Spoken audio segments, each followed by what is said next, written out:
When the best agents of the Hunters Association entered the unknown portal, they were shocked. Hordes of S-rank monsters and demons had been destroyed by a single naked man with incredible strength. He had been imprisoned in this world for 300 years, fighting continuously and growing stronger. And when he finally made his way out into the modern world, even the strongest hunters were weaklings compared to him. But no one knew his true story, one that began many centuries ago. As he opened his eyes, he found himself in a whole new world, one that felt like it came straight out of a fairy tale. It didn't take long for him to realize this place was far behind Earth when it came to technology, but it had its charm. The house he landed in wasn't some poor shack, but looked like a well-off place. For a guy who died from working himself to the bone and had no family back on Earth, this was a major upgrade. What really sold it was the woman holding him, the baby's mother. She wasn't just beautiful, she had the kind of warmth in her eyes that could melt anyone. If this was how life started here, he figured he probably wouldn't be struggling with romance anytime soon. It seemed like luck had finally decided to give him a break. 3 years later, his tiny feet wobbled just to catch a glimpse of the world beyond the window after finally escaping the cradle. What he saw made his eyes light up. The outside world looked massive and magical through his little perspective. But just as he was soaking it all in, the maid caught him red-handed, and his short-lived adventure came to an end. Not long after, he started piecing things together and realized his family wasn't just wealthy. They were actually part of the Grand Duchy, pretty well known across the kingdom. Turns out this little guy was no ordinary kid. He was the son of none other than the Grand Duke Dragonia of the Kingdom of Lionheart, basically royalty. 8 years later, Leon stepped up his game and began training in swordsmanship, dreaming of becoming a knight of the kingdom. He couldn't help but wonder if things like Ki or Aura were part of the deal. His mentor, Sir Gothic, a legendary holy knight straight from the royal palace, took on the role of his master. Gothic was honored to train the son of Dragonia, but to Leon, turning 14 felt more like entering a nightmare. Gothic was a beast in human skin, completely unfazed, no matter how hard Leon tried during their spars. Becoming a knight wasn't just about swinging swords, it meant proving yourself through quests and earning the title with honor. And if you aimed to be a holy knight, you had to be chosen by the Holy Grail itself and drink the sacred water. As the heir of Grand Duke Dragonia, Leon wasn't just learning to fight, he had to master everything it meant to lead the duchy someday too. One swing from Sir Gothic was enough to send Leon flying every time. Training to become a holy knight just to qualify as a successor felt more like punishment, and more than once, he found himself asking the gods to save him from this mess, though he has no faith in him. By the time he hit 16, soaked in a thunderstorm and out on the road, he finally accepted his quest to earn the goddess's blessing. Just as he took his first real step, he spotted flames rising in the distance and heard the cry for help as a horde of orcs swarmed in. To catch the goddess's eye, it wasn't enough to swing a sword. You had to build a name, stack up good deeds, and earn her notice the hard way. Sir Gildeus was called in when the orc attack got out of hand, and everyone was backed into a corner. In the chaos, Leon found himself with plenty of chances to swing his sword. Still, he charged in, shouting curses at the ugly orcs for daring to invade the kingdom's land. The kingdom had no shortage of enemies, and things were heating up fast. By the time Leon turned 20, he finally came face to face with the goddess Ariana, a radiant beauty who was very real. She gave him a quest to prove his honor and faith, and without hesitation, he accepted. After years of pushing himself to the edge, Leon finally earned the title of Holy Knight. After that, Leon went on a full rampage, cutting down orcs, wiping out goblins, and crushing evil cults, eventually earning the title of War Knight, which gave him the authority to lead other knights. He went on to wipe out over 700,000 orcs. By the time he turned 35, the living saint and demigod, Argon Majesty Lionheart, fell in battle against the archdemons summoned by the Empire. With the orcs gone, demons began to wreak havoc, pushing humanity to put their faith in the gods once again. Leon muttered curses at the reckless magicians who caused it all. With the throne left empty, a new holy knight had to be chosen to carry on King Lionheart's legacy. That's when the goddess Ariana turned to Leon Dragonia, and he accepted her call, vowing never to let his people down. With that, Leon received the sacred treasure, the Lionheart, from goddess Ariana, and vowed to guard the Holy Grail. That's how he rose to become Grand Duke of Dragonia and King of the Lionheart Kingdom. By the age of 80, he had lived through 3 brutal wars with orcs,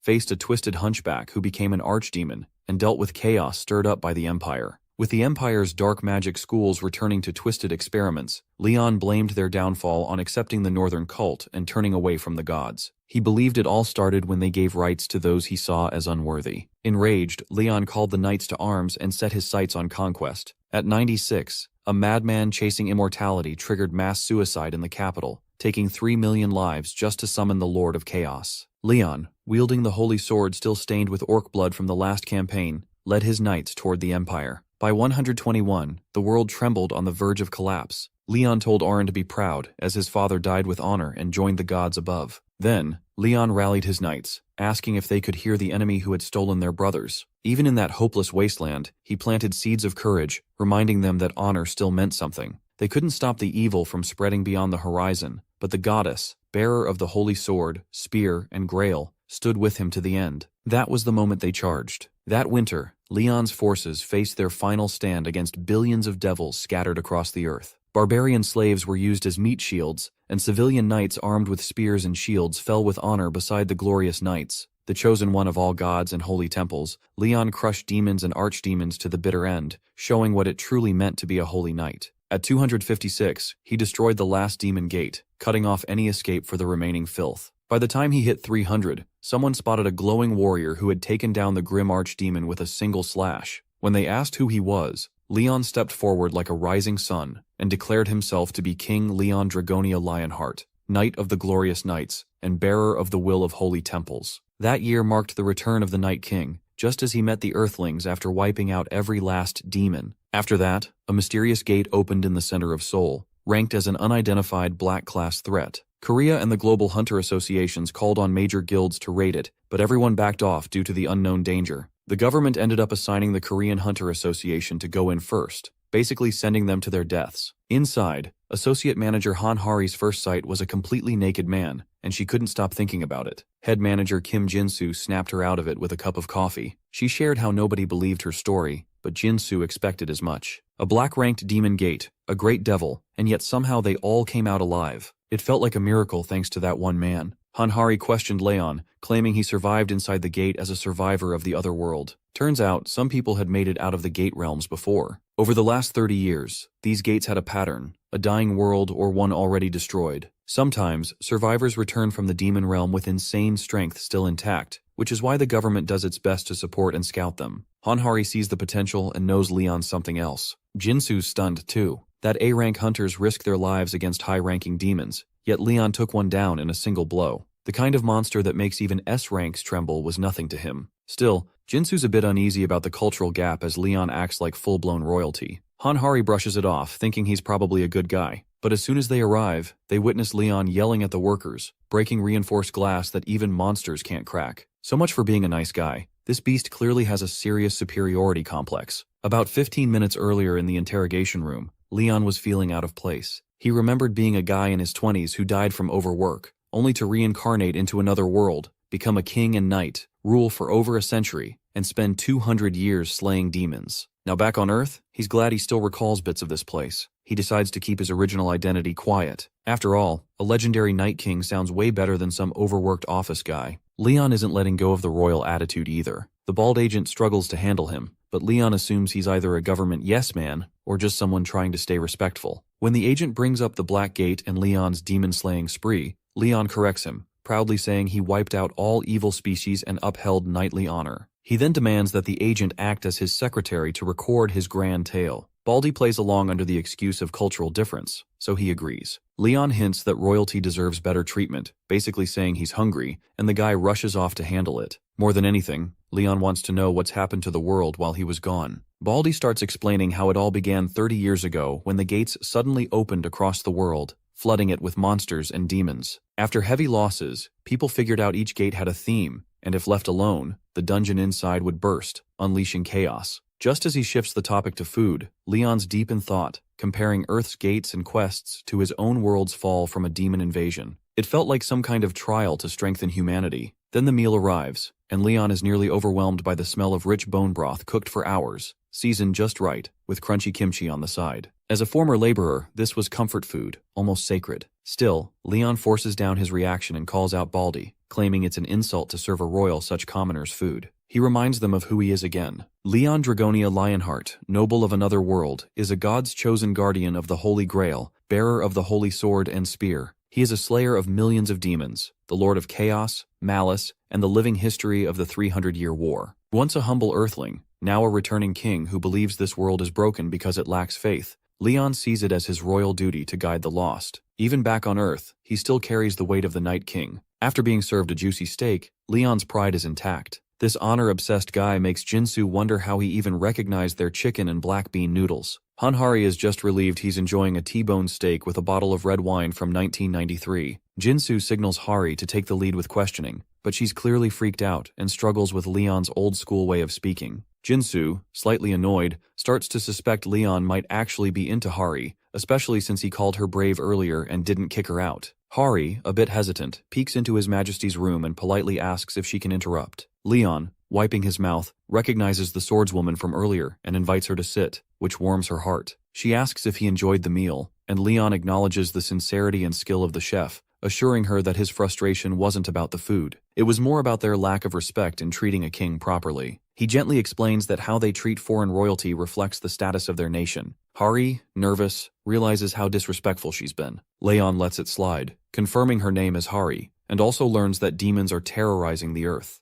Hari reveals that her mission is to recruit Leon into the South Korean Hunter Association and their country. She formally asks if King Leon would consider joining the association. Leon understands that the intelligence war of the 21st century is about scouting survivors for one's country, no matter the promises made. He knows he must fight if he stays, but a king cannot serve in another nation's military, so Leon decides to form his own knight's order here in this world. Hari nods, understanding his decision. She didn't have much to argue with. Later, Jingsu comments that it's a good thing Leon isn't swayed by another country or guild. Hari can't believe that an association tied to the government has to bow down to someone like him. Hari, fired up, blasts the large guilds for using their money and power to buy off survivors. Just as Jingsu is about to spill something about the Phoenix Guild, the floor shakes. They suddenly receive an alert about a dungeon break at the Hanam Plains. If a dungeon breaks near the granary, the demonic outbreak could disrupt food production. Hari knows that S-rank hunter Li Yongwan from the Phoenix Guild is capable of taking down an orange-colored gate. Jingsu is sure these jerks are up to something. Leon, overhearing it all, realizes these guys are in trouble. When the dungeon break happens, Leon bets it'll damage the crops by infecting them, so he decides to take action in a place that isn't under Demara's control. A blonde in a green cloak dances in the wind near a large white castle while the dungeon wreaks havoc on the core. Hunter Li Yongwan, an S-rank and guild master of the Phoenix Guild, notices Jingsu and Hari entering. Jingsu is convinced that this jerk purposely let the dungeon break, all because their request for a tax exemption on gate profits was rejected. Despite the rejection, the Phoenix Guild made a massive profit from the byproducts of the gates, like magic crystals and monster materials. Yet these scumbags are trying to avoid paying 1 trillion in taxes, even though they've benefited enough from being a large guild. Nothing is ever enough for them. Jingsu never imagined they'd sink so low over a simple rejection. Hari shouts at Hunter Yongwan, reminding him that a week has already passed and the dungeon gate needs to be closed. Yongwan, grinning with a devil-may-care attitude, acknowledges the consequences, but mentions that the injured comrades might be a problem for the raid. He promises they'll handle it tomorrow, though no guarantees. This infuriates Jingsu and Hari. Hari can't stay quiet, questioning Yongwan's patriotism, knowing what could happen if Hanam Plains gets infected. Suddenly, Yongwan lets out a sinister laugh, reminding Hari of last year's events, and coldly says that in this world, justice is all about money and power. A familiar voice calls Yongwan a shallow, old-fashioned jerk. He snaps back at Leon, but Leon doesn't take it lightly, telling him that someone as lowly as him shouldn't address a king like that. Yongwan, stunned by the insult, is taken aback, especially since he's one of the world's top 20 S-rank hunters and the guildmaster of one of the top 10 guilds. He is ready to hit Leon, but stops when Hari quickly reminds him that Leon is a survivor. Instantly, Yongwan changes his tone, bowing to show respect. He asks if Leon is from a gray-colored guild, but Leon, uninterested in small talk with peasants, focuses on Jingsu instead and demands a clear summary of the gate. Jingsu and Hari, relieved, are happy to have him on board. To get things moving, Hari explains that dungeon breaks usually start with the land being infected by demonic elements, which prevents crops from growing. Since the Hanam Plains are a key granary, this makes it a critical situation. To fix this, Hari says they need to clear the dungeon and purify the land. Once Leon understands the issue, he orders Hari to call for backup. He insists on taking charge of the situation the next day, once the time for the other group runs out. However, before anything happens, Leon demands an official notice of consent from the nation's king. Until then, he refuses to act. Hari tries to explain that it's not that complicated, but Leon, being a man of principles, insists on following the laws and demands a message be sent to the king immediately. Meanwhile, Yongwan is visibly shaken, looking like he's seen a ghost. He's convinced that Leon is even more troublesome than he is. After getting the president's approval, Hari let Leon know everything was set. She asked if the straw dolls were really necessary, and Leon explained that purifying the infected land required proper ritual arts. He had submitted requests for 2 things: the straw dolls and the mothers who made them. Once they gathered, Leon called for their attention and asked them to present their handmade dolls, sparking an unexpected doll-making contest. As the judge, Leon harshly criticized the ugly dolls, failing most of the women, and even rejecting Hari. He couldn't believe women who had given birth could create such dreadful dolls. Finally, he approved an elderly woman in her late 80s who had raised 12 kids, calling her a true patriot. While he would usually give medals and gifts, this time he simply asked for her forgiveness, which made her blush. Later, Leon took the approved doll to the Hanam Plains, where everything was ready. As he offered the harvest doll to the mother of the land, Yongwan's gang watched from the sidelines. Suddenly, droplets filled a sacred cup, the sun rose, and a red glow spread across the sky. The straw doll stood on its own, filled with divine energy. Then, Mother Earth herself, Demira, the goddess of life and abundance, descended into the doll and greeted them after a long time, marking the return of divinity to this land. Leon greets Demira with praise for her divine grace, and she responds by calling the land tainted and full of evil. He agrees, saying that many wicked beings have crossed into this world, but no true divinity exists here, likely because of the failure of the lowly and unworthy. Demira points out that greed and ignorance aren't always sins but rather human nature. When asked, Leon admits it's hard to stand out among swordsmen, but believes a true conqueror is divine by nature. He vows to guide the ignorant with balanced authority and duty until a new pantheon rises.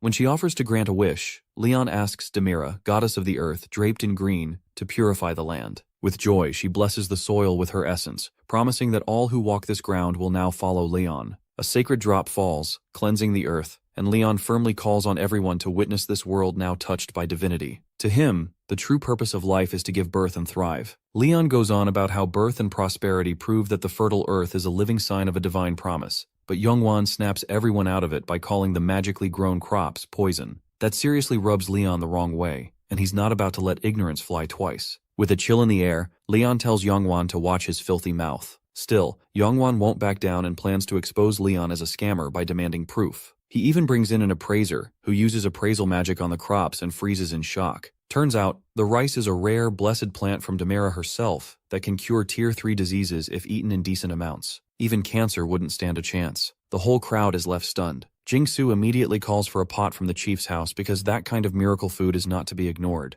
After cooking it, a blue window pops up, showing Jingsu gets 8 hours of stamina and mana restored every single minute. He's blown away, realizing this thing is basically worth around 3 million won a bottle. Out of nowhere, Hari barges in and casually drops the news that she ate a bug out of curiosity. Jingsu is close to throwing up, but then she reveals the bug gave her a buff, which completely shocks him. If divine energy has really spread all over, then everything living might carry buffs now. That sets Jingsu off, and he orders a sweep for as many bugs as possible to charge the gate fully buffed, which fires up the Hunter Association raid team like never before. As Demira prepares to leave, Leon thanks her for the divine love she blessed them with. Her final advice to him is simple: to stay fed. When Hari asks about it, Leon explains to the non-believers around that a meaningful life and words are built on divine power. He then shifts everyone's focus back to the gate once the soldiers finish eating. Meanwhile, Yongwan is fuming, furious that a survivor is messing up his plans. He wishes Leon had just died so the government would have no choice but to approve his request. Then an idea hits him. He tells his lackey to relax, noting that the gate had already been partly cleared.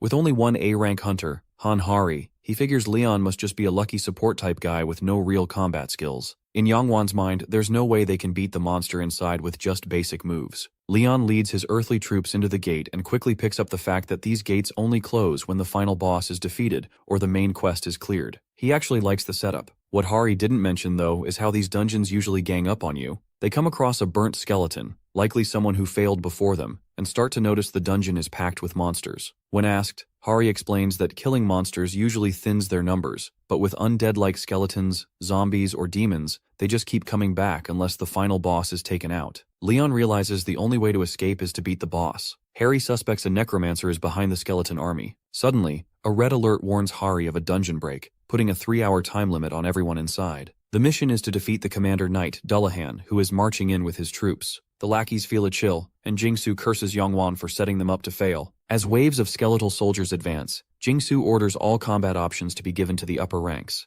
Mashik quickly reports seeing around 30 archers and 2 mages, and Jingsu assigns snipers to long-range and shielders to hold the front line. The creepy battle erupts into a clash of blades as they fight the undead army. Jingsu finds their strength surprising, thinking orange gates are built differently, but still manageable for a B rank like him. Then, his eyes lock onto 2 skeleton mages casting advanced spells. Jingsu hurries to get their attention quickly, but the creepy mages fire off their attack. Even then, Jingsu comes out of it with barely a scratch, thanks to the expensive gear. Just as the smoke clears, the final boss, Dullahan, makes a badass entrance on his horse, catching Jingsu off guard. One blow and Jingsu is slammed right into the wall. Harry gets worried and her lackey thinks it's the best time to call in reserve forces for help. Jingsu sees the great sword picking up speed in Dullahan's hands. After realizing how bad the situation is, Hari seeks help from the King of Lionheart, the same man who once defeated a great demon. Leon, the so-called king, believes a small battle like this is beneath him. Instead, he tells Hari to earn her honor, saying it's pathetic to make him deal with a pile of bones or expect the goddess to step in.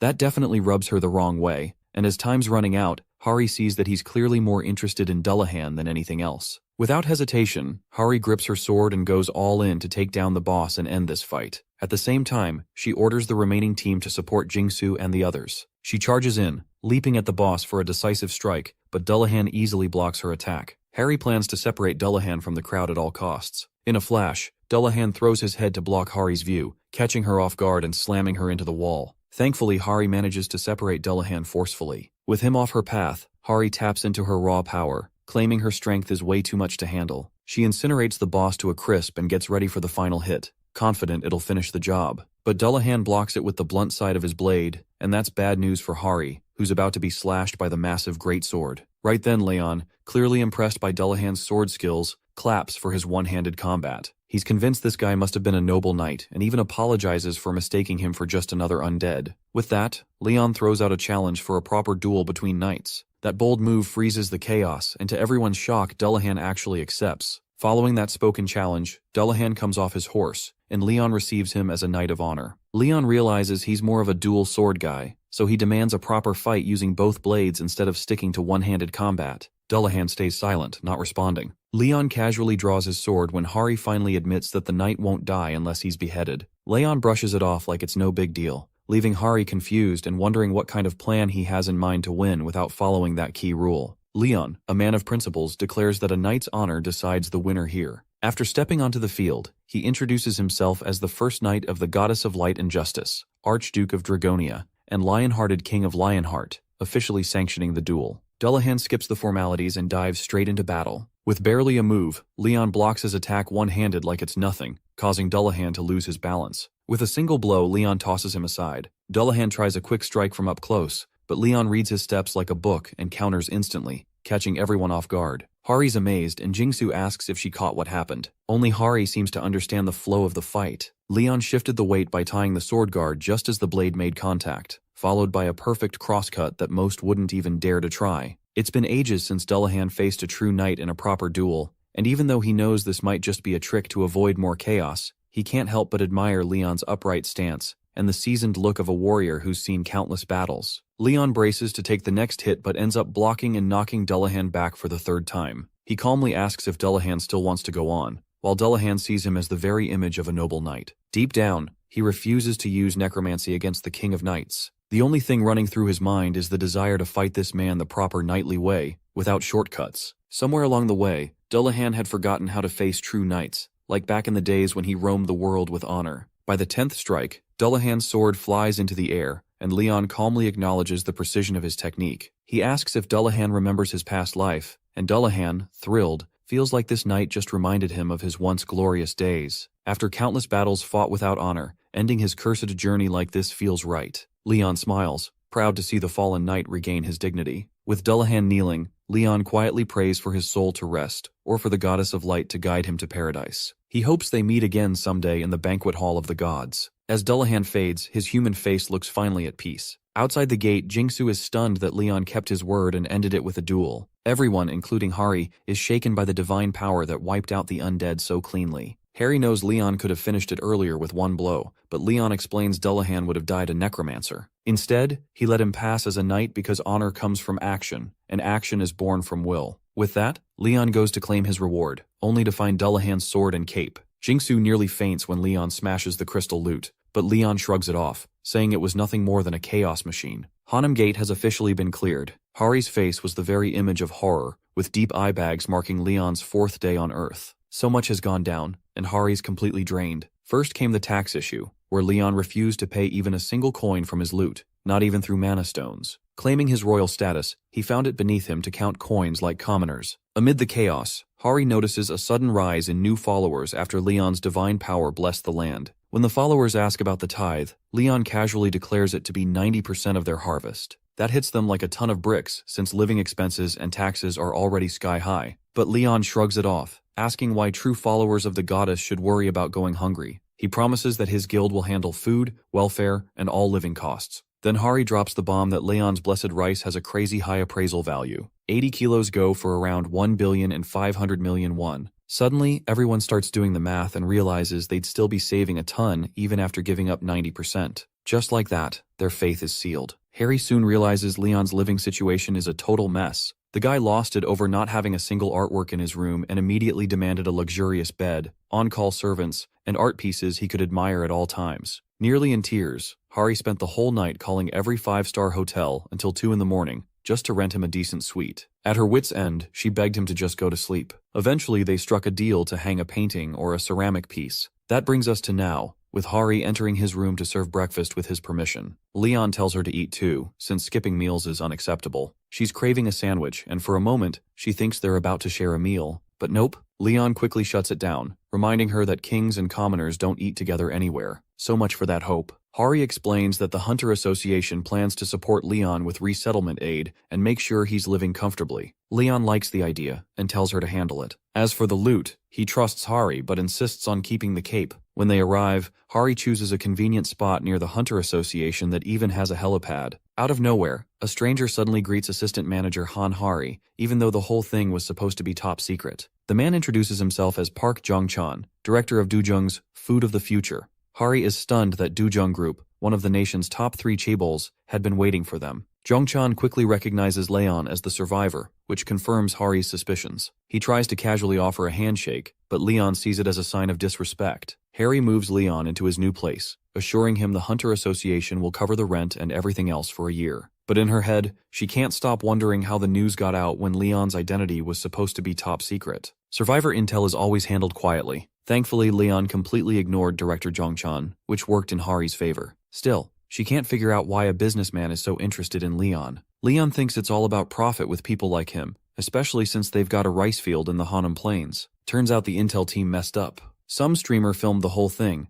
and even though the government asked him to delete it, Farmer Mr. Park just re-uploaded the part where Leon pulled his miracle. Meanwhile, Jong-chan checks with his scientists to see if the rice hype is real. He wants to know if the effects on rats work on humans too. His assistant says they reached out to the field owner, and apparently, after eating the rice, even a dying dog recovered. Whole illnesses, chronic and acute, major and minor, all were cured, and the entire village got healthy. There's no human testing yet, but the results clearly show the rice works. Jong-chan could have had it all if it weren't for that wannabe survivor, Leon. He can't believe that arrogant guy had the nerve to call the director of Dujung Group just a merchant. His secretary says the rice's potential is off the charts, so they've got to get their hands on it. Even if Leon's looking down on them, Jong-chan's not backing off. He's planning to meet Leon face to face and show him who he's messing with. To him, Leon's probably just another survivor who thinks this world is paradise. But Jong-chan has a plan to crush him with good old cultural shock. When Leon Dragonia returned to Earth, he had 3 big goals in mind. First, to spread faith in real divinity. Even though there are tons of gods and believers, Earth lacks any true divine presence. With people getting sick and the land rotting away, Leon believes a true god needs to step in and bless the world. But for that to happen, more folks need to believe. Second, he wants to create the Knights Templar, since this world has no warriors powered by divine strength. As the guardian of the Holy Grail and the Lion-Hearted King, Leon sees himself as a demigod, while the Templars will stand as holy warriors, saints who strike fear into evil. Lastly, he aims to reclaim divine power and raise the Templars to wipe out all the darkness spreading on Earth. He knows that spreading their faith and keeping balance among the gods is the only way to build this sacred order. Leon admits that forming the Templars might be too much for a place like this, but he still feels it's his duty to make it happen. Just then, Hari tells him someone wants to meet him officially, and Leon respects that they actually followed the proper steps to request an audience. Jong-chan finally meets Leon Dragonia, putting on his best polite act, while secretly ready to do whatever it takes to seal the deal. This time, he shows up with a flashy gift, thinking there's no way Leon has ever laid eyes on something this high-end. His crew places down a sleek silver box, and Jong-chan is confident Leon will be amazed and end up begging to be managed by him. But to his shock, Leon accepts the gift without even glancing at it, acting like he's doing Jong-chan a huge favor. Jong-chan, caught off guard, asks why he won't look, but Leon doesn't care to explain and tells Hari to deal with it. As soon as she touches the box, it pops open on its own, revealing one of the Dujung Group's finest elite weapons. Zhongchan invites Leon to choose whatever suits his taste, and Hari instantly recognizes the top-tier gear crafted by Dujung's master smith. Zhongchan brags that they're the cream of the crop, and since Leon's in charge of hunger now, these might actually come in handy. Hari can't believe Zhongchan is handing over their prized unique rank weapons, stuff money can't even buy. But the real sting hits when Leon dismisses them all as useless junk, and that's enough to rattle Zhongchan to his core. Even Hari is left speechless. Leon explains there's no point in wielding a sword that hasn't been bathed in starlight or blessed by the divine, and questions if it's only meant to slay beasts. Zhongchan starts wondering if this maniac wants him to sunbathe the swords and start praying to them. Leon calls him unfaithful, saying guys like him love to flaunt their shiny junk everywhere. Zhongchan figures he could try it out, but deep down, he knows those swords are only good for slicing chickens or beef at best. Right then, Leon pulls his own sword straight out of a portal like he's putting on a magic show. The blade looks old, and Zhongchan nearly bursts out laughing,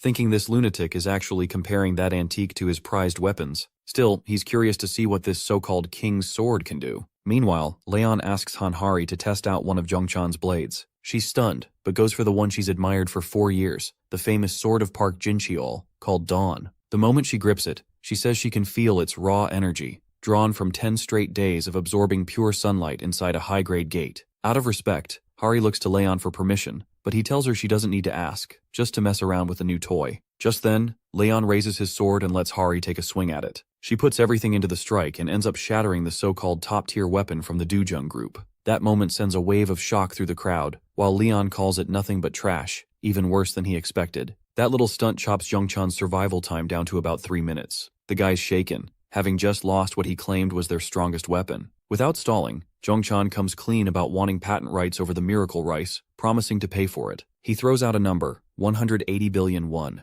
But deep down, he knows cancer-curing rice is worth way more. Still, he's pretty sure this nutjob of a knight has no clue how much money that even is. When Leon asks if Zhongchan's trying to buy it with money, Zhongchan thinks he's got him hooked and offers to draw up a contract giving Dujung Group full control. But that's the last straw. Leon snaps, turning into a full-blown Lion King, ready to tear down the arrogant merchant who dared to put a price on divine grace. Leon's rage is through the roof, and Zhongchan's whole crew freezes in fear. Zhongchan himself is drenched in sweat, knowing he's inches from death. Leon declares that this fool just confessed to his sins. That's when Zhongchan breaks, dropping to his knees, crying out that he doesn't even know what he did wrong. Leon tells him that the crop is a sacred blessing from goddess Demera, a gift to farmers who poured their sweat and love into the land. It's not something money can buy, only a thankful heart and true faith can receive it. Leon then calls out the greedy man, asking why he wants divine blessings when he doesn't even believe in the goddess. As Zhongchan loses every shred of pride, Hari steps in, reminding Leon that even if this guy is a jerk, he's still an important figure, but Leon doesn't care at all. Then he asks if the task he gave Hari is done. She says the association made the call and wonders if he'll be taking the test too, since that would make things easier. Leon can't believe this bimbo wants a king to take a test. When asked, he explains he's here to recruit and test real warriors. All Hari can do at this point is hold back tears. Later on, unaffiliated D-rank Daesung notices Kim Do-han showing up for this year's test too. Do-han casually asks if Daesung thinks he has a shot at ranking up, and Daesung says he's just gonna give it his all. Do-han suggests they team up. Feeling down, Daesung knows even the least talented folks have moved on to grinding C-rank dungeons, while he's been stuck at D-rank for over 10 years. Still, Do-han admires his dedication and says he'd be a natural ace in the mining division. Though it sounds tempting, Daesung isn't ready to quit yet. The money from dungeons helps cover his family's debts, and he can't walk away just like that. Suddenly, they spot Leon, looking like some royal out of a European fantasy, though he could just as easily be broke. Do-han tries to strike up a conversation, but Leon instantly shuts him down, reminding the peasant of his place, leaving Do-han stunned. He blames the misunderstanding on his Korean, and Daesung awkwardly plays along. When Leon glances at Daesung, something about it rattles him to the core, like just standing near Leon is crushing him with some heavy, blinding pressure. Daesung gets called into room 2 for his interview, while Leon, unimpressed by the pool of low-rankers and freshly awakened newbies, waits for something worthwhile. His number, 77, finally pops up, calling him to room 9. As soon as he enters, Leon insists everyone refer to him as Your Majesty, setting the tone. He's asked to place his hand on a scanner, which he assumes will pull up his stats, but instead, he snaps at the machine and staff for daring to assess a knight, something only other knights or gods should do. The staff, thrown off, ask why he's there, and Leon explains he's scouting for capable soldiers, but the current batch isn't cutting it. He's interested in seeing the next stage, which turns out to be a gate test. That piques his curiosity. Finally, a chance to see real talent. Further, Daesung knows that most cleared gates are sealed, except for a few used for tests like this. Daesung, remembering how it went last year, knows he has to give a top-tier performance to stand out. Jinmi and Taehoon are acting all casual, like clueless rookies who don't really know what they've gotten into. Along with Daesung, there's an old man who looks about 60, strolling around like he's just enjoying a walk in the park. Most of them seem to be C or D rankers. Daesung also spots the foreign laborer he saw earlier in the lobby, who looks young enough to be a beginner too. With a group full of newbies, Daesung starts to wonder if this raid's going to go smoothly at all. To kick things off, Gu Da-sung, mainly a dealer, starts the introductions by mentioning it's his 10th year as a hunter and warrior. Next up is Shin Taehoon, who awakened earlier this year and rolls with a shield and spear. His sister, Shin Nayeon, is right beside him, who wields daggers and is also training with a bow and arrow. Daesung was shocked to his core that the newbies hadn't even found their main weapons yet, even though they claimed to have trained at centers for 3 months. Then there's the old man, Oh Gangtae, who is in his 5th year and using gauntlets. He recently quit this after awakening. With so little experience and a weapon that can't make up for his age, it's a weak setup. Finally, Daesung asks the foreign laborer if he can speak Korean. Leon straight up says he won't be fighting and can't use a sword made for slaying dragons just to kill chickens. After hearing him out, Daesung is stunned to realize this guy speaks fluent Korean. The test involves hunting 50 kobolds, and during the mission, a gnoll might surface. The judges confirm that if things get too risky, they'll step in, but otherwise, everyone's expected to give their best. Daesung is already stressed, especially thinking about how Leon showed up with no weapons. Back then, Nayeon kindly offered her bow and arrows, but that wannabe king took it as a huge insult. Even when she said he could return them afterward, Leon lost it, yelling that long-range weapons disgrace a knight's honor and are for cowards. Without a second thought, he chucked the bow in full rage. Back in the present, Daesung is a nervous wreck, convinced this test is heading for disaster. He suggests a spot he thinks is ideal for kobold hunting, and the group just hands him the lead, going with his plan without complaint. Taehoon also points out that at the edge of the terrain, there's a settlement that could have a bunch of gnolls. Daesung doesn't think their team is equipped for that kind of fight, since a small group like theirs could easily get boxed in. So instead, he decides to take them to some cave hideouts where they can smoke the kobolds out by lighting leaves and grass on fire. He sees it as an easy way to take them down. Taehoon compliments his experience, and Daesung feels a strange boost of confidence, remembering all the guides he read and the training he did, dreaming of the day he'd enter a top-ranked gate. But in reality, this is still his first one, and he knows he has to move up this time, because D rank isn't cutting it. Suddenly, Daesung notices Taehoon shaking like a leaf and spots a couple of kobolds creeping up to the cave entrance. Without a second thought, he steps up and tells Taehoon to block with his shield. One clean hit and Taehoon starts to feel pumped, thinking he can totally take these dumb monsters down. Turns out he's good at blocking straight-on attacks, but the guy gets a little too confident and doesn't see the kobold leaping right at him. He's seconds away from getting his face torn up by those nasty teeth. Daesung quickly shouts to everyone that these kobolds are fast and tricky. Meanwhile, the old man and the others are handling things like pros, taking down kobolds one after another, which helps Daesung calm down a bit. Once the last few are cleared out, Daesung gives props to the team, and Taehoon apologizes for messing up. Daesung lets it slide since Nayeon took down 2 on her own, and no one got hurt, thanks to the old guy. Even though the guy was pretty nervous at the start, things turned out way better than expected. Well, everything except that one foreign guy with the royalty complex. So Daesung finally calls Leon out, asking why he didn't lift a finger. The judge awkwardly says he'll make a note of it in the records, which just annoys everyone, but they decide to press on and soon make it to the cave. Once they arrive, Daesung sticks to his plan and tells the group to light the fire to kick things off. But then Leon pushes his buttons by asking if that's really the best he's got, which is a lot coming from someone who hasn't done anything. Daesung defends his strategy, saying he's used it 3 times before and it always worked. Leon isn't buying it though, questioning why he's relying on so little experience. That gets Daesung so mad that the vein on his forehead nearly explodes as he sparks the fire. Once the trap is set, Daesung warns everyone that the kobolds are coming and tells them to get into position. As expected, the kobolds rush in like wild animals, and the hunters unleash their attacks all at once. Daesung feels like a genius, thinking his plan is foolproof and that between these kobolds and the few gnolls they'll knock down in the plains, they'll clear the test easily. But just when he's starting to feel good, a deep growl cuts through the chaos. It's coming from the gnoll captain, who turns out to be the boss of this gate and way stronger than a C rank. That monster locks eyes with Daesung, and he's probably about to pee his pants. Daesung's brain nearly short-circuits the moment he sees the gate boss standing there in the flesh, and Nayeon has to snap him back to reality. He shakes it off and quickly assigns Taehoon and himself to take on the gnoll captain,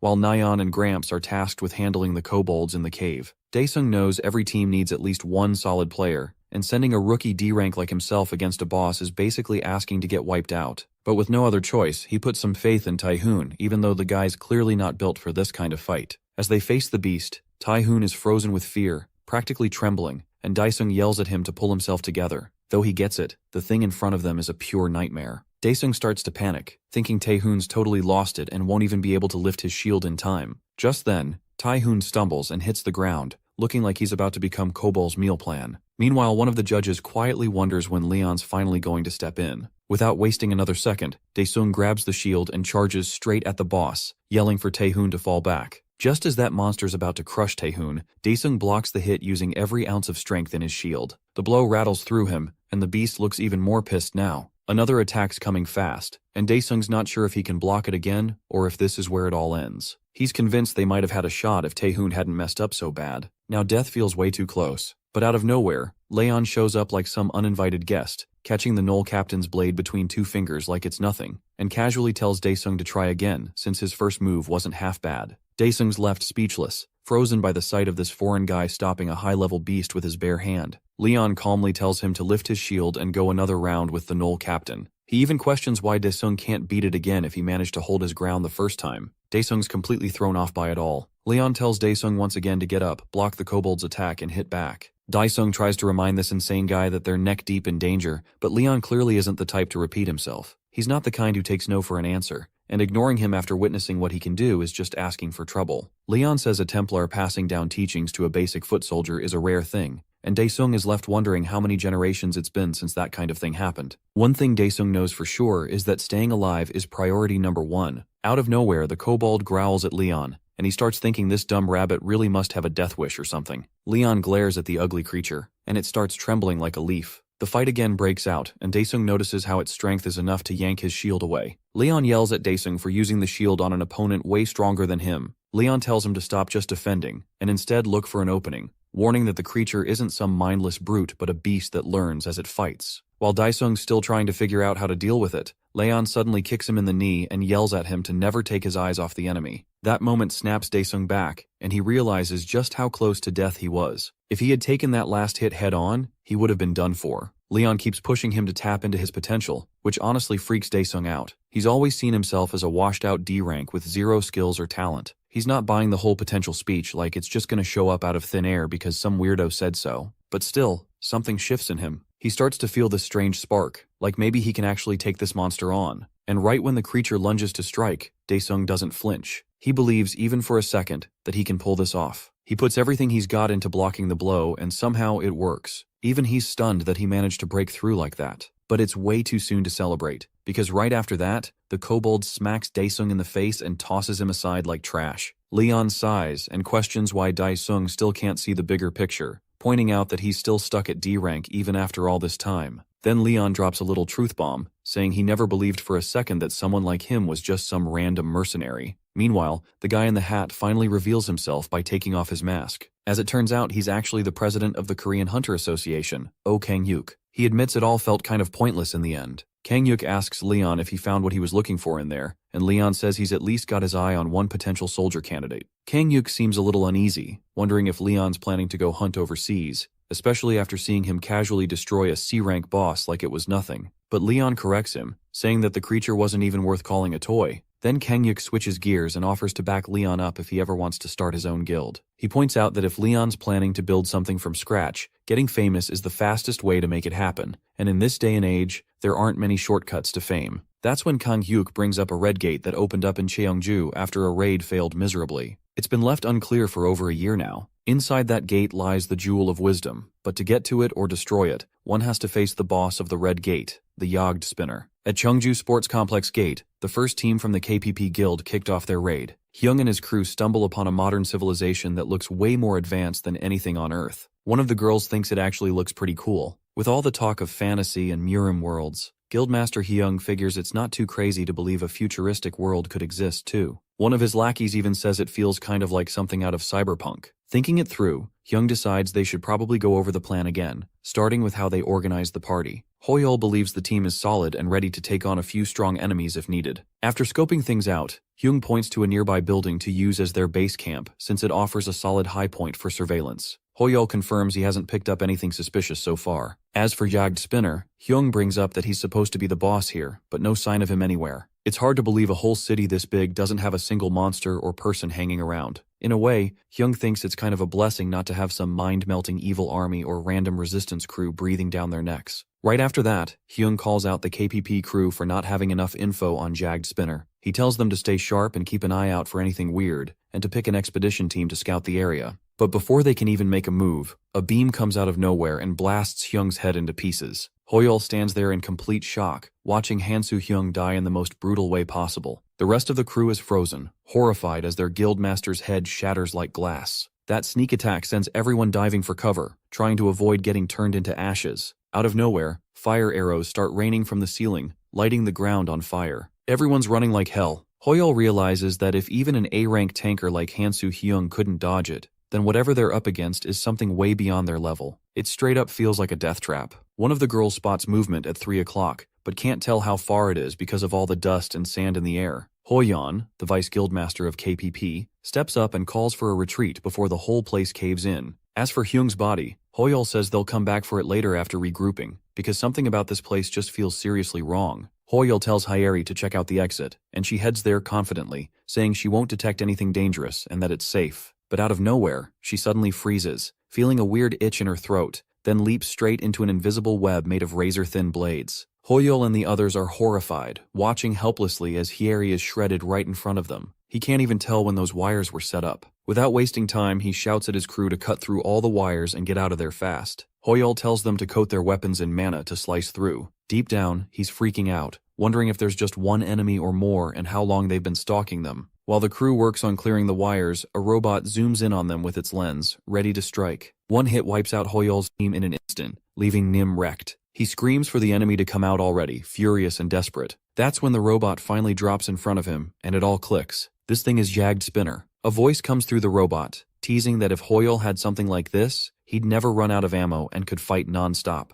Hoyol is fuming, absolutely losing it over the fact that this lunatic wiped out his entire crew just to prove a point. At that moment, Jagd Spinner pulls out a glowing rope and lashes it toward Hoyol, aiming to end him for good, claiming it's all to protect the city. Over at Cheongju Gate, the first raid team of KPP hunters had 58 members, and not a single one made it out alive. The gate boss has now been bumped up to red level, and everything is on hold indefinitely. Later on, the second raid team decides not to set foot into the city to avoid running into Jagd Spinner. Meanwhile, the third raid team is fully focused on getting their hands on the Jewel of Wisdom and any other spoils. The white-haired guy boldly declares that the 60 billion won will go to the second team's guild. With everything settled, they head into the Cheongju Sports Complex gate. This gate access has been granted to one of Korea's top 10 guilds, the Golden Lion, led by Guildmaster Hwang Gumchul, an S rank, and Vice Guildmaster Hwang Yonha, an A rank, along with 47 more members. Aside from them, the Magic Tower has sent Gil Tai-sung, who's close to S rank, with a squad of 48 mercenaries. And not to be left out,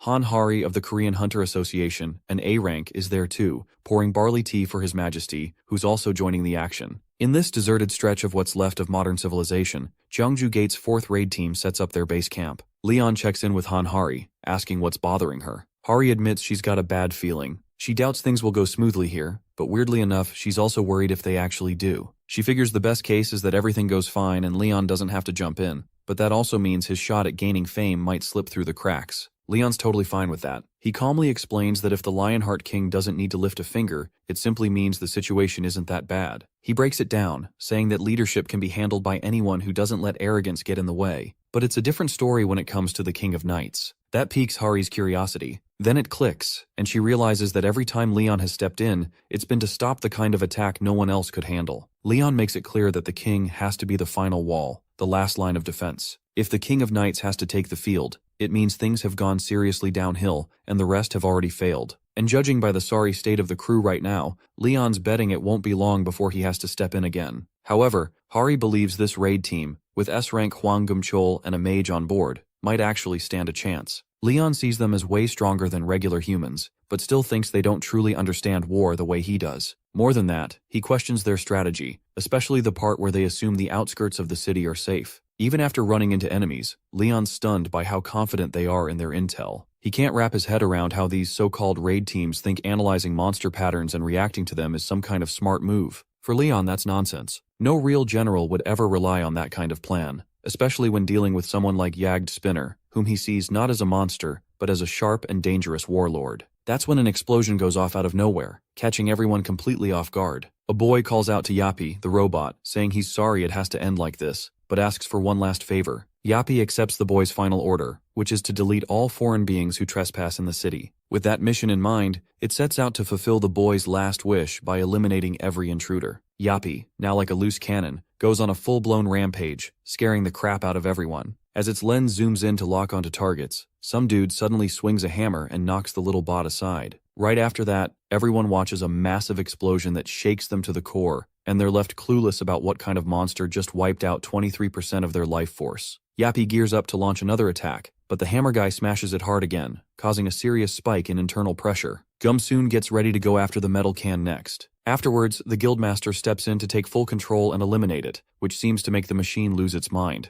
Yappy starts wreaking havoc all over the field area. The Guildmaster quickly activates the distortion force field and tells everyone to gather up. Even then, the place is still a chaotic mess. One guy mentions to Gil Taesung that the bullet trajectories are going completely haywire. Taesung points out how the magic tool designed to fight Jagd Spinner is already being affected, with bullets curving mid-air. He never expected to use it this early. Just as Yappy detects the abnormality, it starts a maintenance operation. Out of nowhere, Taesung's lackey gets shot, realizing that Yappy has already calculated the angles to make bullets swerve. He's freaking out, trying to figure out what the heck that thing even is. Right then, Taesung gets a call to shut off the distortion field because the bullet directions are too unpredictable. The magic tool's battery is running low, so Taesung orders it to be charged up as soon as the force field is down. Just as the group comes to a halt and the force field drops, that's when it hits them hard. The whole area is suddenly filled with web-like wires, revealing that Yappy had been overworking the entire time. Yappy emerges like a grim reaper, ready to electrify the whole squad. Taesung instantly realizes his big mistake in calling everyone to one place, knowing there's no way they can dodge this incoming attack. As soon as the charging finishes, the group spots a horse marching their way, and they're all stunned to see none other than Leon Dragonia, riding in like an old sworn friend. Leon hops onto the horse, speaking about the courage it takes to ride alone into a sea of enemies, saying that the King of Lionheart must be praised.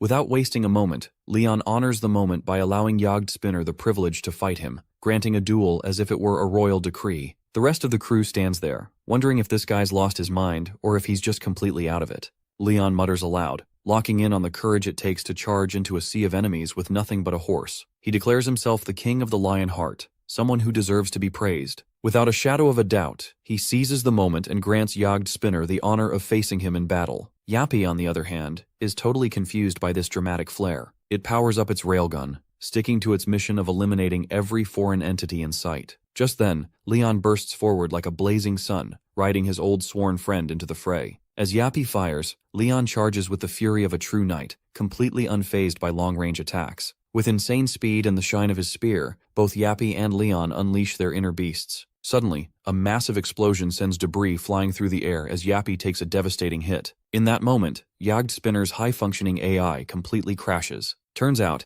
Yappy had no logical explanation for the phenomenon happening right in front of its sensors. Apparently, Jagd's machine had already analyzed the entire scene, noting that Leon's weapon looked outdated and joust-like, but it was fast enough to grab its attention. Still, the machine calculated that the impact would be minimal based on Leon's mass. Yappy marked the threat level as 0, figuring the railgun could easily take Leon out with a single shot and wasn't even worth the effort. That was how the machine's logic played out. 3 seconds earlier, Leon's shout created a thin barrier, a pattern unlike anything previously recorded. 2 seconds before impact, the system predicted a direct hit from the railgun bullet and estimated the shockwave alone would be enough to eliminate the target, even if the shot was blocked. 1 second before impact, the bullet was deflected. There was no clash or proper block, just a smooth deflection, pulled off effortlessly, like breathing, using a skill passed down by the Knights Templar. Leon saw it as a miracle only humanity's strongest warriors could wield, enforcing divine law through the blessing of the arrow shield, a power that repelled every attack in its path. The machine couldn't comprehend what had just happened and suffered a serious malfunction, with its internal systems spiraling into chaos. In that moment, it recalculated Leon's threat level to the maximum, level 5. The machine slammed into the ground in a desperate and pitiful retreat. Even now, Yappy echoes the boy's final wish to never let anyone reach this place, no matter the cost. With most of its system failing and its balance completely wrecked, Yappy locks onto Leon as a level 5 threat and kicks off emergency modulation to counter the new weapon. Suddenly, Yappy hears Jagd's voice thanking him for everything he's done, and Yappy's modulation for counterattack finishes loading. Right in the heart of the city, over in Block 8 of Cheongju Sports Complex, a guy standing about 250 meters across the street spots part of a machine gun. He quickly orders the long-range dealers to move into the nearby building across from Jagd's spinner, while the rest of the team holds their position. But as he turns the corner, he's hit with the gruesome sight of a full-on bloodbath, flesh and bones shredded everywhere by tangled wires. It drains the color from his face instantly, like he's staring at a ghost. Then, out of nowhere, he feels something clingy brush against him. He spins around to strike, heart pounding, but there's absolutely nothing there. Still, the guy's drenched in sweat, absolutely sure he felt something breathing down his neck. That's when a web of piercing blades slices through him in seconds, tearing him apart and ending his story right there. Yappy seals the win by wiping out 5 foreign entities, but one crybaby somehow stays camouflaged until the second he watches his boss get torn to bits, and that freaks him out enough to bolt.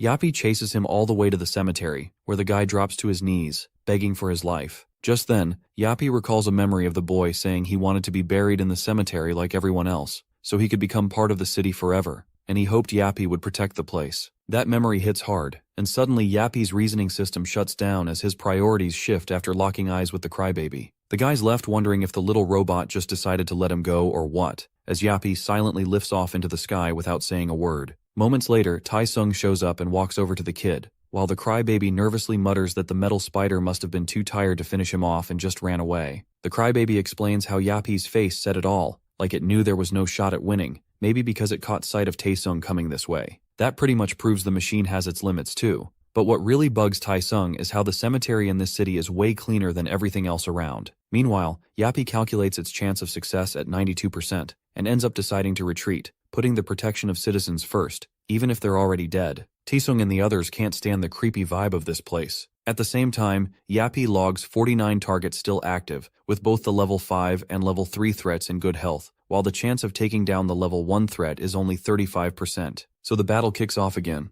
That's when someone notices Yappy quietly tucked away, trying to repair itself, and calls it out, asking if it had fun playing with commoners. And that someone turns out to be none other than Leon himself. As it turns out, Leon lives and breathes chivalry, and it's no exaggeration to call him the embodiment of it. With that smug face, the King of Lionheart despises cowardly ambushers more than anything, and craves a fair fight that's fought head-on. So Leon boldly asks Yappy if it's ready for battle. Yappy gets instantly alarmed by the unexpected visitor in its territory. It's obvious that the opponent has no reason to play fair, but Leon isn't one to toss aside his knightly morals. Chivalry fuels his will, and that unbreakable will is what powers Leon's strength, making him the chosen one. Leon bets a machine can't possibly grasp the concept of honor. With 480 bullets left and all other equipment in check, Yappy goes straight for the trigger and fires at the arrogant jerk. But Leon's shine doesn't flicker, protected by his divine law energy and the blessing of the arrow shield. Yappy quickly picks up on the strange sequence playing out in this fight, and starts analyzing the trajectory. It fires again, determined to shut down that threat level 5 nonsense. Still, Leon, wearing that smug look, isn't backing down one bit. Without wasting a second, he charges forward, carving a path while slipping past Yappy's sight like a ghost. He comes out of nowhere, leaving the machine no time at all to react.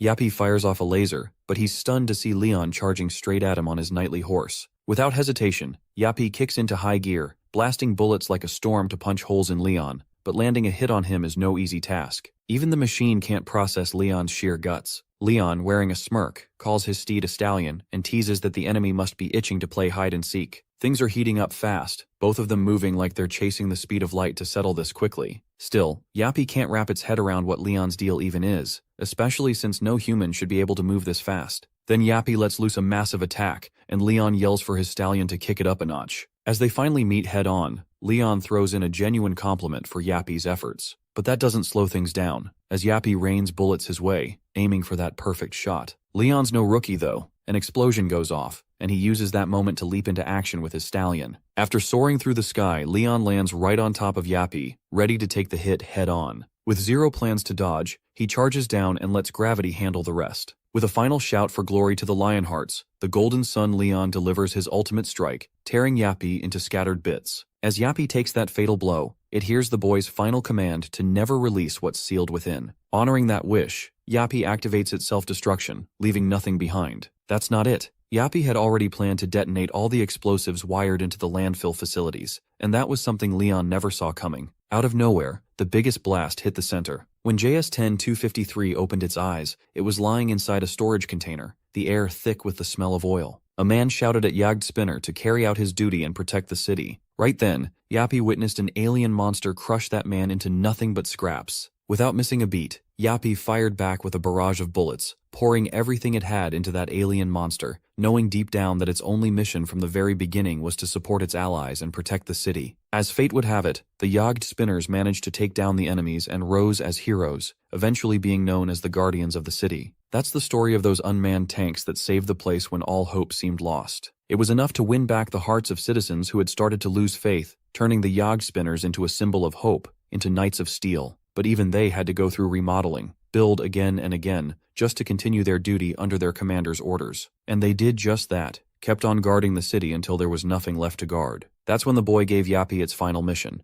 the ultimate quest to protect the city no matter what, because he didn't want anything escaping from this place. So the last remaining battle machine was given one final task, to make sure no one could ever lay hands on that eerie thing. Yappy, the last of its kind, kept going through the cycle of preparing, protecting, and repairing, until Leon finally brought it all to an end. Meanwhile, Leon tracks down the machine and discovers what it had been so desperately guarding all along, which turns out to be the Jewel of Wisdom. Leon knows that this is something that should never have existed in the first place. Suddenly he senses something behind him and turns around to ask Yappy how long it's been standing guard here all alone. For the first time, Leon acknowledges the machine as a true knight of loyalty and devotion, someone to whom all living beings across the continents owe a debt, all thanks to Sir Jagd Spinner's service. Without a shadow of a doubt, Leon declares that Jagd Spinner's quest is now complete, and ends it by destroying the Jewel of Wisdom, hoping it can finally rest in peace. The last words Yappy hears are a quiet thank you from that boy. Later on, Kang Hyuk learns the whole story and how Leon destroyed the Jewel of Wisdom. As it turns out, Kang Hyuk believes that Leon had full right over deciding what to do with the Jewel of the World, since he was the one who dealt with the Jagd Spinner. Leon tells the old man that the jewel was nothing but pure poison,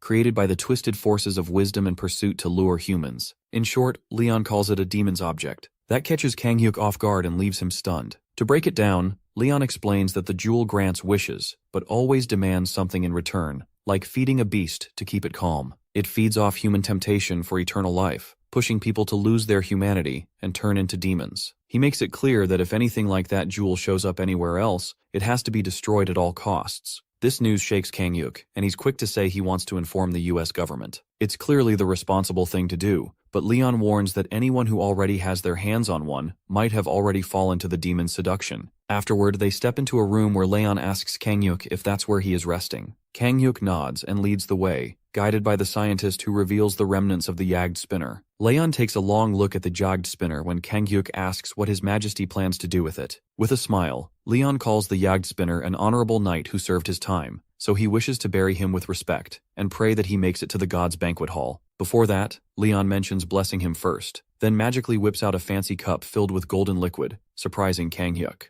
Without a shadow of a doubt, Leon prays that this loyal knight may rest peacefully and pours the liquid over him. That alone causes the machine to move, powered by divine energy. Leon knows there is no actual energy source, but the blessing triggered a miracle. Somehow the Jagd Spinner creates a tiny version of itself, and Leon tells it that the goddess must have chosen him. Then Leon draws his sword and swings a few airstrikes to call out the goddess. The whole phenomenon knocks the wind out of him, and Kang Hyuk even collapses after catching a glimpse of the goddess's face. Everyone there knows without a doubt that this woman radiating with brilliant light isn't human, but a divine being beyond compare. Goddess Ariana turns to her first knight and demands to know what this is about. Leon bows before her and explains that Jagd Spinner has been an honorable knight, a true role model for all other knights, and someone worthy of the goddess's care. Ariana takes a look at the strange being and points out that he didn't finish her quest, nor did he offer his glory to her. Leon speaks up on Jagd Spinner's behalf, saying that if not for this one's existence, Jagd Spinner would have been worthy of claiming the glory of the King of Lionheart. Goddess Ariana listens and accepts Leon's words, choosing to see Jagd Spinner through his perspective, but she still needs clarity on one thing. She directly asks Jagd Spinner if this otherworldly Steel Knight will worship the light and pledge to justice by joining her knightly army. Jagd Spinner stands before Ariana, who sees it as a being full of honor and knowledge, yet still carrying the heart of a child. She asks it to support her knight, Leon, in wiping out the evil from this world, and only then will it be worthy of becoming a knight as well. Jagged Spinner looks at Leon and allows a hacking signal pattern of language to upload into its system. All of a sudden, the machine speaks, fully on board with the plan to battle the demon kind. This brings joy to Ariana, who believes that if Jagged Spinner's loyalty and strength are given to her first knight, then her glory will shine on him too. As the Knight Templar number 10,253 floats in the air, it is rewarded with the power of light and justice. Meanwhile, at the United States Magic Tower in Master Ronaldo Sherman's room, a man pleads for forgiveness, desperate to explain why he failed to carry out a simple command. But the great being he addresses sounds deeply disappointed, especially after blessing him with wisdom and truth. Ronaldo tries to explain that this new survivor, Leon, interfered. The crystal freezes for a moment at the sound of that name. Then suddenly, a news broadcast flashes on the screen, showing Leon Dragonia Lionheart himself. That's enough to drive the crystal into full-blown frustration, furious that this guy is here again. Reynald watches it lose its mind, swearing it will never go through this again. From that day on, no matter how many times Ronaldo summoned the Jewel of Wisdom, it never spoke to him again. At the Korean Hunter Association, Kang-hyuk quickly enlists Jagged Spinner as a member of Leon's guild. Even though it's going to take some time, Leon doesn't mind at all. After that, Yape, also known as Jagged Spinner, steps out with Leon. Out of nowhere, Leon suddenly coughs up blood, which makes Yape worried.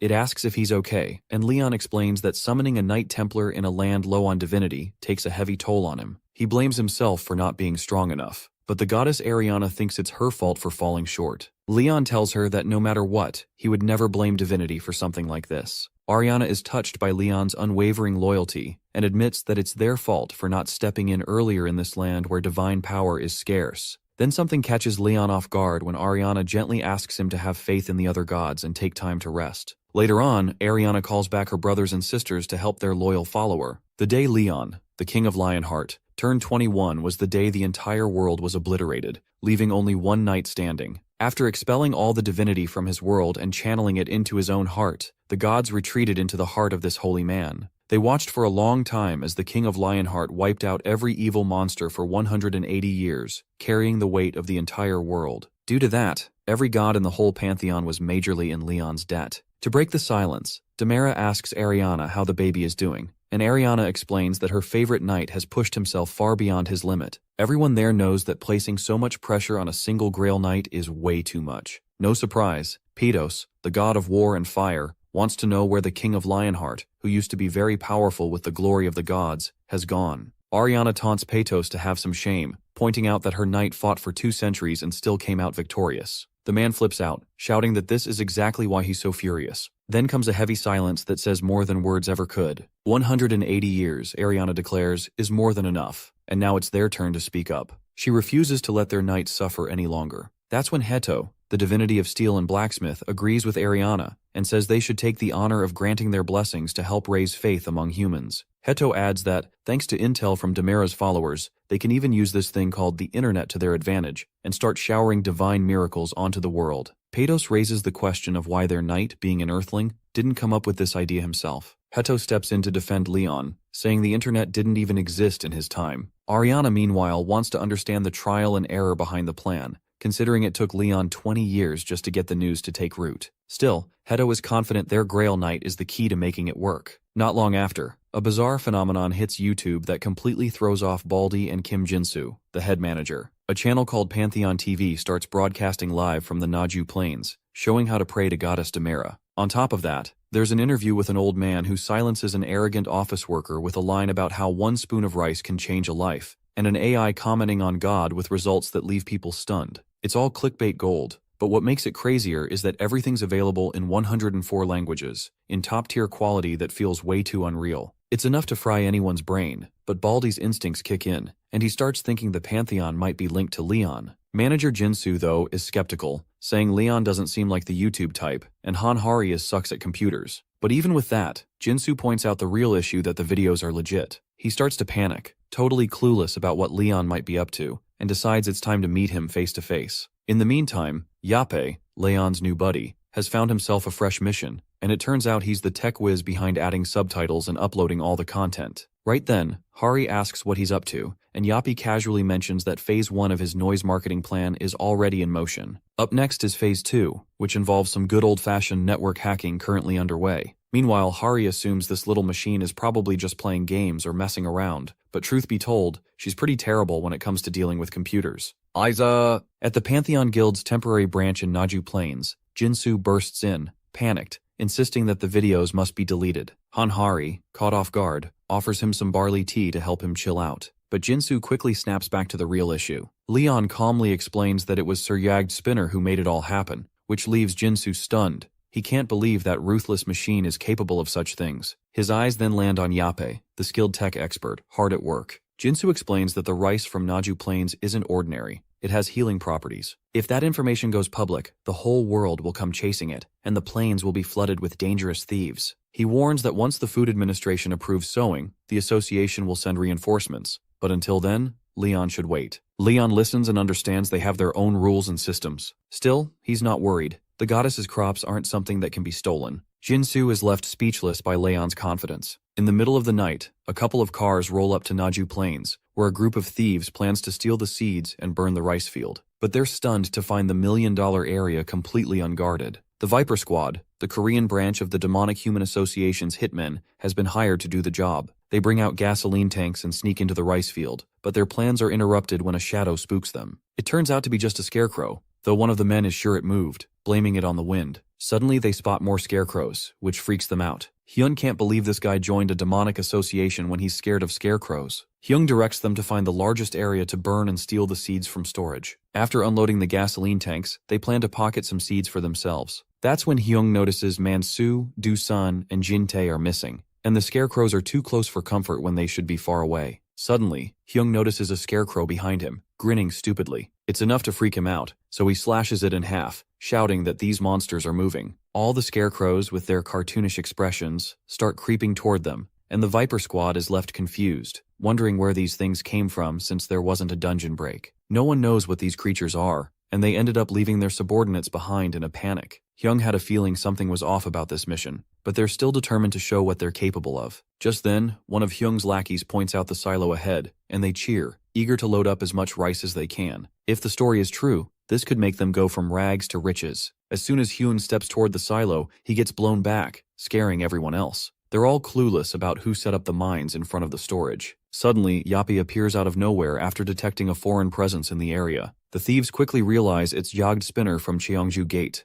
Yape, now on high alert, takes charge of removing the intruders. By morning, all the thieves are tied up and dumped in a corner, stacked beside the doctrines of life and fertility. The documents detail the first harvest, which must be offered to the goddess, along with songs of praise. The rules include no skipping meals, even when busy, and setting up scarecrows with hats and clothes. At the bottom of the rules, a note states the most important rule: thieves will die. The Viper Squad has been successfully arrested. After the Viper Squad got arrested, the value of Pantheon and Blessed Rice shot up like crazy. Yape, the incarnation of algorithm, really pulled a big one there. After that, Leon Dragonia went all out promoting Pantheon to boost rice circulation. There was a small hiccup where Leon insulted some reporters for not showing enough respect, but instead of backfiring, it made the entire internet catch fire with talk about Pantheon. Later on, Leon finally takes a breather and starts thinking about how the gods are fitting into modern society way better than he is. Out of nowhere, Hari comes rushing up to him with some wild news. A single pack of rice just got sold for 230 million won. That totally throws Leon off. He thinks it should actually be more affordable and starts worrying about how regular folks are supposed to afford something like that,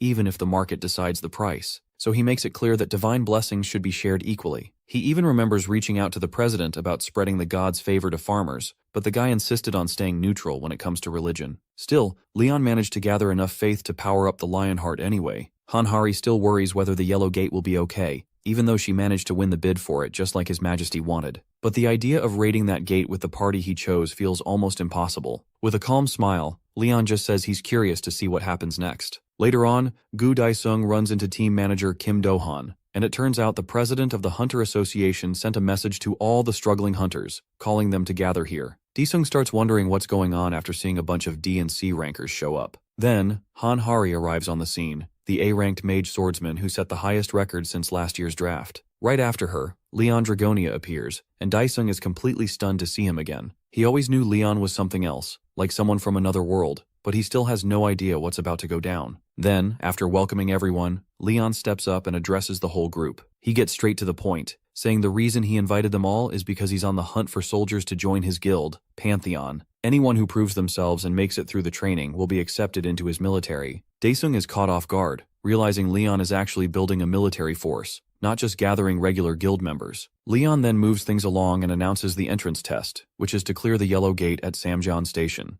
That immediately sets off alarm bells among the hunters, since most see it as a straight-up suicide mission. But honestly, that kind of reaction is expected. The color of a gate shows its rank and difficulty. Black, red, and orange are the toughest, followed by yellow, green, and blue. Daesung remembers that his very first test was at a blue gate in Seoul Station, so for a hunter ranked C or D, facing a yellow gate is basically a death sentence. Baldy tries to calm the low-rank crowd, assuring them they're good enough to walk away from this test. Frustrated and angry, people start heading for the exit, hoping to catch a nap after what they feel was a waste of time. Sooner or later, the whole field clears out, leaving only a few still standing. Then, Leon points to the guy with the afro and asks why he chose to stay. The afro guy, freaking out inside, stammers that he thought there might be some meaning to it. Some had no reason to stay, and some stayed for their friends. Suddenly, Leon turns to Daesung and asks why he chose to stay. Daesung, knowing this guild is led by an S-rank hunter, wants to seize the opportunity. He shouts that he stayed because he believes Leon wouldn't let anyone die. Leon appreciates that attitude. He reiterates his goal of gathering soldiers, emphasizing that their duty is to obey a knight's orders without question. He wants them all to trust in the knight's honor and power. Daesung, drenched in sweat, hears Leon's wish, to listen only to him.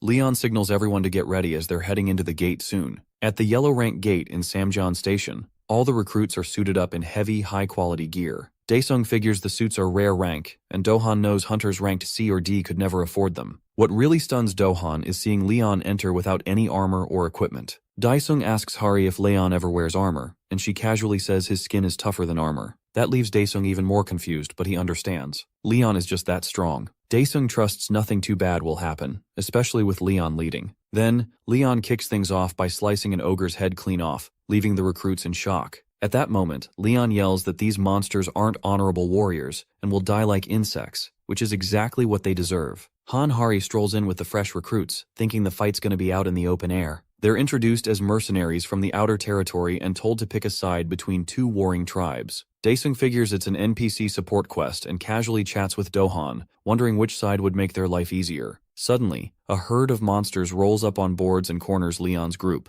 demanding to know who dares trespass on the Battle Axe tribe's land. That question hits a nerve with King Leon, whose face twitches at the insult. Han Hari, well aware of Leon's short fuse, keeps a close eye on him as Yappy asks if they should go ahead. Leon holds back his rage and just tells Yappy to do whatever they want. Harry steps up and declares they're mercenaries offering help in exchange for rewards. The monsters assume these must be the troublemakers their leader warned them about. When Han Hari catches a glimpse of Leon's face looking seriously ticked off, he knows this isn't about to end peacefully, as the tribe tells them to come along. Everything lines up when the green monster Karta Karak, chief of the Battle Axe tribe, takes one look at Leon's group and already sees them as a bunch of weaklings. Karta calls for support in this large-scale war, saying it's for an honorable death and that the winner takes all. But Leon's had enough. Every inch of him burns with fury as he speaks up, mocking the idea of honor coming from beasts who dare dream so high. That sets Karta off, but before he can react, Leon beheads him in a flash. Roaring with rage, Leon calls the orcs bugs that deserve to be crushed, showing just how much he hates them. Standing over the orc chief's corpse, Leon loses it, calling his actions justice as the orc slayer and a living legend. The rest of the Battle Axe tribe, seeing their chief fall, charge in screaming for revenge. Daesung and the others go on full alert. Leon, still fuming, orders his soldiers to raise their shields, form a circle, and hold their ground. They obey, and while Daesung panics over how D-rank hunters are supposed to deal with actual orcs, he surprises himself by blocking an attack, leaving him completely stunned. Out of nowhere, a blue window pops up and grants Daesung the effects of Lionheart's aura, involving defense boost, fortification, large-scale reinforcement, bravery, lighter armor, thick skin, and more. There's also a 50% chance of causing casualties to orcs, who are likely to fall into panic and despair. Daesung is stunned that he's getting blessings like the Knight's Blessing, Dragon Slayer's Honor, and Grail Guardian title, even though the Legion's low levels mean some buffs won't apply. Still, he's loving it. Leon commands the troops to clear out the trash and strike at the right time. The soldiers go all in, stabbing orcs like pros. Then, Leon sees a group of orcs praying to the warrior gods, which sends him over the edge. Furious, he yells to have their heads chopped off for insulting their gods. Hopping on his stallion, he crushes orcs beneath its hooves, then switches to dual blades and clears the field in style. In no time, no orc is left standing.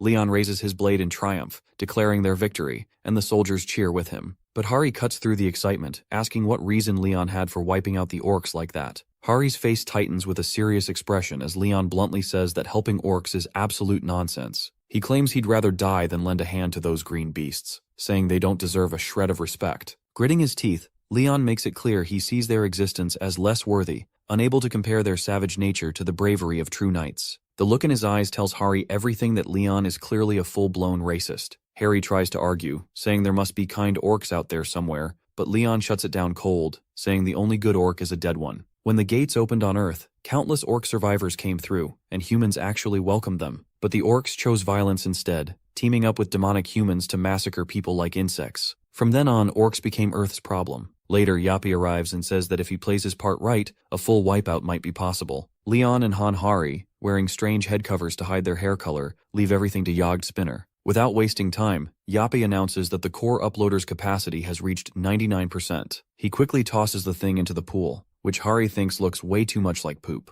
Hari questions if dumping radioactive material straight into the river to kill orcs goes against the honor of a knight. Her bold question makes Leon smirk as he explains that this isn't war or battle, just a necessity to kill beasts. Hari can practically smell the racism in the air and is seriously judging him. Leon then flat out says a good orc is a dead orc, and nothing will ever change his mind. Meanwhile, the orcs lose it, stabbing their own like maniacs. Grokit cracks Gul'dan's skull open, and his clan praises him, saying the god of warriors will welcome him to the eternal fighting grounds. They even raise their drinks in celebration, mumbling about Groktar sipping his victory. Afterward, a giant orc drinks from the river but instantly feels something's off. The water tastes prickly and itchy. He blames the blood in the river, unaware of the truth. In a flash, the orc drops to the ground, clutching his chest and screaming for a witch doctor. He's not alone. Every orc around him is collapsing. None of them has seen a curse or poison like this before. Out of nowhere, Leon shows up, claiming his twisted sense of honor, and launches the orc into the air, wiping out every last one of them. Just as the next order is issued to kill them all, a huge number of soldiers ambush the area, wiping out the remaining orcs. In the nick of time, the Battle Axe tribe is completely erased from the Great Plains, turning the entire orc race into enemies of every soldier. The new command is clear: slaughter all orcs in the hidden quest field. Leon is thrilled to finally land a better quest. Just as he's about to rally his soldiers with a speech about justice and honor, an orc suddenly speaks up, blaming Leon for poisoning the river. The orc snaps, calling Leon a coward who dares to label himself a warrior. Leon is stunned, jaw hanging, unable to believe a beast would talk about honor. Just looking at it disgusts him enough to make him want to gouge out his eyes, but instead, he offers the orc the chance to end himself. That's all it takes for the orc to explode in rage, releasing a muddy aura and shouting that Groktar will never forgive Leon. Leon notices the orc is carrying chains, which sparks his interest. He goes to strike, but it's too late. The orc lifts Groktar's body, offering it in sacrifice, and with glowing strings wrapping around him, gains Groktar's right eye and right arm. A hidden quest unlocks right then and there. Without a doubt, Leon and his party now have a new objective to eliminate Gokrok, the enchantment god orc. Now, Leon faces a strange anomaly as Groktar's eye seems determined to end his life, unleashing a laser-like strike that engulfs everything in smoke. The eye speaks, mentioning a being similar to Groktar protecting Leon, and asks the name of his god. This question infuriates Leon to no end. With a roar of anger, he activates his divine law blessing of the arrow shield, charging forward in full rage, demanding to know how a beast like Gokrok can even think to compare himself to a god, just because he's a captain of mere beasts. Leon's muscles are on fire as he rushes in,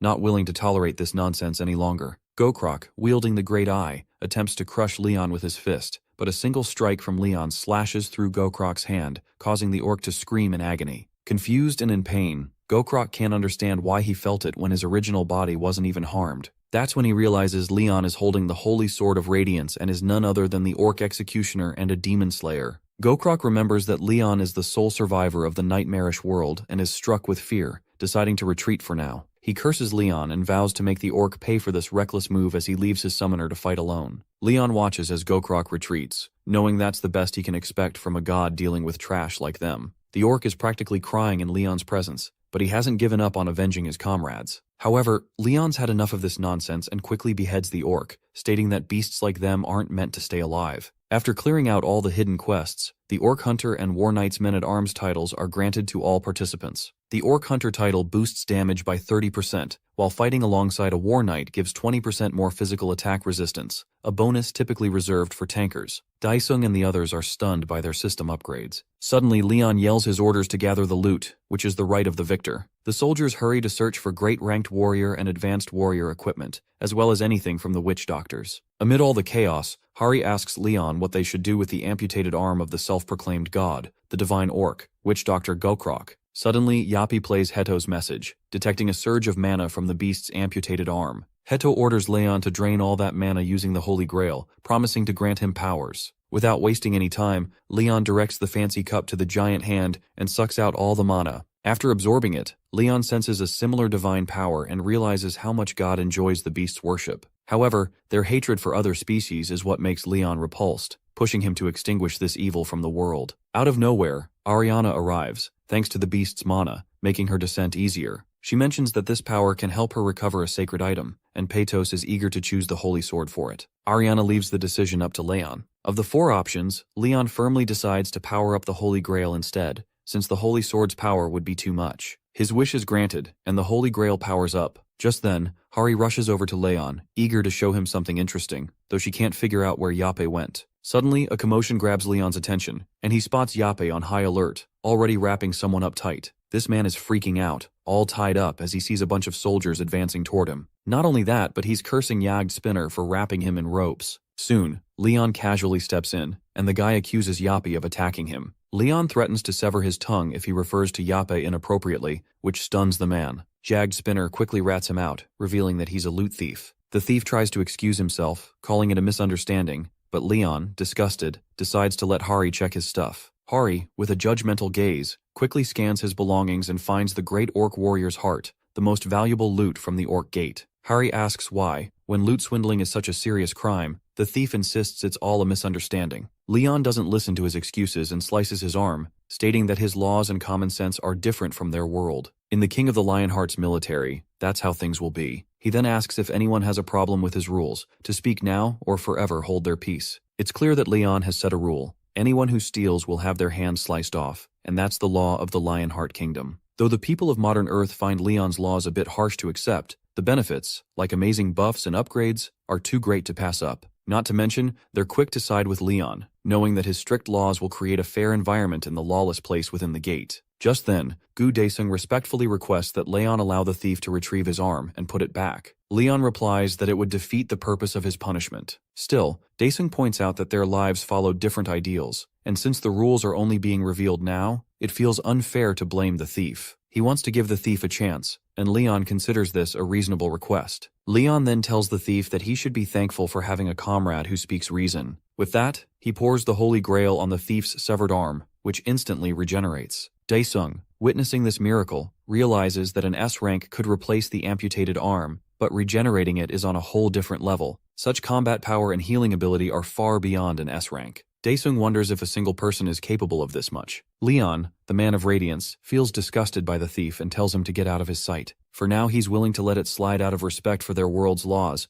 but he makes it clear that the thief has lost his right here. Tears well up in the thief's eyes as he thanks Leon for another chance. Leon then asks anyone who wants to stay to join his military, and those who don't can take their share of the loot and leave. After some thought, the soldiers don't give off the vibe of sore losers, and many decide to stay. Daesung wants in, and Leon, seeing their potential, is ready to launch their training program. He tells everyone to grab their loot because they're leaving. The soldiers, filled with excitement, are on cloud 9. Meanwhile, Hari asks Leon what his plans are next. Leon shares that he's decided on physical training. Under the scorching sun at the Pantheon, a group of people gathers near a building. Dohan asks if Daesung went inside a gate, and Daesung admits he was itching to do something at least. Dohan suggests taking breaks too, and their casual chat continues until Han Hari grabs their attention. She announces the arrival of Leon Dragonia and Sir Jagd Spinner. As Leon arrives, he congratulates those who passed the simple test. He points out there's a bit of a gap in their performance, but assures them it can all be improved with effort. Daesung is surprised to hear Leon call the orc test a simple one. Leon then explains that they've faced all kinds of problems, and their bodies will be key moving forward. So, he announces the start of strict physical training based on the training manual from his kingdom's standing army. The group starts to wonder if this means they're in for the classic middle-aged muscle boot camp, or something even tougher. Without further ado, Leon explains that training the body is all about training the muscles. Once the muscles are trained, the body can be pushed to its limits and even beyond. He openly shares that the Standing Army's training manual was created by none other than Sir Gratus, the Grail Knight and Giant Slayer. Leon adds that Sir Gratus once said humans can level up their strength by getting beaten up more, which is enough to make the new soldiers completely lose it. Leon shouts that a kingdom's soldiers must be trained harder than a farmer, and those wise words have proven to be the key to the most effective training. Shredding and beating the body not only helps it heal faster, but also sharpens dynamic visual acuity to avoid more hits. Just the idea of it makes the new soldiers' hearts leap into their throats. And right then, Leon gives the order for the soldiers to start beating each other up. So, this madman Leon tells his troops to beat each other into the ground until their muscles are completely torn and their fists are nothing but shattered bones. He even insists they break bones too. Daesung yells that this kind of madness will destroy their bodies for good. That's when Leon Dragonia pulls out the fancy Holy Grail and drops the bombshell that he is the guardian of the Holy Grail itself. Out of nowhere, Dohan tells Daesung that his injuries are already healed, and Leon explains that every warrior and soldier will be healed by the Holy Grail. The holy water will literally regrow muscles and bones. Without a second thought, Leon sets a timer for 5 hours and orders everyone to break anything and everything in their path. There are no teams, no allies, just fists and kicks flying from every direction. It's a total free-for-all, and if even one person comes out without a scratch after 5 hours, Leon swears he'll be the one to beat them down himself. With that said, he puts Yappi in charge and casually walks out. The soldiers are absolutely stunned when they realize their physical training manual is basically just one giant beatdown against a crowd of people. A few nervous laughs slip out, trying to hide the panic bubbling inside everyone. Then, out of nowhere, Sir Jagged Spinner fires a laser shot to scare the life out of them and get things moving. It's a loud, clear message to start fighting and let the chaos begin. On top of that, he warns that the armed forces will step in if they don't follow Leon's orders. Without wasting a second, the soldiers dive into the madness, throwing bone-crushing kicks and gut-wrenching punches left and right. Even when they're injured, they're desperate to smash each other's faces in just to survive the training. In the middle of the chaos, Daesung is in complete shock and thinks everyone's lost their minds, only to get punched in the face by someone out of nowhere. At that moment, it becomes clear what life looks like for Leon's future knights. At 9 in the morning, they go through Gratis's standing army training called the Steel Skin Project. Then, at 12 noon, it's lunchtime, which consists of nothing but water, salt, and sugar, all served by Leon, Hari, and Yappe. The soldiers are horrified to hear it, but the manual says it's just enough to keep them alive through the brutal training. Once they're close to becoming real soldiers, that's when they'll finally get proper food. At 1 in the afternoon, it's time for tactical training, where a team of 5 has to stop Leon charging at them on his stallion. By 9 at night, all that's left is sleep to recover their energy. Daesung can't help but feel like this whole thing is straight out of hell. Luckily, Hari's warm and steady care helps keep things under control. Still, the hunters have no clue that all of this has been part of Leon's plan, even as they sit there eating. Later, Daesung's training picks back up in the field, and he's fired up with a fresh wave of motivation. As he starts to tire out, he realizes he's lugging around a heavy shield and sword that make it hard to swing properly. The stances feel stiff and awkward, so he focuses on stabbing to make it easier. That's when Leon suddenly appears and calls him out for doing it all wrong. He tells Daesung to fix his posture and try stabbing again. Daesung shifts his stance and gives it another shot, but Leon still isn't impressed. After a few more attempts, Leon points out that Daesung keeps dropping his shield whenever he stabs, which leaves him open. On top of that, he reminds Daesung that he needs to protect his ally's right shoulder. Leon advises him not to lower the shield so much that it blocks his own vision. When asked, Leon explains that a poorly positioned shield creates a gap, giving monsters an easy opening to strike. That's when Daesung hesitantly asks if Leon's strategy is to have soldiers block enemies with shields, while knights charge in to finish them off. Leon simply replies, "Hammer and anvil," meaning that's his method and it's not up for debate. But Daesung isn't fully convinced, and says that tactic might not work against monsters. That clearly hits a nerve, and Leon sharply questions if Daesung is seriously trying to teach him how to fight otherworldly creatures. Sensing the tension, Daesung quickly backs down. To make things clear, Leon admits he's fought the same kind of monsters countless times in his own world, so he knows exactly what he's talking about. Then Leon goes off, saying that the monsters here are like cute little pets compared to the nightmares he's faced. He talks about massive giants, hulking trolls, weird multi-limbed snakes, and giant spiders crawling with goblins. And that's not even mentioning the dragon that could crush mountains like they were just tiny pebbles. Further on, Leon talks about the importance of learning all kinds of hunting methods to take on the countless monsters out there. Daesung understands that to survive, he needs to master the art of adapting to unexpected situations, and that kind of skill only comes from real experience. With decades of fighting monsters while serving a goddess, Leon has the spirit of victory that brings glory to any battlefield, no matter the weapon. That's exactly why he's taken this chance to train soldiers into well-rounded fighters, which is a must if they want to become true knights. To sharpen their survival skills, Leon says they need to be the best at least one talent. But Daesung deep down wants to go beyond just one skill. When asked about it, he says someone like him, a peasant, can't dream of becoming a knight. Leon corrects him right away, saying that knights aren't just nobles or aristocrats.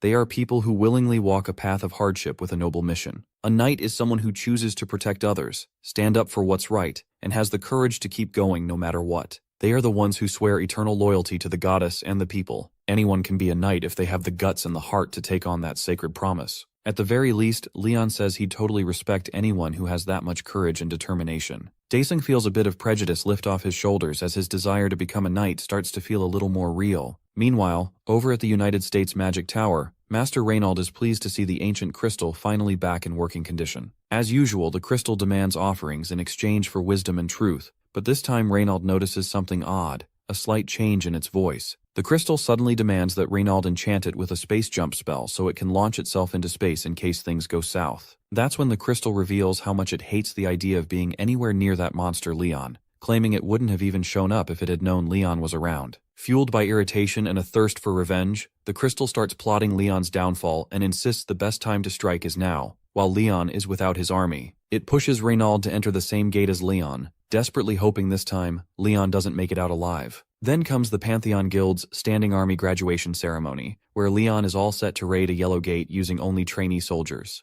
Hanhari and Sir Yapi aren't part of this raid, so Chief Jinsu is left to handle everything inside. Besides Chief Jinsu, Leon addresses the soldiers who have proven themselves during the past month of training. Now, it's time for them to show what they're made of and finally put their skills to the test. Normally, yellow-ranked gates are off-limits to people like them, but Leon throws them straight into the deep end, letting them experience what it truly means to be a soldier under the Lionheart King. He declares that they will be serving the divinity within the gate. With a powerful voice he commands, "Pantheon, head out at once." With 49 hunters of average D rank, 1 hunter from the Hunter Association, and Leon Dragonia Lionheart, they all step inside the gate. At the same time, Hari reassures Yapi that there's nothing to worry about since Leon is with them, so everything will be fine. But Yapi senses something off, pointing out that the count should be 51, including the Observer, the trainee soldiers, and King Leon. Hari doesn't get what's wrong until Yapi breaks it down. 52 people just stepped through the gate. That stuns her completely. After detecting an anomaly, Yapi's emergency protocols kick in, and it shoots straight into the gate. Hari tries to follow, but the gate slams shut before she can make it through, throwing her hard into the wall before she hits the ground. All of a sudden, Hari and the others notice the gate's mana starting to waver, shifting into a red hue. This sudden fluctuation is enough to raise alarms and send a chill down their spines. Inside the gate, the scene is nothing short of horrifying, with countless demons wreaking havoc all around. Leon breaks the silence with a sharp command, telling his soldiers to raise their shields, recognizing that they've stepped into a magic square. Without a shadow of doubt, he calls for the formation of Lionheart's Testudo and orders them to move forward. Chief Jinsu, completely puzzled, can't believe they're advancing through a demon gate instead of running away. But then he notices something strange when none of the soldiers seem scared. Curious, he checks the effects of Lionheart's aura, and it absolutely stuns him. His jaw practically hits the floor as he realizes this boost goes way beyond commander level and is affecting the entire group. Right then, a pack of demons charges straight at the Testudo formation. Leon's command to raise shields echoes out, and the soldiers block the incoming horde like total pros. Jinsu is shaken to his core, watching these recruits hold back demons with pure willpower, especially when even a B rank would have a hard time against a bloodhound. It makes him wonder what kind of training they went through in the past 4 weeks. Leon then orders them to step forward, push the enemy, and go for the counterattack. He tells them to strike at any opening without giving the demons a chance to fight back. The soldiers follow every word like clockwork, overpowering the battlefield and pushing ahead. Suddenly, Jinsu spots a demon troll approaching and quickly warns the others. He panics, thinking they're done for, since that kind of monster usually takes an A ranker to handle. However, Squad 3's captain, Gu Daesung, jumps in and blocks the demon troll's attack like it's nothing, especially compared to Leon's charged hits. Jinsu is blown away seeing Leon's army take on such a heavy blow without falling apart. The demon troll gets mad, but Sir Yapi shows up just in time and drills straight through the monster, putting it down hard. Leon, surprised by Yapi's sudden entrance, quickly praises the solid block that made it possible to finish the beast. The demons are left speechless, watching their strongest fighter drop dead just like that, when he was supposed to get reverse summoned. That's enough to send a chill through the entire demon crowd, and they take off running. The humans are just as stunned, watching demons flee for once, realizing they've actually won the battle. Everyone starts thanking Leon's squad for saving the Sparrow Kingdom from destruction. Turns out, their real mission was to stop the Demon King's invasion within 1 week. This shocking bit about the Demon King being involved makes the soldiers question things, since the yellow gates are not supposed to work like that. Then, out of nowhere, Leon's lackey drops a bomb, saying the yellow gate, their way out, has vanished. Leon keeps the group calm, even as Yappy reports that a foreign invasion has been detected. Demanding answers, Leon turns to Daisung, who steps up and explains that they're stuck in a fluctuating gate, where the gate's difficulty suddenly spikes without warning. There's no clear exit until the gate is completely cleared, and Leon starts to suspect this isn't just a random event. Still, he sticks to the plan of raiding the gate. Daisung warns there's a high chance they'll run into Demon Kings, but Leon reminds him that he is the King of Lionheart who has already slain 2 Demon Kings and more than 30 great demons. Just thinking about how many demon-related traits King Leon carries lifts the group's spirit and helps calm everyone down. Deep down, though, Leon isn't sure if he has enough divinity left to guarantee a win against another Demon King, but as a knight, he knows he has to be the hope they can depend on in this crisis. Meanwhile, the crystal lets out a twisted laugh, saying Leon has gotten weak like any ordinary human. Reynald asks if it's time for his descent, but the crystal shuts him up quickly. It then reveals that the demons of mating desires have been working for 100 years on something built specifically to wipe out Leon Dragonia for good. So, the Sparrow Kingdom, known for its peaceful ways and proud of its long history that spans over 1,000 years, suddenly found itself in a dangerously tight spot. The demons kept invading non-stop. In the end, only the palace was left standing, with just a handful of survivors embracing the last ray of hope. Daisung explains that each gate has its own theme and different backdrop, but this one comes with a time limit. Normally, dungeon breaks happen because monsters are left alone for too long inside a gate, but in the case of timed quests, the gate closes once certain conditions are fulfilled. That aside, Leon has a change of heart and asks for Jinsu's permission to let him and Yappy step in. Jinsu, staying calm, gives his full approval, mentioning that the president has already considered the worst-case scenario. On top of that, Leon brings up the topic of hidden quests, which completely stuns Daisung. When asked, Leon openly shares his desire to kill the Demon King. Later,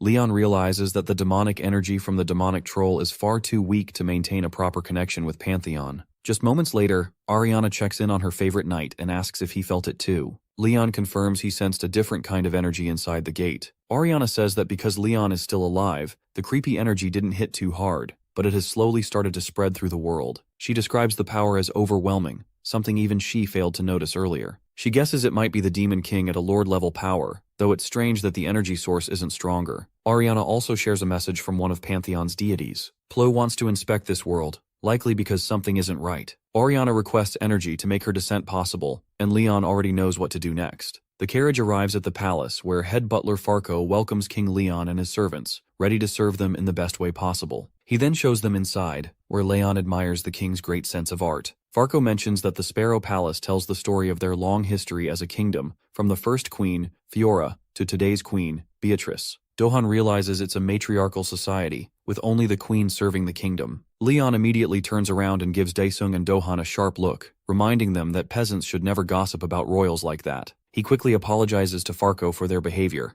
explaining that the urgency made him pick mannerless buffoons. Farco is calm about it and leads them to the presence chamber, where the queen eagerly awaits. As they enter, Leon's face shows he's all business as he continues forward. All eyes are on him, and Chancellor Duke Archeum addresses him, asking if he contributed to their battle against the demons. He's quick to announce Leon as the knight due to his accomplishments in the last battle. However, Leon interrupts the Duke and heads toward the queen to speak with her directly. Suddenly, an old man steps in and stops Leon in his tracks, saying that no matter how great his achievements are, they still wouldn't make him worthy of approaching the queen as an outsider. Daisung, Jinsu, and Dohan notice the Chancellor yelling at Leon, and they start wondering if Leon is about to lose his cool. Meanwhile, Leon is clearly struggling to hold it in, so he turns to the queen and boldly declares himself the king of the Lionheart Kingdom, Leon Dragonia. The Chancellor takes note of what he sees as rude behavior and immediately calls for his capture. But Leon doesn't waste a second. He grabs the Duke by the neck and twists it in pure disgust. Such a neck twist is enough to bring Duke Archeum to his knees.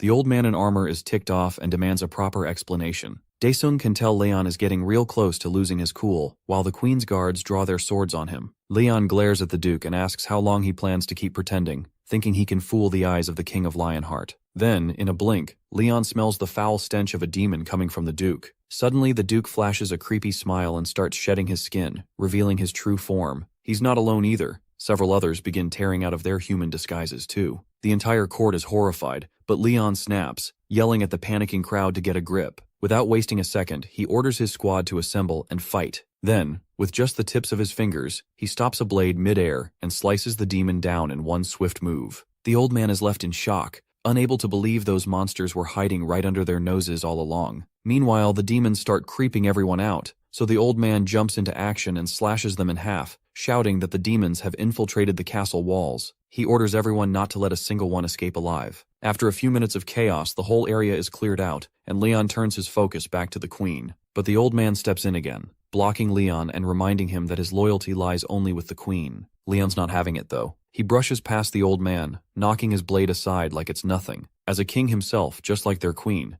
Leon declares that he has the right to make judgments and decisions, telling the old man to remember his place. The old bones finally come clean, admitting that the queen isn't in the right state of mind to make sound decisions. After the chancellor's fall, he claims the authority, and Leon agrees to it without fuss. Then Leon brings up how the evil energy has deeply corrupted the castle, and how the cleansing needs to happen faster than expected. When questioned, Leon simply says a king never lies and demands command over the soldiers, along with the authority to eliminate the evil, now that the queen is powerless. Later, at the central square of the Sparrow Kingdom, Leon gathers the shaken survivors and casually drops the bomb that he's now fully in charge. After introducing himself as Leon Dragonia Lionheart, he tells everyone that many among them have already been possessed by demons. He's certain that the demons have been planning a revolution and secretly infiltrated the castle to make it happen. Leon's got this built-in radar that can sniff out possessed freaks, and he's more than ready to show everyone just how it works. He yanks two people from the crowd and throws down a bold challenge. Anyone claiming they're not evil, not corrupted, or not some sneaky little heathen has to step into the flames to prove their innocence.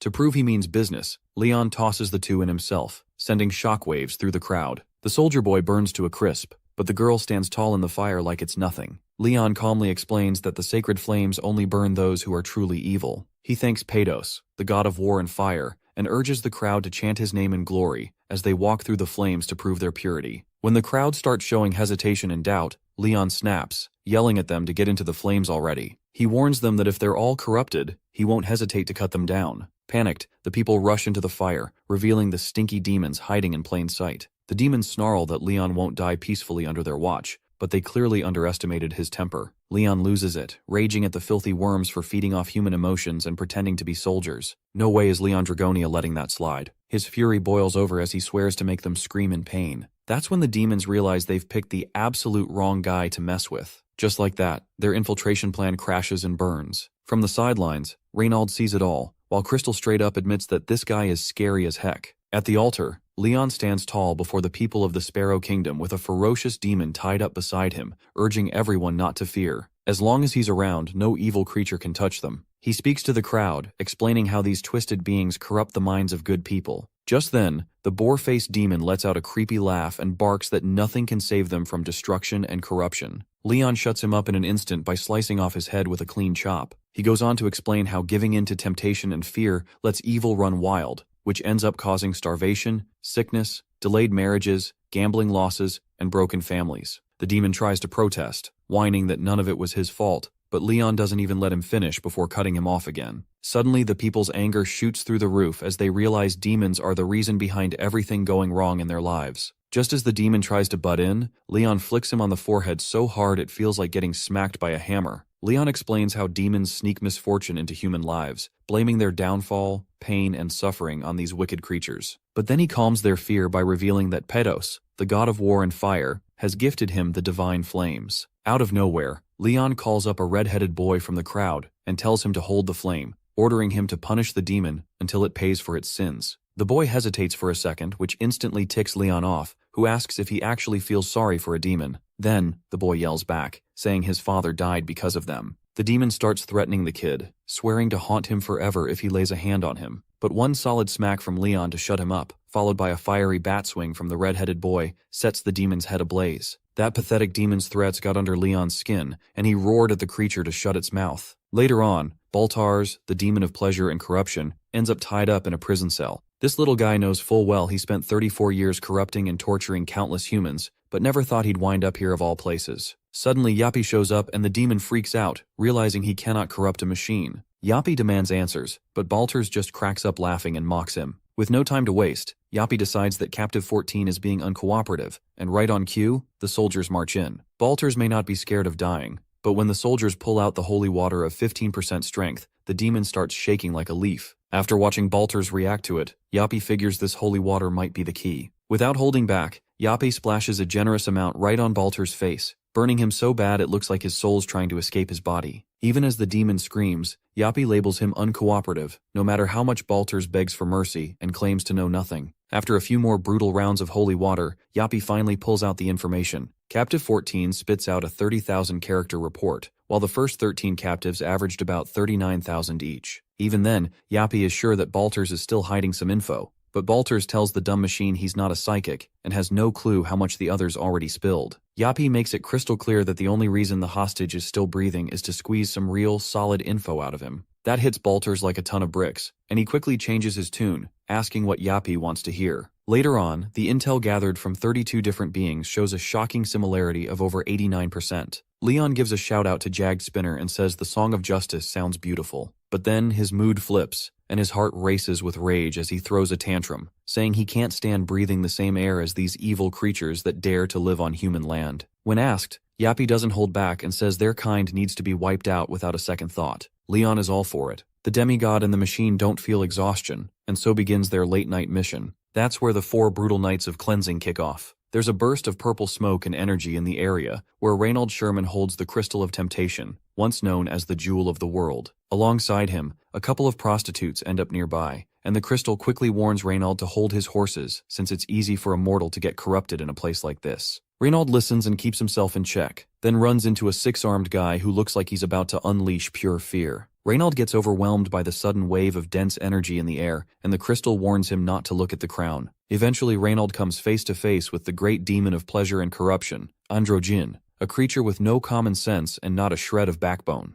This goblin, riding high on a sudden wave of success, gets an offer that even the crystal can't turn down. The demonic beast completely loses it over the deal, screaming in frustration and rage. It yells at the crystal, reminding it that their lord and the great demons are already dead. Androgen reminds the crystal that it's nowhere near his level. Androgen says they died out long ago, so the crystal should drop the arrogance. He's certain the crystal's lord fell during the Great Ascension 180 years ago, just like his own. The crystal knows it well, as those were brutal times down there. A trip down memory lane, 180 years ago, the 5 evils teamed up for the first time to take over the world. But that move backfired hard, turning their lives into a nightmare, with 3 of the demon lords dying brutally. Now even the demons who remember are already running in fear of Leon. With his clothes in tatters and temper flaring, Leon charges in like a furious beast ready to settle the score, and that alone is enough to make demons piss their pants. Over 10 million demons were wiped out. The crystal admits he's one of the few survivors from that heaven-like place. Androgen asks if the crystal really knows what went down back then,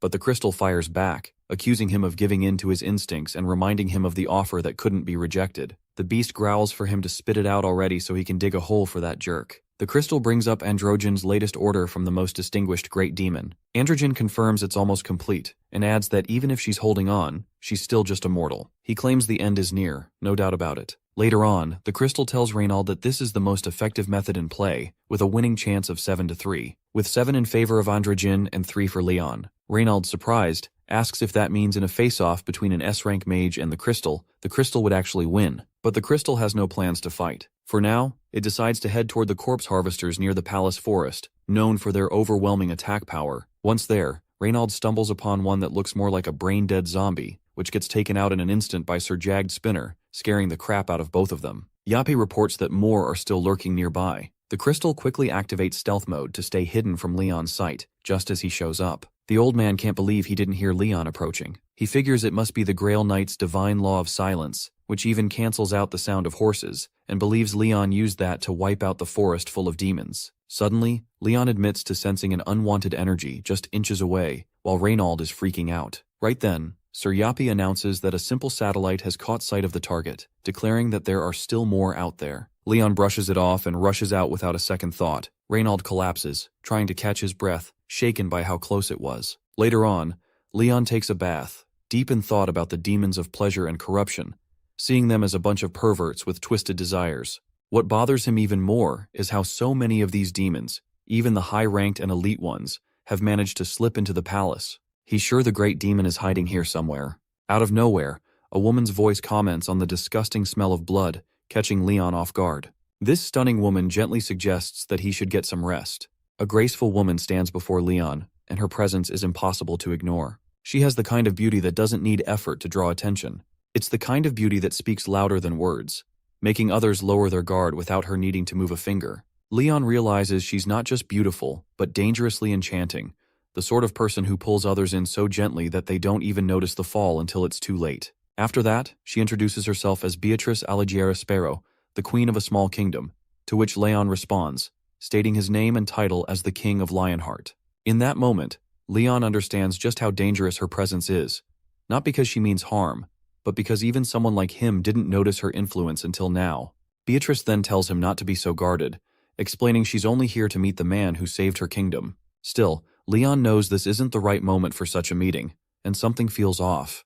The timing, the setting, nothing about it feels right for a noble lady like Beatrice to visit him. After that, Beatrice quietly reveals that she's being watched, and that the general and his knights, while pretending to serve her, are actually keeping her imprisoned and monitoring her every move.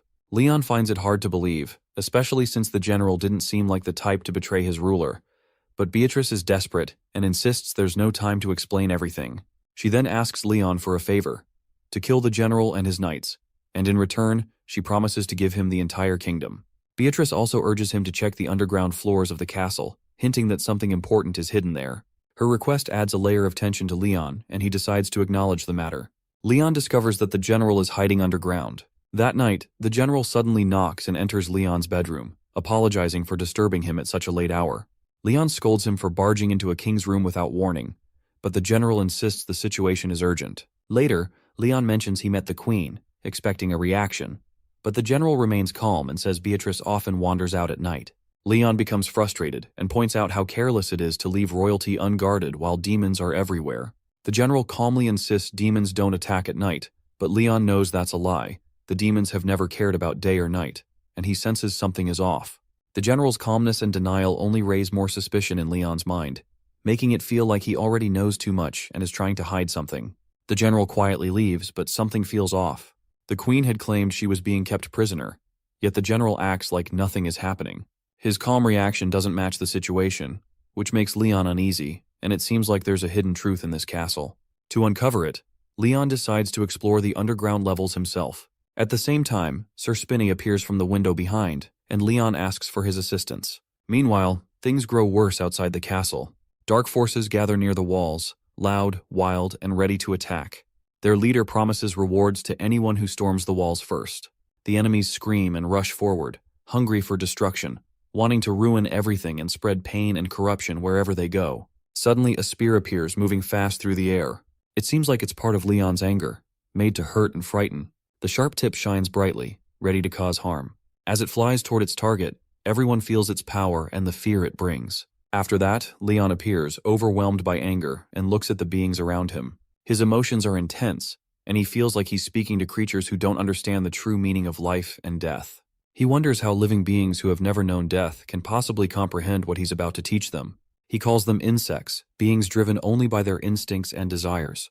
Leon continues, revealing his identity as the King of Lionheart, and vows to show them the evils of the world. He believes it is his responsibility, as a representative of the Pantheon, to teach these beings the true value of life, something they clearly don't understand. As he speaks, Leon's anger rises, and he declares that fear will now be a part of their existence. He promises that they will face the terror of their own souls and feel a fear they've never known before. In his position of power, Leon has decided it's time for these dirty souls to learn the lesson he has for them. General Ricardo shows up when no one expects him, especially during an ongoing battle. Someone nearby wonders why he's here now, when the fight isn't over yet. But Ricardo doesn't seem worried. He trusts that the outsider will handle things. Instead, Ricardo focuses on something more serious, the seal, and checks if it's still holding. The answer comes back, yes, it's working. After that, Ricardo stays calm and reminds them that the wait is almost over. With just a little more patience, the anger and pain that have built up over 100 years will finally reach their end. As Ricardo speaks, Sir Spinney watches him from above, carrying a weight that hints at something deeper connected to what lies ahead. The monsters walk in a line, their hands tied with ropes like handcuffs. They move slowly, one after another, under tight control. As they march, one of them trips and falls to the ground. The soldier warns him to be careful, showing how weak and tired he has become. Meanwhile, a girl among them shifts closer to the hunter. Her hands are tied too, but her eyes hold a different kind of look. She softly leans in and tries to get his attention. She asks him to untie her, speaking gently and pretending to be innocent. Her tone changes as she hints that if he helps her, she'll do something good in return. It's clear she's trying to seduce him. Right after she tries to tempt him, a strange energy suddenly spreads through the air, and the force called corruption resistance activates. In that moment, everything changes. The hunter looks at the girl again and realizes that her soft and sweet act quickly fades. Under the effect of the force, she no longer seems harmless. Her presence now feels twisted, dark, and wrong, more like a monster than a person. The energy around her is cold and unnatural. After realizing the truth, the soldier steps back, thinking he almost fell for the trap. The monster stares in shock and wonders how a normal human could resist that kind of seduction. His voice trembles as he questions how his power, something only demons use, failed so easily. He had almost gotten the hunter under his control by becoming a seductive girl, and now he cannot understand why it did not work. While the monster panics, Leon appears and demands to know who caused the commotion, and the soldier quickly points at the monster. Without hesitation, Leon lashes out and calls him a bastard, accusing him of trying to seduce one of his soldiers using her filthy body. The monster begs for forgiveness, but Leon refuses to listen and shouts that someone as low and disgusting as him has no right to speak. The monster apologizes again and again, but Leon shows no mercy and tells him that he does not need his answer, and makes it clear that the monster has no worth in his eyes. The other monsters watching are shocked and realize that Leon is scarier than a demon. One of the soldiers tells Leon that something feels off. The battle has ended and victory belongs to them, yet the atmosphere feels strangely quiet. The people, instead of cheering or celebrating, seem distant, and their reactions are cold, almost empty, as if the win means little to them. He explains that even a weak demon can easily seduce a human and twist them with corruption. The war against demons never truly ends. It only shifts and continues in different forms. Because of this, only the strongest, those who truly understand the cost, feel any joy in the victory. This is the reality of a demon war, never-ending and draining. To keep fear alive and remind the people of what they fight against, an order is given that the citizens must be the ones to hang the demons. They must see the twisted souls of their enemies fade right before their eyes. Only then will they understand the danger.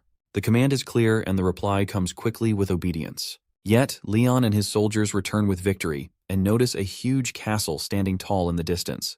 It looks strange and heavy, as if it does not belong there. Leon reminds them that there is no one who will welcome them. As they walk closer to the entrance, the feeling becomes more serious, and when they reach the front gates, 2 guards quickly step forward and raise their hands, showing that no one can go inside. The message is simple. This place is not for them, not even for heroes returning from war. After breaking through the castle gate, Leon leads his soldiers inside without hesitation. The heavy doors fall apart behind them, and their footsteps echo on the stone floor as they move deeper into the castle. Each hallway they pass feels more silent than the last. The deeper they go, the stronger the feeling grows that something important is hidden here, something no one wanted them to find. As they continue inside, someone suddenly calls out in surprise, telling the others to come take a look, and what they find makes them pause. A hidden room lies beneath the castle, something completely unexpected, and Leon points toward a bed placed strangely in the center of the space. It does not feel like just a room, it feels like a secret. Leon wonders if this could be the hidden truth the Queen once mentioned. The setup makes it clear that something is being kept out of sight. Leon steps forward, deciding they can check for themselves, and when they enter the room, they all see a figure lying on the bed. A woman is resting there, quiet and still, yet incredibly beautiful, and the silence turns heavy as they realize this is no ordinary discovery. Her beauty is unreal, almost otherworldly, and the air around her carries a strange, dark energy. For a moment, a few soldiers stare too long, caught in the pull of her presence, and Leon notices this and quickly warns them to resist. Leon tells them not to fall for the dark energy surrounding her, but the room feels heavier and even Leon can sense his aura is not helping much this time. Realizing that, Leon decides to handle it himself, directly and without delay. Without hesitation, Leon moves forward and strikes one of the soldiers hard across the face, snapping the soldier back to reality. Another one shakes slightly as Leon steps toward him and does the same. The sudden hits jolt them back to their senses. Leon stares at them coldly and reminds them that it was not the woman or any magic that brought them to this state. It was their own weakness, their own minds, that let it happen, and they fell into the trap themselves. After that, Leon guides them to breathe properly, inhaling slowly through the mouth and exhaling gently, clearing their minds. Just then, General Ricardo walks in, observing the scene, and seems impressed that Leon was not seduced like others would have been. Ricardo points out something surprising, that all of them are standing strong, not tempted by her, and further explains that it is because they have grown used to such temptations, possibly from years of war and exposure to demonic tricks. Leon hears it but dismisses the idea right away, calling it nonsense. To him, there is more to this than just being used to temptation. Further ahead, Leon explains that the queen's charm is not normal because it is not just beauty. It is a strong kind of magic that feels like a curse, and he has seen this kind of power before. It belongs to someone known as the Lady of Pleasure, a demon who can tempt any living being, and her magic is made to pull people into darkness, slowly turning them corrupt without them even knowing it. This kind of magic is dangerous and hard to resist. But as Leon looks at the queen, something feels off. Even though he hates demons more than anyone else, Leon does not feel that same dark energy coming from her, which makes him pause and think. After that, Leon takes a breath and starts to speak quietly, calling out to a divine power, a force linked to dreams and death. Leon speaks with respect, asking for its blessing. He does this not as an ordinary man but as a guardian and knight of someone important, Ariana. Suddenly the air feels different because something powerful has awakened. A voice answers his call. It calls him the Knight of Ariana and the true owner of the Lionheart. The divine power accepts his request and prepares to help him, standing with Leon, the king of the Lionheart. Leon stands firm and greets the divine being he called upon, Plo, the divinity of dream and death. The divine power recognizes him as Ariana's knight and the true owner of the Lionheart. Just as Leon wished, this powerful force has now descended before him. After that, Plo senses the energy in the space and confirms that there is something deeply wrong because the demons of corruption have been spreading their influence here. In this endless dreamlike state, they are twisting thoughts and building a false world filled with a corrupt kind of awareness. Plo explains that dreams are not meant to last forever. At some point, one must wake up, and the time has come to tear away the illusion and reveal the truth hiding behind it. Whatever has been masking itself here must now show its true form. Plo strikes a lamp-like object above, and the blast hits Ricardo. Instantly, a dark energy bursts out from him. It is a hidden demon soul that had been buried deep inside. Everyone watches in shock as the twisted spirit separates from Ricardo's body. Plo's power reveals the truth and forces the darkness out. Leon, now seeing it all clearly, finally understands why none of this felt right before, and why he could not sense the danger. The reason the queen's energy felt different all makes sense now. It is not simple seduction.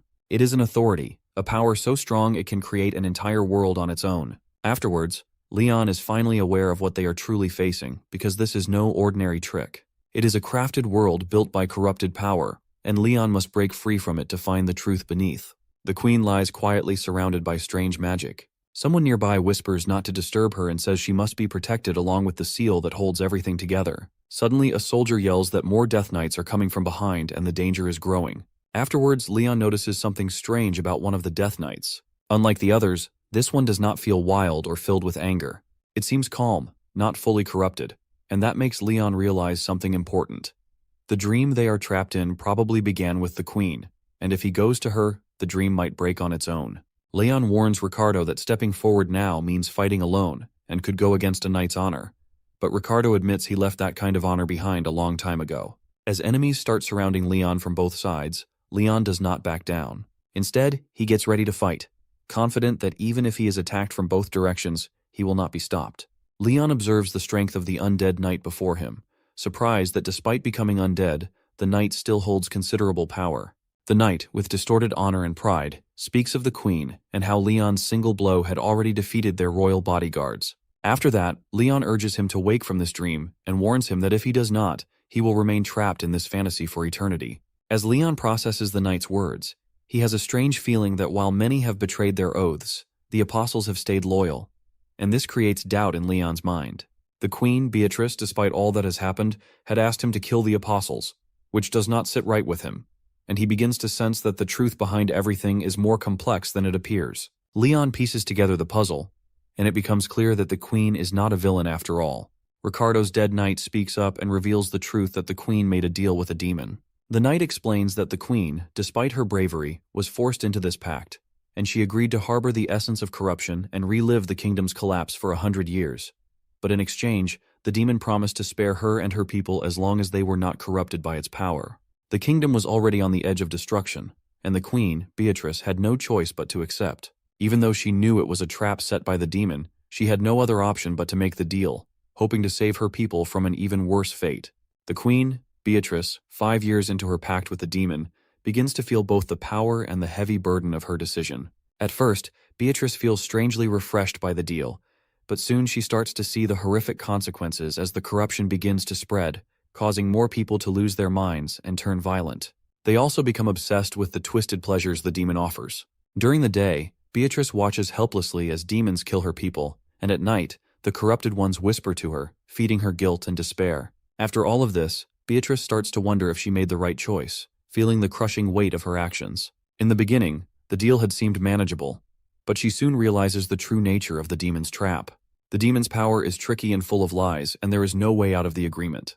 If anyone tries to escape the deal by committing suicide, they are doomed to become lost spirits in the afterlife. Even worse, once the deal ends, everyone will fall completely under the demon's control.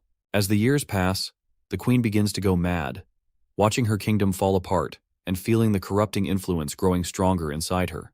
After 50 years, her loyal knight can no longer resist the temptation, giving in to his desires and entering the queen's bed. This marks a turning point as the corruption takes over even the most faithful of her followers. After that, General Ricardo realizes that no one can resist the seductive power of the deal, and everyone is now trapped in the corruption. Ricardo feels the weight of the situation and comes to a painful decision. To protect the queen and save her from further suffering, they must end their lives. Even though committing suicide would mean breaking the contract and becoming lost spirits, wandering the netherworld forever, Ricardo believes it is the only way to protect her. Additionally, General Ricardo knows that by going against the deal with the demon, they will become servants of corruption at the end of the 100 years. Yet, despite the inevitable consequences, General Ricardo and his comrades choose to remain loyal to Queen Beatrice, willing to sacrifice everything, even their own souls, to ensure her safety and protect her from the dark forces controlling their fate. Long ago, the Queen's most loyal knights, Beatrice and General Ricardo, made a painful choice. They ended their own lives and turned into Death Knights to resist the Queen's demonic temptation. In doing so, they became immune to the curse and sealed her away to protect her. Since that day, 80 years have passed, and all they could manage was to keep her asleep for just half a day at a time. Their loyalty ran so deep that Leon now understands why the Queen once asked him to end their lives, and it wasn't out of hate, but mercy. Plo reaches out to Leon and asks if he can feel the rising darkness. Leon senses the heavy energy around him and realizes the demons are awakening, preparing himself for the battle ahead. With urgency, Leon calls upon his soldiers and commands the warriors of the Lionheart to awaken. Moments later, Leon's soldiers slowly wake up as his voice calls them. They've been asleep for a long time, but now it's time to fight again. One by one, they stand up, ready to do their duty. Suddenly, a strange and scary voice echoes through the air, signaling the arrival of the demon. He looks calm and confident, like he's been waiting for this moment and wants to finish what he started. At the same time, a soldier runs in, screaming that the demons have broken into the castle, and there are so many demons, too many to count, and they feel like they are everywhere. The commanders quickly give orders to raise their shields and get into position. The knights are scared, but they prepare to fight. The knights are scared, but they trust Leon because Leon told them to hold their ground, and he would handle the rest. The battle begins, and the demons are strange. They laugh while fighting and use a weird power that turns pain into something they enjoy. It's creepy and confusing, but they keep attacking without stopping. Even though things are scary, the knights stay strong because they remember why they're here. They're fighting to protect their home and believe that Leon will lead them to victory.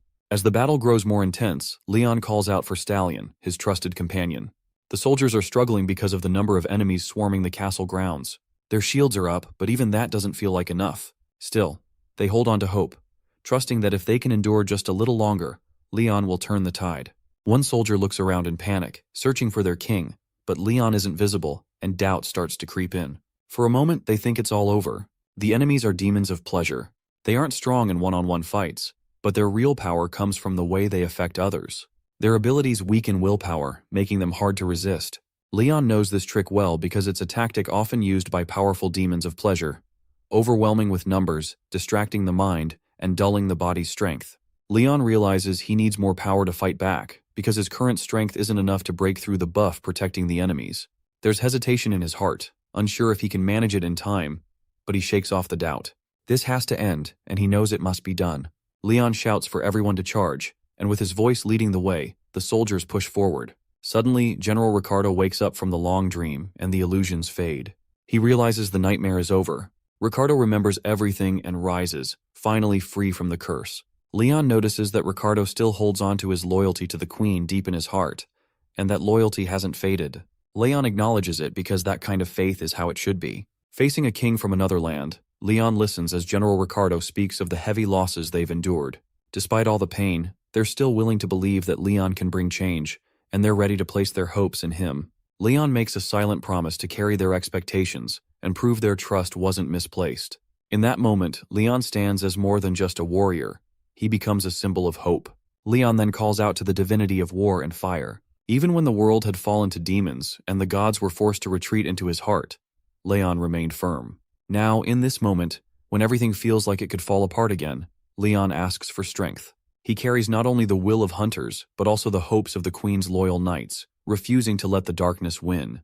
Leon refuses to step back because he knows that without his strength, the fire of hope will vanish. Still, he chooses to carry the weight, just as he always has, deciding to stay at the front and protect everyone until they're strong enough to move forward without him. Through every difficulty, Leon keeps going, aiming for something better, even if the path is hard. Leon, the Lionheart, steps forward and calls upon the power of Pitos, the divinity of war and fire, asking for flames of battle to burn away the evil surrounding them. As the most skilled horseman of his god, he rides with purpose and honors his duty. The battle intensifies, and then a majestic beast appears. It's not just any animal but a legendary golden lion, glowing with incredible energy. The lion moves forward with pride and strength, and on its back there's a perfectly crafted seat, as if made just for Leon. Leon thanks his fallen comrade and asks Stallion to rest. Taking command, Leon urges his allies to follow him, vowing to lead them to victory. Despite the danger ahead, Leon charges alone into the front lines, fearless and determined. The enemies try to strike him down, but Leon lashes back with fierce confidence, mocking their ignorance by telling them they don't even understand the might of cavalry, and he's about to show them exactly what that means. Leon charges forward with determination, and for him, moving into battle means more than just running. It means holding a sword and a spear, ready to fight with all his strength. As Leon moves, a powerful energy surrounds him, and a skill called Strongest Attacker activates, making him even harder to stop. The demons panic because no matter how hard they try, they can't slow Leon down for even a second. In fear, Androgen shouts to fire the magic cannons. Explosions light up the battlefield, but Leon doesn't back down. Instead, he yells that using long-range attacks shows no honor, and real courage is fighting up close. At that moment, a divine blessing spreads across his army. Arrow nullification activates, making them immune to the arrows and magic flying toward them. The Death Knights are shielded by divine power and continue to push forward. The battlefield starts to shift as Leon's allies receive more support. Their charge power increases, and their attacks grow stronger while the enemy's defenses weaken. Fire glows from their swords as the Pitos horsemen strengthen everyone with flames. Curses spread through the enemy's side, weakening all nearby demons. Their strength, defense, and even their connection to divine power begin to fade. The Androgen demon rushes at Leon, screaming, but Leon keeps moving forward because his mission is clear: to lead his army and bring victory. After that, the Androgen demon becomes injured and looks around in confusion because Leon, the warrior they fear, has disappeared without a trace, and his powerful presence, which once dominated the battlefield, is suddenly gone. Because of this, the demons grow restless, shouting at one another in panic, unsure of what to do. Leon orders them to hold their ground for just one more minute, and although it seems like such a short time, everything feels different now. The Androgen demon realizes that the knights of the once-fallen kingdom are no longer weak. They stand tall, stronger than anyone expected. Then, Leon returns, and the demons realize that 1 minute wasn't about time. It was about giving Leon just enough space to prepare for the final strike. The Androgen demon recognizes him and is shocked to realize that this is the same man who killed the mighty demon Dothradon. That demon, known for his massive size and twisted power, had been destroyed by Leon, just like the others who had fallen to his blade. The demon forces begin to feel the weight of their situation because Leon isn't just another knight. He is a storm, moving with fierce strength. Leon tells the Androgen demon that he'll meet the same fate as the others soon, and the only difference is that this one just has more limbs for Leon to tear apart. The Androgen demon roars back and swears he'll kill Leon no matter what, charging in with everything he's got. But Leon doesn't flinch. He points out the truth, that the Androgen demon isn't even fighting with his own strength. Instead, he's depending on magic, and that's why they're all so weak. None of them have real power of their own. The Androgen demon throws attack after attack, but Leon deflects all of them with ease. As the final strike fails, the Androgen demon realizes it's damaged beyond repair. Leon repeats his words, more serious than ever, saying he's going to tear all of the demon's limbs apart, just like he promised. Suddenly, the atmosphere changes, and a strange and terrifying energy spreads across the battlefield as the demon activates a powerful skill, Crown of Desire. It forces any living being nearby to give in to their deepest, wildest instincts, and no one can resist it. One of the knights nearby senses the danger and shouts out a warning, believing that the king of the Lionheart is facing something deadly. The androgen demon stares in shock, unable to understand how Leon escapes the illusion of desire because that magic should have worked. It traps every living being in their deepest temptations, yet Leon stands unaffected. Leon explains that even the powerful Lady of Pleasure failed to tempt him, so a lesser demon like this one has no chance. Panic sets in, and the androgen demon starts doubting everything. It doesn't make sense because every living thing should have some kind of desire, and something feels wrong. The fear grows, and the demon realizes the only option left is to run. He yells at the others to stop Leon, begging for backup, but it's too late. Leon moves fast, and the demon's back is left wide open. Leon takes the chance, landing a sharp, clean strike. The androgen demon tries to accuse Leon, calling him a coward and shouting that a divine being must have interfered in their fight. But his words hold no weight at this point, because fear already shows who truly lost. The androgen demon also accuses the knights of breaking the rules of fairness, claiming that a duel should be sacred, untouched by outside interference. Leon agrees, saying that in any proper battle, honor matters and a true duel should never be interrupted. But this isn't a duel. Leon reminds them that demons like these, filled with corruption and cruelty, don't deserve honor. And what's happening here is not a battle between equals, it's a complete extermination. The androgen demon tries to twist the words, calling Leon a racist because he's desperate, outmatched, and running out of arguments.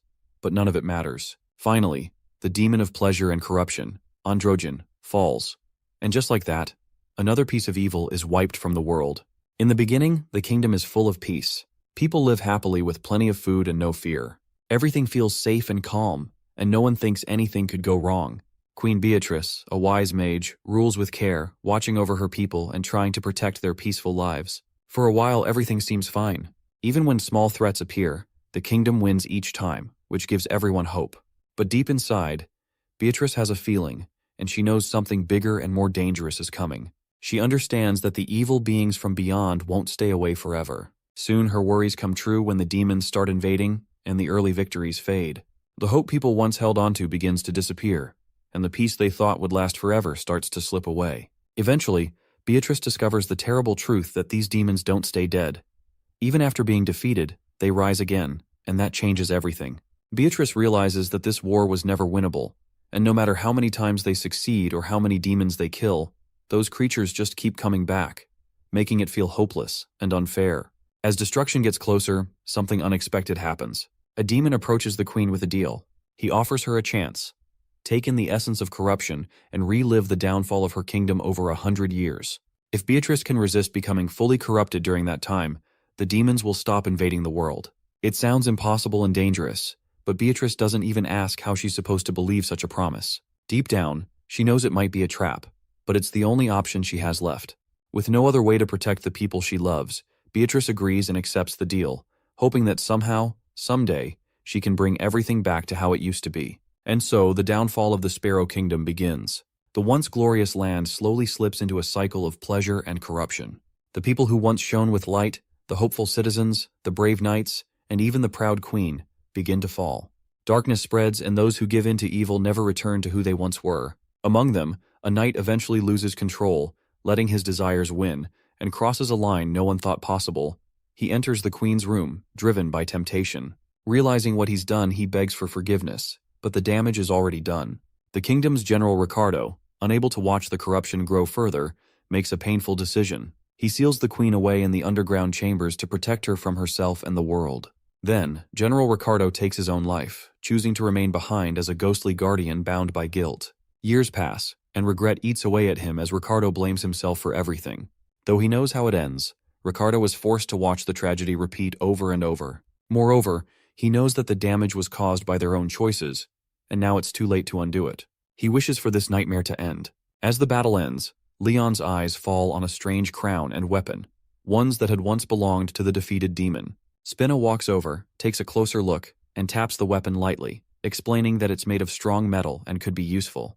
But Leon explains that there's a problem. It's been corrupted, and evil clings to it. Worse, it seems to trap souls inside. Sir Spinne then offers to destroy it, and Leon, trusting his judgment, leaves it in his hands. After that, Goddess Plo calls Leon from behind.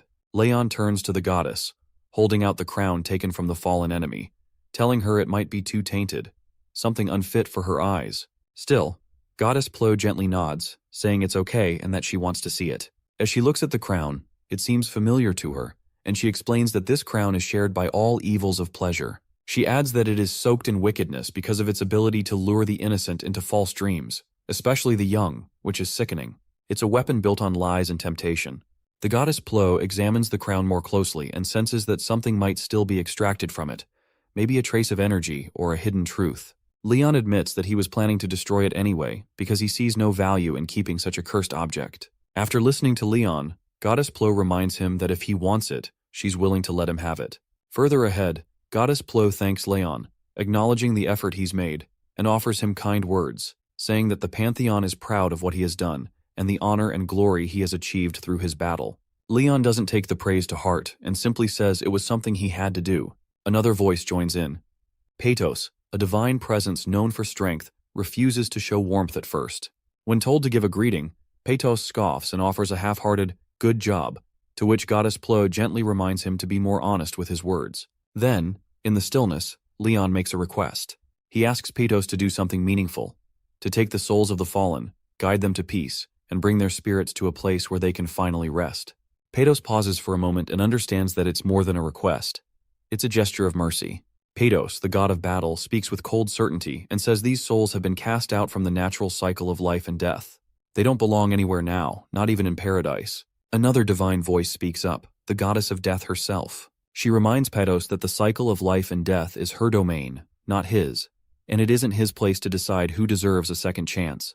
To which Patos questions what kind of divinity would allow the undead to enter a place meant for peace and rest. Afterward, Goddess Plo agrees, saying softly that what he says might be true. The Goddess Plo turns to Leon, calling him by his full name, Leon Lionheart, and declares that those who have defied death must be punished because escaping the natural order isn't something the heavens can overlook. Suddenly, the queen, Beatrice, steps forward and simply asks the goddess to forgive them. Beatrice doesn't argue or demand anything. She knows she's risking disrespect.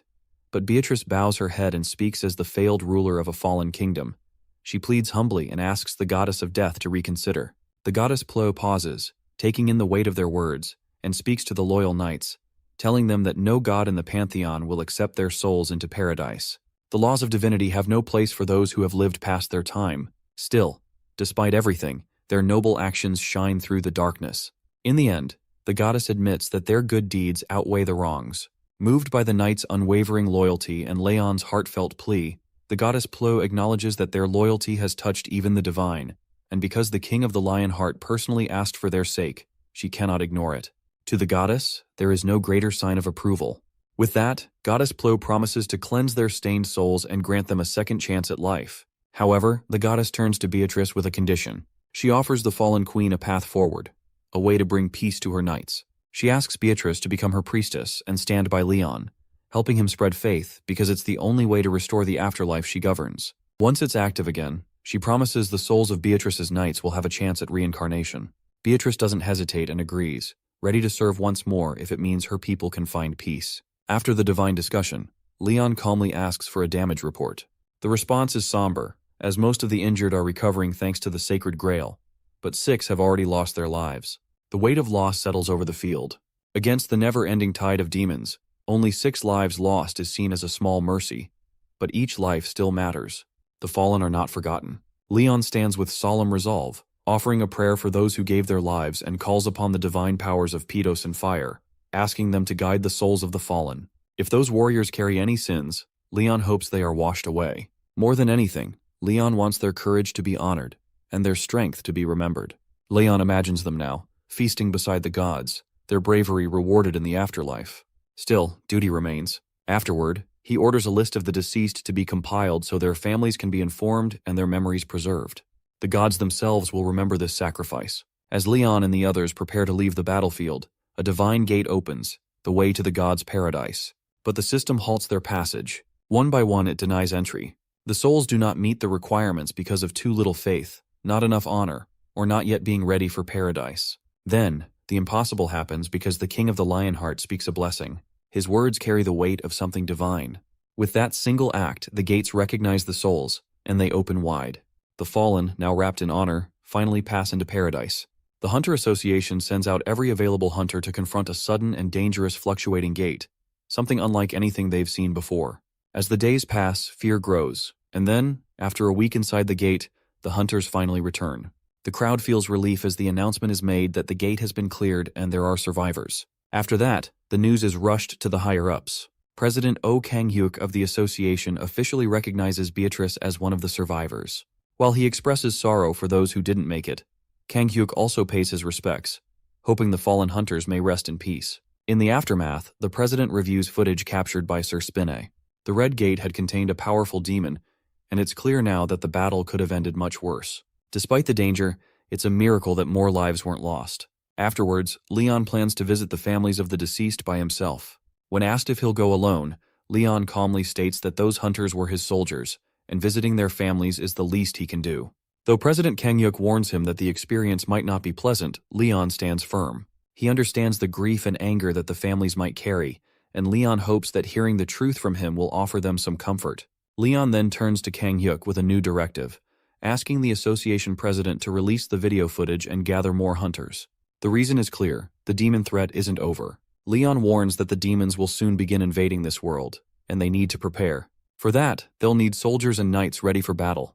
Kang-hyuk understands, and without delay, he promises to create a detailed schedule and plan, assuring Leon he'll send it over as soon as it's prepared. Inside the Pantheon building, Leon sits in silence and realizes that the demon movements are suspicious, each one more troubling than the last, and something doesn't feel right. He knows this isn't just a minor threat, it's different, and urgent help is needed. Unlike before, Leon doesn't plan to send anyone else. This time he decides to go himself because he can't sit back and watch from a distance. As Leon arrives, the guards and holy servants welcome him with deep respect, calling him the greatest Grail Guardian. Anjak, a high-ranking soul within Paradise, steps forward. Leon asks how life in Paradise has been treating him, and Anjak responds that it's been peaceful, all thanks to Leon's protection.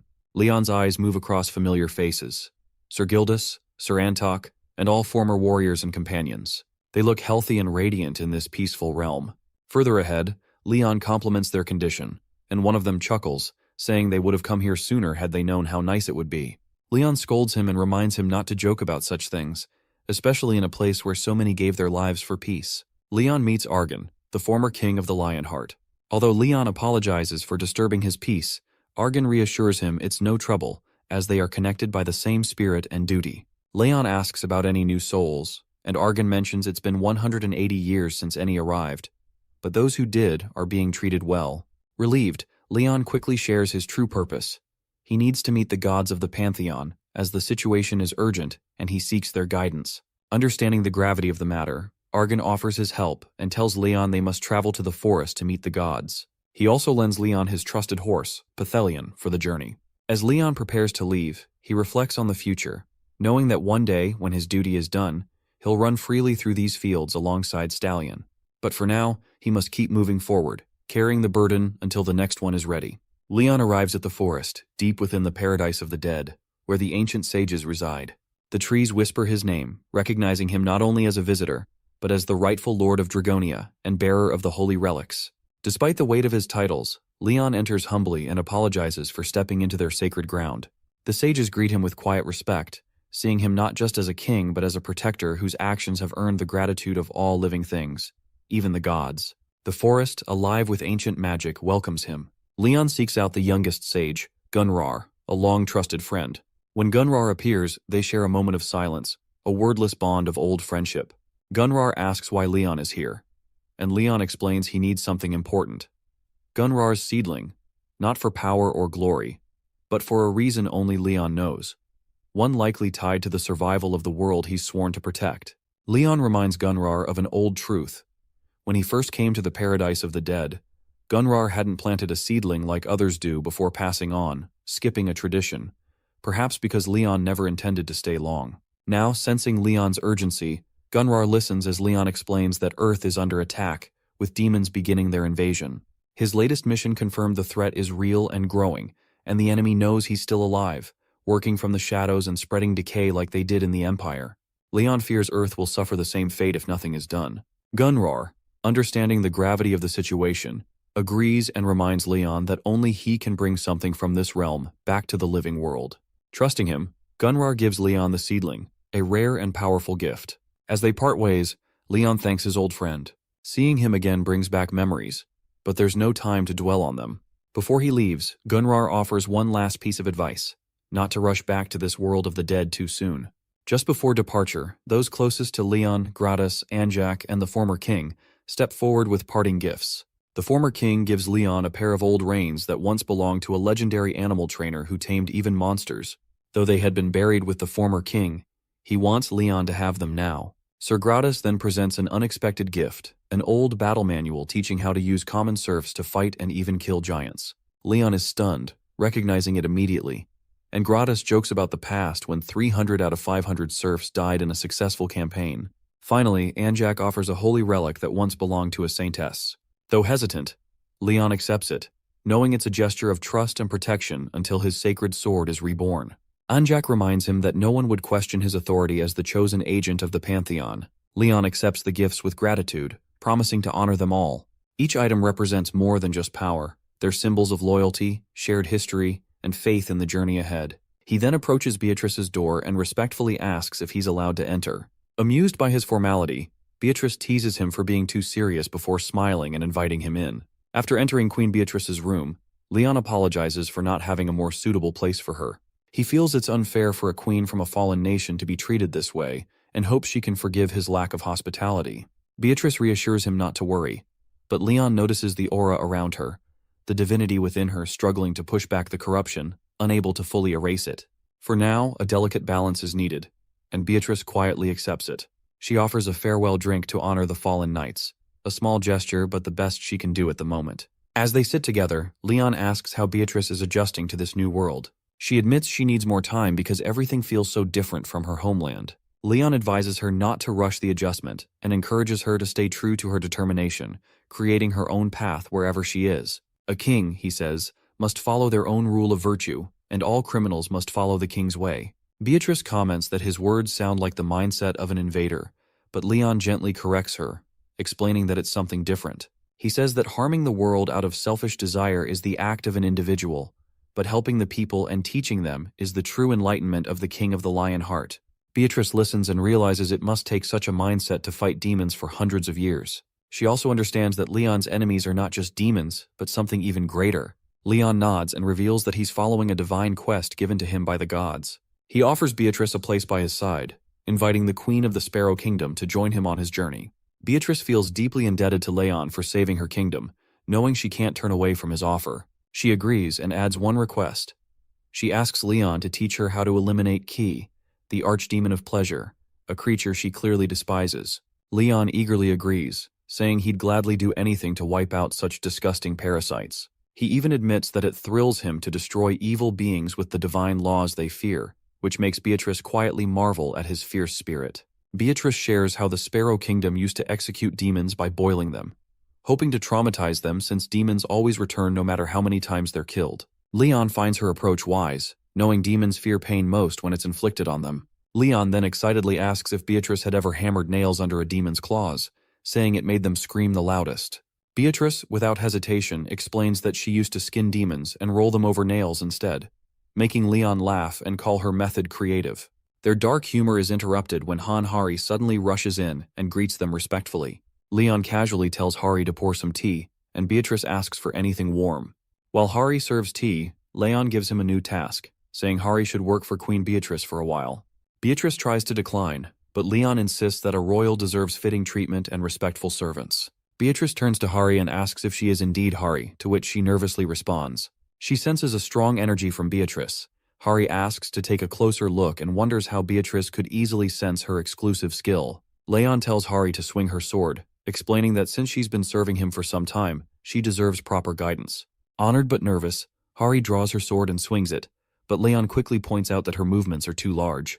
Hari freezes, realizing her mistake. Leon advises her that while using a sword requires power, the movement must remain short and precise. He then shows her the proper distance and tells her to practice this motion 10,000 times a day. Leon turns to Beatrice and asks for her opinion.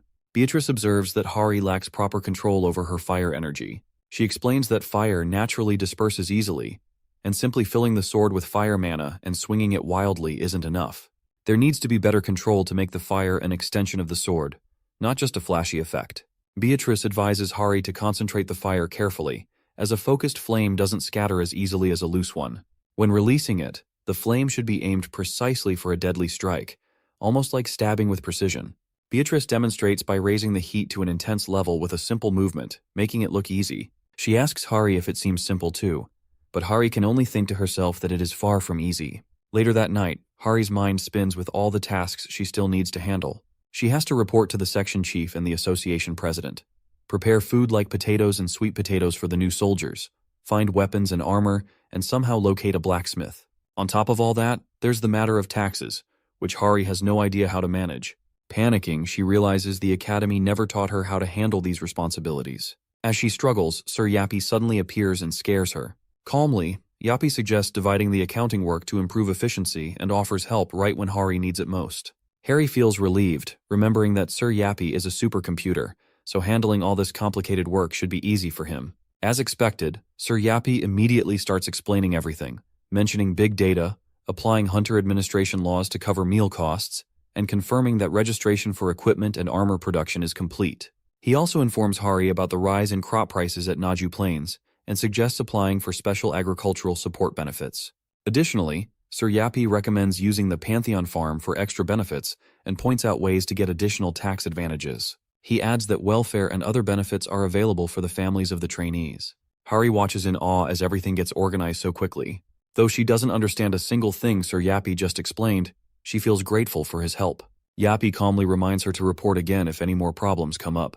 Feeling encouraged, Hari nervously brings up one more thing. Since she would be serving Queen Beatrice, she asks if she should get appropriate clothes. Sir Yappy bluntly suggests a maid uniform, leaving Hari a bit flustered. In the Lionheart Kingdom, where the culture is similar to medieval European kingdoms, it's normal for servants to wear maid uniforms. Sir Yappy calmly explains that based on his analysis, ordering a maid uniform is a reasonable decision. Hari feels relieved because she was worried someone might scold her for wearing something that looks like cosplay, but now she's reassured. Sir Yappy offers to order a reasonable maid uniform using big data as a reference. Hari gratefully agrees, trusting the supercomputer without any doubt. However, what Hari doesn't realize is that the big data Sir Yappy uses is actually compiled from online fashion trends. Without understanding the real-world context, Sir Yappy ends up purchasing the most popular item, a flashy, heavily censored Rainbow Magic Girl ribbon-made stocking set, known for comments like "boyfriends love it" and promises to wear it often.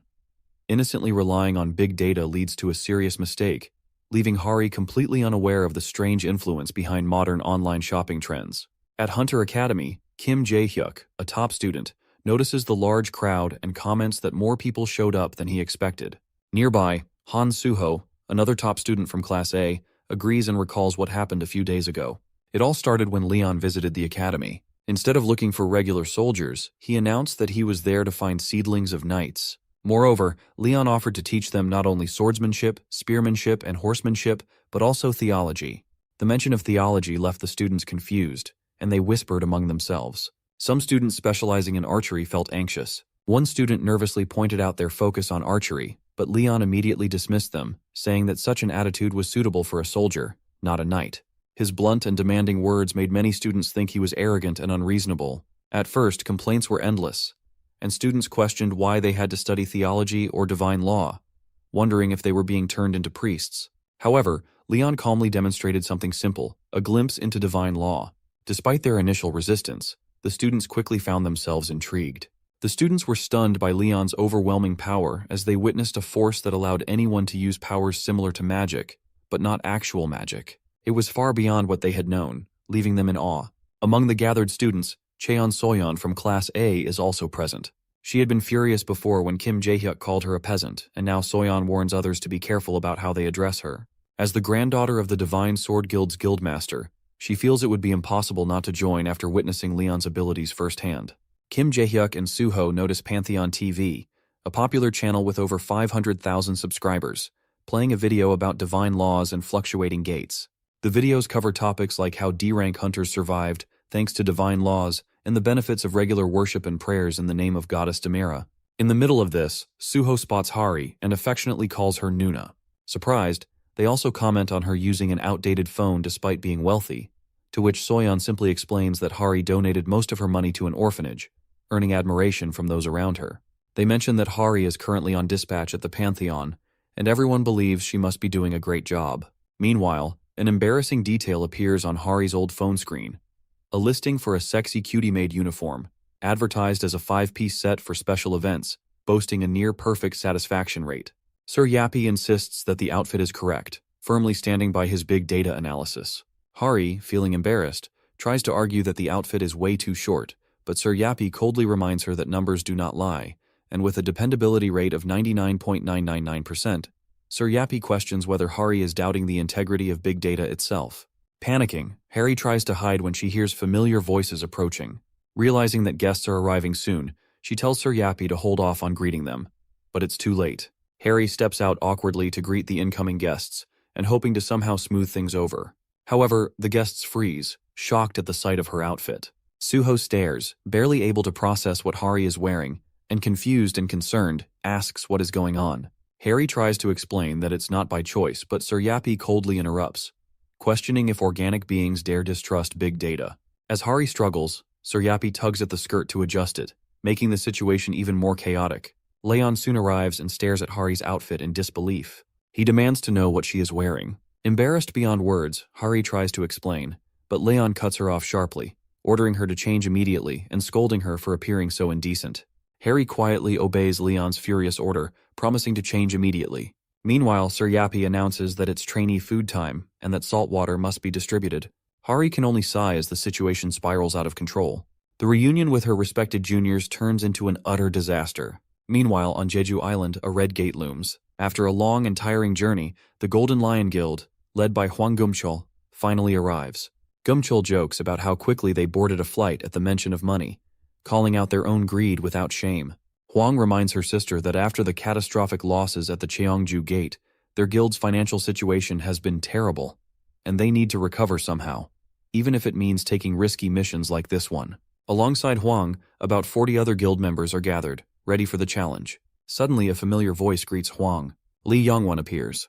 Hwang teases him lightly, recalling the government blackmail scandal that caused Lee to vanish for a while. Hwang then asks if Lee was specifically chosen for this dangerous mission. Lee, however, responds coldly, saying that unlike Hwang, he hasn't experienced the death of any guildmates, a heavy reminder of how brutal their world has become. After that, Hwang brings up the real issue.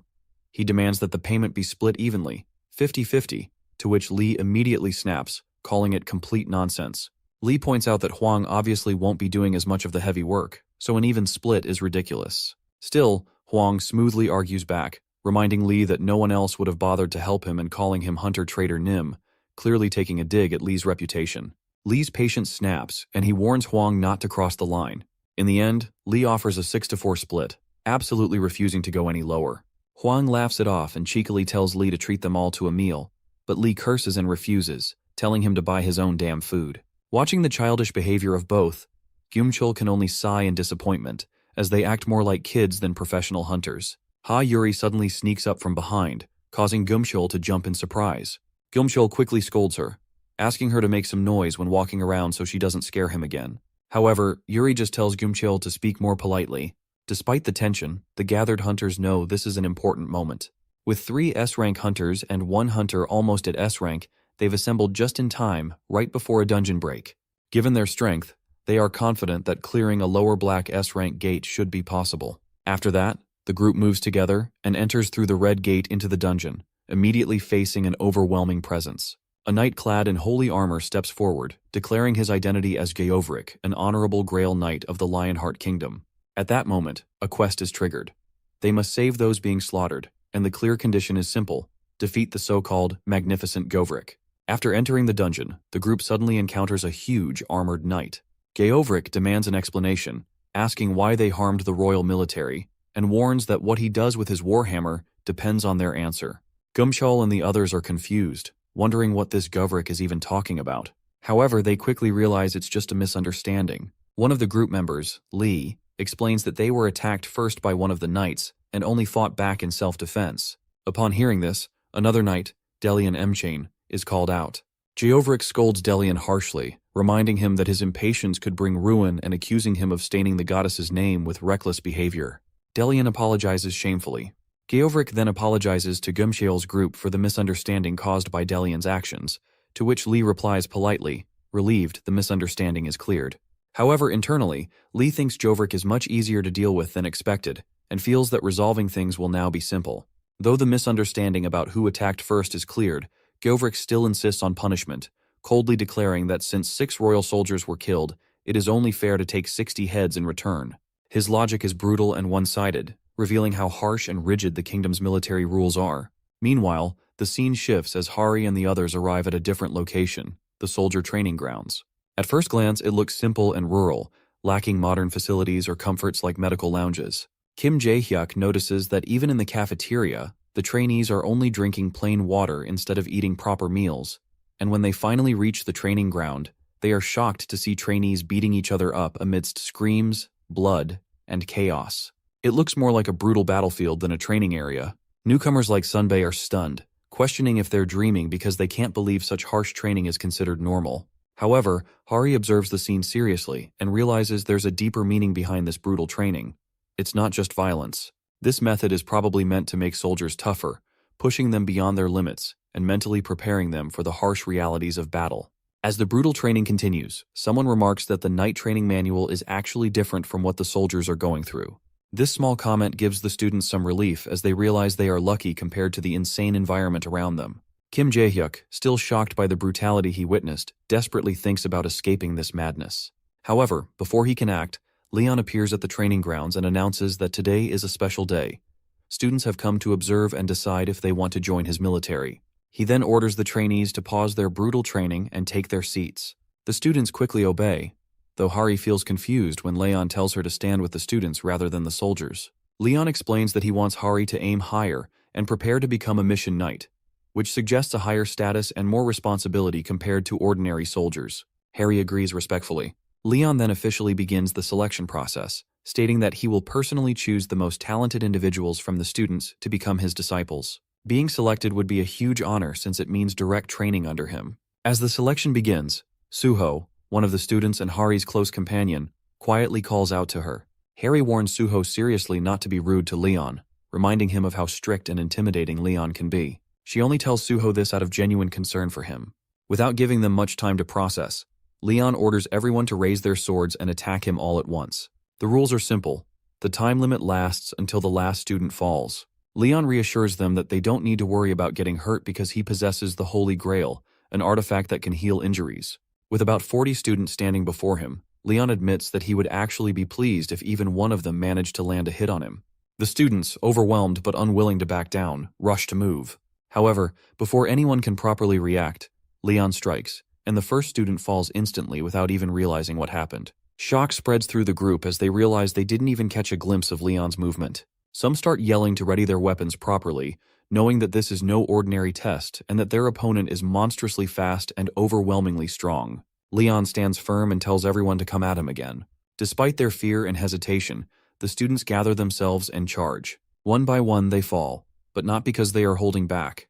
They give it their all, fighting with everything they have. After the clash, the students are left breathless. Even so, they reflect on their effort, feeling a little proud that they didn't hesitate. Kim Jae-hyuk admits that at first he was a bit taken aback, but afterward he fought seriously. Hari feels that the fight was as exhausting as raiding a powerful boss monster, and she also notices that Leon showed no openings during the entire battle. Leon, meanwhile, praises them, saying it wasn't bad, and acknowledges that they have at least recovered their physical strength enough for training to continue. Leon then shifts into lecture mode, explaining the difference between a soldier and a knight. Training soldiers is straightforward. It's all about pushing the body and non-stop physical endurance. But knights, Leon says, require a deeper kind of training. He sets clear expectations. The first group, those who endured the longest against him, will need to grow strong enough to match the level of a kingdom knight, and the rest must also improve by at least one full level. One of the students admits they don't fully understand the standards Leon is using, to which Leon responds calmly, explaining the knight system in his kingdom. He says knights are divided into 5 levels. First, there are the knight-errants, those who haven't been officially appointed yet, but after proving themselves, they become kingdom knights, who serve formally under the kingdom. Next, those who rise further become war knights, who have the authority to command other knights. After that, Leon explains the Mission Knights, who are special because they leave everything behind to search for God's quests. Their duty is to wander endlessly, sometimes for decades, until they find and complete a divine mission. Leon reveals that he himself once embarked on such a journey, received a quest from goddess Ariana, and successfully completed it. He adds that becoming a Grail Knight was how he achieved his current status. When someone asks if a Grail Knight is the highest level, Leon agrees but provides more detail. He explains that beyond a regular Grail Knight, there is the Grail Guardian, a special title given to the one Grail Knight who succeeds the King of Lionheart. Trying to claim this title isn't just about seeking honor. It's like challenging Leon's kingship. Leon warns seriously that anyone who dares challenge it will be killed on the spot. He adds that right now is the only chance anyone would have since his power has weakened, making him closer to a normal Grail Knight than a full-strength Grail Guardian. Even with that, the students are stunned, wondering how this could be considered weakened, given how overwhelming Leon still seems. One student nervously asks how strong a Grail Knight truly is, to which Leon pauses before admitting that it would be hard for them to even grasp. Gumchul slowly wakes up, holding her head as pain rushes through it. Her mind feels heavy, and she wonders why she was even unconscious in the first place. No matter how hard she tries, nothing about what happened earlier comes to mind. As she slowly gets up, she notices a girl standing nearby, her calm presence surprising her. The girl introduces herself as Hildir from the Woodsling tribe, and mentions that she protected them from the kingdom's soldiers. Gumchul is confused by the word hero, clearly having no memory of doing anything like that. Before she can ask more, a familiar voice echoes nearby, and a man joins them, saying his sister appears, alive and unharmed. It's Huang Gumchul, who has just returned after shaking off enemies. However, Gumchul admits that her memory is completely blank. As the group talks, Huang wonders how much Gumchul actually remembers, to which she pauses for a moment and shares the only image still stuck in her head: the ground, torn apart and broken. Huang listens, still trying to make sense of the situation as Gumchul's mind remains foggy, but the conversation starts to piece things together. The mention of a lost day's memories catches her attention, and she wonders how she could have forgotten everything. She also hears Huang explain that the spell failed. They barely managed to escape, and a relentless monster had chased them. The mention of the Woodsling tribe helping them gives Gumchul a brief moment of clarity. Gumchul learns that during the battle, she was struck by a hammer, teetering on the edge of death for 2 whole days. Stunned, she asks about the healers, but they couldn't help because of a curse placed by Jovrik, the Grail Knight. The curse prevented anyone from healing, turning the powers of recovery into something destructive, which leaves Gumchul in disbelief. Her eyes then fall on the unfamiliar markings spread across her skin. They feel strange at first, but Hildir calmly explains that they're part of a healing spell, etched to support her recovery.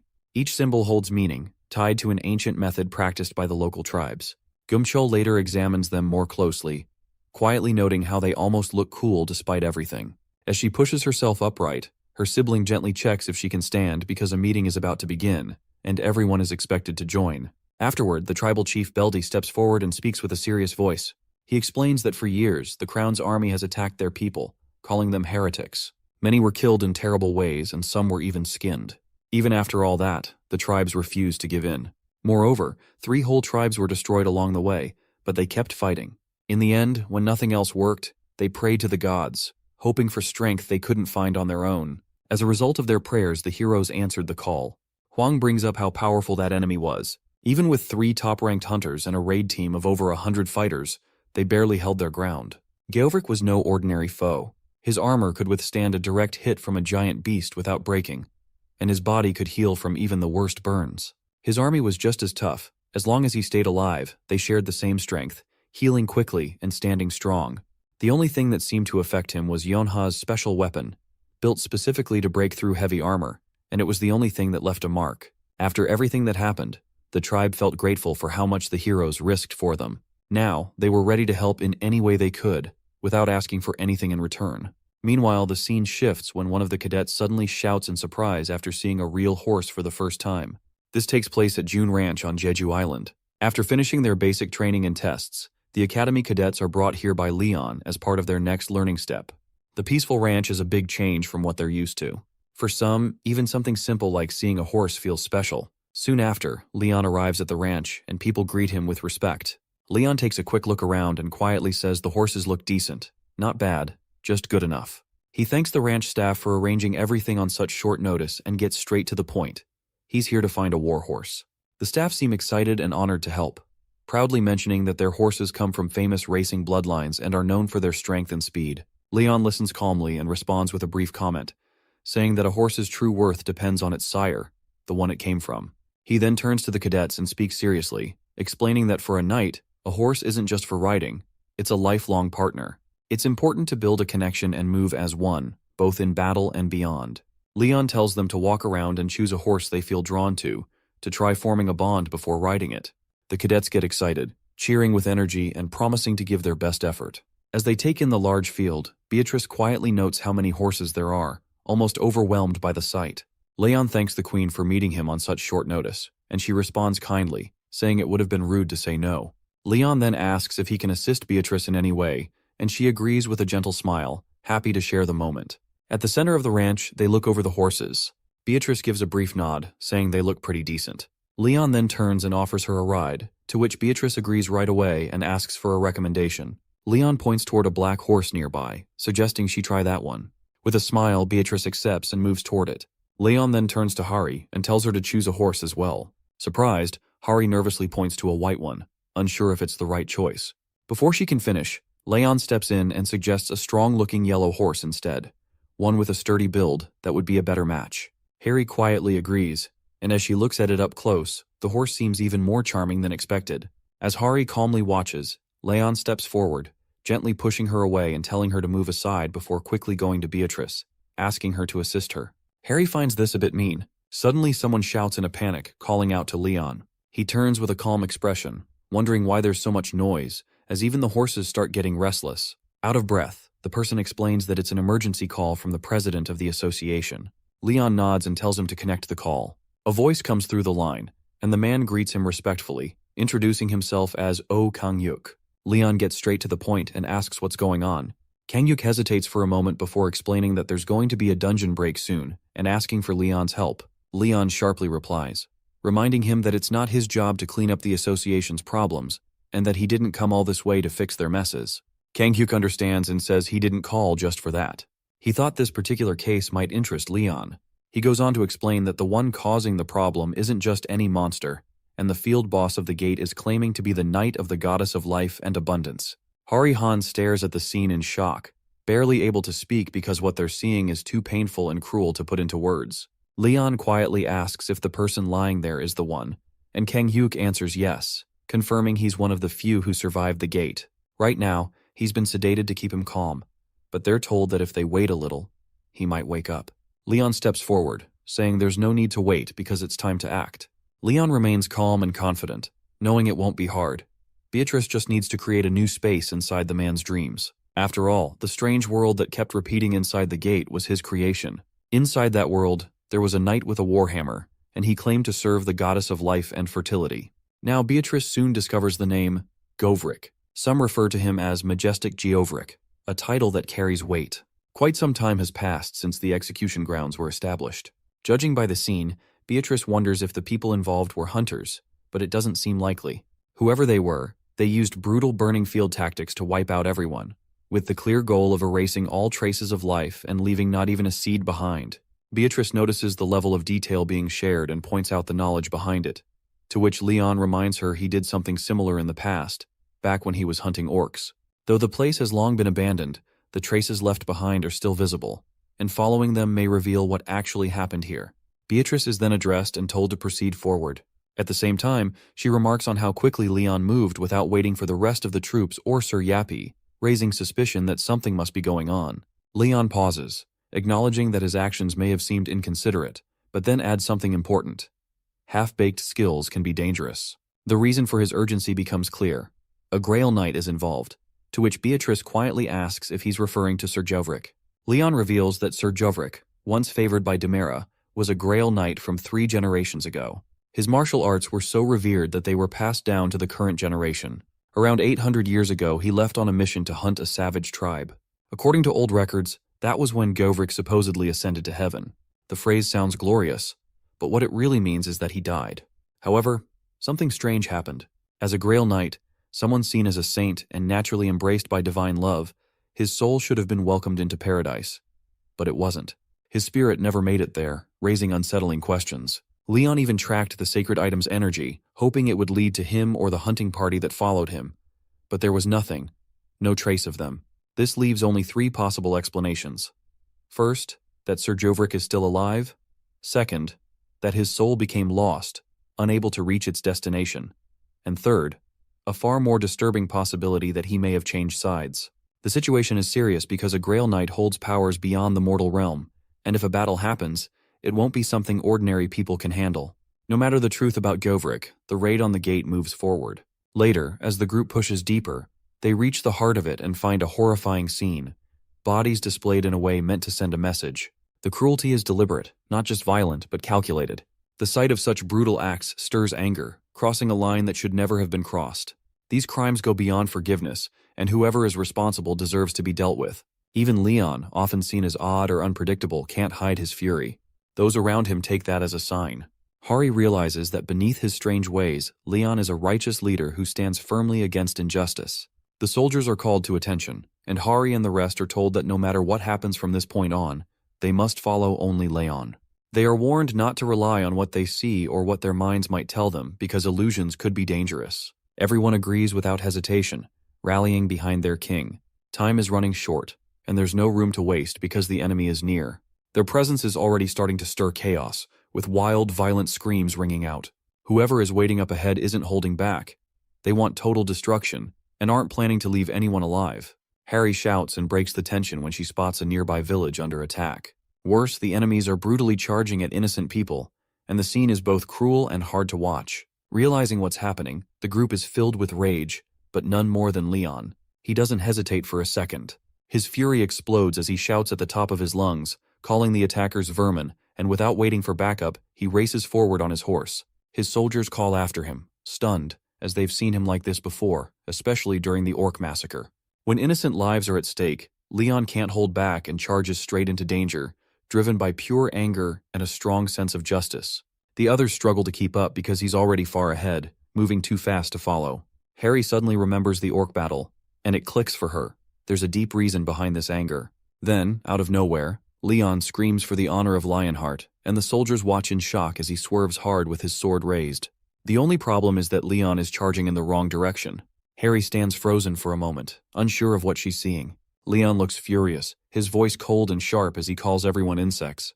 He doesn't want to listen or explain anything. He just locks onto his next target and pushes his stallion to charge forward. Everyone around Leon freezes because something feels off. And instead of striking down enemies, Leon turns his attention to the very soldiers he was supposed to protect. Whispers break out, and no one can understand why Leon is doing this. But deep down, Hari knows something's wrong because Leon isn't acting like himself. Hari clenches her fists, her heart pounding because if no one does anything, more people will get hurt. Without wasting another second, she decides she has to stop Leon. Hari hears someone call her name and pauses her steps. Beatrice tells her to trust Leon, saying there's always a reason behind his actions. Hari hesitates, still unsure, but Beatrice's words leave her thinking. She quietly wonders if that could really be true. Up ahead, Leon continues fighting fiercely, calling the enemies garbage as he slashes through them. Leon has already set new records, completely lost in battle. Hari questions if Leon's just fighting out of anger, but Beatrice shrugs, admitting Leon tends to get overly excited. They finally agree that there's nothing they can do now to stop him. Even though they witnessed something brutal, they chose not to interfere, not because they lacked justice, but because the people being attacked weren't real. These villagers are just fakes, NPCs created from old memories inside the gate. Only a few here are true survivors. The rest are illusions meant to mimic the past.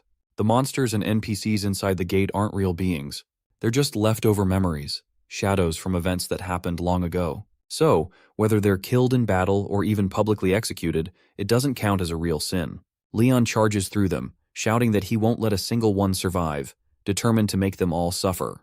Then, a knight steps forward and bows, respectfully greeting the Grail Knight, the one known as the Living Saint. Leon tells him to rise, reminding him they're still in the middle of a battlefield. The knight introduces himself as Toskata Vendelik, the brother of the Lord of Vendelik and a member of the Labanine Dawn Knights. Vendelik, the city, is located near Lanquil. Toskata nods, adding that he was the only one in his family whose skills as a knight were truly recognized. He hadn't started his pilgrimage yet, but planned to after this mission. Leon responds quietly, saying he doesn't recall ever hearing the name Toskata Vendelik, and if Toskata had truly become a Grail Knight, they would have met in paradise. That can only mean one thing. Either he failed his sacred mission, or he died somewhere during this raid. Leon looks around at the knights standing before him but doesn't recognize a single face. These were once proud warriors, yet none of their names seem to have survived in history. Leon introduces himself confidently. Leon Dragonia Lionheart, the ruler of Dragonia and the chosen bearer of the Lion Heart, a title given to him by the goddess of light and justice, Ariana. Toscata steps back, clearly shaken by the holy presence Leon gives off, wondering if this is some kind of joke. But Leon remains firm, saying no true knight would dare to lie about being the Lionheart's king. Leon realizes that back in their time, the king of the Lionheart must have been someone else. Still, Toscata nods and decides to trust him. Leon then turns to all of them and confirms that these knights came to raid the barbarians. Leon points out the war knight among them and checks again that the Grail Knight is blessed with the power of life and fertility, to which the knights respond without hesitation that it is Sir Jovrik. Leon insists that he must meet Sir Jovrik right away, his tone urgent and leaving no room for delay. The group explains that Sir Jovrik should be and is tasked with hunting down the remaining survivors. The mention of skinning and the strange events around them make it clear something is deeply wrong. Sir Jovrik isn't just patrolling, he's heading straight into battle, ready to wipe out what they call the barbarian tribes. And with that, Leon understands that something's about to go terribly wrong. It's soon revealed that the Grail Knight will face an unexpected incident during this war. Before long, the enemy appears, and their leader shows up in person. The gate's classification is labeled red, and the danger feels closer to a black-grade gate, but they believe it's manageable.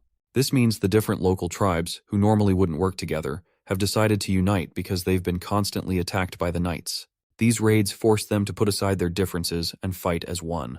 However, despite their alliance, the knights still have more soldiers and resources than all the tribes combined. As the warriors prepare, the effects of the blessings and seals take hold.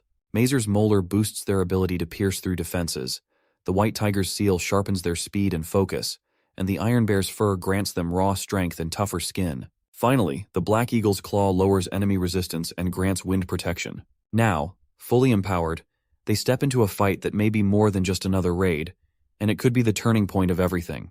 Geovrik explains that the powerful seals he carries were granted through worship of the beast gods honored by the local tribes, and these seals enhance his abilities, proof of his strength and divine favor. Despite this, a familiar group of mercenaries appears, having survived a previous encounter with him only because he showed mercy. Now, they've returned not to beg, but to challenge him, and their goal is clear, to close the gate, and for that, they must defeat Govrik. After this, Govrik remains calm and offers them a single chance to surrender their weapons and leave. He warns them that they haven't committed any great sin worth dying for, but the mercenaries stand firm. One of them throws his words back, questioning how someone who skins people alive and spares neither children nor elders can talk about sin or justice, to which Govrik declares that he feels no shame or regret for what he's done. In his eyes, everything he's done is right. Geovrik stands firm, declaring that everything he has done is righteous. In his view, he has committed no wrong, and those who oppose him have crossed a line that cannot be ignored. He warns that divine punishment is now upon them. Then, one of the warriors nearby senses the danger and urgently tells the others to activate their defense arts. They know this kind of power isn't something Geovrik can unleash often, so if they can withstand it just once, they might have a chance to turn the tide. At that moment, the knights loyal to the kingdom, who have long entrusted their lives to the gods, begin channeling their faith into one single point in Govrik. Their devotion, unshaken and pure, flows into him like a powerful current. As they unite, they cry out together, proudly declaring themselves as knights who serve the honorable Grail Knight. They offer up their strength, their belief, and their purpose to erase all evil standing in their way. Just then, Govrik stands tall in front of everyone, claiming to be the face of the true God's glory. His miracle takes shape, and the moment it becomes real, the very earth beneath them trembles and falls. Those chosen by the gods receive power beyond human limits. Knights who rise to the rank of saint are granted strength by the goddess of light and justice, who watches over all knights. When that power is fully awakened, it brings forth something terrifying, divine punishment, and this punishment isn't the same for every Grail Knight. It depends on the god they serve. For the Grail Knight of life and fertility, that punishment shakes the land itself, bringing destruction to the earth. Everyone watching is stunned, unable to believe what just happened. One attack, and 3,000 tribal warriors vanished without a trace. It didn't feel like something a human could do. The others start to feel some relief, thankful they weren't the ones hit by it. Amid all this, Govrik pleads to the goddess, asking her to guide them no matter where they walk, to be the ground beneath their feet, and to help those who've lost their way find it again. He also yells to give the enemies a final chance at purification, but quickly follows it with orders to wipe them out, calling them sick heathens and showing no mercy. The main fighters step forward to block the enemy head-on, while others spread out to trap them from all sides. Their numbers give them confidence, believing they still have the upper hand. However, Govrik watches in shock as a single mercenary holds his ground, stronger than expected. The strange mark on his body, the one from the heathens, might be the reason for his power. The hunters made a mistake because they forgot something important. These mercenaries didn't follow the path of holy missions or serve any god. They weren't guided by divine visions or sacred vows. Despite this, they weren't weak. They were warriors who had traveled across the land, facing danger again and again, trying to prove their worth. They didn't need a god's blessing to stand their ground. Even if others called them worthless, they stood strong and ready to fight, not as monsters, but as heroes with their own path. The knights dismount and move into position. These aren't new warriors. They're seasoned kingdom knights with years of battle behind them, some having fought for nearly 100 years, proud of their long lives spent on the battlefield. They've defeated countless enemies, beasts, outsiders, and anyone who dared cross the kingdom. With that much experience, they stand strong even against terrifying opponents. Their voices rise together in praise, while more soldiers move in from behind. The pressure builds, and one of the mercenaries realizes what's coming. If they don't act now, they'll be crushed completely. Huang sees a chance to escape, but running doesn't sound like an option, especially since they can't even handle the knights in front of them. And the strongest enemy, the field boss, hasn't even appeared yet. They admit their group isn't strong enough. If they had help from one of the top 10 guilds, maybe they could fight back. But time isn't on their side. Before help could arrive, the dungeon would collapse. Then Huang quietly suggests there might be a better and smoother way to end this, and the others stop to listen because whatever Huang means, it might be their only chance. Ariana, the goddess of light and justice. Demira, tied to life and fertility. These names float around, but not everyone knows them. Li shrugs it off because he's never cared much about religion. He doesn't see what gods have to do with gates either. Then, someone else points out the strange coincidence that the king of the Lion Heart might actually be from this very kingdom inside the gate. It all clicks when they remember how the knights talked about gods and divine missions. That kind of talk isn't normal for a regular dungeon. If the king really is from the same place as those powerful knights, staying here would be suicide, and they need to fall back now. Hildur pleads, asking if Li is just going to leave them, to which Li responds that he's not giving up. He's going to bring support because staying here with no backup would only lead to more death, and there's no point in arguing with NPCs. None of this is real, not the village nor the memories it's made of. And what matters now is survival. Hildur then shouts to the guild that it's time to retreat and that the gate won't close today. The monsters won't fall and they need to get out before it's too late. Miss Hildur freezes as the enemy mocks her, saying none of her kind have ever succeeded in closing this gate. To them, she's just another failure, another weak creature. Though Hildur knows that the one she follows wouldn't approve of what she's about to do, she no longer cares. She blames the others for failing and convinces herself that this desperate action is their fault, not hers. The others around her are confused and wonder what she's about to do, but she brushes aside their questions, saying there's no need to worry. Once again, she's going to take a shortcut, an expedient, something that isn't right but necessary. A strange, dark energy spreads across the battlefield, heavy and unnatural, and the truth becomes clear. The enemy is using dark magic, something forbidden, something twisted. Murmurs spread, whispering that the great beast god is blessing them, giving them power, and soon more of them will be blessed the same way. Fear crawls in as one of the soldiers stares, frozen, as the dark power grows stronger. He can't understand what he's seeing. Something dangerous, something wrong has been unleashed, and there's no way to stop it. Hildur looks at the warriors with cold eyes and tells them not to bother resisting. Soon the power will take over completely. It's only a matter of time. She explains that their only goal now is to kill every last knight in their path. Hildur shouts that they have to begin again, because despite all the worlds they visited and the battles they fought, none of them managed to defeat the enemies, and nothing ever worked. Frustration rises as their enemies, now marked with the heathen's curse, stand stronger than ever. Huang then shouts a warning, saying the cursed mark on their skin is their weakness, and that's where they must strike. The moment of clarity sharpens their focus, but the danger hasn't passed.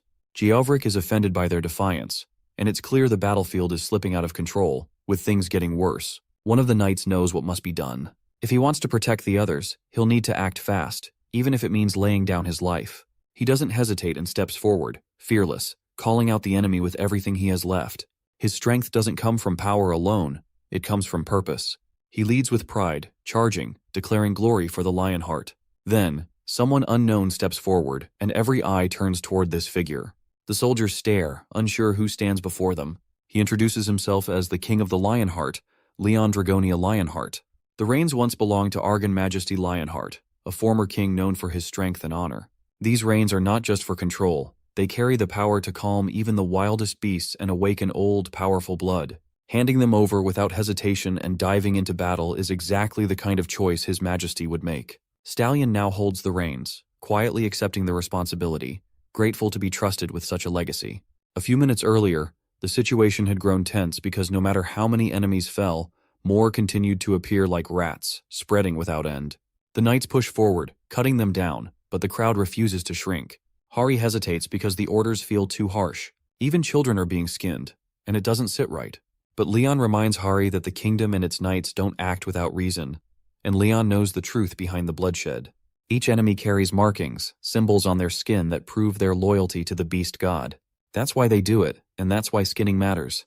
They receive the marking, and once they begin using its power, their souls slowly start to rot away. It's a quiet destruction that creeps in over time, corrupting from within. Hari then realizes the truth, that there's no real difference between them and the demons they fight. Leon stands firm and reminds her that a soft heart and talk of human rights won't help in a battle like this. This fight is cruel, and in cruelty, only two things matter: the truth and absolute justice. With that resolve, Beatrice also prepares to carry out her duty.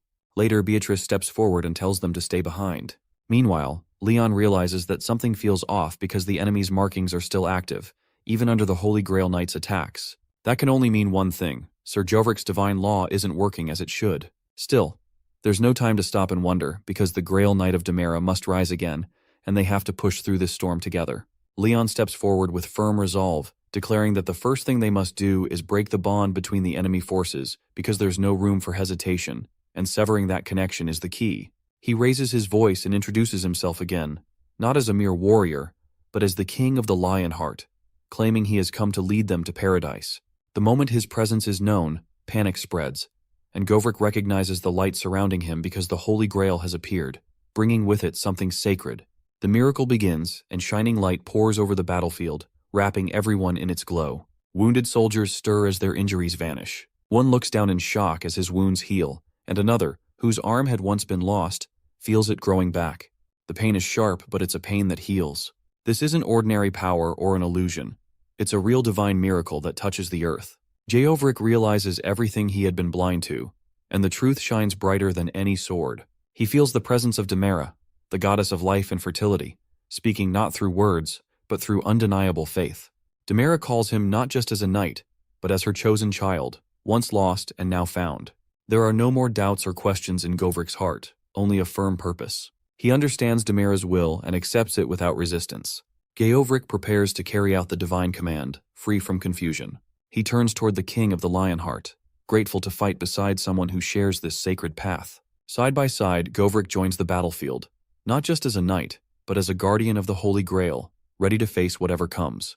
All the dead beasts start moving, slowly gathering in one spot, like something is pulling them together, and it becomes clear that a host is being formed, something massive and dangerous. The knights feel the pressure building, and things are only getting worse. Among the enemies stands a twisted knight, half holy warrior, half something else, bound by a corrupted soul. Facing someone like that is already hard, but now something even darker begins to rise.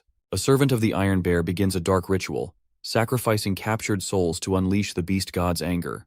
The monster responds with a loud roar and charges straight at Lionheart, ready to tear him apart, but Lionheart stands firm.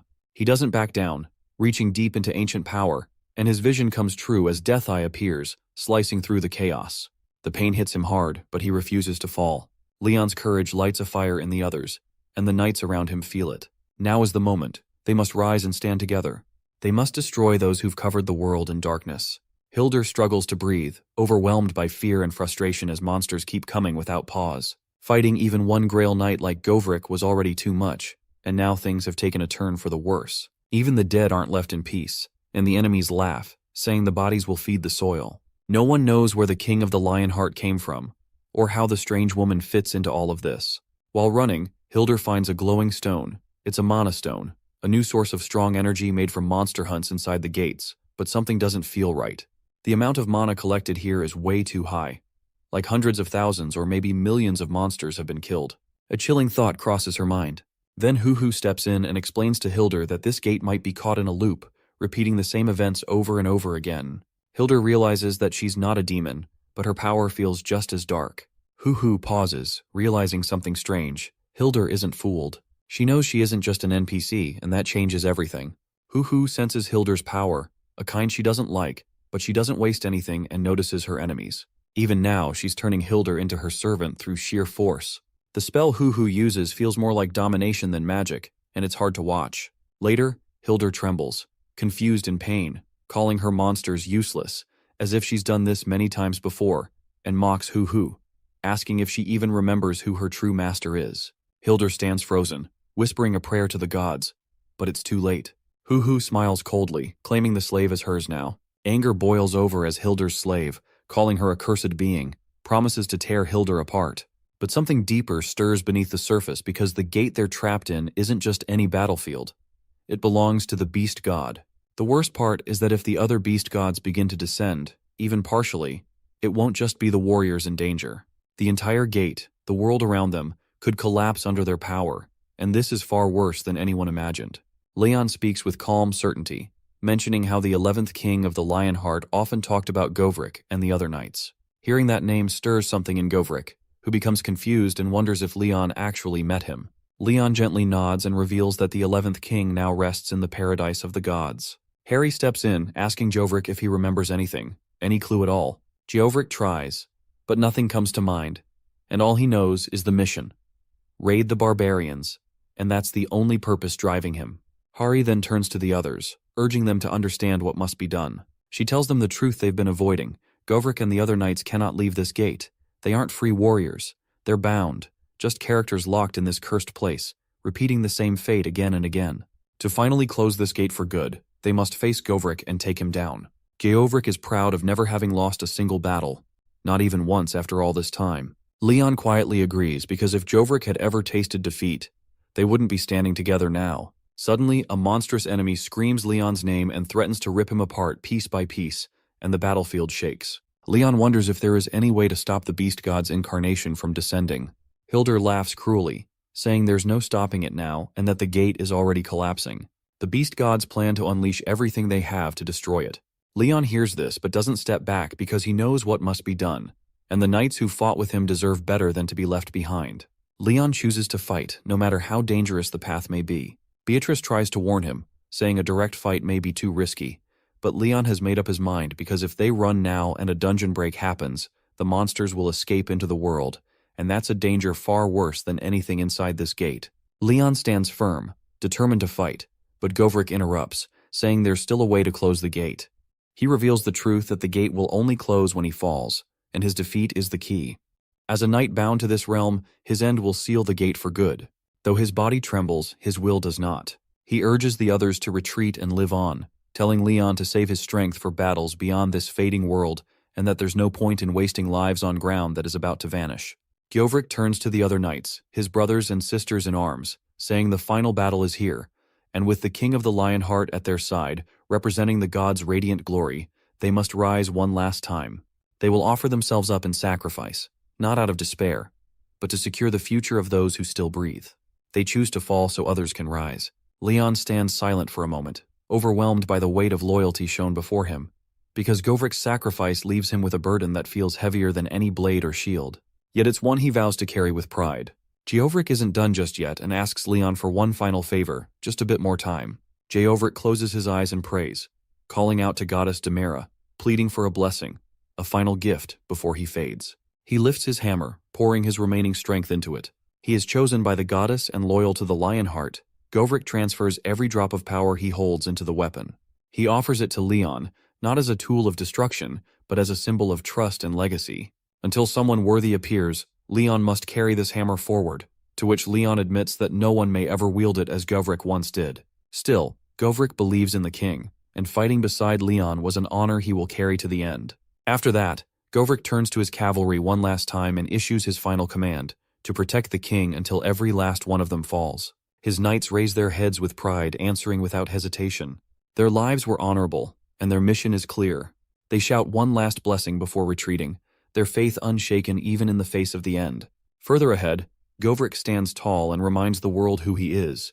Not just a warrior, but a legend carved from countless battles. He's slain over 10,000 enemies with his own hands, faced more than 5 million through the tides of war, and never once faltered. He remembers standing against 300,000 orcs, holding the motherland's line when no one else could. He recalls the victory over the mighty ogre chief, where hope seemed lost, but courage pulled them through. Through every battle, the goddesses Demera and Ariana stood by his side, and the god Patos found joy in their strength and spirit. Geovrik is not just a knight.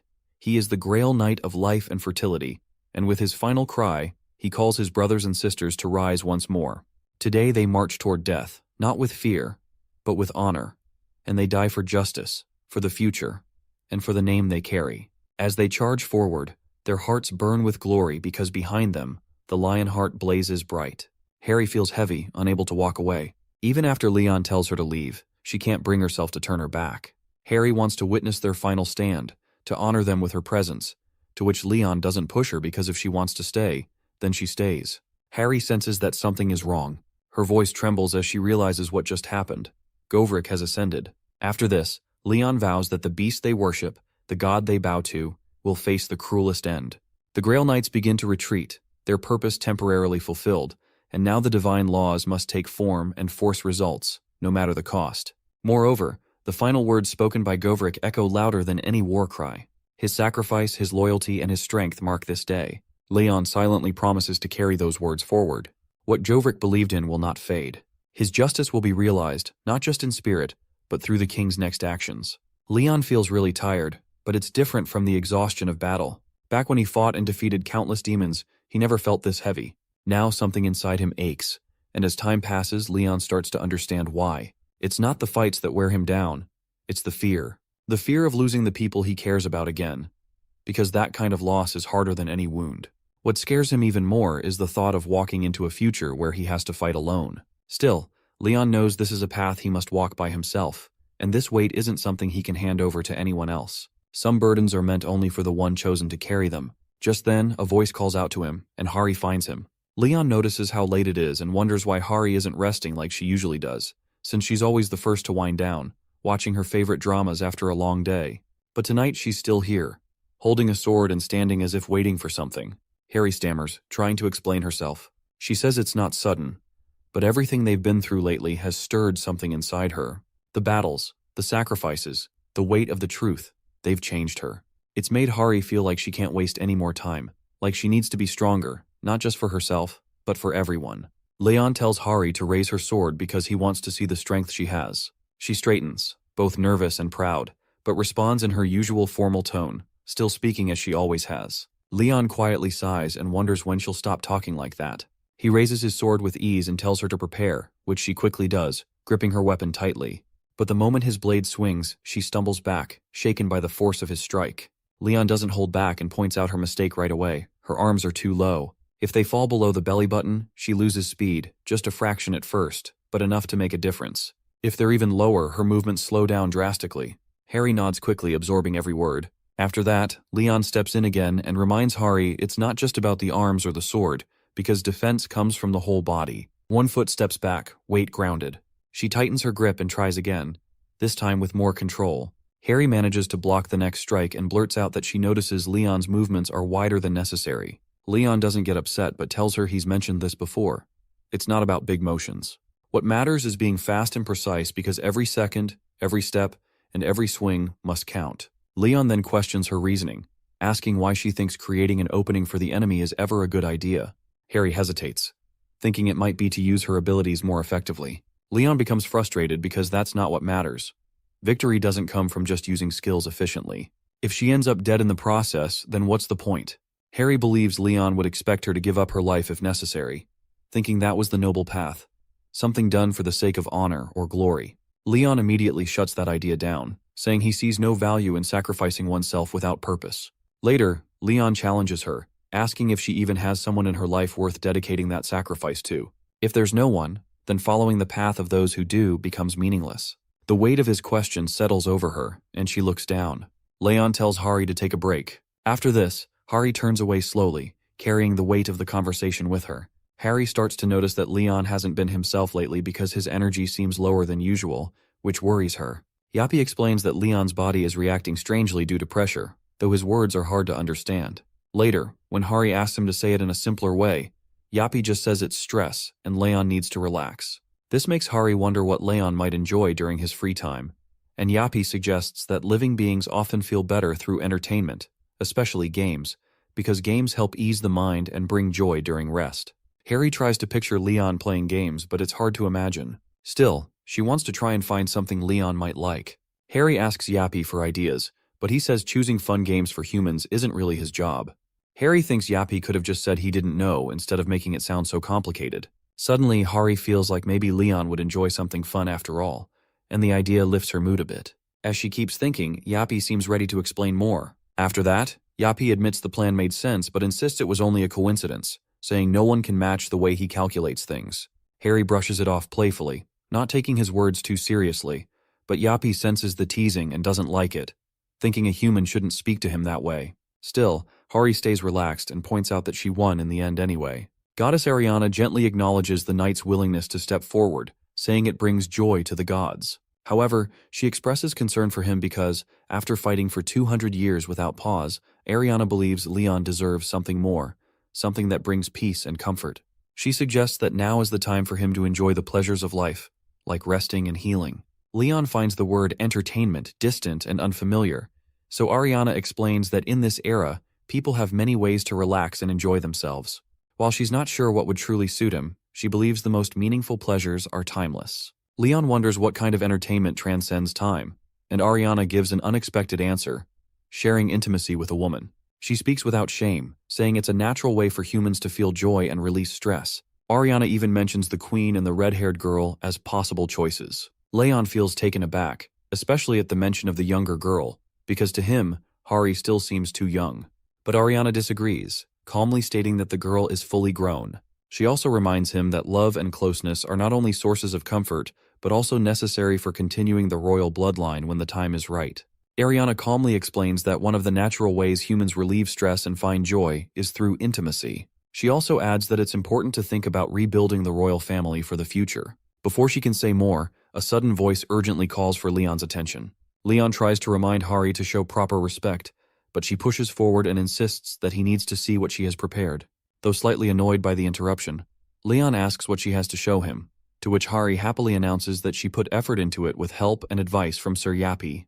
However, when Leon sees what Hari's wearing, or possibly what she's done, his expression turns cold, and he warns her that if she ever shows up like that again, she'll be forced to run around the neighborhood without a stitch of clothing. Clearly, whatever Hari presented crossed a line, and he's not having it. Hari panics and insists that things aren't what they seem, feeling wrongly accused and flustered by the misunderstanding. Before things escalate, someone else quickly steps in and explains that Hari had actually planned something with support from the association. Leon looks curious but slightly skeptical. The assistant goes on to say that the whole team got involved to help Hari with an event she organized. Leon is clearly unsure what to expect, but when he hears that even Sir Spinay participated, he begins to take it more seriously. Hari then asks him to enter the gate she prepared, assuring him he'll enjoy it. The moment Leon steps in, Hari enthusiastically explains that the gate is named Suhe, and is a space filled with all kinds of animals and creatures. She shows Leon a board with points on it, where small animals are worth 1 point, medium ones get 3, and larger ones score 10. Since orcs are harder to find, they're worth the highest points. Leon listens quietly, understanding the rules and connecting the setup to a hunting game. Hearing that it's meant to help him, he pauses, realizing the thought behind it and appreciating the gesture. It's been a long time since Leon last hunted, and at first he's unsure if he'll still be good at it. But as Leon steps in and takes aim, the old instincts return. The moment he strikes his first target, the calm shifts into focus, and he begins to enjoy it. Suddenly, one of the monsters becomes furious over its fallen kin and charges, but Leon doesn't hesitate. With sharp aim and steady movement, he brings it down. The energy around him changes, and his hesitance disappears. Hari realizes that he's fully into it now, and the earlier doubts seem unnecessary. In fact, Leon is really enjoying the game. As he continues moving through the gate, he casually mentions that bringing back a souvenir is part of the tradition. Hari, watching him handle the bow with perfect skill, points out how naturally good Leon is, even with something he hasn't done in a long time. Hari always thought Leon disliked long-range weapons, but that turns out to be a misunderstanding. Just because Leon's a knight doesn't mean he's unfamiliar with using them. In fact, Hunting has always been part of a noble's life, especially for those traveling on missions. Knights often have to fend for themselves in unknown lands, and that includes hunting for food. So over time, they naturally become skilled hunters. Though Leon is known as the strongest champion of his time, he casually admits he was also the second best hunter, which surprises Hari. She wonders if he was second, then who held the top spot, and Leon explains that the title didn't go to another Grail Knight, but to a priestess. She wasn't a knight, but she was chosen by the goddess of the moon in hunting. She led the Temple of the Moon and wielded a bow with unmatched power. Her arrows flew like falling stars, strong enough to cross entire mountains if she ever used her full strength. While Hari tries to process that, she finally asks why Leon only hunted orcs. His answer is simple. There was no need to organize teams to herd weaker animals. Orcs gave the most points, and going for the highest score in a competition only makes sense. Though his reasoning is blunt, it's clear to Hari that Leon truly sees orcs as nothing more than prey. After the hunt, Leon picks up something unusual. The object gives off a strange energy, and it feels cursed. Hari agrees, and it turns out to be a cursed totem, something quite rare. Instead of keeping it, Leon decides to sell it and give the money to those who helped herd the animals. Despite it being worth a huge amount, Leon believes it'll be a well-deserved reward for the people who spent their day off working hard under the sun. Afterwards, Leon notices traces of orcs that manage to escape. Determined, he says the hunt isn't over, and those creatures are still out there, defiling the forest. Even if they're not real, orcs are still enemies in his eyes. He invites Hari to follow him, offering to teach her how to properly use a bow and arrow. Hari agrees, but she is a little surprised by his sudden energy. Watching him now, she quietly admits that Leon looks much better. And when Leon hears her words, he pauses for a moment. He realizes that it's been a long time since someone treated him kindly without expecting something in return. Leon quietly admits he's proud of Hari. She doesn't catch it at first, but Leon doesn't repeat himself. Instead, he sets a clear goal that Hari must take down at least 3 orcs using the techniques he showed her, or he'll be upset. Hari panics a bit and reminds him she's barely had any experience with a bow and arrow. Meanwhile, back at the Pantheon Guild's training, Hari feels relieved, glad to see that Leon seems to be in a better mood now. Just then, the section chief shows up, casually explaining that the tractor broke and he needs to visit the supply room. Apparently, no one's been there since the Naju incident. Hari decides to tag along, and they head to the supply room. This is where Sir Jovric's hammer is kept. The moment feels sacred, and Hari mutters a prayer, though it's a strange mix of Buddhist and Christian traditions, even crossing herself unconsciously. The section chief points it out, a little confused by the blend. Still, the section chief confirms the hammer has been here the whole time. Since no one is currently capable of wielding it, they've chosen to keep it safe in the supply room. Hari is about to move on until something unexpected catches her attention. A mysterious figure arrives at the entrance, curious to see the nation's most powerful epic item. As he steps closer, a loud alert rings out, and Yapi instantly reacts, revealing the figure to be none other than Jagd Spinne, shocking everyone with his sudden appearance. Spinne confirms that the hammer is indeed in the hands of the Pantheon Guild. Yapi calmly acknowledges Spinne, who came to challenge the hammer, greeting him with an oddly formal welcome. Spinne, still unsure of what to expect, thanks him and remarks that the place is more refined than he imagined. Before they can continue, Yapi cuts in, stating that an entrance fee must be paid before entering, with a posted fee of 5 million won for hunters. Spinne is shocked, frustrated by the fact that civilians are charged 500,000, yet hunters have to pay 10 times more. Yapi explains that civilians simply appreciate the relics, while hunters come to challenge them, so the extra fees help maintain the sacred items. Despite the explanation, Spinne feels the price is unfair due to the extra zero. They begin to realize, however, that the value of the epic item justifies the cost. Spinne hesitantly asks if Samsung Pay is accepted, to which Yapi calmly replies that bank transfers are fine.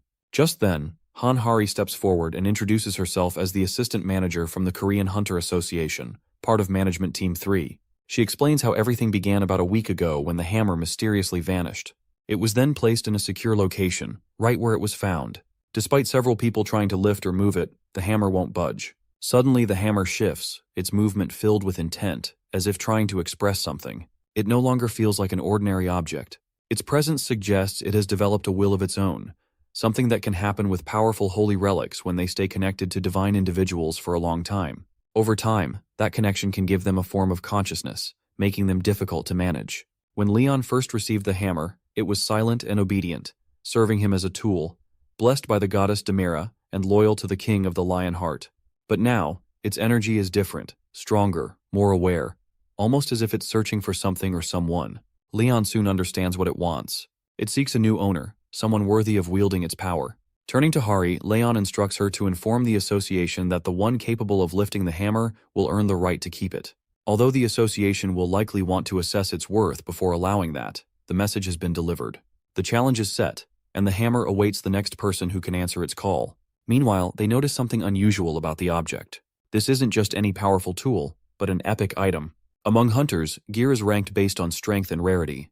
These ranks help them choose the right weapons to fight monsters. At the base level are normal items, followed by rare, unique, and legendary items, which are crafted with exceptional skill, immense funding, and serious manpower.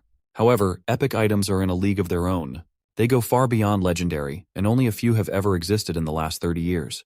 These are weapons known across nations, remembered in stories, and feared for their power. One such example is the Heaven Destruction Sword, used by the master of Shawan Mountain, and once wielded by the heavenly demon himself. These aren't just tools, they're legends in physical form. Among them is the 12-ring Kakara, a staff said to hold the power to reshape the world, the Frost Queen's heart, still spreading the icy lands of Siberia, and the Wandering Demon's sword, lost since the Black Gate disaster in London, still drifting somewhere in the world. These items hold immense power, capable of turning the tide in even the most hopeless of battles. Now, right before them stands another item worthy of that rank, Gedvrik's hammer. Despite the artifact's worth, Leon confirms his decision that anyone who manages to lift the hammer will become its rightful owner. Mr. Lee Chansu reacts in disbelief, unable to understand how such a rare treasure could be given away so simply. He quickly pulls up the item's stats to confirm the value. The hammer is divine, infused with the soul of Gedvrik, a Grail Knight chosen by Demira, goddess of life and fertility. It holds the key of faith, granting divine energy directly from the goddess. It boosts vitality to the point of eliminating fatigue, and while standing on Earth, it increases defense power by 4 times and healing abilities by 3-fold.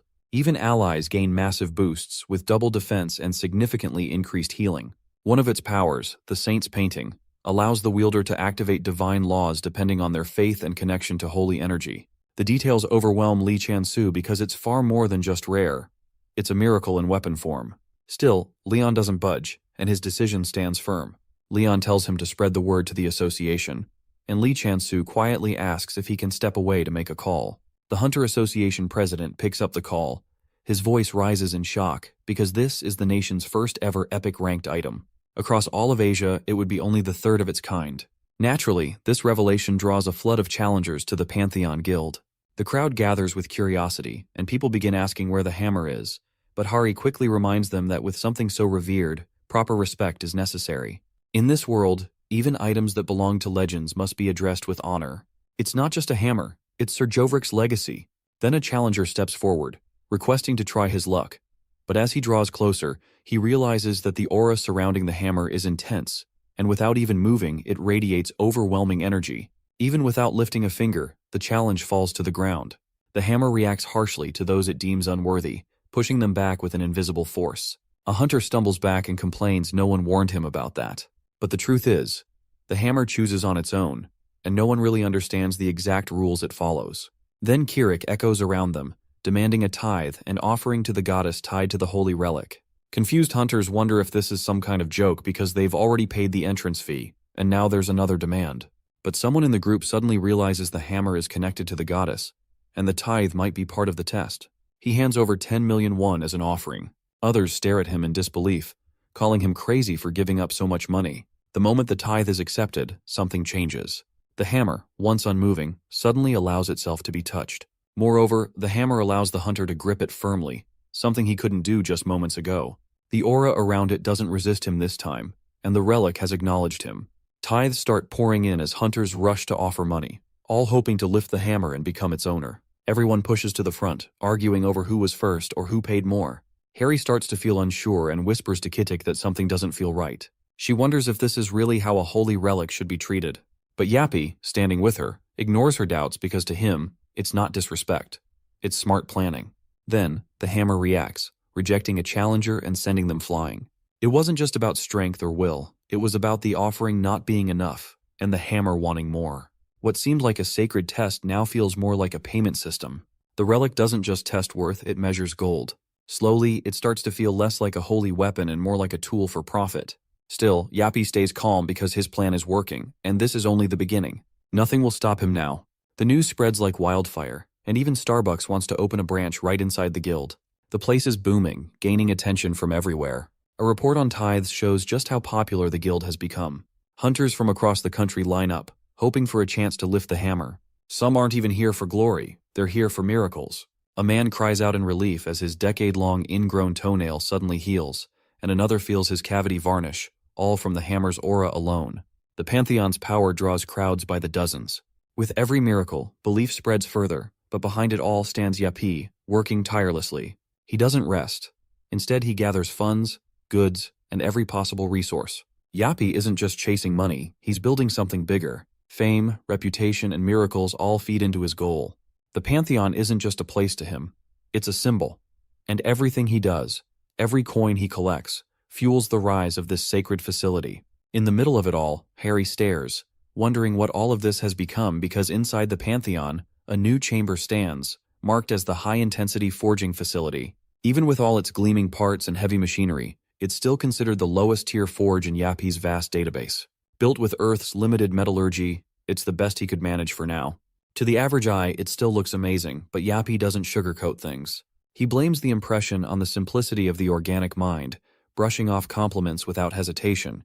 Hari, full of hope, asks if Yapi could forge a sword. After all, he's the Grail Knight of the divinity of steel and blacksmithing, and that title sparks expectations. But Yapi declines, not because of who asked, but because the forge isn't complete. It lacks the specialized facilities needed to work with adamantite. Without those upgrades, even a master like him can't proceed. Afterward, Hari understands, and Yapi turns away with a determined step to earn more money. A small forging facility opens, and Yapi finally gathers enough seed money to begin his plans. He sees himself as a righteous thief who takes from the greedy, not for selfish gain, but to build something greater. Recently, the global stock market has faced chaos. Powerful people are angry because the news isn't being twisted in their favor, even after paying large sums to control the media. Headlines go against their wishes, and their frustration grows. Behind the scenes, a ghost-like figure quietly ruins their plans. Just as they prepare to sell stocks for massive profits, this mysterious person steps in, grabs the earnings, and disappears without a trace. That person is Yapi. He moves through the cracks in the system, smartly collecting wealth without being noticed. Now, Yapi focuses on food because, in this age, it has become one of the world's biggest problems. Demonic energy has ruined much of the land, making farming difficult. While powerful nations acted fast during the early disasters, poor countries continue to suffer. Dungeon breaks happen almost daily in these regions, halting any chance of stable agriculture. As all of this unfolds, Yapi quietly watches and prepares for his next move, knowing food will become the most valuable resource of all. Yapi begins buying up large areas of corrupted land across Eastern Europe and the Middle East. These lands, once considered useless, hold hidden value in his eyes. Yapi's first major step is targeting Heilongjiang's grain industry. After the Shanghai disaster 2 decades ago, Heilongjiang became one of the most damaged warlord nations, with land so tainted it's nearly impossible to farm. Still, Yapi invests in and purchases parts of the region's grain operations, spreading the faith of Demera, the goddess of life and fertility. This divine belief gradually cleanses the soil. Although the land doesn't heal as fast or on the same scale as Leon's power, it slowly begins to recover. Soon the ground becomes ready to grow sacred rice, corn, and other grains. Once ruined, this area now promises massive profits and steady food production. After this, Yapi plans for the Pantheon Guild to take full control of the food market.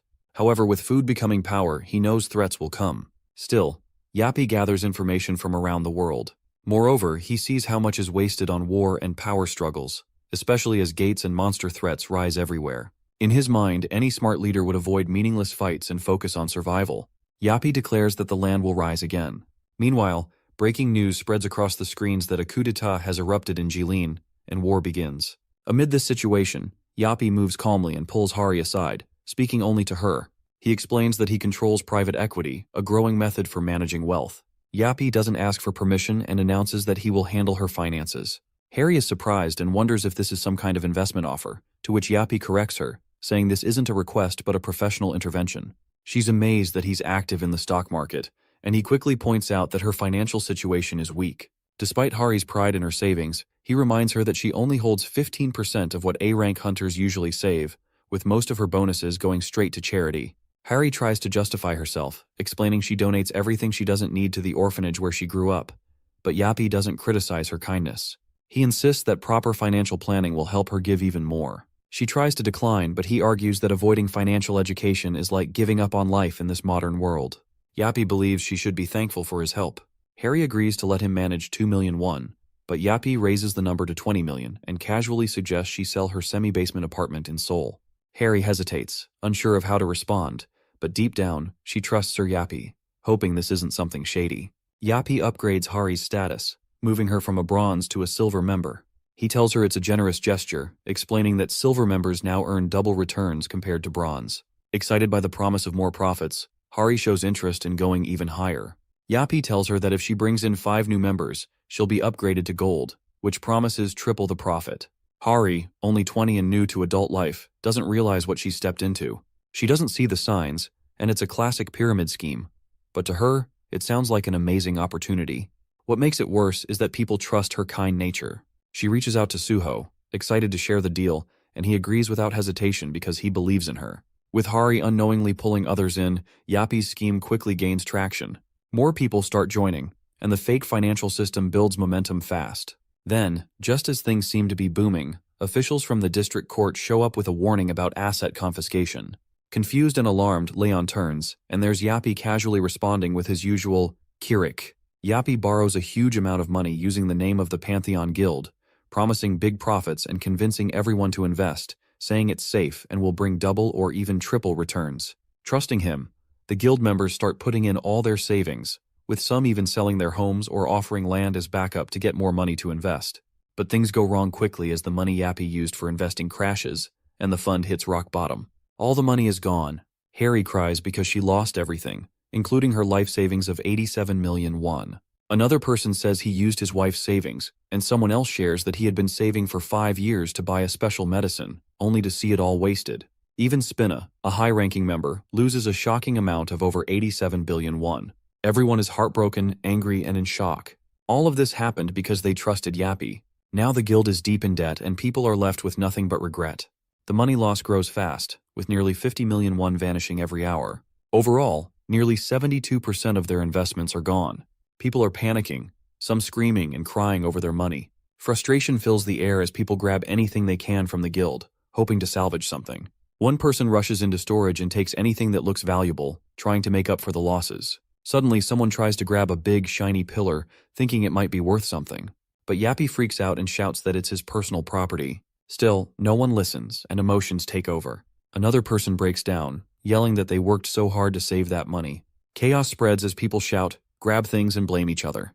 Yappy is held up in the air by someone demanding answers, while the staff panic too. Hari feels sick from all the stress, and even the chief can't calm things down. In the middle of the madness, Yappy glares at the crowd, calling them inferior. Just then, Spinny steps in, hiccuping from frustration or maybe fear. Leon then tells Sir Spinny to resolve this issue because he trusts his intelligence. Spinna asks how much time Yappy needs, and Yappy replies that he'll handle everything by tomorrow. Spinna agrees and takes it a step further, offering to act as a financial guarantor, covering Yappy's debts if necessary. He then orders Yappy to return to his duties. Yappy leaves with quiet urgency, and the others watch, unsure if it's even possible to fix this disaster in just one day.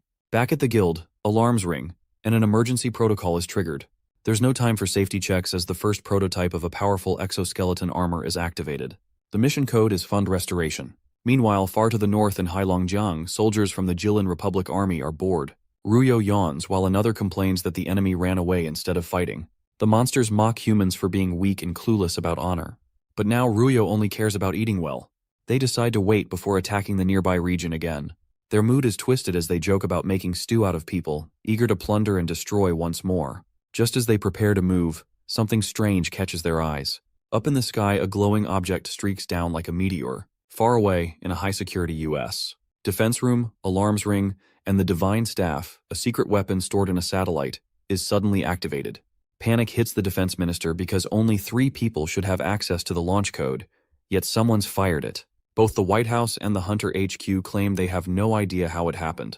What's worse, the passcode to control the weapon changes every minute, with 100 million possible combinations. Even if the best supercomputer on Earth worked non-stop, it would need 13 years to crack it. Yet somehow, someone's already done it. Everyone is panicking as the situation worsens.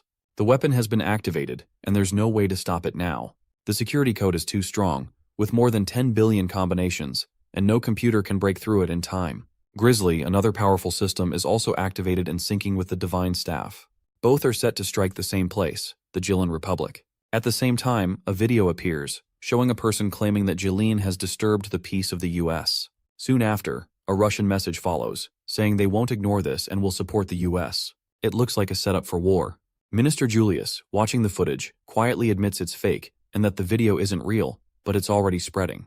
The damage is done, and the world is now heading toward conflict because of a well-made lie. A deepfake video throws the world into chaos, and no one knows who made it, but the damage is already done. General Linghang Kazak of the Jilin Republic watches everything and wonders how things got to this point. With their nation now among the strongest, all that's left seems to be endless war. His men panic, unsure of what to do, to which he suggests running with the leftover money and starting a new life far away, hoping to rebuild and grow stronger again. They laugh nervously and plan their escape, even thinking of hunting humans to grow their numbers. But just as they speak, an enemy locks onto them, targeting the orcs and demanding one thing: the return of stolen funds. The robot lands directly in front of the Ochre Kazak in the Jilin Republic building, aiming its weapon right at him. Sir Yappy demands his funds back. Kazak looks at the robot and says he doesn't know who it is, but it's certainly brave. One of the Ochre charges at the robot, but it backs away, refraining from the attack. From the back, the robot activates assassination mode and starts shooting the Ochres.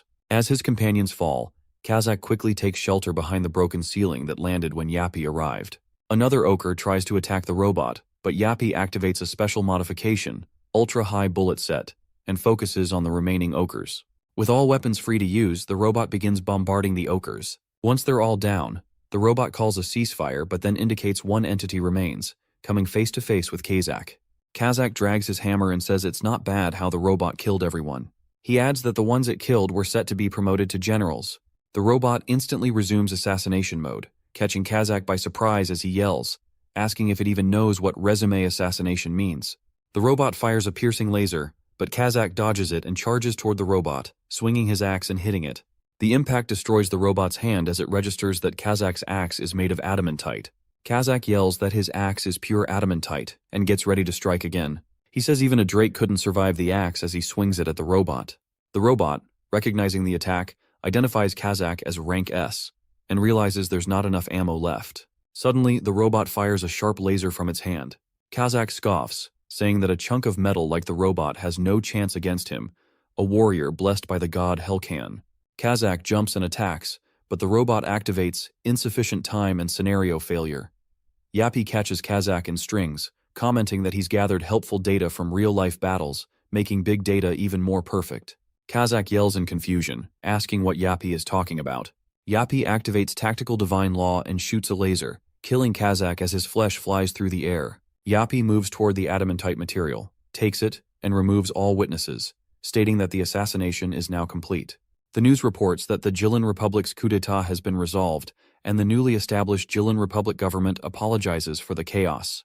Blessed crops were found in the rice fields of Beta Huang. Harry beams at Sir Yappy, telling him it's good that the war is over. She looks at her phone to check the fund's profit margin, and gasps as she sees it's only up to 200%.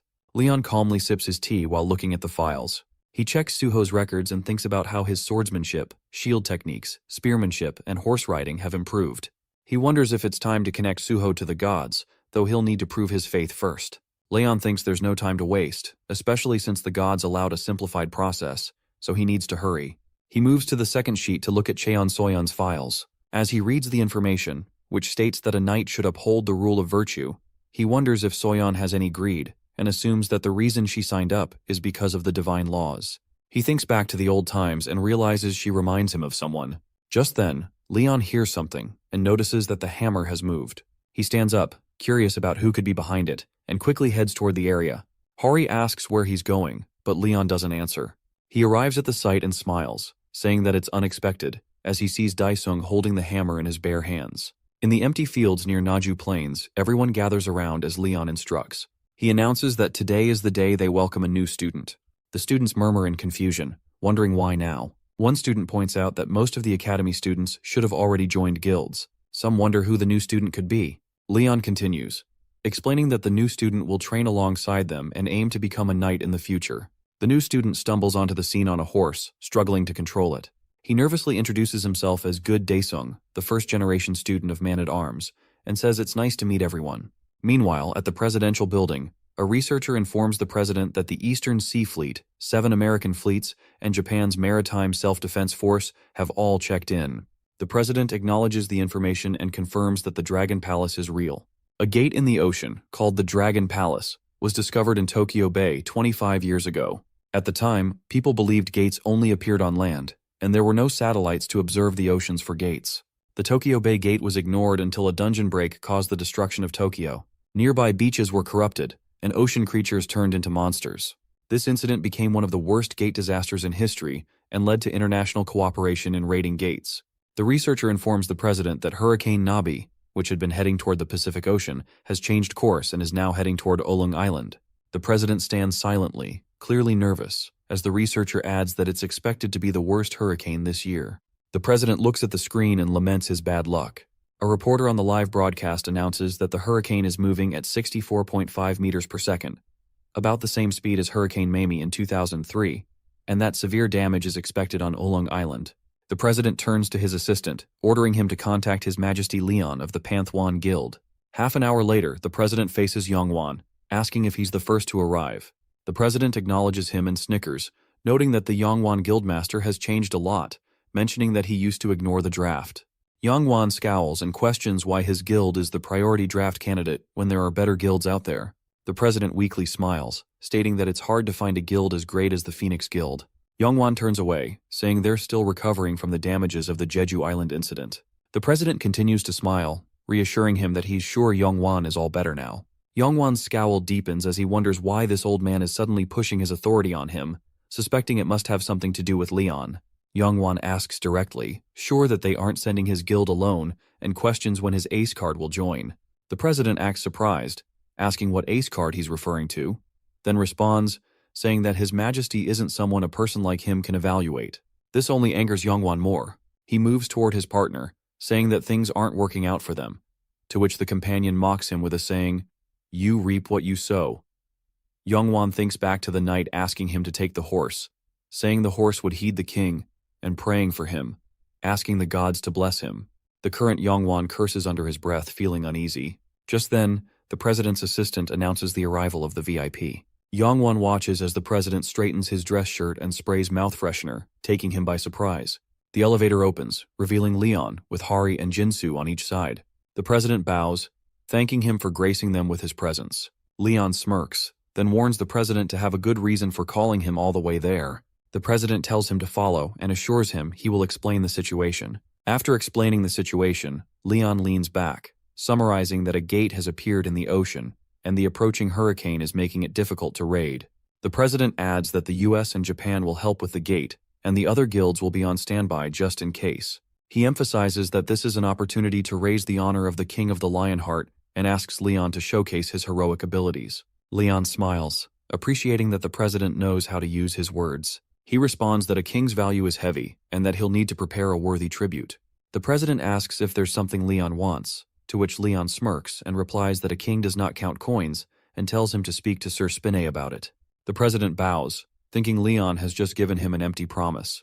Leon heads outside and tells Hari to bring the name list. Outside, he begins calling the names of those who will join the raid and asks Hari to write them down. He names the students, then moves on to the soldiers. Hari suddenly stops writing and asks why none of the people Leon named are women. She angrily thinks that even if Leon differentiates ladies from women, he's not the type to discriminate between the genders in this situation. Leon calmly responds, asking if the answer isn't obvious to her. Hari presses again, and Leon makes a macho face, saying it's bad luck to have women on board. The aircrafts make their way to the site, marking South Korea's first fleet. As the planes land, Leon heads toward the commander of the base. The commander introduces himself as Lieutenant General Choi Jae-sung of the First Fleet. He tells Leon that it's an honor to meet him, and that his granddaughter was cured of her illness thanks to the Dermaris crops. He asks if Leon could thank her for him. Leon smiles proudly, saying that if the commander wants him to thank her for her blessings, then the commander is his brother. The commander beams with joy, saying it's an honor, and then leads them toward the base. The guild members follow, and Jae-sung continues, saying that he will start the briefing and introduce the allied forces. As they move inside, they come face to face with some foreigners. Yongwan asks if they are the US raid team, and Jason replies that they apparently flew here as soon as possible on a cargo aircraft, adding that the US team is known for being passive. A person catches Yongwan's eye as he calls out his name, Reynold Sherman. He asks, confused, what the master of the magic tower is doing here. Reynold turns around, thinking it's surprising that he's famous even in Korea. He fully faces them with a smile and a glowing crystal balm in his hands. He greets them, saying it's nice to meet the Korean hunters, but before he can finish his sentence, he notices Leon staring at him. The master of the magic tower panics internally, while the demon inside the ball is also shocked. Reynold asks the demon what they should do now that Leon is right in front of them. The demon tells him to calm down, saying that if Leon had noticed him, he would have killed him on the spot. The demon reassures him that they haven't been found out yet and urges him to trust the power of the ring he made for him. Reynold clenches his ring, impressed by the great demon's wisdom. He looks at his ring as it slowly starts to slip off. Gasping inwardly, Reynold tries to stop it, but the demon tells him it's worn out due to Leon's divine energy and urges him to move away. Reynold worries Leon will find this suspicious and stammers, saying that it's nice to meet him and that he's widely known, even in distant lands, and he really wanted to meet him. He clenches his hand tightly, thinking he can't shake Leon's hand. Leon smirks and smugly says that Reynold seems to know his place well before moving away. Reynold stands there, confused, wondering what might satisfy Leon. The demon tells him to enter the gate to continue their plan. Hari strolls outside, thinking about how Leon doesn't allow women on the ship, when she finds Daesung working with the helpers. She calls him out, asking why he's still doing manual labor when the association should be handling it. Daesung waves his hands, saying he should help too. Hari stays firm, telling him that as a knight trainee, His Majesty wouldn't have made him do such menial tasks. Daesung shyly responds that he feels he's being treated too highly for just lifting a hammer. Hari, annoyed, tells him it's a big deal because she couldn't even move it an inch. Over 1,000 people tried to lift that hammer, and he was the only one who succeeded. She adds that he was chosen by the goddess. When Daesung still seems unconvinced, Hari starts mimicking Leon, saying that His Majesty would probably get pissed over a lowly peasant questioning the king's decision and the goddess's judgment. Daesung calls her name, trying to get her attention, but she keeps going on about how Leon would say they trained without sleeping in his day. Daesung raises his voice slightly, finally getting her attention. She looks at him with a confused expression, realizing what's happening, and asks if he's standing behind her. Suddenly, Leon yanks Hari's hair, asking how dare she mock and imitate a king's behavior. Hari begs for his forgiveness as he slowly lets her go. Leon scowls, saying it's ridiculous that she's the one being blessed. Hari looks confused, so he continues, explaining that she's blessed by the divinity of the sea and waves, and Poma has decided to take her in as a saintess. He tells her that she will be joining them for the raid. Hari feels happy for a moment as she focuses on Leon's face, but something feels off when she suddenly finds herself tied to a plank of wood. From above, Yongwan watches the scene, questioning how they could treat a saintess this way. Leon stands beside him, saying that a woman on board is bad luck, and the only way to undo the bad omen is to make her the figurehead. Hari keeps screaming to be let go and asks Suho as they silently place her on the wood and stand her vertically at the front. The ship starts to move, leaving Hari at the front, screaming and yelling for help. As the thunder crackles loudly, Hari alerts everyone that a hurricane is approaching. She mentions that it's Hurricane Nabi, with winds at 64.5 meters per second, all while still tied to the pole. She screams for help as the weather worsens. Leon tells her to shut up because she's scaring the fish. Hari is surprised to find that Leon is fishing while she feels her life is at risk. Leon says, disappointed, that the fish have all run away and that no fish would want to be near a military ship like this one. Just as he says that, he feels a heavy tug on his fishing rod and catches a big fish. Leon tells the lieutenant general to prepare what he mentioned earlier, and the lieutenant obeys. Leon stands in front of the podium, places the fish down, and dramatically calls upon the dear master of the graceful sea to appear before those who have set foot into her territory. The fish gleams with a blinding light, and the entire ship is illuminated by beams of light. The control department, overseeing the environment, gets terrified by the sight of such a large wave and questions whether it's even a wave or something else altogether. The ship is surrounded by a gigantic wave, and the goddess replies to Leon with affection, calling him Leonheart, her beloved watchtower and protector of her people. Leon responds, naming her Poma, the divinity of the sea and waves. Poma says that this sea is quite senseless. She explains that, as Plo mentioned, this land has no divinity, and the boat doesn't even have sails. She adds that none of them understand the grace of the sea. Leon stands in front of the illuminated fish and tells her it can't be helped, as this world has yet to receive the teachings of the sea. He asks her to kindly look over the people, to which Poma replies that she has no reason to watch over those who don't have faith in her. Only through respect will the people receive grace. Leon stays silent and then asks Poma why she chose Hari as a saintess. She laughs and tells him that she barely managed to convince Petos, but Hari is a great vessel and definitely worth it. Poma adds that, of course, she's not as good as Leon, since he can carry all forms of divinity within himself. Leon replies that he did sense Hari's fate was filled with misfortune, and it seems he was right. The illuminated shark asks why he sees the blessing as a curse, and Leon replies that the attention of gods can be poisonous to a human who lacks faith. The goddess says she believes Leon will handle that matter. Poma calls out to Saintess Hanhari. She tells her she will grant her authority over the waves and the blessing of water. She tells Hari to accept this with joy and to spread her teachings far. Hari gets excited and agrees, then asks if she's going to be untied from the pole now. The fish responds that by sacrificing her saintess, no wave will be able to surge through the boat, and then leaves. Hari gets confused and terrified, thinking this might be her last moment. The people announce that a hurricane is approaching with a wave height of 10 meters and instruct everyone to get inside if they don't want to be swept away. Hari screams for help again, and Leon tells her she lacks faith. However, Poma still likes her, and he guesses that's why she decided to overlook her lack of faith. Hari screams that she doesn't need forgiveness and just wants to get down from there. Leon tells her to calm down and leave herself in the hands of great nature, with a smug look on his face. He stretches his hands out and shouts that the endless nature will embrace her. Hari shouts that she wants to live. Leon asks her if she doesn't think it's strange that even though it's such a rough hurricane, none of the waves have come toward them. Hari thinks about it and realizes the boat hasn't been rocking, and the waves disappear when they come close to the ship. Leon tells her that Poma has been using her as the saintess to pacify the waves. Since no one believes in him, he has no choice but to use the saintess as the medium. Hari is relieved to know that Leon didn't just tie her up because he's sexist. Suddenly the rope unravels, and Hari slips down. Just then, the entire ship rocks from the waves. Hari realizes it's because of her and hugs the pole, begging to be tied up again. Leon ties her up once more. Meanwhile, on the USA Arleigh Burke-class ship, Reynolds hovers over the railing and says the ship was about to flip over, but it stopped once they started following behind that ship. The demon tells him that the bastard used the authority of the sea and waves, and the ship blessed by that divinity will always witness a rich harvest and will never sink in storms. Reynolds thinks the demon is useless. Just then, the captain announces bad news.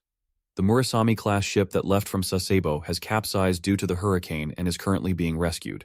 Reynolds says they've already lost 1/3 of their forces before anything even began. The demon tells him to focus on the gate, as that's what really matters. The sailors announce they're entering the gate now and sending the raid teams in. Leon leads the boat as it gets close to entering the gate. Just then, a hurricane appears, taking the Pantheon Guild members and many others by force.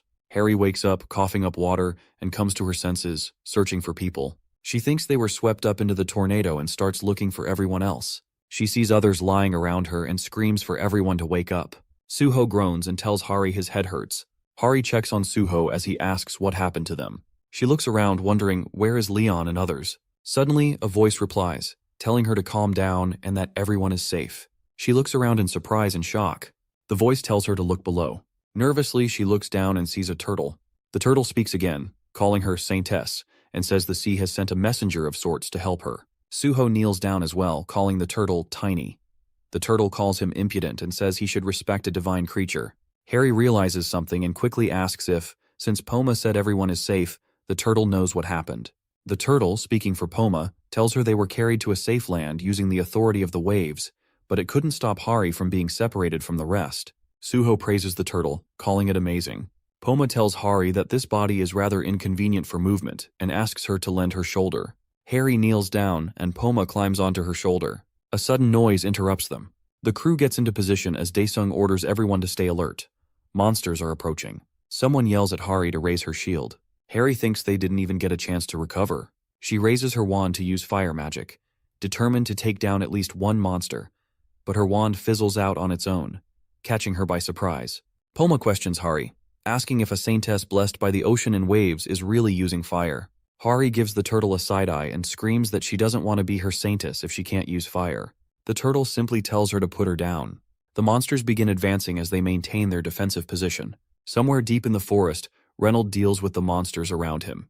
The demon replies that things went wrong at the beginning, but it's fine now that they're away from that monster.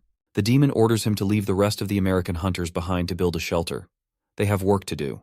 Reynolds starts summoning nearby monsters, telling them to rise and guide them to the stone statue. After a while, he stands in front of a large stone monument and asks the demon if this is it. The demon confirms, saying this is indeed the stone statue, and now they need to find a few more. Reynold begins using magic, but a voice tells him to wait. Yongwan appears from behind and asks if Reynold even knows what the stone structure is. Reynold smirks and says it's good that they're all okay, and he hadn't expected them to arrive so quickly. Reynold smiles at Yongwan and says he's sure Yongwan also saw the quest to destroy these statues. Yongwan says he did see the quest, to destroy the statue of Rakshar the Great. But he remembers what happened during the Jeju Island Gate. The Red Gate's goal was to bring down Govrik, but there was more to it. He concludes that they don't know enough about these quests. Yongwan voices his thoughts, saying there's not enough information about these gates. He asks if the statue is a trap, or they should look for what Rakshar actually is. Reynold pauses, considering it. It makes sense to approach it that way. The demon then orders him to fall back because he can't fight all of them right now. Reynold steps back, admitting that Yongwan's logic is impressive, then tells them to return to the beach where the Maverick members are waiting. Back on the island, Hari puts away her weapon, saying they've finally killed all the monsters. She asks if anyone is hurt. Luckily, they're all fine. Just then, a knight rushes over, saying they can't feel His Majesty's aura anymore. Hari mockingly replies that it's bad because the buffs were really nice. The knight responds that that's not the issue. He explains that they've tested Leon's aura before and know its range. The demon's resentful buff spanned 30 kilometers. But right now, none of them are under its effect. Hari realizes what this means. The island is larger than 30 kilometers in both length and width, and it's highly likely His Majesty isn't even on one of these islands. She turns to Poma for answers, but Poma says the connection seems to be cut off from her end as well. Hari and the others look concerned, wondering where Leon could be. Underwater, in the dungeon, Leon stands face to face with a monster. The monster says that it's about time he ended his long slumber, and after feasting on fish for 5 centuries, he's sick and tired of seafood. He charges toward Leon, saying he's curious to see what the god's night tastes like. Sir Yappy starts booting the bios, but the device shows that the process failed because of unrecognizable materials. Sir Yappy finds himself in a cave surrounded by crab monsters. After trying several times, the result remains the same. He nervously questions the monsters, but the crabs just follow him everywhere. On the foreign island, Hari informs everyone that she couldn't find Kim Do-han and Jae-hyuk. Daesung replies that he hasn't seen Section Chief Kim either. Another knight wonders aloud that he didn't expect the trainees to go missing like that. Suho replies with determination that he's sure they are all fine, then nervously turns toward Hari, asking her if they will be all right. Hari gives him an encouraging smile and then turns towards the American knights, thanking them for their help earlier, saying they were able to bring down those monsters easily thanks to them. The blonde standing in front of them salutes Hari, greeting the Korean hunters and introducing himself as Mistral from the Maverick Guild. Hari introduces herself, then stops, realizing that the name Mistral sounds familiar. She carefully stares at his face, then screams that he's Alan Taylor, the S-rank hunter ranked 6th in the Maverick Guild. Alan coughs a little and meekly replies that there's no point in using the call sign if she's just going to call him by his real name. Hari instantly bows down, apologizing and saying she should be using the call sign instead. Alan rubs the back of his neck and assures her there's no need to apologize. The other Korean hunters also start recognizing Alan. One says he's seen him on YouTube and guesses even an S-rank hunter is here to help. Hari informs Alan that they didn't know he was part of the raid team. Alan turns his face away, saying maybe because they left in a hurry. Grasping the situation, Alan says it looks like their guildmaster has been separated from them and asks if they just need to find the missing people. Hari politely refuses, saying the god of the sea has blessed them, and if His Majesty wanted to find them, he would have found them much earlier. Suho adds that His Majesty has his Pegasus with him. Alan just stares at them, trying to figure out what they're talking about.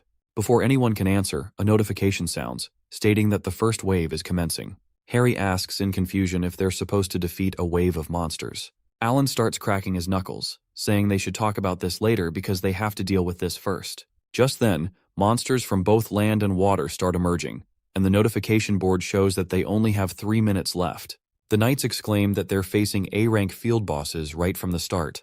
Alan looks at the sea monster and smirks, saying this is going to take some time. Hari and Alan both take their positions as Daesung orders the shield squad to block.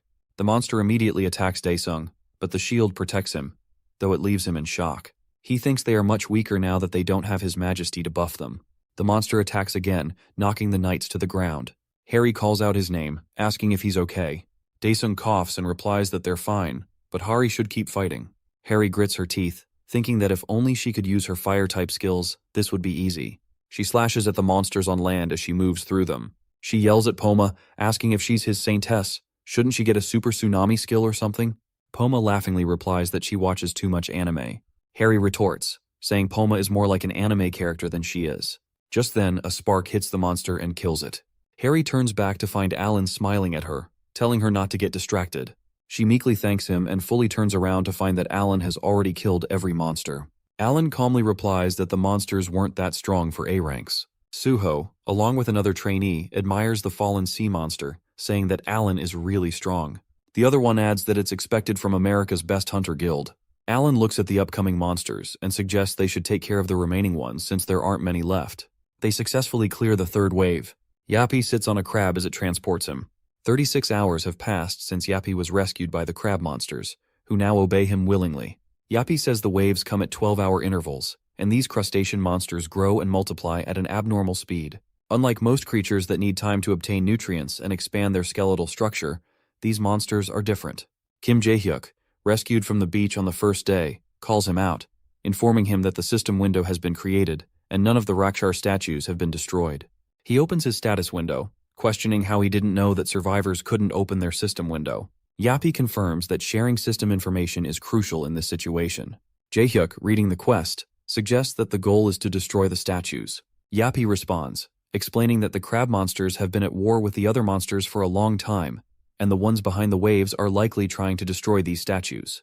Jae-hyuk agrees, adding that the statues may indeed be the target. Yappy adds that this theory makes the most sense. Jae-hyuk then tells Yappy that many from the Kirik tribe have died, and asks if he thinks they can continue to stop the waves. Yappy shakes his head, saying it's impossible since the difficulty of the waves is increasing each time. At this rate, they will most likely lose during the fifth wave. He says they need weapons. Jae-hyuk imagines a crab holding a knife and wonders if they're supposed to do this. He suddenly remembers something and tells Yappy that he found something interesting. He takes Yappy to a waterfall and informs him that there's a cave behind it. They enter the cave and end up on the other side, in a place filled with tall buildings and well-established roads. Jae-hyuk exclaims that the Kirik tribe might have been much more advanced than he thought. Meanwhile, Leon stands under the sea, realizing this isn't just the ocean's bottom, but a place with traces of an ancient civilization. He says aloud that there's a fallen world here as he observes the sea. He remembers that when the boat flipped, Poma's authority was cut off. He assumes Poma's powers were weakened because they've intruded on another being's territory, likely a deity or an evil god. Leon suddenly orders the evil being to reveal its true form. A voice laughs and calls his name Lionheart, saying he's the god's hound with the heart of a lion, the successor of the Dragon Slayer, the one who killed the most demons, the Knight of Knights, the King of Kings, and the guardian of the Radiant Kingdom. But now he stands before him weaker than ever. Leon asks if it knows him. The voice responds, asking what demon doesn't know the Lionheart and saying he was a hero among them. It tells Leon that many heroes have sought this place, but none were strong enough to defeat it, mocking Leon by asking if he's any different. Leon stares into nothing, replying that a filthy demon has no right to discuss his worth. With a loud laugh, the demon appears in front of Leon and thanks him for taking down Malice, saying he was given a chance. Leon wonders if he knows any Malice. The demon continues, saying that now, after 5 centuries of waiting, it's time to end it all. The fourth wave raid begins. Harry and the others, still stuck on the island, angrily hit the water. Poma, sitting on her head, suggests that if she's going to play in the water, she should do it naked so it'll be better for him to watch. Harry grits her teeth, telling Poma not to say things like that and that she's working hard to stay awake. Poma meekly replies that all she's doing is playing, and no matter how much she does it, she won't wake anything up. Harry stands up, lost in her thoughts. After a while, she starts saying that she heard that with Goddess Ariana, you have to uphold justice multiple times or act honorably to get closer to her. Poma replies that he wouldn't expect anything less from her, though she's a bit too narrow-minded. Hari continues, saying that for Goddess Demera, you have to farm and thank the earth. And for Pados, she thinks it was about winning battles and having flames of determination. Harry looks up at Poma and says that since he's the divinity of the sea and waves, she thought she'd have to do something related to the ocean. Poma replies that he doesn't think playing at the beach will help. She rubs the turtle's head, asking him to tell her so they can save His Majesty. Poma informs her that it's true, and he doesn't think His Majesty is trapped on land, he seems to be underwater. Harry takes Poma in her hand and sadly asks if they shouldn't hurry so she can awaken and find His Majesty. Poma agrees, which annoys Hari as she says it'll be over if Poma would just tell her how to awaken. She looks at the clueless turtle and thinks that she really can't tell what he's thinking at all. Poma looks up at Hari, calling her his saintess, and tells her that it's easy for her to learn the creed of the sea and waves, as well as to build faith. He explains that the sea is a source of infinite life, and simply being thankful for that will help Hari gain more faith. However, he asks how she can think the path of a believer and a saint is the same, and how she can equate the knowledge of a knight with that of a soldier. Hari tries to understand and sighs, saying she'll try harder. Poma nods at her. Just then, Suho comes running toward her, calling her name. Panting, he tells Hari that they finally found the statue of Rakshar. Hari looks at him in surprise as Suho continues that it was the Maverick Guild who found Rakshar. Reynold watches Yongwan still staring at the statue and thinks they're still guarding it with determination. He wonders why they're doing something no one asked them to do. Yongwan looks at the statue as if it's the most interesting thing in the world. The demon replies to Reynold, saying that the Phoenix Guild seems to be doubting the quest. Reynold asks if they should destroy it in secret at night. The demon replies that it would make people suspicious of Reynold and assures him that the reason to destroy it will come soon enough. Minuteman from the Maverick Guild calls out to Yongwan, asking if they shouldn't destroy the statue. He says it's not bad to be cautious, but it's already been 3 days, and this is the only statue around, so it must be the one they need to destroy for the quest. Yongwan stares at Minuteman now, as Yuri whispers that she doesn't think they have any other choice. Yongwan silently agrees and signals Minuteman to come. He tells him they should destroy the statue now. Minuteman gathers his energy and punches the stone statue into pieces. A notification alerts them that the statue of Rakshar the Great has been destroyed, and now only 2 statues remain to be destroyed. Minuteman smiles to himself, saying he knew he made the right choice. Finally, Yongwan also accepts that they destroyed the right statue. Yuri comes closer to his ear and says they should start preparing. Yongwan asks if it's already time for another wave, mentioning that they spent more time here than he expected. They wait for a while, and then Yuri meekly replies that the wave isn't coming. Reynold approaches Yongwan with a smile, saying he thinks destroying the statue was the right call since the wave isn't coming. Yongwan grits his teeth in annoyance and says he's glad. Reynold suggests they summarize the situation and asks everyone to gather around. Once everyone is gathered, Reynold starts by assuming there are 3 statues spread across the island, but says they first need to find the other members. He asks why they don't destroy the statues as quickly as possible. Yongwan agrees and starts mapping out his idea on the ground with a stick. He tells them that since there are 3 islands in total, and they have 2 more statues to destroy, they will split up into 2 groups and go to different islands. Reynold adds that the team who destroys a statue first can then find the other group. Yongwan says it shouldn't be hard to move between the islands since there are boats. Minuteman pumps up the guilds, encouraging them to destroy the remaining 2 statues. Yongwan moves with his team, stating they will leave as well. Yongwan and his guild members take the boats and head towards the island. When they reach the shore and step onto the ground, they're shocked by what they see. Broken pieces are scattered everywhere, and Yongwan wonders if a war happened here. He notices a cannon buried in the ground and realizes something is wrong, so he orders his guild to turn back, telling them that this island feels different. Just then, a sudden Kirik alerts them. Yongwan prepares a fire arrow as a robotic claw pierces the ground, revealing a robotic crab monster, then 2, and soon an entire army. Someone from his guild mentions that the enemy has firearms. Yongwan, frustrated, asks why this island is so different. He tries to stay calm, thinking that the monsters on the previous island didn't have weapons, so these must be fake. But just then, the crab monster fires a laser at them, leaving Yongwan in shock as he screams that the weapons are real. He quickly takes his position again, knowing there's no way they're getting out of this unscathed. Suddenly, a voice orders them to kneel to the chief of the Kirik tribe. Sir Yappy and Jaehyuk appear, sitting on a large crab. Sir Yappy orders the mortals to surrender because they have no chance of winning. Yongwan stares at them, recognizing Yagd Spinay and Jaehyuk as Pantheon kids, marking the Phoenix Guild's defeat. The current situation is that the Phoenix Guild is on Yappy's island, while Maverick and Reynold are on Hari's island. There are 2 statues left. Reynold, along with Maverick, heads toward one of the statues, only to find Hari shielding it with her body. Reynold comments that it's an odd and annoying situation. Hari yells that they can't destroy the statue because she already explained she had a vision of the future. Alan says he's at a loss now since they can't just break the statue because of her prophecy skill. Hari pleads her case, asking if nobody can see the horrible aura the statue is suppressing. She looks back and sees red smoke emerging from it, realizing it would be too dangerous to destroy it. Suddenly, the statue explodes with a loud burst as Reynold stands there, looking proud. Harry thinks in horror, wondering if he just broke it. Reynold says their goal in coming here was to close the gate, so they'll destroy the statues as the quest instructed. The horrible aura escapes and Hari watches in horror. The ground shakes as Man asks what that was, sensing something ominous is coming. Then, a monster rises from the sea, leaving everyone stunned. The monster roars, ordering everyone to submit to him. He claims he is their chaos, their despair, and their misery, and that he will crush their hopes and stop their beating hearts. He announces that he is Rakshar, the demon of chaos, and his awakening overwhelms all living beings. Everyone watches Rakshar with horror as the guild members begin falling under his trance. The chaos aura takes complete control, causing effects like weakness, panic, fear, chaos, and hopelessness. Rakshar lets out another roar, commenting that there's a bad smell in the air, but it's not time for the delicacies yet. Daesung covers them as Rakshar continues, saying he needs to deal with the creatures who sealed him here first, and telling them to enjoy their brief moment of hope. The monster then submerges back into the water, and the area becomes corrupt with chaos, affecting all living beings with the status abnormally deranged. Everyone's eyes turn bloodshot, and they start attacking each other. Harry tries to calm everyone down, urging them to withstand the status abnormality. Suddenly, Alan attacks Hari, and she barely dodges the strike, telling him to get it together. Alan screams that it's what's right and that they need to die, so he's going to help her. He charges toward her but gets hit by Minuteman.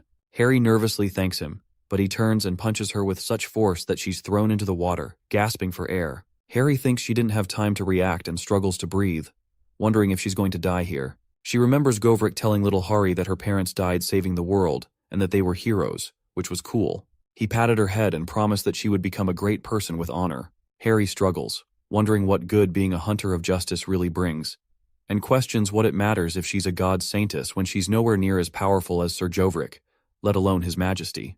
At least Sir Jovrik died with honor, doing something good with his sacrifice. Suddenly Poma appears in front of her. He calls her name and tells her not to try to grasp the ocean, because no matter how much she tries, all she can grab is just a handful of seawater. Poma tells Hari to fill her heart with faith and trust, to acknowledge and understand the greatness she possesses. Hari has no idea what he's talking about, but he insists that she listen to the ocean. He tells her that if she didn't feel it before, she should feel it now. The flow of the ocean, the whispers of the coral reef, and the great song of the ocean. Poma kisses her on the forehead and calls her his mortal, telling her that if she truly wants to earn immortal powers, she shouldn't try to grab them. Infinity is something she wraps around herself. She is currently within infinity. A foreign glow surrounds her, and as she closes her eyes to relax, she suddenly opens them with a realization. She knows what she can do. She looks around for His Majesty and finds him instantly. She waves her hand, splitting the water into two, the divine law, sea splitting. The underground city comes into view, and she finally spots Leon standing. He turns around, sees her, and tells her to come toward him. Harry wakes up as Leon praises her, saying, "Well done." She quickly comes to her senses and lets out a scream. Leon tells her to stay still. They're currently on Stallion, the Pegasus owned by Leon. Hari asks if she was in the water, and Leon turns away, saying he's glad he didn't have to watch a Saintess of Water drown. Harry suddenly remembers the great monster Rakshar being resurrected, and how people went crazy, trying to kill each other. Leon acknowledges that he's aware and explains that no ordinary person can stay sane in the face of such great evil. He orders the Pegasus to land. As they reach the island, Leon pulls out his glass and announces his arrival. The King of Lionheart's aura creates resistance to the status abnormality, and people begin to regain their senses. Daesung approaches Leon, relieved to see him and saying he's glad Leon is fine. Leon praises Daesung, saying he did well without him around. Daesung informs him of the missing soldiers and trainees, mentioning that he heard they're okay thanks to Poma, but suggests Leon check on them. Leon reassures him, saying he can sense them, which brings Daesung relief. Leon orders everyone to get out of the gate and tells them that, thanks to the Saintess's blessing, they should be able to walk on water if they just have faith. He instructs them to run toward the gate. Alan asks urgently what will happen to them. Leon tells him they are going to rescue as many survivors as they can and stall for time so they can escape. They try to leave, but the monster appears in front of them, calling them little parasites and saying this is where they all were. He tells them he has long awaited this moment. He begins to build a fireball but stops, sensing the aura of a Grail Knight as Yappy appears in front of him, sitting on a crab. The monster yells that they should all be dead and asks how they are still alive. Yappy activates his third gun selection and opens fire. The shots hit, but the monster remains unscathed, saying that they have switched the ammo for divine artifacts, but these are nothing against him. He sends a water wave toward them. Jarhyuk tries to speak but is cut off as the monster refuses, saying they can't do anything. Through wave manipulation, strings of water float toward the monster as Leon wraps them around him. The monster recognizes Leon, saying he's a Grail Guardian. A water ball forms around the monster, trapping him inside. Leon orders Sir Yappy to close the gate immediately and get out. Yappy informs him that the enemy is seriously injured and might gradually fall back, but Leon refuses, saying they need to destroy the remaining statues and close the gate. Leon knows he can't kill a demon of this level without recovering the Holy Sword, and he decides it's best to retrieve as many survivors as possible. Just then, Yappy suggests they should also take the island's locals. He tells Leon that the Kikirik tribe has been sealed and has been guarding the demon, not NPCs. Leon asks if they'll have enough time, considering there isn't much left before the demon is free. Yappy assures him that he's going to take the Kikirik tribe's last resort, and thanks to the Saintess's blessing, they can all walk on water. Harry urges them to hurry, saying they need to escape before the great demon is freed. Leon looks at the demon, who escapes from the water bubble and declares that Leon will never escape from his grasp. Leon signals to his horse, and they charge toward the monster, sword in hand. He manages to cut off a few limbs before retreating back onto Stallion. The demon taunts him, saying he's flying around like a fruit fly. This angers Leon, and he activates his divine energy, charging at the demon while recalling the pleasure of hearing the Lord of Chaos's screams when the fire scorched him. The demon replies that he can kill Leon before Leon can kill him. Just then, large crab monsters grab the demon's remaining limbs, and he struggles to break free. Leon seizes the moment, attacking with divine punishment, flames of war. His eyes glow a different color as he declares, "Let there be glory to Lionheart's name." Leon prepares his attack, divine punishment, flames of war, as the demon screams his name in pain. The knights watch in horror, questioning whether a human can possess that much power. Leon tells them they don't have much time and urges them to hurry out of the gate. They obey, and Leon asks Sir Spinne how the evacuation is going. Sir Spin replies that 80% of the progress has been made, and the supplies and records were secured. Leon realizes they need a little more time, and Sir Spinne assures him they will hold out. Leon observes their determination, and Sir Spinne explains that they've been preparing for this moment for 5 centuries. Meanwhile, the demon keeps screaming, and language analysis reveals it saying, "Prosperity to Craviatera." Leon praises their honorable name and says the gate will close soon, so they should fall back. The demon taunts Leon, asking if he's going to run away, claiming they thought his virtue was to never give up. It urges Leon to not give up and fight. Leon smirks, mocking the demon, saying there's no reason to uphold knightly virtues when facing inferior beings like him. He declares that he doesn't respect green beasts and evil species. The monster gets enraged and screams at Leon that he will kill him no matter what.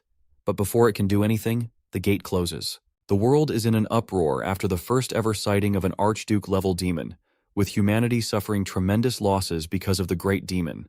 This news was seen as a sign of impending disaster, but it wasn't all bad. Some beings were able to withstand the mind corruption that even famous S-class hunters couldn't resist. People watched in awe as a video showcasing the Pantheon Guild's accomplishments in the gate was broadcast worldwide on YouTube. The president shakes hands with Leon, who praises him for lifting a great burden off his shoulders. The president downplays it, saying he was surprised to hear there were 10,000 survivors. Leon responds that they are honorable beings who have fought the demon for a long time. The president asks Leon about the statue, and Leon thinks it's their way of marking territory, but explains that it's there to honor the great heroes who sacrificed themselves to face the Archduke demon. He goes on to explain that the statue in the middle represents Poma, the divinity of the sea and waves. The president asks about the other statues, and Leon tells him that one represents himself and Sir Spinne, as Sir Spinne is the representative of the Kirik tribe. The president is left shocked, and seeing his reaction, Leon jokes that he was just kidding. The president suddenly begs Leon to take down his statue, but Leon suggests he shouldn't be embarrassed by such things, considering he's the leader of a whole nation. With that, Leon walks away, and the president's assistant follows behind. The president feels like his lifespan has been shortened by 10 years. His assistant informs him that the urgent news is that contact with North Korea has been completely cut off since last night, which leaves the president even more confused. Meanwhile, in what used to be Pyongyang, the comrade stands on a destroyed road, recalling how 30 years ago, dimensional holes opened up, and until now, they've only received help from South Koreans. He kicks a man into a pile of unconscious bodies and smiles, saying that soon they'll be the most powerful nation, using demons to their advantage. His assistant tells him the mage is calling, and he answers the phone. Reynold informs him that the preparations are complete, and the comrade orders his people to hurry up with the summoning. As the great demon emerges, its injuries shock the comrade. He asks his people if they did the summoning correctly. The demon apologizes, saying it needs time to heal and that they'll need more time until the great demons are back. However, it's a good thing there's plenty of food here, which leaves the comrade in shock. Back in a dungeon, a red-haired girl smiles at a white-haired girl as she says she's told her everything and isn't hiding anything anymore. The white-haired girl finds it interesting that demons can enter any gate they want, meaning they can also go to any gate they want them to go. After a while, Hari calls for Sir Yappy while the people of Kirik work on building structures. She acknowledges that they can breathe underwater, but wonders if it's safe for them to settle there. Yappy reassures her that their people can survive on their own as long as they have a nest and a place to breed. Looking at the kitten, She's puzzled by the sight of so many crabs working, realizing that finding food will be a challenge. Just then, Yappy informs her that they've been registered in the Pantheon Assurance Service, which will help them adjust to modern society. He explains that the service provides many benefits, including administrative and legal support. Hari considers joining as well, but is shocked when Yappy reveals that she's already been registered and has been receiving the services since last month. She freaks out when she learns she's been charged 19 trillion won. Just then, Leon rides up to them, telling Hari to get on the horse as he needs to return to the guild for a bit.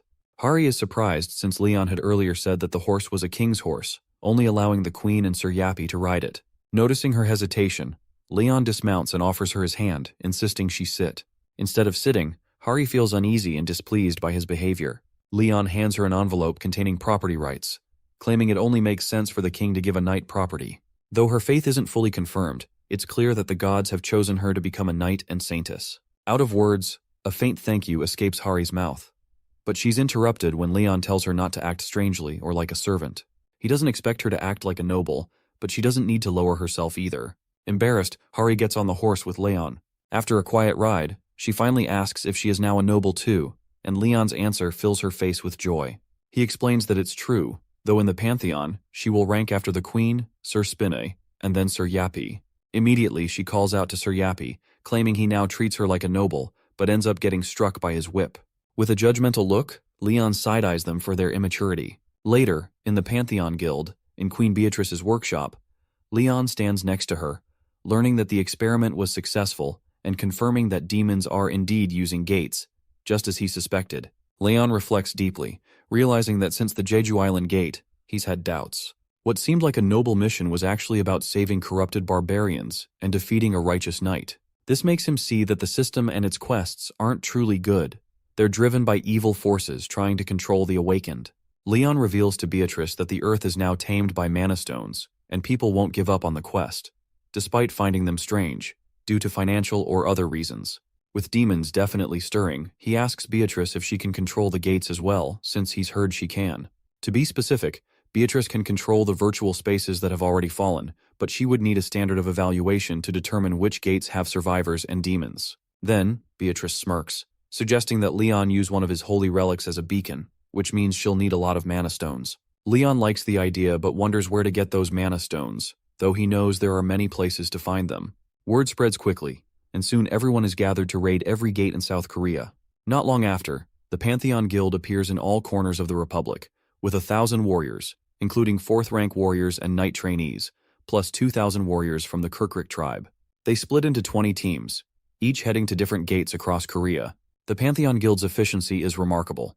While most guilds raid 2 gates a month, this one clears over 20 in just 4 days. Meanwhile, the beasts are complaining to Leon for killing their leader, since they thought he would help them. With a mocking smile, Leon tells them that these inferior beasts copying human society is intolerable, and they will definitely be wiped out. As a result, a single guild takes control of the gates throughout the Republic of Korea. After clearing all the gates, Jin's eyes widened in shock as he saw tons of items lying in front of him. Yappy reveals that the classification is complete, with the total value at 38.3 billion won, and the auction price expected to be around 12.7 billion won. These values will keep them all comfortable, even after opening a gate. Leon then turns around, instructing that this time, the gate clearing will be carried out by a small group of elite warriors. He also orders that all information regarding the operation is forbidden from being reported to anyone. Jin and Hari are commanded to keep this a secret from the association as well. As long as Leon isn't doing anything to harm the nation, everyone is fine with him. Leon then stands in the center of a magical array, which begins to glow brightly. Using the sacred sword, Beatrice chants a spell to enter the coordinates. Everyone watches as energy streams gather, and just then, an artificially created gate appears.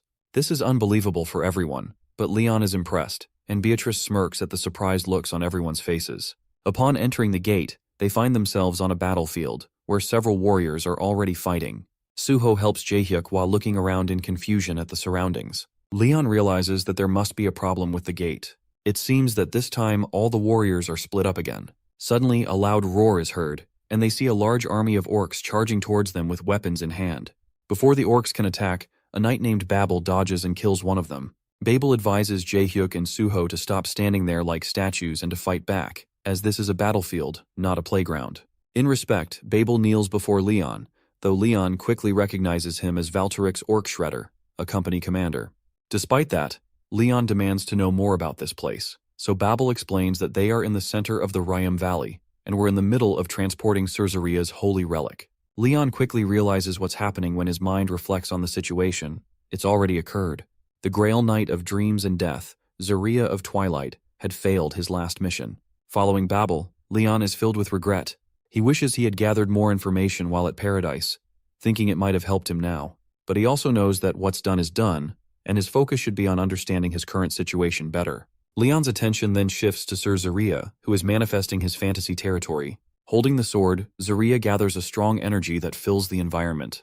The orcs scream in agony and pain, then fall to the ground in an instant. Leon steps forward, suggesting to Zaria that the orcs are advancing. Upon seeing him, Zaria and all his knights quickly bow down in honor, greeting Leon as the first knight of goddess Ariana. Watching them kneel, Leon thinks about how knights, after drinking the holy water from the Holy Grail and awakening, reach their peak form. Leon, being an incredible warrior since he became a knight of the Holy Grail at a young age, recognizes that, in front of the king's eyes, he now looks like an old man, meaning his current appearance represents his peak. Noting that he hasn't changed a bit, Leon orders him to get up and demands to know the full situation. Zaria explains that they obtained the sacred relic and were on their way to the Empire's border when they were ambushed by orcs and the heathens of the beast god. In response, a few knights stay behind to defend, while others continue transporting the relic, splitting into 5 groups for disguise. Out of curiosity, Leon asks about the group with the real relic. After a long pause, Zaria reveals that it's the 5th group in the southwest, a team led by Zaria's past. At the same time, in another place, Zaria laughs as he watches Daesung wake up after being unconscious for a while. Daesung is relieved to see the bear that attacked him is dead, and Hari is also there, realizing they've all been separated again. Zaria is surprised to see other knights here, as he never expected anyone else to be crazy enough to do this. Suddenly a system window appears, instructing them to help the Grail Knight Zaria of Twilight transport the holy relic to the Lionheart borders. Noticing their surprise, Zaria explains that they're a bit behind on the news because they've been in the middle of nowhere. To confirm he is Zaria of Twilight, Daesung repeats his name, but to his surprise, Zaria tells him that this honorable title will be his in the future. For now, he is a mission knight on a mission. Zaria Bertham hadn't received any quests from the gods for a long time. He spent 10 years wandering the world as a knight-errant, starting when he was 15, and 15 more years waiting for a quest from the gods. He was an outstanding knight, not someone with superpowers who could change the course of a battle alone, but most of those who received missions from the gods had superpowers. His refusal to give up earned him admiration, even though others often mocked him. One day, a woman appeared in Zaria's dreams, advising him to end his suffering, return to the kingdom, and fulfill his duties. However, Zaria didn't stop trying. Even when the whole world mocked him, he didn't give up, and by the time he was 100, he became a Grail Knight, the oldest person ever to achieve this title. Meanwhile, back where Leon is, Zaria orders the knights to raise their shields and prepare for battle. The knights immediately follow the order.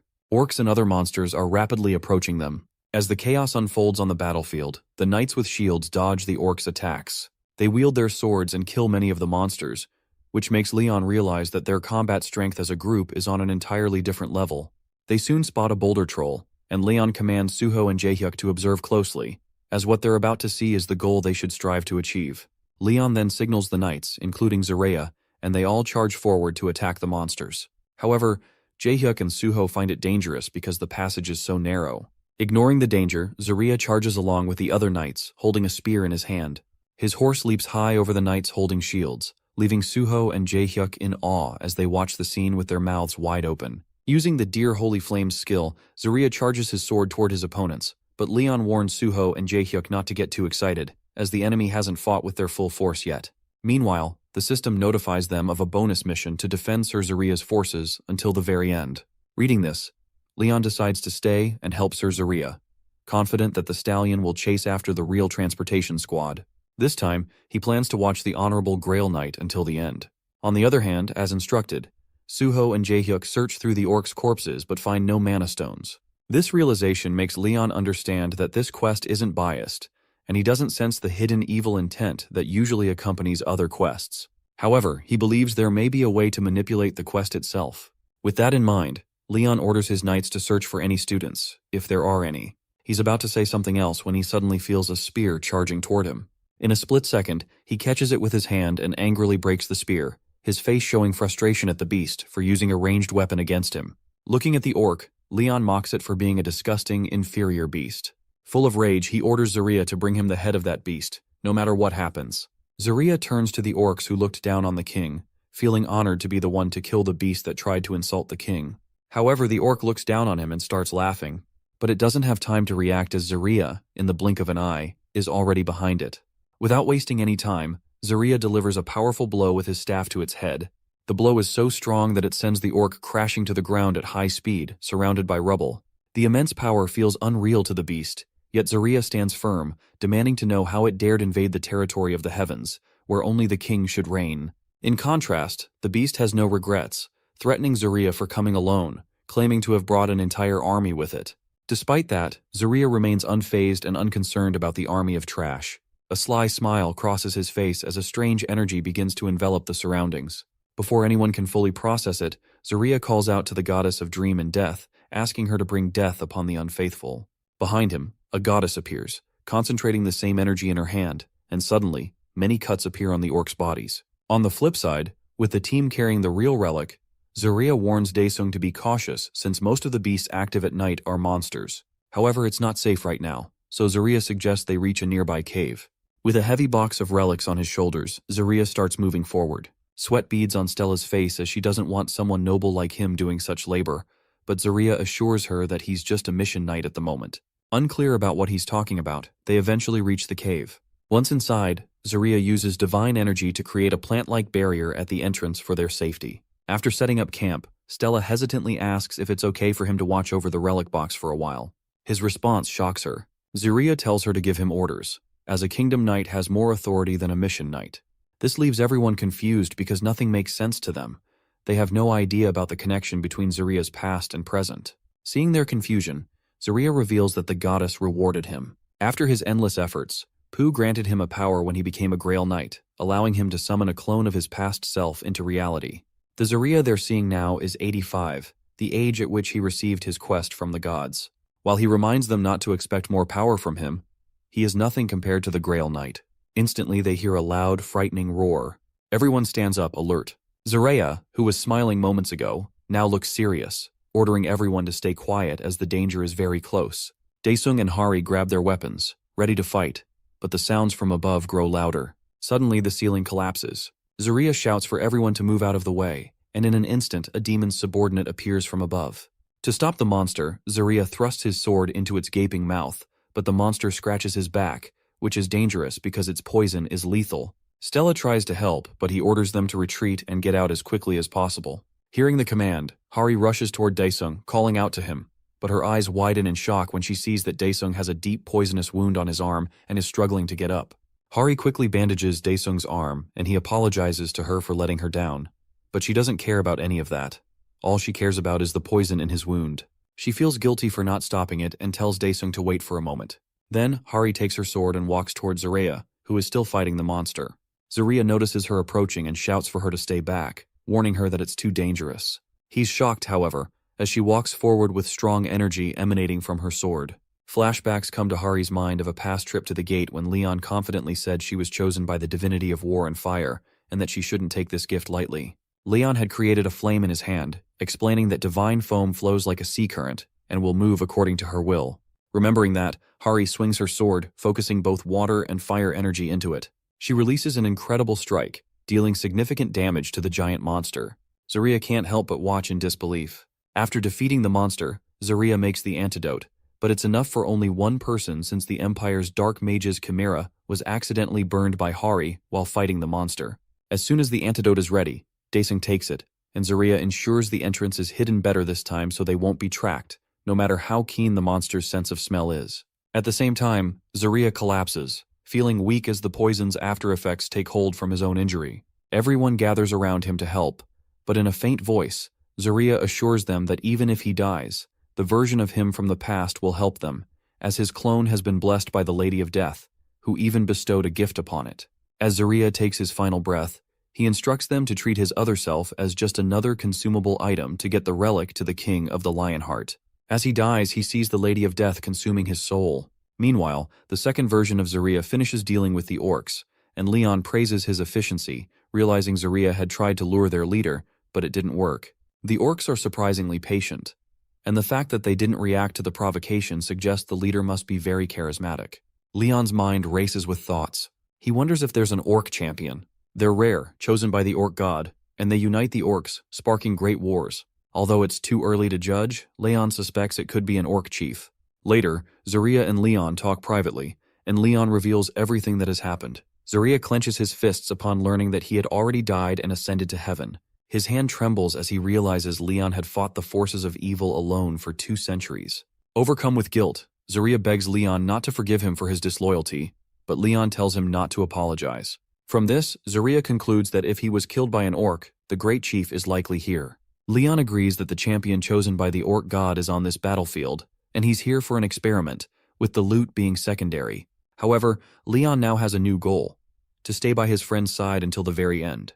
Later that night, in the orc camp, where the orcs are peacefully sleeping on the ground, Leon sets a fire. Orcs live like humans, eating, drinking, and sleeping, making them vulnerable to night ambushes since they rest during the night. From the top of the cliff, Leon watches the burning camp and can't help but smirk, seeing them all dying. Behind him, Zarya decides to tell Leon everything he knows. He believes that with the king's appearance, the history of his death has changed. If this gate can truly recreate the kingdom of that time perfectly, then the one who can match the power of the King of the Lionheart, the strongest Grail Knight, will definitely come. A few days later, a man in the orc camp screams in frustration, his face turning crimson as he struggles to understand how the opponents can attack them non-stop for 3 days.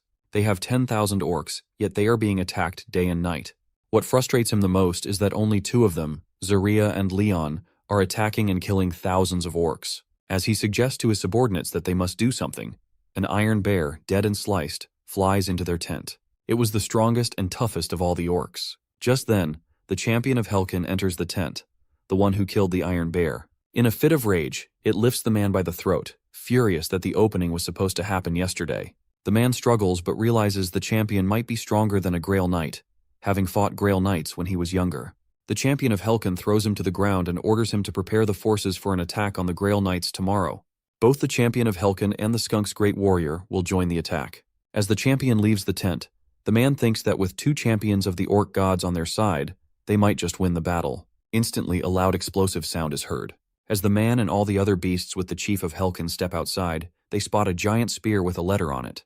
This letter, which started in the Lionheart Kingdom, has been circulated every year. In the letter, a duel is proposed, so the champion of Helken orders the man to accept it, as he believes it will be the key to taking down the Grail Knight.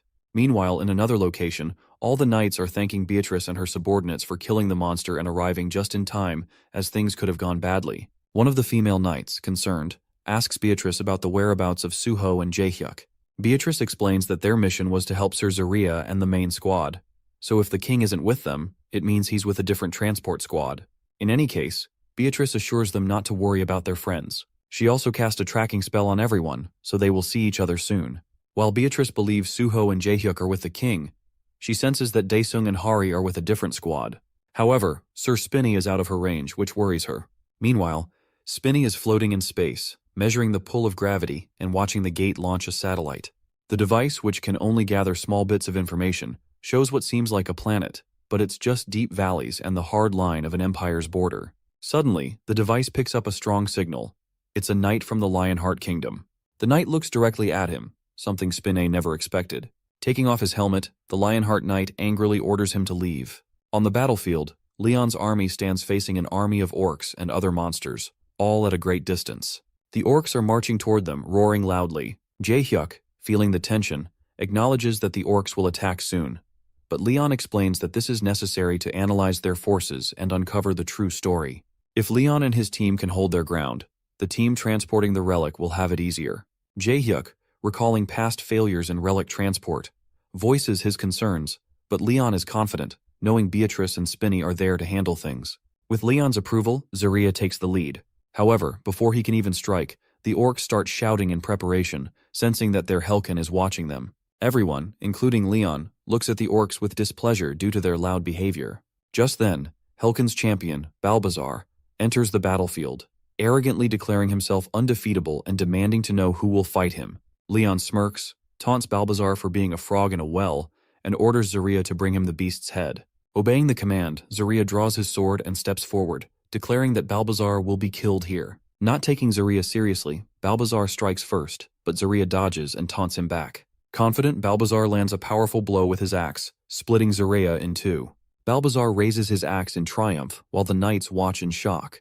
But just then, Zaria's body transforms, radiating powerful energy. A sly smirk crosses his face as he mocks Balbazar for being a beast unworthy of comparison to humans. Using his divine skill, Fantasy Domain, Zaria creates an illusion to make Balbazar think he has won. Closing the gap, Zaria prepares to strike with his Aura of Execution, but Balbazar grabs the blade of Zaria's sword before he can land the blow. Recognizing the divine power, Balbazar screams in envy and strikes back quickly with his huge axe, sending Zaria sprawling to the ground. As he is attacked, Zaria senses Helkin's power. Despite the injuries, Zaria manages to land on his feet, clutching the spot where he was wounded. Gathering every last bit of energy, he charges at Balbazar. They exchange blow after blow, each desperate to defeat the other, but Zaria struggles to keep up, taking more hits. Balbazar also suffers some damage but throws Zaria to the ground by his collar.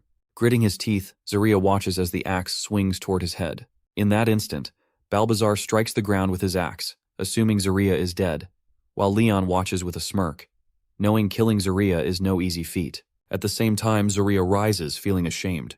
He had hoped to dedicate the victory to the king, but now he's failing miserably. Overcome by pain, he ties his hand to his sword's hilt, gets into a fighting stance, and charges at the beast. Balbazar stands calmly, waiting for Zaria to close the distance. As soon as Zaria gets close, Balbazar swings his axe and slices into Zaria's shoulder, taunting him for being a weak human. A while ago, before the orc subjugation, when Leon was a war knight, he stood alongside the other knights and asked Zaria about his name. When Zaria introduced himself, Leon recognized him, knowing he had been a royal knight for 50 years. Leon then told him about taking down the orc champion, and Zaria quickly agreed, asking the king to give him the lowest position possible. He didn't want honor or glory, just to keep his way of life. Back in the present, Zaria, recalling how Leon had approached him, coughs painfully, every inch of his body aching. Balbazar, thinking Zaria has given up, raises his axe for the final strike but stops when he sees Zaria holding it firmly. Flashbacks of Leon offering his hand and calling Zaria a loyal warrior flood his mind. With a surge of energy, Zaria swings his sword, praying to the great lady who commands the end of all things to bless him, and instantly pierces Balbazar's heart using the death-resistance skill of great divine law. Before Balbazar can understand where Zaria's power came from, he collapses, dead. A minute of silence follows on the battlefield, then Zaria raises his sword, pulling it out of Balbazar's body, signaling victory. Chaos erupts around them as Leon's forces celebrate, while the orc army is left disappointed in Balbazar. The battle isn't over though, as Maghar, the champion of the sorcerer god Gokrok, steps forward, challenging Zaria. Despite losing so much blood, Zaria decides to fight on for the king. As he takes a step forward, he stumbles but is caught by Leon, who praises him for fighting so bravely. Leon assures him to rest and promises to watch over his end and bless it. Leon steps forward, facing the crowd, and pulls out all his relics. A golden light begins to shine from his body, and suddenly, the spirit of a giant lion appears behind him, flames rising around them. Meanwhile, Spinna, flying in space, looks down at the planet and detects movements. An uneasy alliance forms between the Empire and the Lionheart Kingdom. The squad carrying the sacred relics is moving according to plan, although 2 other teams have been wiped out. However, the guild members of Pantheon remain safe. At the same time, the number of orcs and heathens continues to rise. Spinna notices something strange and quickly detaches from the shuttle. Shortly after, an explosion erupts, destroying the shuttle. Back on the battlefield, Leon has wiped out everything in his path. He turns to Zaria, revealing that he has a grail and, if needed, will accompany him to the ends of the world. Zaria collapses, urging Leon not to waste his time, but Leon asks him to accept the ascension ritual. Zaria pleads for him to reserve his divine powers, but Leon assures him that the orcs and heathens will retreat, and he won't have to fight anymore unless it's to drive away the remaining enemies. Exhausted, Zaria gazes at Leon, too tired to argue. Leon kneels, his body engulfed in strong energy, beginning the ceremony. With respect and honor, Leon asks Zaria to pray to the divinity he follows. Zaria clasps his hands and begins to pray, seeing the spirit of the goddess before him. As he prays, taking his last breaths, Zaria prays for his king's territory to expand and for his worries to be erased. At the same time, Leon places his hand on Zaria's shoulder, praying to the goddess that Zaria may sip wine in her banquet halls, and that his name will be remembered forever, promising that they will meet again in the banquet hall of the gods. As Leon bids farewell, Zarya disappears, leaving his old friend behind. At the same time, another mystery unfolds. The chief of the Orcs' subordinates apologizes to the chief for failing to defeat the opponents. However, the Orc chief, sitting on his throne, decides that if fate wills it, he will fight the Holy Grail Knight. Further ahead, in the forest, Zarya's clone looks out from behind a tree and tells Hari and the squad to move forward since there are no signs of monsters. Hari looks at Zarya curiously and hesitantly asks if he remembers anything from before, referring to the memories of the other clone who was with them. Zarya explains that it feels like he has inherited the memories of the original, but unfortunately, he doesn't remember anything about this squad. He adds that at this moment, he is a mission knight of 87, and during this time, the king was a Grail Knight and War Knight. Hari becomes even more curious and presses for more information, asking if Zarya knew the king in his childhood. Stella, too, is eager to hear stories about the king's younger days. Chuckling, Zarya tells them that Leon left quite an impression on him back then, as he was the youngest Grail Knight ever. Zarya goes on to explain that Leon became a mission knight at the age of 16, a role usually reserved for knights of the kingdom to do charity work. However, His Majesty was a successor of the Duke Dragonia household and may have skipped some steps due to his high status. Despite this, he did an excellent job. Leon defeated an entire village of orcs on his own and stopped a group of heathens during their ritual. His adventures became famous, remembered as tales of bravery and honor, with even pets and singers recalling his stories. When Leon was 20 years old, the goddess of light and justice chose him. By the time he was 27, he had become the youngest War Knight and Grail Knight in history. Zarya believes that no one will ever be as talented as Leon again. He then advises Hari to stay by Leon's side, as she will learn a lot from him. After setting fire to a safe area in the deep forest, everyone falls asleep except for Daesung, who is practicing by swinging his sword in the air. Just then, he hears someone call it a kingdom sword technique. It's none other than Zarya, who has woken up because, at his age, he doesn't sleep much. He thought he'd come to help stand guard, but Daesung was training, so Zarya decides to assist him, which is a great honor for Daesung. They both take fighting stances in front of each other. Zarya suggests Daesung dodge the attacks while he attacks. As soon as Daesung agrees, he notices a quick attack aimed at him. He tries to dodge it. Zarya instructs him to keep his two hands above his belly button. The sword is not just a weapon to swing, but also the fastest form of defense someone has. Daesung is clearly trying hard to counterattack, but Zarya's swordsmanship is so swift and accurate, like a machine, that it's hard to land a blow. Zarya begins delivering faster strikes, and with the final blow, he knocks the sword out of Daesung's hands, stopping his blade at Daesung's throat. Disappointed, Daesung admits that losing to Zarya motivates him since he's gotten the basics down, and praises Zarya for his speed, which encourages him a lot. Daesung sits next to Zarya and asks how he compares to Hari. Zarya reveals that Hari is incredibly powerful and can improve faster than anyone. Hearing that, Daesung starts doubting himself, feeling like he's never enough or good enough. This behavior reminds Zarya of his past self. Everyone around him told him to give up, but he never did because what others say doesn't matter when it comes to trying. He advises Daesung to never lose hope and to be courageous, filling himself with courage, love, and hope, as those qualities are meant to be manifested. The next morning, they arrive at the castle of the Empire. Zarya knows that once they pass through here, they'll be on a straight path to the kingdom's borders. This realization makes Daesung understand that the Lionheart Kingdom and the Empire share borders, and he wonders why the mission isn't over yet, since they've now reached the Empire. Just then, the castle guards order them to stop, but Hari confidently explains that they are there to transport the relic, and there should be a record of them passing through. Instantly, they hear voices welcoming them. The voices belong to the head of the Magic School of Light, the Imperial Guards Division Commander, Sir Bolfhart, and the Heavens Observer, Startooth. Sir Bolfhart smiles evilly, demanding to know what members of the 13 electorates are doing there, and recognizing that it's not Zarya, but his clone. Suddenly, orcs begin gathering around them, and Bolfhart, out of nowhere, strikes a lightning bolt at Zarya, while simultaneously welcoming and bidding him farewell. Hari rushes towards Zarya, who has fallen on the ground, his stomach on the dirt, while panic spreads across the squad's faces. Meanwhile, Bolfhart remains relaxed, knowing it's just a clone and not a real Grail Knight. He challenges the remaining squad, asking if they have the guts to fight. In response to his arrogance, Stella unleashes a powerful wave of flames toward him, but the old man sends an evil magical array in her direction, undoing the divine law with his magic. As the head of a magic school, he knows how to counter divine laws and declares hers to be weak. Stella turns crimson with embarrassment, realizing they've studied the miracles of the divinities, calling it an outright insult to the gods. Bolfhart dismisses them, calling them fools for sticking to old traditions when it comes to divinity. Daesung speaks up, telling them that the Empire has been aligned with the orcs from the start, and that the orcs are after the holy relics. Wolfheart laughs maniacally, thinking the relic will help him analyze the gods, claiming it will take their progress one step further. But just as he's about to act, an image appears in the sky from the shadows. It's Beatrice, surrounded by divine power. She feels the strong magical pressure from his spell, but uses a double recovery of mental fortitude to reinforce herself. Wolfheart maintains the magic circle, calling her power vulgar as she exudes seductive magic. Beatrice casually brags that she was born with it, which causes Wolfheart to act like he doesn't care, though deep down he feels it's unfair that she doesn't need to do anything to possess such corrupt power.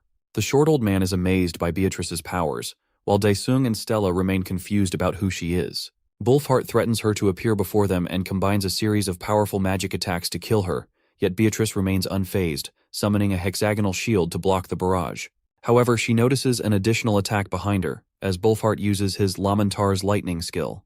The old men laugh loudly, sure that she's been defeated, but Beatrice somehow survives the attack. Her eyes, now filled with rage, reveal her determination to eliminate these freaks. A large amount of mana gathers around her, and in an instant, she casts the Death Eye spell. The magic circle transforms into an eye, shooting out countless magic projectiles in all directions, draining every trace of mana from the atmosphere. Wolfheart, witnessing this, uses a shield to protect himself. Beatrice scoffs, saying it can never compare to the king's power. While she realizes magic here is no different from magic in her world, she still doesn't understand why they use it so recklessly. As she maintains the Death Eye spell, she comments that they're too focused on what it does right now and fail to realize its true potential. In a flash, she steals the magic from the short old man. Meanwhile, Zarya wakes up at the Empire's guard post, realizing the Empire has betrayed them. Hari, Stella, and Daesung suddenly hear Zarya's voice in their heads, thanks to Beatrice's magic. Zarya orders them to call reinforcements, as he senses strange power from the enemy. He warns that if this drags on, the situation will only worsen. In another environment, Spinny falls to the ground at great speed, his body badly damaged. He begins announcing that a major system error has occurred, and urgent repairs are needed.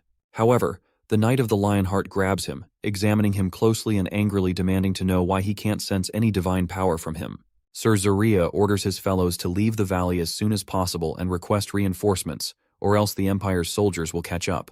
They all start riding their horses to escape, but unfortunately, the Empire's soldiers arrive, and one of them shouts for them to stop.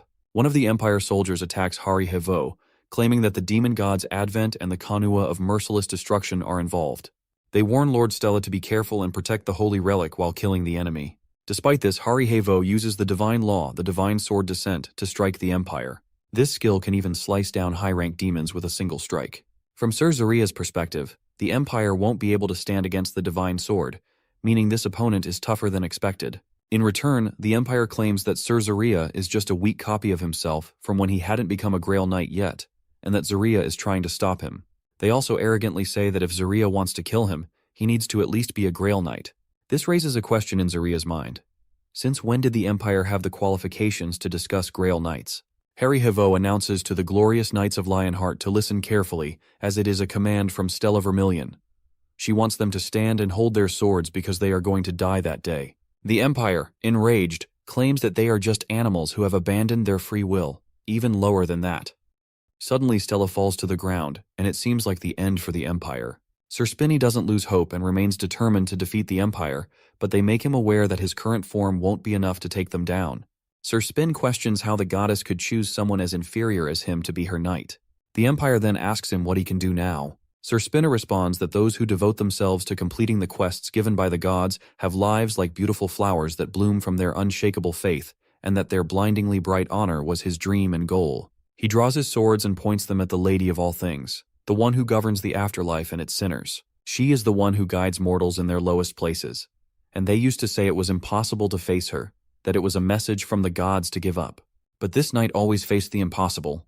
In his mission, he never sought approval from others, nor did he see a reason why something couldn't be completed just because it seemed impossible. He always made the impossible possible, and with that, he conquered death. The goddess of death used to look at him kindly and commanded him to face the impossible. Meanwhile, Stella regains her senses and realizes she can't die, as she fights through the shrouds of death. The Empire realizes that it's about to lose to a knight-errant and starts wondering if it failed to transform into a demon. One of the team members tells the Empire that it's not too late and that they'll need at least half a day to reach the Lionheart borders, so they can still track them. The Empire agrees, knowing that they must retrieve the relic no matter what. Meanwhile, Stella gets up and the Empire orders his team to kill her, as they won't spare anyone there. Suddenly, a meteor appears in the shape of Volcanus, shocking everyone. He tells the Empire that he's going to burn him to ashes, the only way he can be forgiven for death. The Empire admits to Volcanus that he's arrogant, but Volcanus questions whether the Empire truly understands why it can call itself an empire. It's because they allowed it to. They permitted it to arrogantly declare independence, and they allowed the unnecessary expansion of its territory. The Empire feels it's all impossible, the power, the speed, and the endless mana, believing it's beyond human capability. The Empire wants all that power for itself and is ready to face the consequences. Volcanus is shocked by the Empire's sense of omnipotence, certain the Empire doesn't know what it's like to get everything it wants just by praying. The flames of enlightenment continue to burn. Sir Zaria loved watching the Empire get defeated, and he even thanked them for making it in time. Leon, having to send off an old friend, asks Stella if he can step into the fight, and she agrees, saying she has no interest in monopolizing glory and honor. Sir Zaria gets angry seeing them both like that and wants to end them right then and there. Zaria questions if someone summoned a meteor. Leon feels it has nothing to do with them, as Volcanus shows no mercy when it comes to evil. Zaria then questions why he's there, saying that it is the time of divine punishment, the flames of war. Volcanus arrives and greets the owner of the Lionheart. Beatrice reminds him that they need to get everyone together before the gate closes. While he had a lot to discuss with Volcanus, the situation was urgent, and he asks if Volcanus can give him something that symbolizes him. Volcanus hands over a dagger and leaves, with Leon realizing that Volcanus is not in the god's paradise, but is still alive. Hari is happy to see His Majesty return and asks if he is all right. One of them hands over the holy relic to Leon, who also appreciates everyone for their hard work. He opens the relic box, and finally, the last relic is in their hands. He then guides everyone to leave. Meanwhile, at the Naju Plains Pantheon Guild, Park Soo-jin gets out of her car, wondering what's so urgent that she's been called so suddenly. She feels like the Pantheon Guild has turned into a tourist spot, and how could anyone resist the offer of such an epic item? She spots Yaga Spinne in her way, and the system recognizes her facial ID, identifying her as the Hunter Association Evaluator Senior Manager Park Soo-jin, having all the data of the members of the Hunter Association. While it contacts His Majesty, she is asked to wait inside. There's a banner promoting the Hammer Challenge, and she considers trying it out, but the fee is 5 million won, which is quite expensive. They used to reduce prices based on the tax bracket, and since Soo-jin is in the second class, the fee is only 500,000 won for her. She's happy to see such a huge discount, but at the same time she's confused about how the machine knows her tax bracket. The machine just guessed it though, and it was completely random. Assistant Manager Han greets Soo-jin and asks if she's doing well these days. Since Soo-jin is there to evaluate an item, she asks Manager Han where to go for that, and Han leads her on the way. She takes her to Sir Spin's room, where he asks if she is from the association. Soo-jin introduces herself as Park Soo-jin. Sir Spinny then asks Hari to bring the artifacts, and a moment later, she arrives with them, which seems quite rare to Soo-jin. First, Soo-jin looks at an orc champion's axe, then moves on to Volcanus' ritual dagger, a legendary item. Finally, Hari guides her to look at the epic item, which has an epic rank, Richard Lionheart's Sheath. Suddenly, the sheath begins to move on its own. Sir Spinny speaks the words left by the founding king of Lionheart for his descendants, that through suffering and to the stars, he wants to do good with bravery and stand for justice, even if heaven falls, and bring light to fate. Sir Spinne then asks everyone to leave him alone for a while. Suddenly, he feels some sort of power and introduces himself as Leon Dragonia Lionheart, the 15th king of the Lionheart and the rightful successor to the founding Lionheart. As the agent of God, he claims his right to wield the relic and declares that he has finally regained his power from his pinnacle. He orders Beatrice to get ready, as they are going to carry out a large ritual, all made possible because of that sheath. He plans to first form the Knight Order and prepare to appoint a Grail Knight, and through the great ritual, he will summon the star. A woman is talking on the phone with someone, and he asks if she really intends to stay there. She agrees, saying that she wants to kill someone, and for that, she has countless sword techniques from the Divine Sword Guild. But they aren't enough. She needs the Divine Law to kill him. The person on the phone asks if she knows where the person she wants to kill is. She says that he was last seen in Vietnam, still with the demonic sword. It's the Panchen Guild's morning training for horseback assault and defense. The training continues as they keep beating Suho. An announcement is made that the Defenders team wins, and it's time for the next team. Everyone asks Suho if he's okay, but he feels like he just died for a second. The same thing keeps happening, and then the Students team wins, marking the end of the morning training. Leon Dragonia Lionheart makes an announcement that anyone who fails as an attacker must come forward, as the soldiers on foot are slower than them. He also tells everyone to prepare to charge again and try to use their mobility to their advantage. They all feel exhausted and have no strength left, thinking that the men-at-arms are surely determined to win.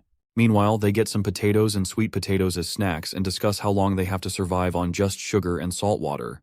They feel like they were better off when entering the gates, as they used to get proper food there. It's almost time for the induction ceremony, and everyone will get proper food after that, meaning they will be connected to the gods. Since they've been learning about the gods whenever they have time, they need to be able to use the divine law to become royal knights, and must choose the one they believe in the most. One of them thinks that for him, it's surely going to be Ariana of Lights and Justice, as well as Patos of War and Fire, since their majesty told them they are the two most important knights to worship.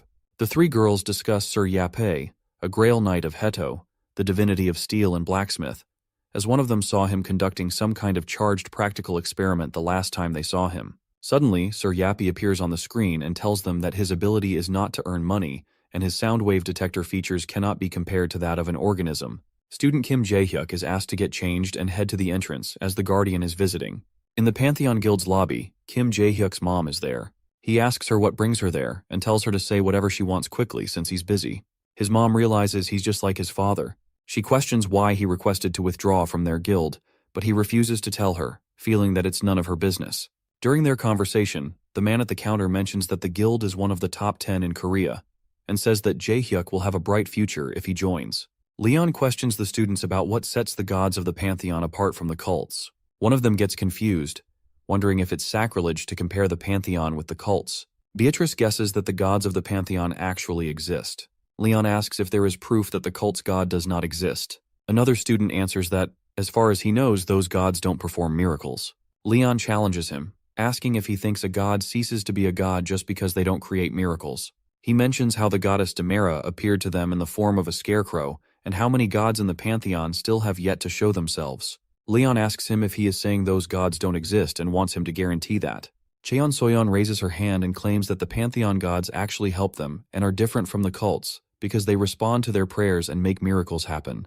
That's how they prove their existence. Leon asks her that since she serves the divinities of war and fire, as well as justice and light, if she has received any answers from them. She assumes that her faith isn't enough. Leon tells them that they are all misunderstanding something. Suddenly, a thunderstorm forms in a cloudless sky. Leon senses that some of them will think it's proof that God exists, as gods are supposed to make one's wishes and prayers come true. Cheon Soyeon thinks she prayed for rain, but not to avoid getting caught in it, so she feels like the god is protecting her from getting wet. Leon advises her not to negotiate with the gods, as they are gods and not genie lamps. It's one's freedom to choose which god to believe in, whether from a pantheon or not, and even if they don't exist, their teachings are still valuable. He warns them to be aware of hypothetical followers who speak of rewards in exchange for faith, and encourages them not to keep faith with the expectation of receiving something in return. The goddess arrives and greets all the students, making them really excited as they can hear her voice. However, she tells them not to get too excited, as such enthusiasm will make it difficult for them in wars when they need to stay focused. Leon thinks they need a couple more new Grail Knights since there are only 3, including him, and he feels that Hari Hevo has the highest chance of becoming one. A few days later, at the Pantheon Guild Naju Plains branch, some people from One Brilliance come and announce that one can only reach heaven by trusting in the dragon god, and anyone who doesn't believe will go to hell. Almost everyone starts shouting for the mercy of the dragon god to envelop them. 2 men discuss whether they're mad for shouting so loudly in front of the Pantheon Guild. The man from the dragon god's team continues shouting that heretics and Satan should go away. Sir Yappy arrives and questions them about what they're doing, as their noise level is way too high. He tells them to keep it down, as they don't have permission to shout like that there. The machine then attacks everyone and tells them to get out. The men from One Brilliance stand in front of the Pantheon Guild again, holding apology signs. Sir Yappy tells them to leave and not come back. However, the men stand their ground, and Sir Yappy starts hitting them, asking if they want to die. The main man runs away, cursing Sir Yappy, saying he's not running because he's scared, but because he's evil. Others watch them run away as the man from One Brilliance catches up to the other guild members. They ask if he's okay or if he's hurt. The man replies with annoyance, saying it was nothing, and that someone like Sir Yappy can't do much to him. Mr. Choi calls him out, asking if he got the job done. The man smirks and tells Choi that it was all recorded, revealing a hidden camera in his tie. They both watch the footage on their phones. Mr. Choi smirks while watching Sir Yappy threaten to kill the One Brilliance Guild members. He says it will be enough and that he'll show the Pantheon Guild how juicy Korean law is. The next day, Mr. Choi opens his laptop, thinking the news will be attacking the Pantheon Guild, and it should be all over the internet. He opens the website, only to find several articles about them. He asks why they're being targeted instead of the Pantheon Guild. Meanwhile, somewhere in the Pantheon Guild, Sir Yappy exclaims that One Brilliance's server is down. Jae-hyuk walks down the street, looking at his family pictures. He says he came here because he was told to, but he's still not sure. He thinks about the God who blessed him with a miracle and believes that if it weren't for him, he wouldn't be doing anything. He shivers, saying that even thinking about him scares him. He makes his way home and rings the bell. His mom greets him with a smile, and he weakly tells her that he's only staying for one meal. But the God calls out his name, ordering him to punish her and bring her punishment from the heavens, saying this is the test he's giving to Jae-hyuk. His mom tells him she made kimchi stew for him since it's his favorite and asks if he wants some pastries first. Jae-hyuk dismisses the voice and sits at the table, asking her if she's not eating with him. His mom tells him that she's already eaten. She asks about the taste of the dishes, and as he hears his name again, ordering him to punish the heathen, he looks at her smiling face. He tells his mom that it tastes good, and she smiles, telling him to have more. At night, he sits alone in a park as the God of heaven and thunder speaks to him, saying they are evil heathens following a false religion and calls them a cult. He orders Jae-hyuk to punish them. He weakly says that she is his mother, but the God replies that there are more important things than blood, and following a false God is a great sin that cannot be forgiven, telling him to punish the heretic. Jae-hyuk screams in frustration, asking why he's asking him to do it when he's the God. He thinks about how he's supposed to bring down a giant cult on his own when his mom is in it too. Leon appears from behind, asking if it's Jae-hyuk's hometown, scaring Jae-hyuk. He turns around and greets His Majesty as Leon sits beside him, saying he already knows about his situation. Jae-hyuk asks him how, to which Leon replies that it was impossible not to know after all the ruckus he caused in the guild. Jae-hyuk gets on his knees apologizing. Leon tells him to get up and directly asks the God of heaven and thunder how he could make a young child carry such a heavy burden. The God replies that he gets to decide what's too big or too small a burden for his servants. Leon tells the God that he should leave it to him if he wants to punish the cult. The God refuses, saying that he wants Jae-hyuk to punish them and show that he is willing. Leon agrees, ending the conversation with the God of heaven and thunder. Leon turns to Jae-hyuk and asks why he didn't tell him earlier. He informs Jae-hyuk that a group tried to ruin their reputation, but Sir Spinne taught them a lesson. They have declared war against them and their gods, and tell Jae-hyuk that it will be a rather one-sided war. Jae-hyuk says no and asks what will happen to his mother. Leon silences him, saying he's not a crazed man who will kill anyone, and tells Jae-hyuk that he's just going to teach them a lesson. Leon gets up and smiles to himself, ordering Jae-hyuk to take him to their base. One Brilliance Master, Park Yongshin, was born in 1990 and experienced the Great Cataclysm at the age of 12. Back when the academy didn't exist yet, everyone just learned from experience. Yongshin became a famous A-rank hunter, and in the winter of 2014, he met God at the Samcheok Fluctuating Gate. He had lost all of his party members due to a sudden increase in difficulty. The system asked him if he wanted to be saved, and when he answered, the owner of the voice blessed him. That moment marked the creation of South Korea's 7th S-rank hunter. Yongshin preaches to his audience, telling them that God exists and proves it every day. He encourages everyone to look upon the warriors of God, who have been blessed, and listen to the gospel when they enter the gate. The warrior happily informs everyone that at first the gate was just normal, but upon entering, his system did something abnormal. Originally, they were supposed to kill the boss and mine mana stones in the dungeon, but the system guided them to a treasure chest, which flipped his life upside down. The followers happily agree, claiming this is all God's blessing. The warrior exclaims that they all should believe in God. This happened often to the hunters of One Brilliance. Even the Hunter Association had to officially acknowledge that these miracles weren't random, but somehow related to One Brilliance, making it easy for them to expand their influence. Yongshin smiles as he hears his followers praising the dragon god. He starts by saying that not everything is as it seems and informs them about a hunter who raided gates to treat his sick mother, only to be blessed with a cure-all herb. He also mentions a talentless hunter who was able to level up miraculously, and this happened to both of them after they proved their faith by donating money. Yongshin screams that their God sent them miracles because he was pleased with their faith. He preaches that by proving their faith they too can receive blessings, as they are all part of the same family. The followers praise their God. Yongshin's eyes then settle on Leon and Beatrice, who are sitting at the back, and he's shocked to see that the Pantheon Guild's leader is here too. Leon grits his teeth in anger, thinking about the cult and the parasites who exploit the poverty of the people to teach them false beliefs for their own profit. Yongshin smiles and announces that a very precious guest is here with them today, and that firstcomers are supposed to be baptized, calling Leon up to join him. Leon stands up and praises him for being bold enough to call a king toward himself. He confidently strides over, stands in front of Yangshin, and throws a huge pile of money at his feet. Yangshin asks what he's doing, and Leon demands that he make a miracle happen, since Yangshin said that miracles can be experienced through donations, so he's trying to negotiate with his god. Yangshin smiles, calling him rude for trying to test God's miracle. Leon asks if loyalty and devotion are enough to make it to heaven, questioning if Yangshin is the one who decides who gets in. Yangshin grits his teeth and orders him to subjugate and obey the pastor, saying it's the rule of the gospel. Leon angrily asks how a servant of God can describe himself as an equal to his God, and calls his faith vulgar and shameful. Yangshin taunts Leon, acting as if Leon thinks he's better than him.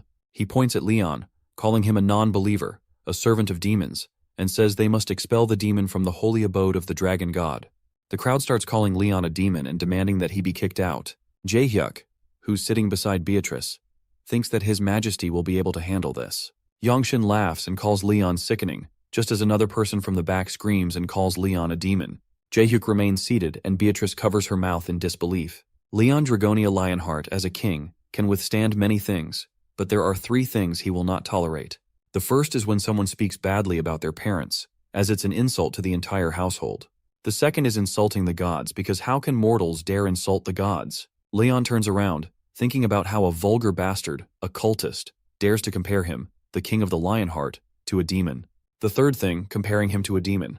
He screams, declaring that he should punish them all now, scaring the crowd. He pulls out his pendant, creating a spell, and declares that he will punish each one of them for their false beliefs and vulgarity. Yangshin looks at him frightened. Leon says that the divine star will purify them all. Just then, an astronaut enjoying his meal notices a star heading toward Earth and thinks that this must be the end of the world. Leon takes out his pendant and lets Saintess Anjak's divine relic guide the star, cursing that the demons will be destroyed.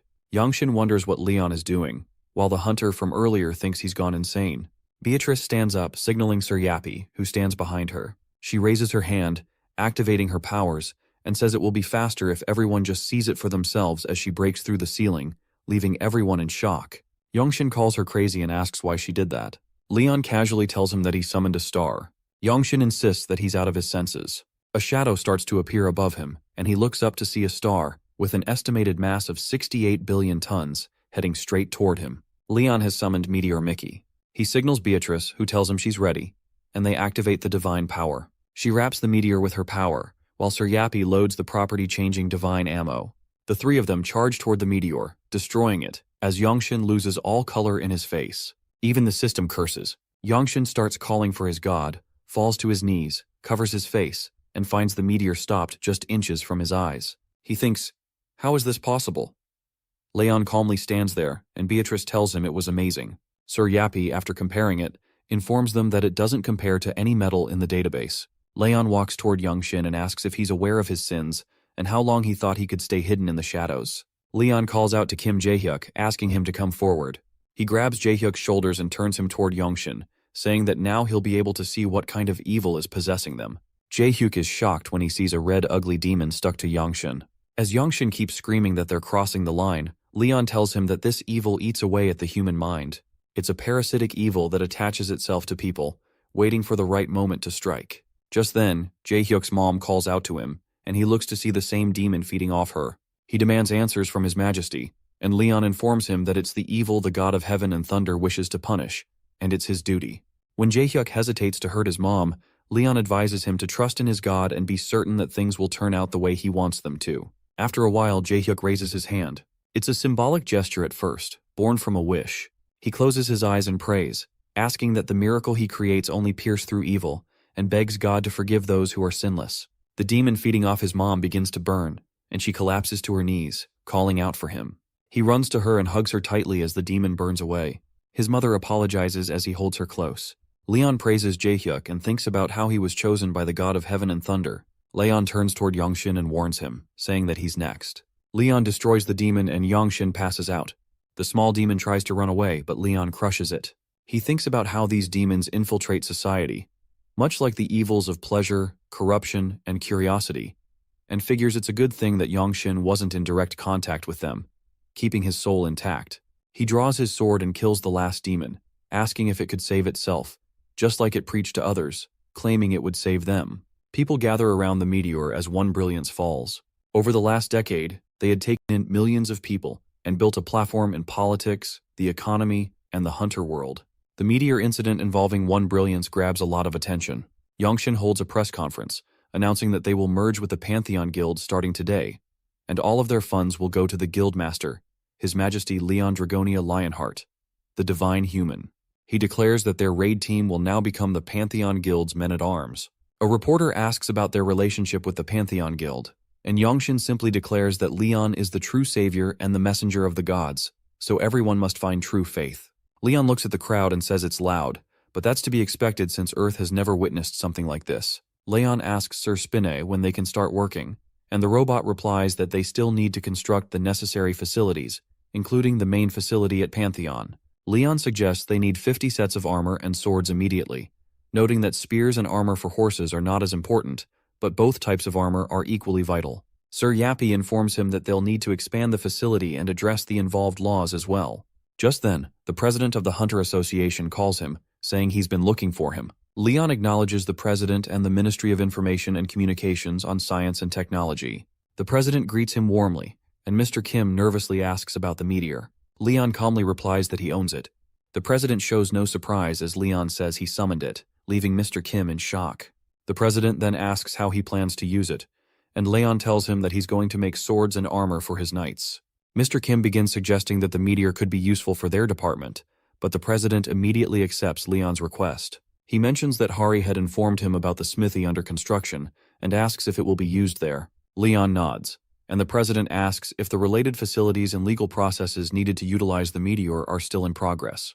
When Leon agrees, the president happily tells him that the Hunter Association will help with that, handling all matters related to taxes and laws, even if they need to create a law for it. Leon asks if he wants anything in return, and the president replies that he wants a part of the meteor and some armor made by Sir Yappy, saying he would be honored to have armor crafted by the divine blacksmith. Leon agrees, saying he was planning to gift it to him anyway, but reminds him that he can't give away artifacts from the Star Iron Smithy. Though they are not divine relics, they are just as valuable. The president asks again if Hari will receive an artifact from the Star Iron Smithy. Leon nods again, and the president declares that whenever she visits the association, they will be ready to take a look at it, or have someone assess it since Hari is still an employee of theirs. Leon agrees and shakes hands with the president. The president then takes out another document and tells Leon there is something else important he needs to look at. Leon watches a video from inside a gate, but the president explains that it's a battle in Vietnam that happened on Earth. He tells Leon about the Wandering Demon Sword and Cheon Jiho, the one currently possessing it, and informs him that the 6th-generation demonic human is on their way to Japan. Outside the building, Youngwon stands and sighs. Yuri asks if he's all right. When he stays silent, Yuri mockingly asks why they even came to the meeting when they already have the lead on the tax and reformation plan. Youngwon grunts, saying it's all because of Leon.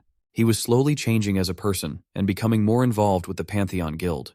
Youngwon says that his stomach hurts. Yuri smirks and tells him that if he wants to be kind, he should just do it without denial, suggesting that he should merge with the Pantheon Guild like One Brilliance did. Youngwon disagrees, just as Suwa appears and greets them. Yuri tells her that she hasn't changed at all. Suwa says she knows they didn't accept their medicine, and Yuri replies that it didn't fit their guild's image. They enter the meeting room, where Cheon Jinsu greets them.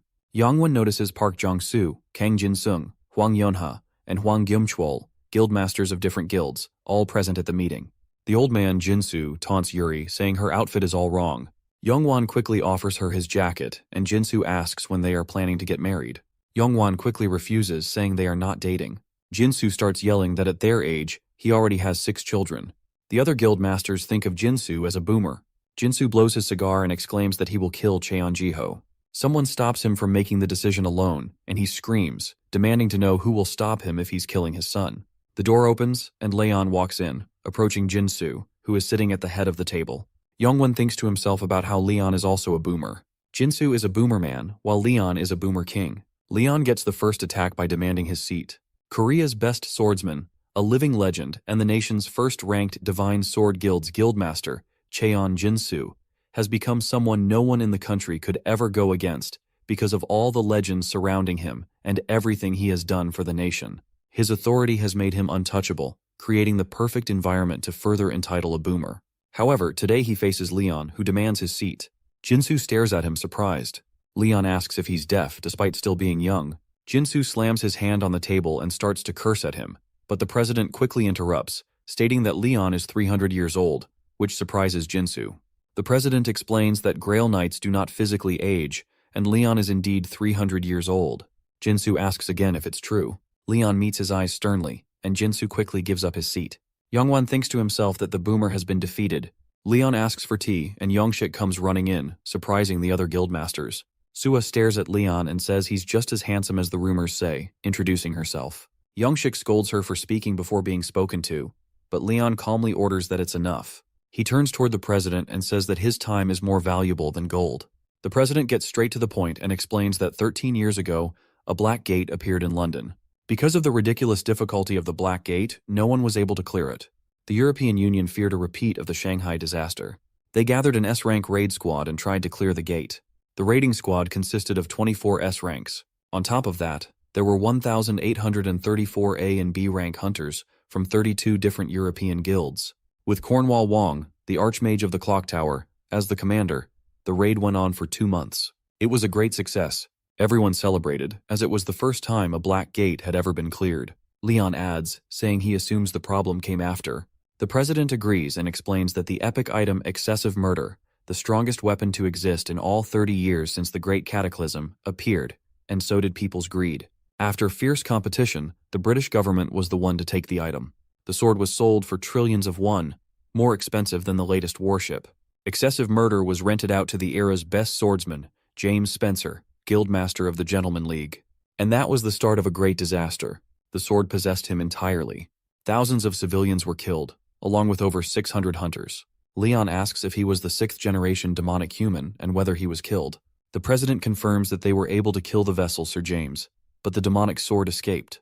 It soared into the sky and was never seen again. Since then, they have repeated the process of finding the vessel and killing them all over the world. Mexico, Australia, Cambodia, Spain, and lastly Korea about 4 years ago. The sword made its way into the hands of Cheon Jiho, who was supposed to be the successor of the Divine Sword Guild's guildmaster. The president then informs Leon that Cheon Jiho is the son of Cheon Jinsu, the current Divine Sword Guild master, and also the grandfather of Cheon Soyeon, whom Leon has taken into his guild. After the meeting, the president shows Leon the list of guilds that will be participating in the demonic sword raid. Pantheon, One Brilliance, Divine Sword Guild, Golden Lion Guild, and the Phoenix Guild. Another guild leader raises his hand, saying he will also participate. Another expresses hesitation, saying he still doesn't feel good about the situation and doubts they'll gain anything from it. Leon tells him they will gain honor and that they can fulfill their duties as knights and nobles. It is the fulfillment of duty that builds the wall for the people to lean on. Yongshik screams with tears in his eyes, praising Leon and calling him their savior. Yongwon closes his eyes, thinking that he doesn't want to be associated with him. The president starts to speak about Japan's financial offer of 10 trillion won, but before he can finish, Leon tells him they will accept it. He adds that he assumes they have a king there too, so contact him ahead of time and make your way outside.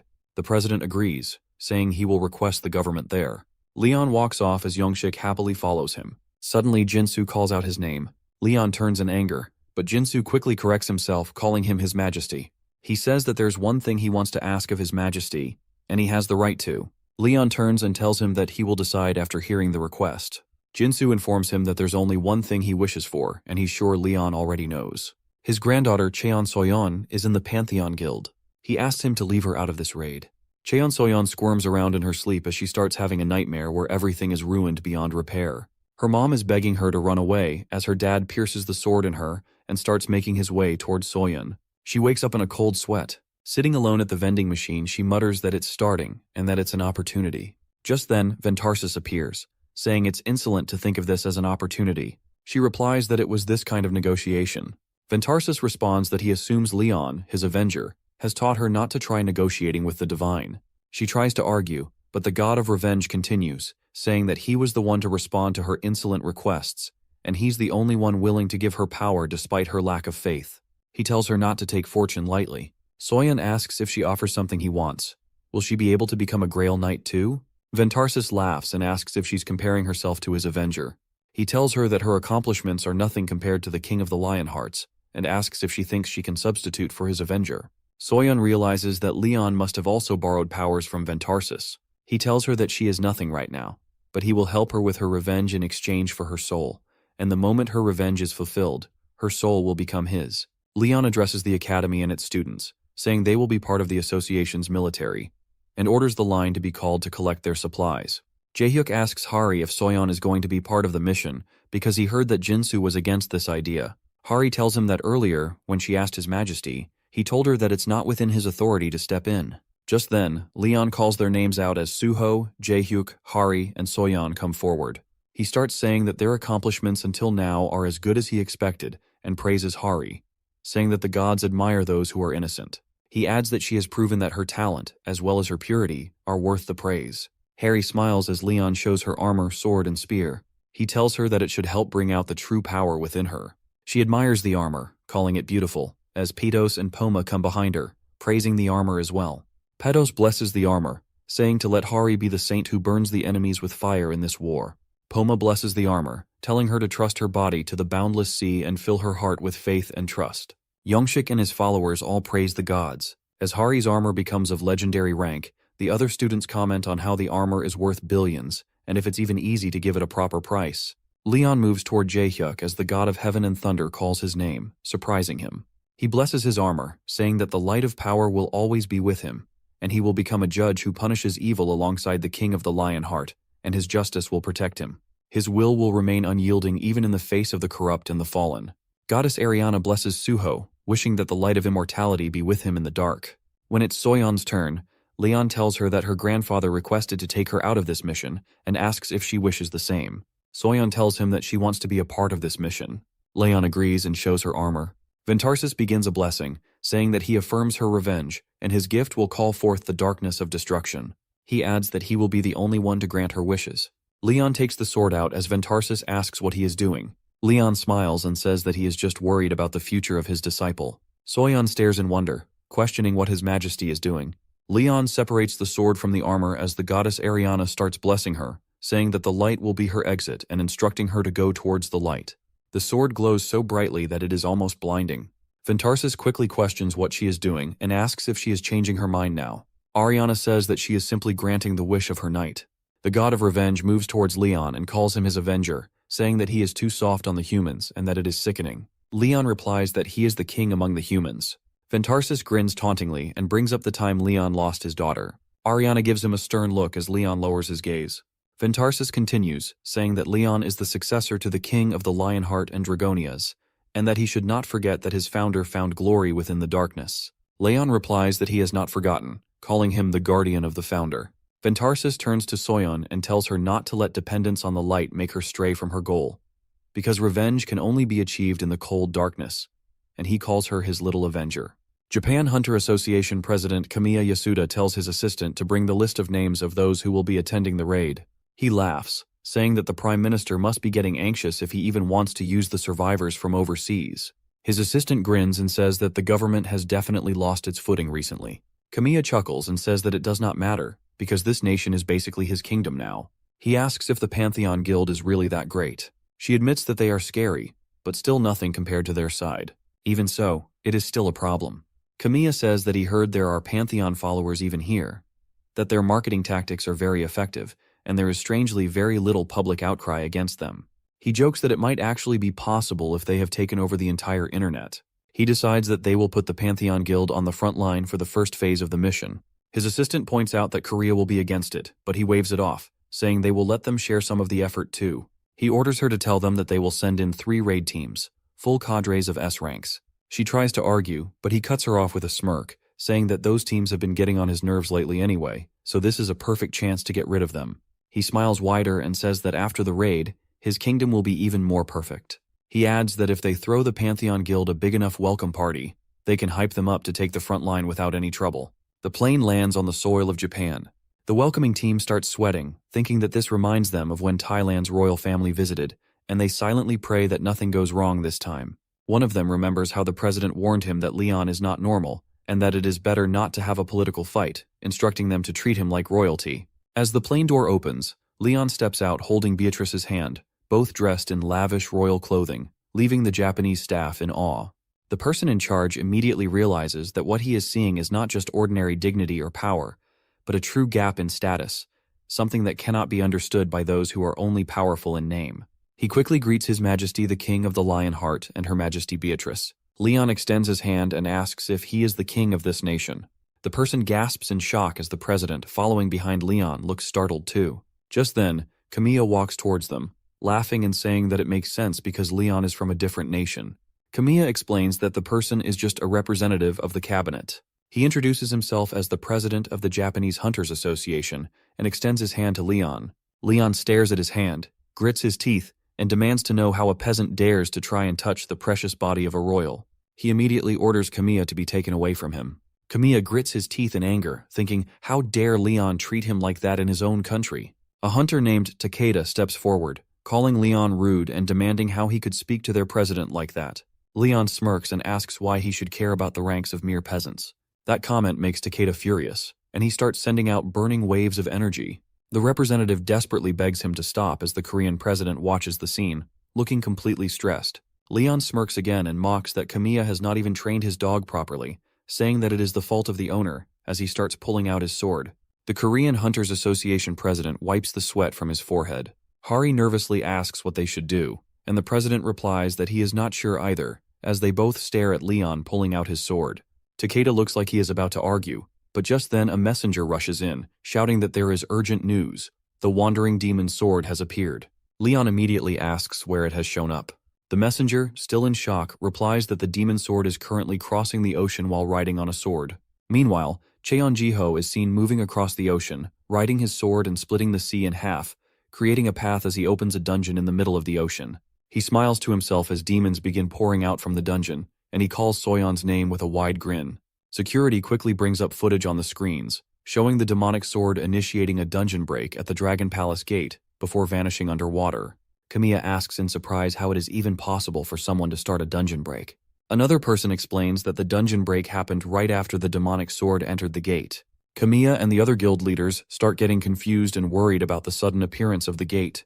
Leon then steps forward and calmly tells them that it is not impossible for a gate to appear. He says that because this is an emergency, he will share critical information with them and asks Beatrice to explain everything. Beatrice steps up and calls for Sir Yapei, who immediately hacks into all the computers in the room, leaving everyone confused and tense. Beatrice starts presenting, explaining that about 4 weeks ago, they raided the Western Sea Gate alongside the Federation hunters. During that raid, they began suspecting something was wrong with the gate, the system, and the quests they received.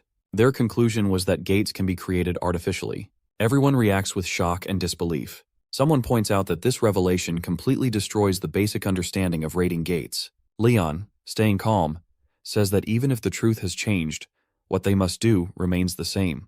He orders everyone to prepare for war and tells them that they must get ready for the monster's descent and track down the demonic sword. Camilla agrees and says that the wandering sword is powerful, and he is sure that he is trying to get the attention of the monsters that will be arriving soon. So, they decide to form a special squad to respond to the demonic sword, which will make it faster for everyone to gather in case of an emergency. Leon nods and says that he will leave it to him. With that, they conclude the meeting and officially begin the demonic sword raid. They quickly come up with a plan. The Japanese Hunters Association will move to Wakayama, the Korean Hunters Association will move toward Kochi, and the Pantheon Guild will head to Miyazaki. The 3 raid teams immediately set out on their missions. Later, the security team informs Camilla that they have successfully fended off monsters in Tokushima, Miyazaki, and Wakayama. Camilla praises them, saying that the Koreans act fast and that it only took them 30 minutes. Then the security personnel reported that a giant cannon had fallen from the sky. Camilla looks at the report and contacts Takeda, asking for an update from Team 4. Takeda says he will check on it and wonders if their detection device is broken. When Takeda arrives at the location, he finds that everyone from Team 4 is dead. He wonders if the demonic sword was here and how he moved without being detected. Takeda informs the security team that Team 4 has been completely wiped out. They discover a huge hole inside a dead monster, and Takeda suspects that the demonic sword hid inside the monster to slip past detection. Suddenly, the security team alerts him that Team 2 has also been wiped out, leaving Takeda in shock. Meanwhile, a messenger rushes to inform the Korean Hunters Association that the demonic sword has made another appearance. When asked where, the messenger reports that it happened in Wakayama, and that 3 Japanese S-rank hunters are already dead, with Takeda now gathering all available teams except for the Pantheon Guild. Youngwon asks why they are not contacting the Pantheon Guild, and the messenger explains that when they tried to reach out to them, a monster shot down their plane. They redirect their plane toward the designated location. Upon arriving in Wakayama, Takeda thanks them for coming. The Korean hunters quickly observe the situation. Jinsu asks if they were only supposed to stall for time against the demonic sword. Takeda replies that the demonic sword is much stronger than they had imagined, and says that he would have reached them no matter what, since 2 teams have already been killed. The Guildmaster points out that they still have 100 A-rank hunters and 9 S-rank hunters on their side. But before Yongwan can even finish his sentence, the demonic sword appears. He approaches with an overwhelming presence and declares that the cruel massacre and merciless destruction have arrived, proudly calling himself the Slayer Akasha. All the S-ranks take out their weapons, wondering if they have ever met anyone stronger than the king, as Jiho slowly approaches them. Just then, someone commands them to attack, and the Japanese hunters quickly surround him. Takeda assures everyone that there is nothing to be afraid of, because no one has ever withstood this much force before. Yongwan tries to stop the sudden attack as Jiho snickers to himself. Yongwan recognizes that smile and screams at everyone to get out of the way, but it is too late. Jiho moves in an instant, slashing through the A-rank hunters like paper. Yongwan stands there in shock. Takeda thinks about how he would have died too if Yongwan had not told him to move. He starts backing away as Jiho comes toward him, raising his sword for another attack. Suddenly, something shiny distracts Jiho, and Yongwan quickly commands the Koreans to attack. One of the Guildmasters tries to strike Jiho from behind, but Jiho easily dodges, leaving the Guildmaster frozen in shock. Jinsu laughs, calling them weak, when suddenly thousands of swords come rushing at them like a storm. The Korean Guildmaster quickly activates limitless swords, 1,000 swords falling petals, trying to turn the tide. Jiho flashes through the air, aiming for another attack, but another wave of swords comes crashing down, taking more hunters out. Jinsu asks the Guildmaster if this is the same guy they fought last time. The Guildmaster replies that he had fought Jiho back in Ulsan, but he has definitely become stronger. One of the healers rushes to Takeda, panicking, trying to heal him, but she cries out that she cannot heal him, that something is wrong, and it has never happened before. Yongwan checks the after effects and realizes that there are several debuffs stacking on them. He sighs deeply, thinking that this is not the only problem, and Jiho might even be on par with the Archduke Demon Rakshar, or maybe even stronger. Jiho laughs coldly and orders them to stop worrying about anything else, and focus on the attack because they must kill him here. Jinsu steps up to face Jiho, and the demonic swordsman laughs again, saying that he knows Jinsu's face, and asks if he is a blood relative of the vessel. Jinsu glares at him and declares that he does not have a son like that. Jiho snickers and asks where his granddaughter is. Jinsu grits his teeth and replies that it is not Jiho's business to know because he is going to die by his hands tonight. The aircraft moves toward the war zone. Youngshik says it is a good thing he had a private helicopter ready, and wonders why they even need to be there, considering who is involved in the fight right now. He looks up with a smile and asks Soyeon if she is ready. Soyeon calmly replies that she was the one who wanted to come in the first place, and asks if he had something he wanted to accomplish too, since he sneaked in a helicopter. Youngshik exclaims that he is still begging for His Majesty's forgiveness. Just then, the helicopter shakes, and they look outside the window to see Jinsu and Jiho suspended in the air, their swords clashing against each other over and over. They keep attacking in the same pattern, locked in a deadly dance. Jiho smirks and suddenly summons Massacre Lord Akasha's sword, making his blade blaze a hot red. Soyeon immediately calls out to her grandpa. After a while, Yuri wakes up to find Yongwan checking if she is okay. She tries to remember what happened after the father and son's fight and tells Yongwan to stop shouting. As she looks up, she sees Jinsu hanging off of Jiho's hand while the other S-ranks are coughing and struggling to stand. Jiho laughs, saying it is not bad despite Jinsu being old, but he had expected more force and honestly thought Jinsu should have died from that attack. It feels almost like someone is interfering.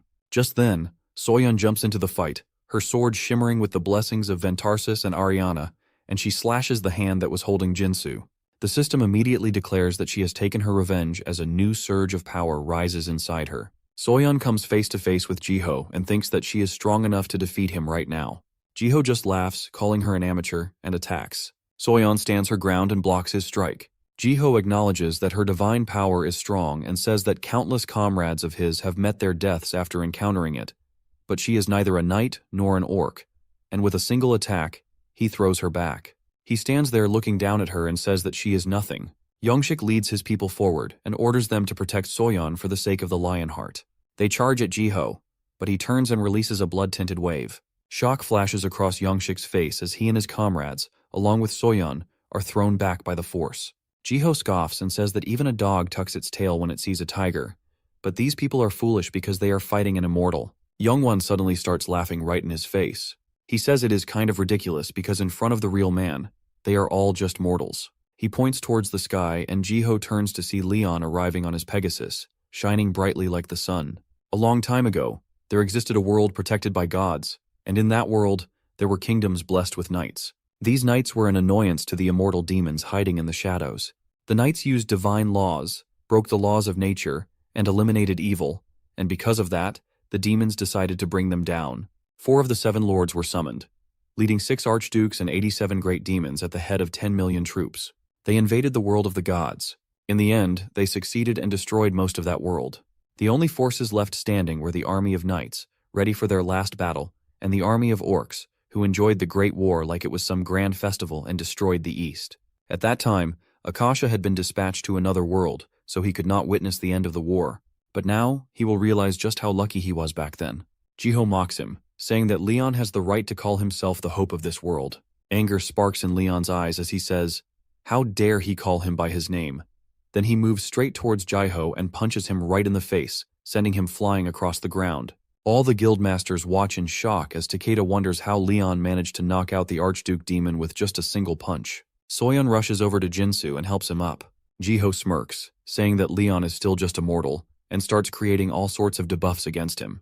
Jinsu nervously thinks that even his majesty might not be able to win with this many debuffs stacked against him. Leon starts walking toward Jiho, every step carrying the weight of historical heritage, and begins to create even more powerful buffs. Jinsu watches in shock, realizing that Leon has something that normal demons and humans could never reach, that he is an overwhelmingly powerful legend.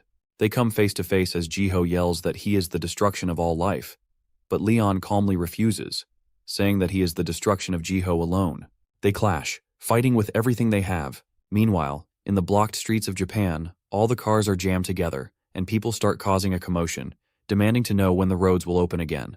The control team keeps assuring them that it will take a little more time. An impatient man worries because even the news is not giving any updates. He turns to his wife and says, maybe they should just walk. But before he can even finish his sentence, a loud bang shakes the air outside. The parents immediately move to shield their child, asking if he is all right. Haruto, the child, looks out the window and tells his parents that there are people fighting in the sky. The husband looks up and wonders if they are even human. Back in the city, the 2 powerful beings keep attacking each other, shaking the buildings around them and stirring panic through the streets. Jiho laughs and rushes toward Leon to attack, but Leon calmly activates Divine Sword Opening and declares that the Divine Sword of Extreme Radiance will never tolerate despair. When a quest is completed, 3 sacred items are received: armor, a magic spear, and the Holy Sword of Radiance. So the question is, what is the Grail Guardian's holy sword? The Grail Guardian, the inheritor of the Heart of the Lion, became a demigod to protect the Holy Grail. However, the Lionheart King does not symbolize the power of the gods but carries out their will.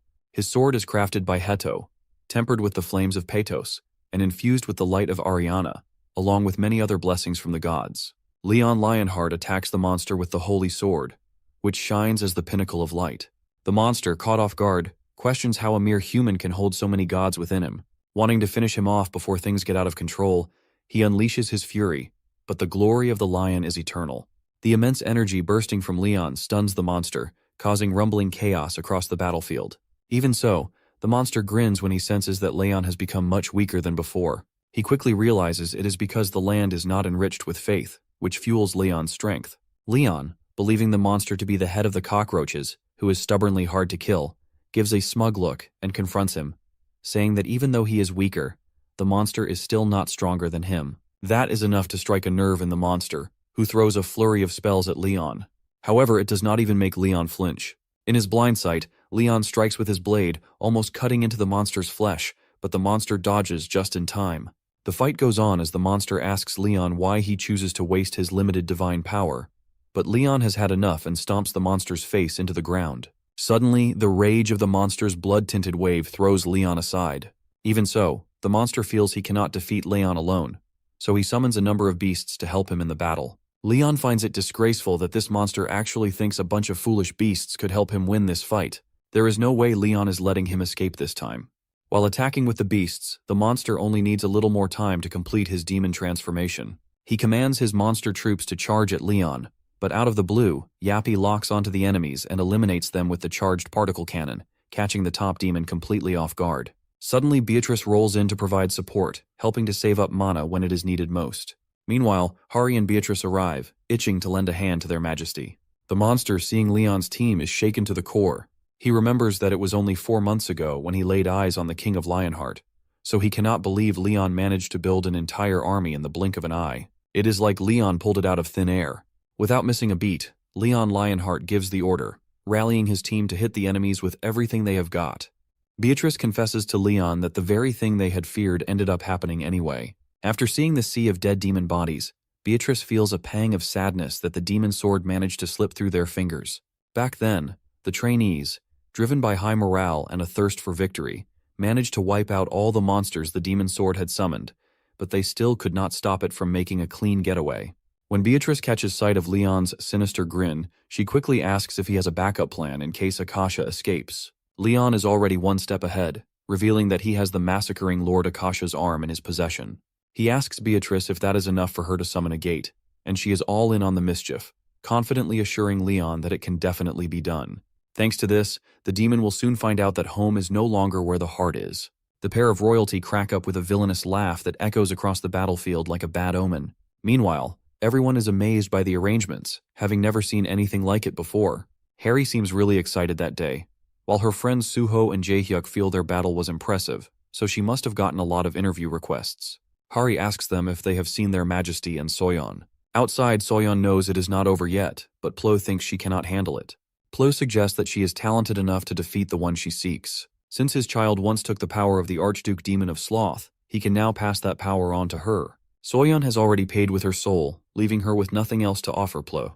But Plo asks for nothing in return if it means wiping out those sickening demons. Just then, Leon Lionheart arrives and warns Soyeon not to cross a river she cannot return from. Soyeon asks if Leon is telling her to give up or to take revenge, but Leon denies it. He explains that he's known as the Avenger by the divinity of revenge, and that he's fought alone for about 2 centuries, overcoming the impossible. Amidst all this, Plo urges Soyeon to learn from Leon, a man who has avenged citizens, comrades, his nation, and even his world for nearly 2 centuries.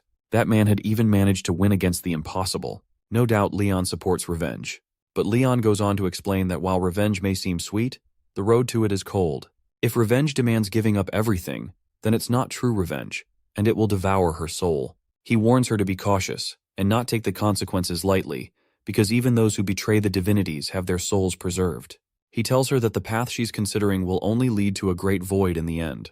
In case of lacking, she must focus on her flaws instead of losing herself, declaring that the end of her revenge must begin with her smile. Leon then asks her who she really wants to take revenge on, her father, who killed her mother and friends, or herself for being chosen by the demon sword. She comes clean and admits it's herself because she gave in to the temptation of the demon sword. Leon points out that she's not even clear on who she's seeking revenge on, as she's basically choosing to make the same person her victim, chasing her own tail in the process. He explains that the one she truly needs to seek revenge on is the Archduke demon, and he urges her to fix her contract with the Divinity of Darkness before going after her revenge. That hits her like a punch to the gut. 10 days later, the Demon Sword raid squad gets back together, and the group, including Kamiya, kicks up a fuss. They question why the Black Gate has to be opened in Japan, and demand that the Demon Sword be held accountable for the lives of their fallen comrades. However, more people end up siding with the Pantheon Guild.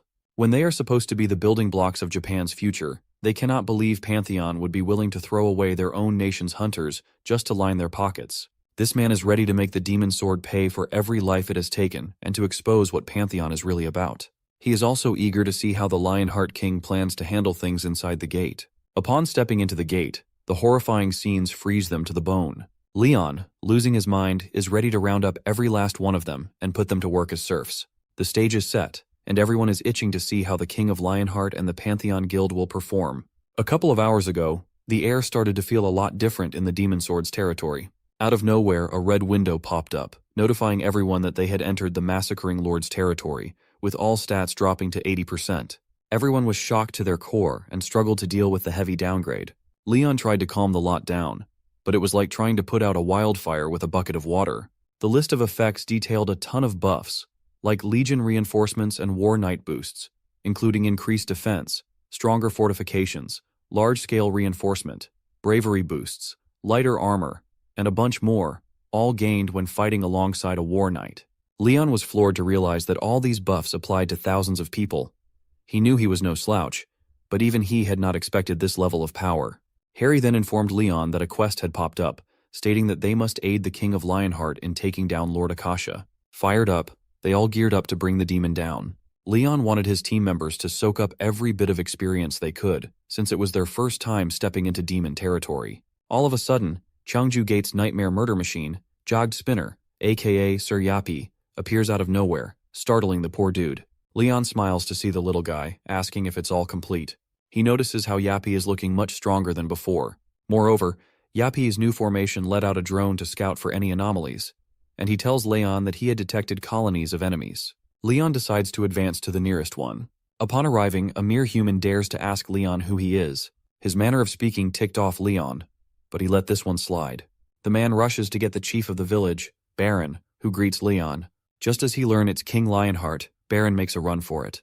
Leon commands Yappy to take care of this, and Yappy shoots right into the gate to scare the living crap out of them. Now Leon goes inside to ask why this peasant tried to escape, but Baron begs Leon to spare him. Leon clarifies that he was only there to take down the demon and had no intention of threatening him. Hari Havo reminds Leon that Baron was once a sergeant of the Empire's army and a devil worshipper who worked with the great demon of massacre. After hearing this, Leon's fury goes off the charts. Back in the present, Leon finds out that Baron was granted immortality in exchange for becoming Akasha's subject. However, Baron claims he had been tricked into it. In the end, all the people there were enslaved by demons, forced to live every moment with death hanging over their heads. The chief drops to his knees, pleading with King Leon to save them and forgive them for the foolish choices they made. Jaehyuk and Suho start feeling sorry for the poor souls, but not even for a second does Leon flinch. Leon, feeling disgusted, asks him how many people have lost their lives because of him. Leon demands an answer, but the chief responds that he had no other option and would not have done it if Leon had been by his side. Hearing such a sorry excuse, Leon scolds him for trying to blame others for his own choices. Whatever happened after is nothing but the consequence of their own actions. Leon is ready to bring down a great punishment for their sins, but since they are former citizens of the merciful gods, he decides on something different, which sparks a little hope among the sinners. However, Leon serves them a heavy penalty by making them all serfs for the next 50 years, until Tatar, the divinity of judgment, deems it enough. The old man squirms like a worm in agony, refusing to become a serf and even begging for death instead. But God herself labels this punishment as law, and they all have no choice but to obey Leon's command. Leon and his team then move forward, raiding every colony they come across, bringing with them 5,034 labor workers. Sir Yappy informs Leon that a demon army is approaching, most likely Akasha's subordinates. The group gets excited, finally getting a real fight where they can show off their buffs. But Leon has a different plan in mind, deciding to send the serfs to the front lines first. The newly made serfs are shocked to their bones when they hear Leon's new strategy to throw them onto the front lines. Even if they have to cut off their limbs or their intestines start falling out, they have to bring down the enemies in front of them. Leon reveals that their worth on the battlefield amounts to just that much. The serfs question Leon's judgment, wondering if he is really being fair in this matter. They claim they did not sign up just to be tossed into the front lines to die. Leon explains that they have already accepted their punishment, and until it ends, they must obey whatever he commands. Until then, they'd better forget all about freedom. Meanwhile, the demonic army appears and gets confused seeing the townspeople standing there. They have no clue what is happening and shout at the townsfolk to run back to their places. In no time, Leon happily commands the army of serfs, who are crying but still advancing under his orders, to fight the demons. The demons mistake their behavior at first and are ready to wipe them out. But as they leap into action, they quickly notice the abnormal strength of the serfs. It turns out these are no ordinary townsfolk, but the King of Lionheart's storm troop. While the frontliners cause a huge commotion, Leon ambushes the demons from the back with his squad, and together they manage to wipe them all out. Baron can't believe he actually managed to live through that mess. Sir Yappy reported to Leon that 3,243 enemies had been wiped out, and 300 hostages were captured. Leon gave a nod of appreciation to Beatrice, since her contribution had been massive in turning the tide. Beatrice, not one to miss an opportunity, suggested that Leon should hand over 30 demons from each rank, pointing out that the higher the rank, the sweeter the catch. She figured it was better to strike while the iron was hot and get her hands on the best of the bunch before anyone else could lay claim. But Leon insists that the demons need to be wiped out for good. Beatrice tries to plant the idea in his head that keeping a few around would actually be good for her, giving her more chances to open demon gates down the line. That hits home. And after chewing it over for a moment, Leon warms up to the idea of hunting down even more demons while they are at it. The black-haired guy shows up with a request, saying they need a few demons too, considering they have made sacrifices as well. Leon, turning down the request, asks if they can guarantee they will not fall for the demon's temptation. The guy is not too sure about that, but Leon ends up letting them have 3 demons that he personally mended. Then, he peeks into the cage to pick out the best ones for the guys to mess with. Just as one puny demon starts running his mouth with empty threats, Lionheart's quick chop shuts him up real fast. Leon also warns them about the demon's manipulative temptations, but figures that his mending might tone it down a bit. He gives them 1 demon right away and says he will eliminate the rest 2 days after their return and mend the others properly. When they start planning to hit the fortress, the black-haired man asks if Leon is planning to throw the serfs onto the front lines again. He makes it clear that they have already lost quite a few, about 20. But the guy drops a bomb by revealing that they actually lost 900 in the last battle, knocking the wind right out of Leon. Leon quickly asks if he counted the serfs in that number too, and that is when the black-haired guy realizes that humanity's future is looking really bleak. Meanwhile, Lord Akasha gets news that his call for help went unanswered since he no longer has the authority to command. He blames the orcs for losing their lord in the last battle and complains that his healing is crawling because of Lionheart's attacks. On top of that, his body is glitching bad as the vessel is starting to gain consciousness. Now, Akasha is desperate for a genius-level vessel, and that is when Cheon Soyeon pops into his mind. Leon Lionheart asks Cheon Soyeon if she truly wants to save her father and take revenge the right way. She nods without a second thought, even if it means putting her life on the line. Leon pats her gently on the head and tells her to make sure she looks after herself too. On top of that, he hands her an earring. Not just any piece of jewelry, but a star iron artifact infused with the power of the dream divinity. It holds the strength to protect a person's mind, and Beatrice had crafted it specially as a gift for the trainees, knowing how tough the battles ahead would be. Leon confesses to Seoyeon that if she fails, she will end up becoming a vessel for the demons, and then he will have no choice but to kill her. But Seoyeon is sure of herself and tells him she will not resent him, choosing to trust him just this once. Leon breaks down the gates and commands her to follow him. In a flash, he drives his golden blade straight into Lord Akasha's castle, scaring the daylights out of the demon. However, Akasha is over the moon to see Cheon Soyeon standing there, seeing her as his ticket to flipping the tables. He orders his minions to stall them for 5 minutes so he can snatch his new vessel. While Seoyeon is busy dealing with the minions outside, Akasha leaps at her from behind, holding the demonic sword. Cheon Seoyeon fiercely attacks the Archduke demon, demanding her father back, but Akasha has other plans. They clash in a heated battle until he manages to get hold of her. This freak is desperate to become his perfect self by using Seoyeon as his new vessel. Suddenly Seoyeon hears her father's voice urging her to run, but Akasha sneers that it is too late for that now. In a flash, he takes over her, gaining full control of her body. He knows just how strong she could have gotten if left unchecked. Akasha feels the loss of his old essence but is thrilled to have gained a brand new, powerful body. Now he just wants to escape and power up again. But Leon is not about to let that happen and is ready to end everything right here, right now. Without wasting another breath, a ferocious battle erupts between Leon and Akasha, with Akasha loving every second of his new, full of potential body. Akasha has all the sword techniques of the vessels she has possessed stored in her mind. She knows that Leon is just a human, but one with skills sharp enough to rival a demon. Leon bursts out laughing and tells Akasha that even after learning all those sword techniques, she has not mastered a single one, just as he expected from a parasite. Akasha flips out at this arrogant jab, snapping that Leon is just a mere human who has only lived for 300 years. She swings her demon sword at him in fury. Leon, calm as ever, points out that she even stole the weaknesses along with the techniques. Right then, Leon slams her to the ground and pins her down under his foot. Akasha mocks him, asking if he really plans to kill his beloved knight, but Leon quickly shuts her down, reminding her that his justice never wavers. Without missing a beat, he raises his blade, ready to stab Akasha with his full strength. Leon has Soyeon pinned under his boots, the demon inside her body doing everything it can to get under his skin. The demon mocks him, asking if he really has the guts to kill his beloved knight. Leon is speechless for a moment, but not once does his blade so much as tremble. The demon tries to flip the script and calls Leon the real monster, but Leon cuts that nonsense down without a second thought, declaring he is no monster, he is the king of the Lionheart. With those words, his energy surges, packing his sword in a full golden glow, and as he inches closer to stabbing both the demon and Soyeon, he changes course. Instead of going for the kill, he strikes the earring that had been protecting her from demonic control. In a wild twist, the once terrifying Lord Akasha ends up chained up like some pitiful slave, completely at the mercy of Beatrice and Plo.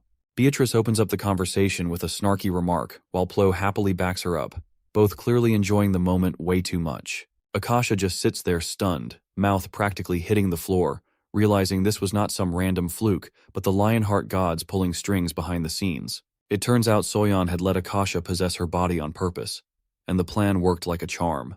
Beatrice throws in that there is no way she would turn down Leon's request, while Plo casually adds that capturing the soul of an Archduke demon is more than enough to keep everyone happy. In the midst of all this, Soyeon is not up for chit-chat or wasting another second in this hellhole, so she asks to leave. Beatrice, seeing her temple's saint looking completely done with the whole situation, lets her go without any fuss. Meanwhile, Plo watches her saint walk away, and cannot help but think that her saint is a pretty weird one, especially for using their dreams in such a crazy way. Lord Akasha, on the other hand, is fuming like a rotten egg left in the sun, unable to stand being ignored. As a last resort, he screams at Soyeon to accept him, promising her ultimate power to destroy anything in her path, especially when she desires power so badly. Soyeon, unbothered, just throws him a pitiful side-eye before walking up and smashing a punch straight into his face, hard enough to leave a big dent. That is enough to make Beatrice proud, and Plo even throws in some praise about Soyeon finally getting more weight into her legs and back. From Akasha's point of view, though, Soyeon is practically worthless, which earns him a nasty kick straight to the head without any mercy. Later on, Soyeon finds herself beside her father's bed, falling asleep in the chair until she is woken up by the gentle pat of his hand on her head. Tears instantly well up in her eyes, and without thinking twice, she throws her arms around him in a tight hug, holding on like she never wants to let go. After that, Soyeon asks what her dad plans to do next. He says he wants to make up for everything he has done, even if he is not fully to blame, though the memories still stick with him like bad dreams. First, he plans to visit the Pantheon Guild to find a way to help himself heal. Soyeon does not really like the idea, but she blushes a little as she admits she was chosen by a divinity. She got permission to use divine authority in exchange for handing over the Archduke Demon's soul. Now she wants her dad to return to the guild and become the guildmaster, while she helps the Pantheon Guild herself. Her dad gives her a look and asks if that is all or if she has something else to say. Soyeon blushes again, and her dad realizes his daughter has grown up more than he thought. Outside, Leon sits calmly, sipping his tea and enjoying the peace until Grandpa Cheon comes over and disturbs his zone. When asked, the old man says he has been visiting the hospital for the past few days. He asks what brings Leon here. Leon explains he had some errands, like checking if Soyeon's dad still carries soul imprints or traces of the former demonic human's sword techniques. If he does, it will be a tough road purifying his soul, and Leon needs to see if it is something even he can handle. The old man worries about whether other demonic swordsmen's souls might still be lurking inside. Leon tells him there are no apostles left in this world to guide lost souls. After hearing how grim the situation is, the old man bows and thanks Leon for rescuing his son and granddaughter, Soyeon, promising he will do anything His Majesty asks in return. Leon simply says he would not mind an extra hand in wiping evil off the world. Grandpa Cheon is more than ready to swear brotherhood with Leon for the greater good, even offering to let Leon be the elder one. This stings Leon a little, since the old man does not exactly hold a societal rank that fits being called his brother. Grandpa Cheon proudly claims he is from the 37th generation of the high-class Cheon family. Hearing that, Leon invites him to convert to their faith if he really wants to be his brother. Grandpa Cheon agrees without a second thought and even plans to bring other guild members along with him for conversion. However, Leon wants some time to think about the sword brotherhood part, since the old bones are a tough nut to crack. Afterward, Grandpa Cheon asks if Leon is planning to leave. Leon simply tells him to enjoy the reunion after 4 long years. A few moments later, Leon feels a calling deep in his soul and knows it is time to use serfs to kill giants. Out in the forest, a bald-headed giant casually picks his nose while Leon's party watches in complete silence. While his crew stands there with eyes wide in shock, Leon calmly estimates the big guy to be about 9 meters tall. Some days later, after defeating Lord Akasha, Hari and the other trainees were instantly promoted to become Leon's official Knights of the Kingdom and received their first real mission. Leon assigns his newly minted lackeys the task of defeating the giant using only serfs. Jae-hyuk from Leon's class tries to correct him, asking if the serfs are just meant to be a distraction for a real attack. However, that is not what Leon wants at all, as he specifically demands that they take down the big guy using only the serfs. That demand fries Jae-hyuk's brain even more when Leon calmly states that the literature claims it has happened before. By the look on their faces, Leon can only sigh, seeing how the Earthlings still cling to their old logic. To pave the way, Leon decides he will show them how it is done before their actual trial round, which only adds to everyone's growing worries. And just like that, They end up in the forest, challenging the odds. Soho has his own concerns, thinking that the serfs are probably only around D-rank hunters at best. Right then, brave Serf Bill, trying to act all cocky, asks Leon how exactly they are supposed to pull this off. Leon, lost in thought, starts reading aloud from Sir Gratus's theory. He explains that if a giant's health is about 3,000, and a serf with a dagger has an attack power of just 1, then if serfs strike 1,000 times, the giant would be harmed. With 2,000 strikes, it would make him bleed out, and 3,000 strikes would surely bring him down. Leon cannot help but let out a sly grin, knowing it is actually a pretty solid plan if you look at it the right way. If each serf manages to stab the giant at least 6 times, then the big guy is bound to hit the ground. Bill is left standing there like a fish out of water, completely stunned. Even now, Leon is busy calculating how 500 people might somehow stab 3,000 times in total, although if they cannot pull it off, it pretty much spells their doom. The people behind Leon are left speechless, realizing their so-called king might just be leading them straight to the slaughterhouse. Bill, for one, fully grasps that this is probably fate catching up to him after his 50-year plan to atone for his sins. Without a second thought, Bill charges like a madman at full speed, refusing to be Leon's plaything. Right then, Jae-hyuk notices a sudden 20% buff for all serfs. In a blink, Bill's cocky sprint does him no favors, as the giant, quicker than anyone expected, squashes him like a bug. Leon and his crew are left with their jaws practically glued to the ground in shock, and Leon cannot believe that useless fool did not even get one good stab in. Just then, Jae-hyuk quickly alerts Leon that their buff has somehow jumped from 20% to 20.0001%, throwing everyone for a loop. That is when Leon finally pieces it together and realizes that this so-called Bible's 20% buff is a sign that the giant has absorbed 200,000 units of blood. Leon lets out a madman's laughter after unlocking the mysterious power granted by Sir Gratus. When it comes time for explanations, Leon just signals the lot to either go die or kill the giant if they want to live. After some time, the group somehow manages to bring the giant crashing down, though a few of them end up losing their lives in the process. Still, this victory buffs the serfs, with their attack power against giants shooting up to 20.0144%, and this buff is now permanent. Leon casually closes the book after witnessing the amazing spectacle, thinking that Sir Gratus must have poured blood, sweat, and tears into writing this masterpiece. No doubt Hari and Jae-hyuk are shocked down to their very souls, their jaws practically scraping the dirt. Hari, knowing about the 50-year repentance period given to the serfs, hesitantly asks if it is really right to push them toward meaningless deaths. Leon, without missing a beat, says that God must admire her innocence, which flusters her for a moment. But he then bluntly reveals that Lionheart's serfs are not in the same boat as normal humans. To convince her, Leon picks up an old serf and tortures him to confess the sins he committed back when he was still human. Without further ado, the old freak admits to having killed a man, raped his wife and daughter, devoured the meat off their corpses, and sacrificed them to demons. Leon even spices it up by asking which crime was the old man's favorite. That's when the old man viciously confesses to sacrificing young kids as offerings to the demons of massacre. Just as he claims that it was superbly enjoyable to experience, Leon hears enough and sends the old bones flying with a rock-solid kick. That story is enough to give everyone a reality check. Jae-hyuk and Suho are fired up, ready to send the old freak straight to hell right then and there. Meanwhile, Leon explains that even humans capable of doing good still commit evil, which makes them evil and undeserving of life. However, the reason they are given a chance to repent is that they are not demons yet.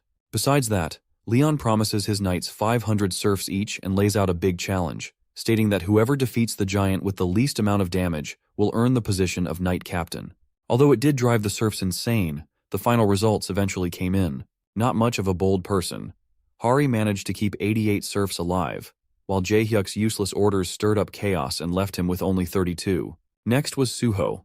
But this mission clearly was not a good fit for him, and his blessing was not the right kind to command serfs anyway. Meanwhile, Soyeon pulled through with 154 serfs remaining. Out on the battlefield, Soyeon asked a young lad if he planned to take revenge on the person who died right in front of him.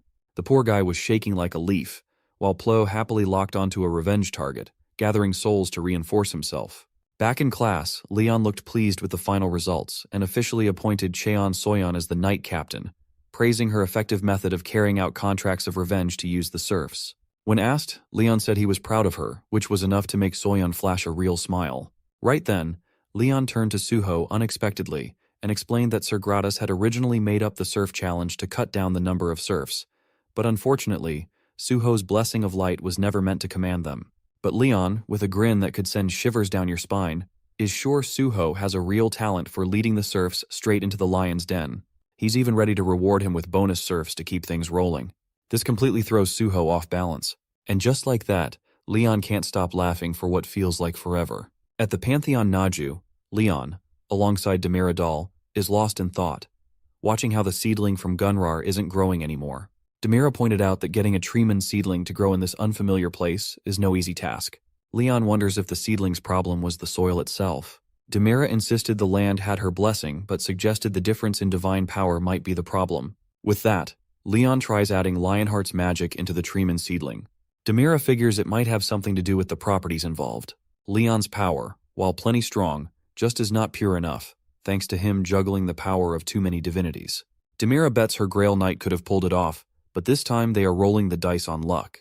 So, Leon figures that catching a glimpse of his comrades in paradise might teach him something. But Demira is having none of it, and refuses to let Leon wander around the realm of the dead for too long. Leon is dead sure he can handle it, but Demira throws a curveball, asking what he would do if Castilla wanted to spend the night together, or if Zaria invited him to share a drink. Then she piles on, wondering what if Gillingham challenged him to a duel, or Roxley showed up asking him to settle an old score. She asks if Leon can really turn his back on all those precious memories. At first, it might seem like just a short visit, but 1 second late could stretch into much longer, and by the 3rd second, he might start feeling the pull to stay. So it is something that should only happen when there is no other choice. Leon finally gets the picture. Suddenly, Beatrice spots Leon on his walk after checking out the sapling. She asks what kind of power it holds. Leon explains that it is the sapling of his old friend, the Sage of the Woods, Gunrar. He says Gunrar spends a lifetime preparing their seedling, and it eventually grows into a saint tree, which becomes the heart and soul of the forest. That is the one and only way the tree men bring new life into the world. Leon also shares his wish for his friend's people to thrive in this land. With the saint tree acting as the cornerstone of the Temple of Ermin, the divinity of forest and tree, Goddess Demira has no way of coming down and planting her feet here. When Beatrice asks about it, Leon explains that if Demira were to descend with all her divine power, it would be strong enough to sweep most of the demons off the map. Beatrice's idea of divine strength was based on the size of faith, but Leon says it actually depends more on the god itself. For example, the Lionheart within him is a saint tree that naturally produces divine power on its own. That is basically a foolproof demon repellent, packed with the power to cleanse any corrupted creep that dares to get close, which is why no demon can approach the saint tree. Beatrice can tell right away that such power will be worth its weight in gold. That sparks an idea in her head, knowing demons love to lurk among humans. Soon after, everyone gathers around the field area, which is beautifully surrounded by glowing purple crystals. Leon, holding the seedling in his hands, plants the sapling and leaves the rest to Beatrice. She happily takes the reins and gets to work. Out of nowhere, a new gate bursts open, but this one has no color at all, just a void that is enough to make everyone freeze where they stand. Nobody has ever laid eyes on such a colorless gate brimming with that much raw energy. Then, Beatrice warns Leon not to take this lightly. Leon decides to scout the gate himself, bringing only his elite squad and ordering anyone below the Kingdom Knight rank to stay put. While Jaehyuk and Suho are still trying to wrap their heads around it, the regular folks are already wishing them good luck. And just like that, Leon's elite team is geared up and ready to march straight into the unknown. Moments later, Leon and his group step into the mysterious gate, but while the rest pass through without a hitch, Leon gets tossed aside like yesterday's trash. Right off the bat, something feels off about this gate, and even the ones below the Kingdom Knight rank can sense it in their guts. Turns out it is a fluctuating gate. Leon can smell trouble from a mile away when the gate refuses to let him in. That is when it hits him like a ton of bricks, realizing that a copy of him is already inside the gate, rejecting his entrance. Aside from that, Hanhari and the others smoothly make it inside, but just as she turns to check on Leon's thoughts, he is nowhere to be found. That alone is enough to scare the cap off her. They cannot believe this is happening all over again, but Beatrice quickly figures that Leon must not have been able to enter for some reason. So she decides to call the whole plan off and get everyone out of there to figure out what is going on. But to their shock, there are actually people who can mess around with gates. Right then, Jaehyuk shouts that the gate is just seconds away from closing, which immediately throws everyone into a panic. Beatrice can feel the gate's mood shifting, like it is on the verge of being swallowed whole. To top it off, Beatrice cannot even recognize the weird mana coming off it. Sadly, she cannot hold on any longer and ends up letting the gate vanish into thin air. Harry completely panics when she sees Queen Beatrice coughing up blood. Turns out, Beatrice's mana flow got reversed when she tried to control the gate. She quickly asks for Yappy's point of view, and he flat out confirms that the gate is gone. Jae-hyuk, stunned beyond belief, looks like he is about to glitch out after hearing the shocking news. And just like that, trouble comes early when an army of monster troops marches straight at Leon's elite squad, who are nowhere near ready for this. To make it worse, there are countless beasts, and Yappy maps out 5,354 of them nearby. Everyone scrambles onto their horses and bolts. Jae-hyuk checks on Beatrice, who admits she has burned through all her mana. Plus, the gate dumped them into a terrible spot. Out of nowhere, Suho shouts to Hari that there is a mountain of enemies right in front of them. Now, without Leon, they are badly cornered. The creepy lurkers are itching to tear them apart, but not on Yappy's watch. It fires a railgun shot at them, but sadly, it is not enough to clear them out. Things are out of control. Just then, a bunch of beasts leap into the air from their blind spot, but the King of Thunder strikes them down with a furious downpour of his rage. Just then, a whole army backing the King of Thunder storms in to handle the chaos, enforcing military divine law. Their pointed charge formation bulldozes through the monsters, no matter how many there are. The leader casually mentions he felt a strong divine power coming from here, but admits he does not recognize any of them. He then introduces himself as Gillingham, the Grail Knight of Ultima, the god of heaven and thunder. For now, he suggests they move to a safer spot. Later, by the bonfire, Gillingham gets straight to the point and asks who they are. He turns to the Knight of the Divinity of Steel and Blacksmith. He says he senses a divine power similar to Sir Antok. Beatrice explains they came straight from the frontiers because of rising concerns, but the demons delayed them. Then Beatrice asks what the situation really is here. Feeling he can trust them, Gillingham opens up about Sir Vulcanus disappearing, and how the Archduke of Greed has stirred trouble after the battle at the Landolce Plains, with demons now pushing deep into the kingdom. He also shares that the Lionheart King has gathered elves, treemen, dwarves, and otherworldly species to fight back. The demon invasion is in full swing.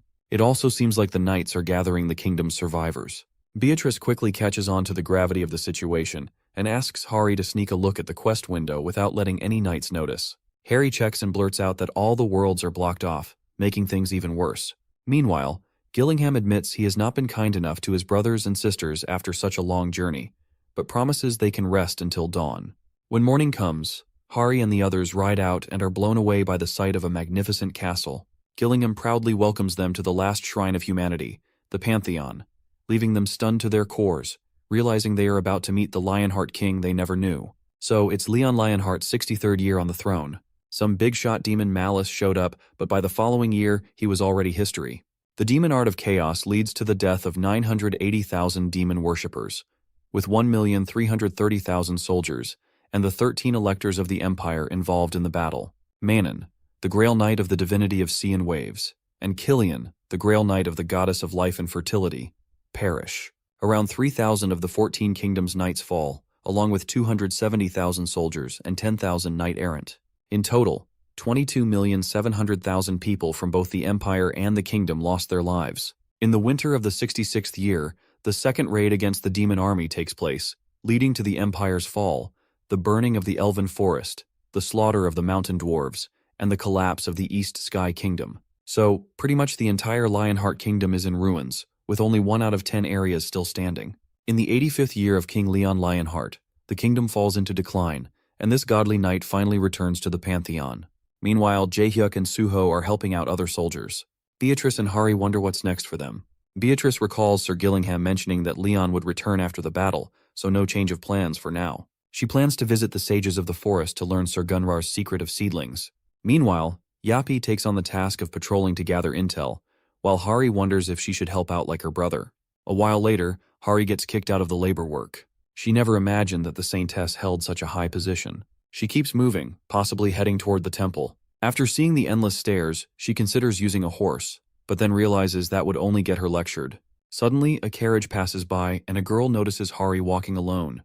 Hari has no idea who she is, but the girl possesses the same divine power as Leon. She apologizes for startling Hari and invites her to join her.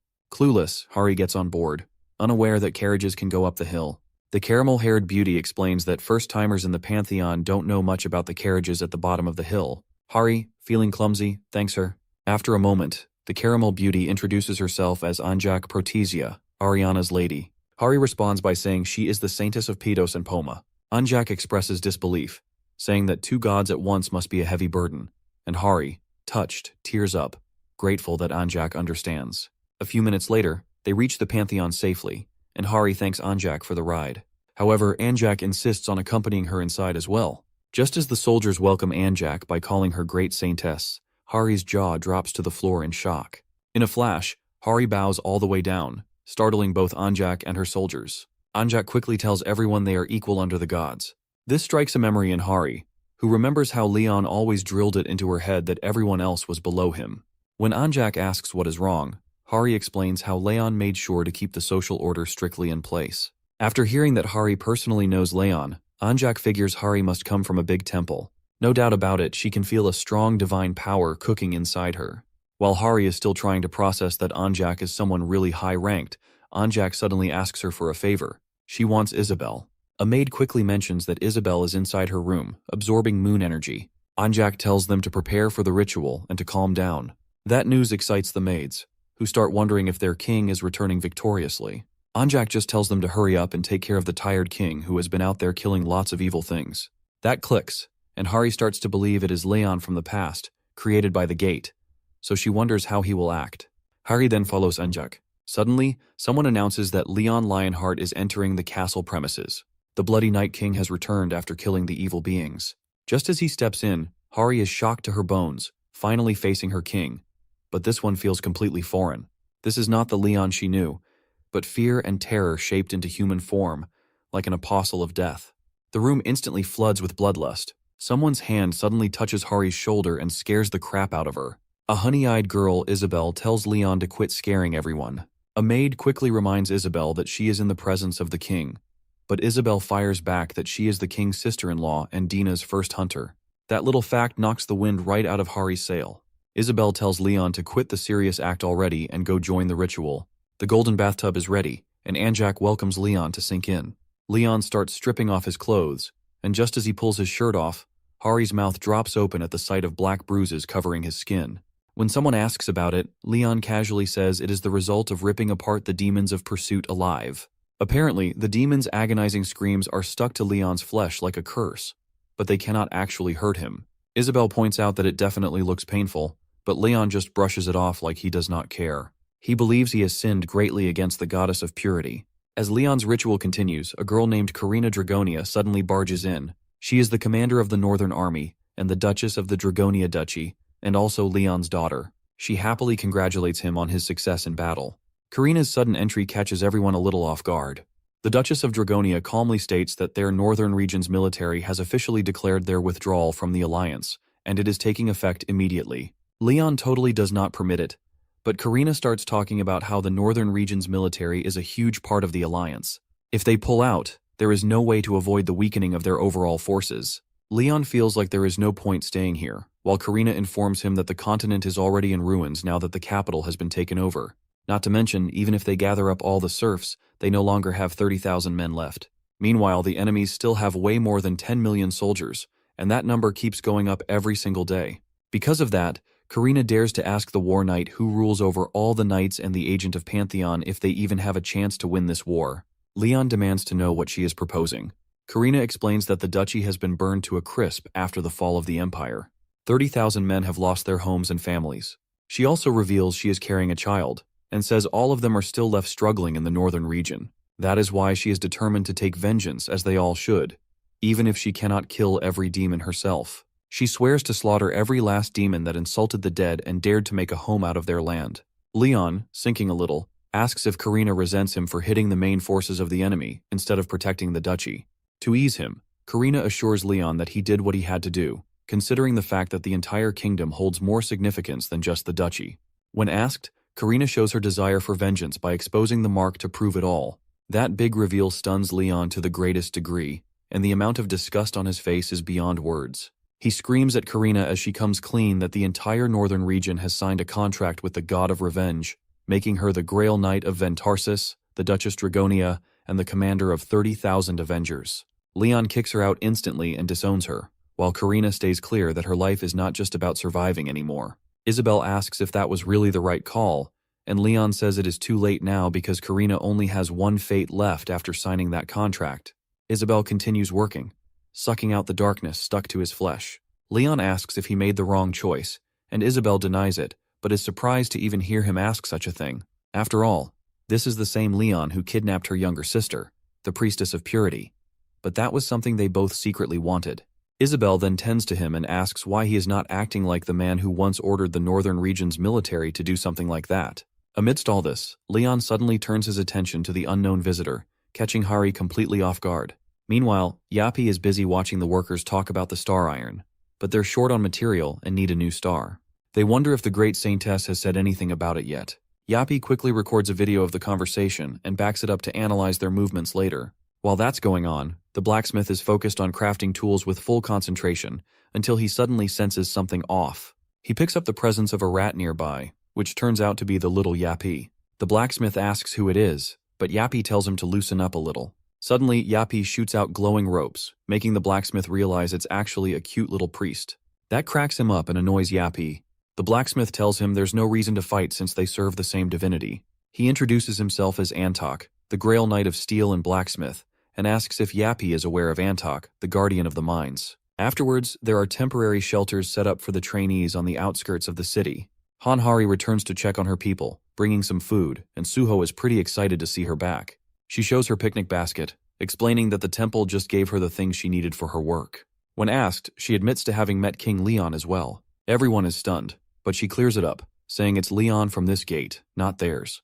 Hari asks if they've gathered any intel. Jaehyuk mentions that the capital has been taken over for a while, along with other places, leaving this city as the only one still standing. However, Hari had heard about the final battle from Ventarsis, so she thinks maybe the gate is connected to this battle. Jaehyuk wishes they could somehow read the quest. Moreover, Suho asks if anyone can connect to their divinities. The divine laws are usable, but their connections feel weak. Everyone tries, but Suho is pretty much telling the truth. Suddenly, Soyeon points out how quiet it has become, and there's no noise at all now. Just then, Jaehyuk spots wooden legs, which creep him out. But more importantly, a treeman yanks the tank away, while the soldiers have them cornered. Suddenly, Roxley, the Grail Knight of Divinity of Sun and Judgment Tadar, arrives. He also claims to be the judge of the Lionheart Kingdom. He's ready to prostrate the sinners before his aura. Hari and the others are completely shocked, not knowing what's going on. The same day, Hari and the others are taken as prisoners and loaded into a van. They have no idea what their next move should be. Jaehyuk is certain they're as good as dead. Suddenly, the mustached man tells Jaehyuk to shut up, which catches him off guard. Harry guesses they might be headed to the execution site.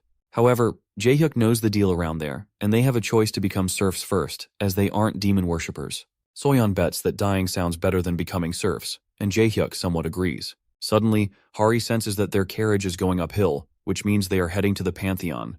This information strikes Jaehyuk's nerves, and he starts crying like a baby. He's sure their deaths are waiting for them.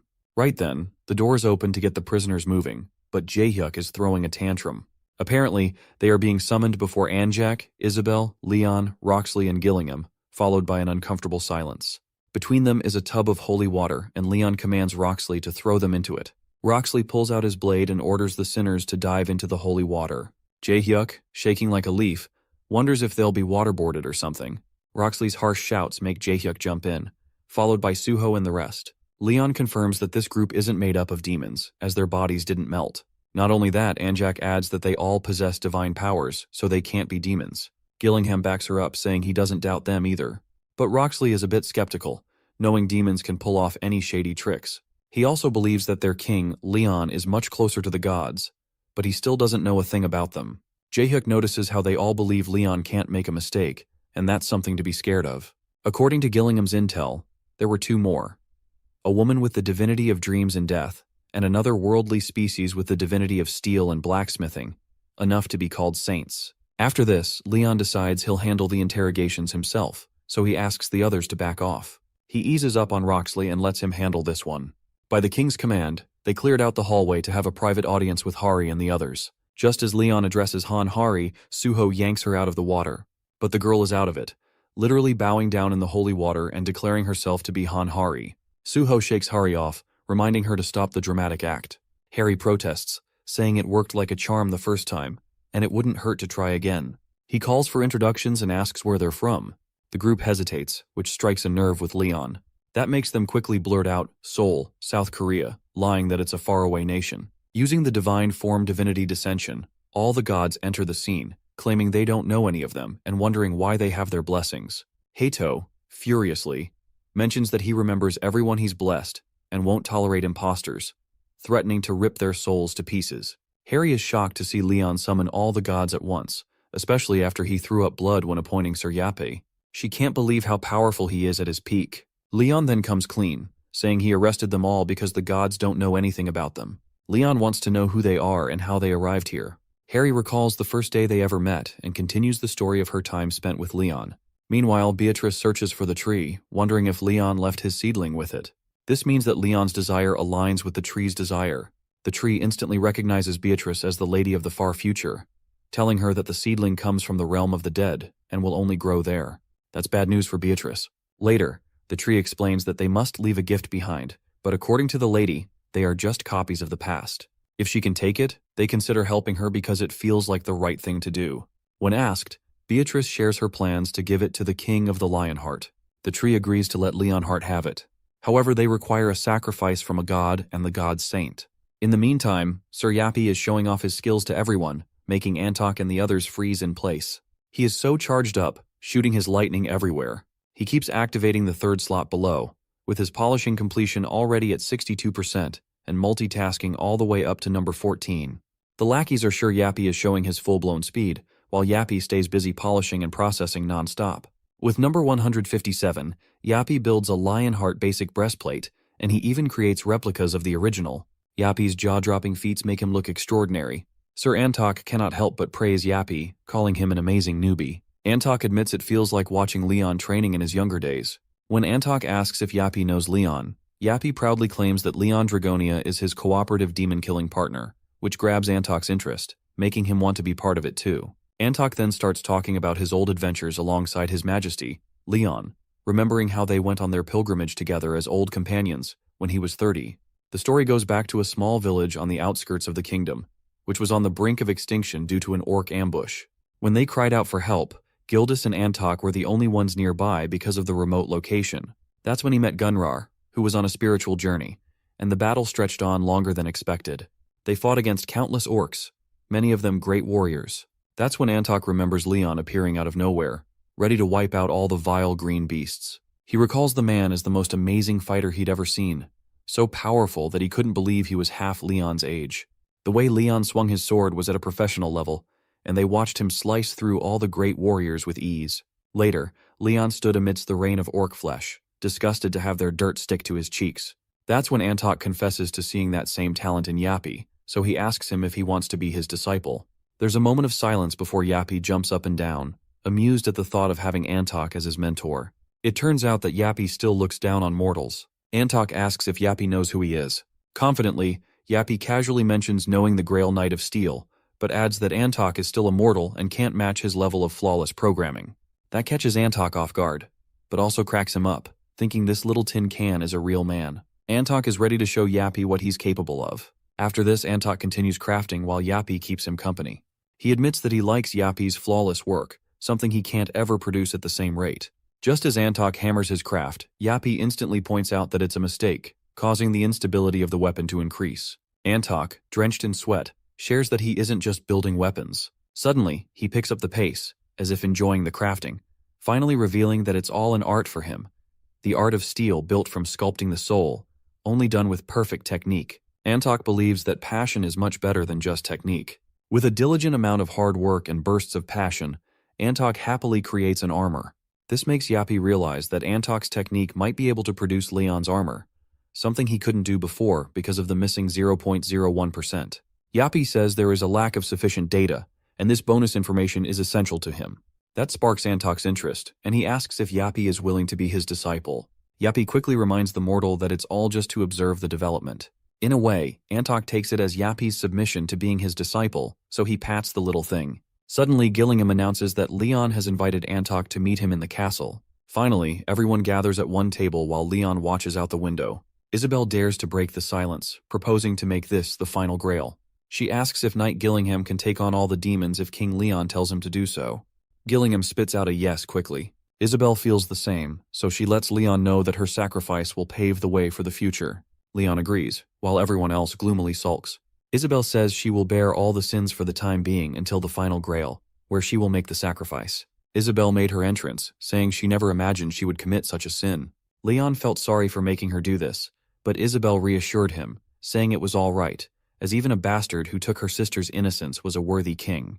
Due to losing the territorial ground to the demons, they couldn't carry out the necessary ritual to attain the final grail. So the only way to get hold of the star iron was through the final grail. After raising her crossbow to the sky, Isabel felt she no longer belonged as the protagonist of this story. Apparently, the goddess of the moon and purity wasn't suited for battle. For her followers, Isabel had gifted a power to those who had to live lonely lives. With that, she pulled all her might into the arrow, ready to show her top-notch version at this very moment. That's the skill of a true archer, hitting the mark every time. But deep down, she apologized to the moon for what she was about to do. It was unbelievable for a moon saintess to shoot down the moon, which was considered the greatest sin the goddess had ever allowed. The lightning arrow shot straight up into the sky, witnessed by the people of the city all around. Just like that, the arrow pierced through the moon, which gave birth to the Milky Way. Gillingham stood there, his jaw dropping in disbelief, unable to process that it was really happening. In that moment, Leon shouted to alert the great Saintess Anjak, who fired her divine magic straight into the sky. Gillingham watched as their strategy paid off, seeing Anjak guiding the pieces of the moon heading their way. Out of nowhere, Isabel collapsed in Leon's arms, coughing up blood and saying that it hurt really badly. Despite her pain, Isabel shared that Dina, being so kind, had halved the recoil. Leon, gritting his teeth, praised her sacrifice for them and claimed he would take on her burden from this point forward. Suddenly, Gillingham drew Leon's attention back to the moon fragments, which seemed to have changed their direction. Anjak was barely holding them in line. Apparently, a powerful mana force was attracting the fragments their way, and Anjak couldn't keep full control over it. And just like that, it clicked for Beatrice, who realized it was the same mana that had shut down the gate for them. The moon fragment's trajectory had been pulled further away from their side. When Leon embraced Isabel in his arms, who had sacrificed so much for this, his fury was off the charts. He instantly ordered the formation of a squad to recover the fragment, determined not to let the opening Isabel created with her life go to waste. Later, when the pieces of the moon landed on the Earth's surface, Antok praised the decision to come here instead of wasting time elsewhere. The retrieval squad to recover the moon pieces had arrived at the scene. Beatrice signaled, and Yappy released the scouting drones. A couple of flying drones made Antok really curious about his disciples' tips and tricks. That ticked off Yappy, who straight up declared that Antok was just a mere provider of technology. Yappy also said Antok didn't have the smarts to call himself a master. That cracked Antok up, amazed at how smart this little tinkin could be. Antok then said that Beatrice must have noticed the strange silence. It's highly unlikely that the demons would let this chance slip by. Antok is sure those freaks are just lying in wait, ready to ambush them the moment they start working on the moon fragment. Still, he teams up with Yappy and the soldiers to dig out the star iron. Suddenly, Yappy picks up on the enemy's presence, closing in fast. A swarm of monsters comes rumbling toward them, just like Antok predicted. He quickly alarms Beatrice that they still need time, so they had better keep the monsters at bay for as long as they can. He orders Yappy to begin the takedown. Beatrice steps up to stall them by activating Lamantar's rage, unleashing an explosive attack that blows Antok's mind, since even nobles can't usually use great magic like that.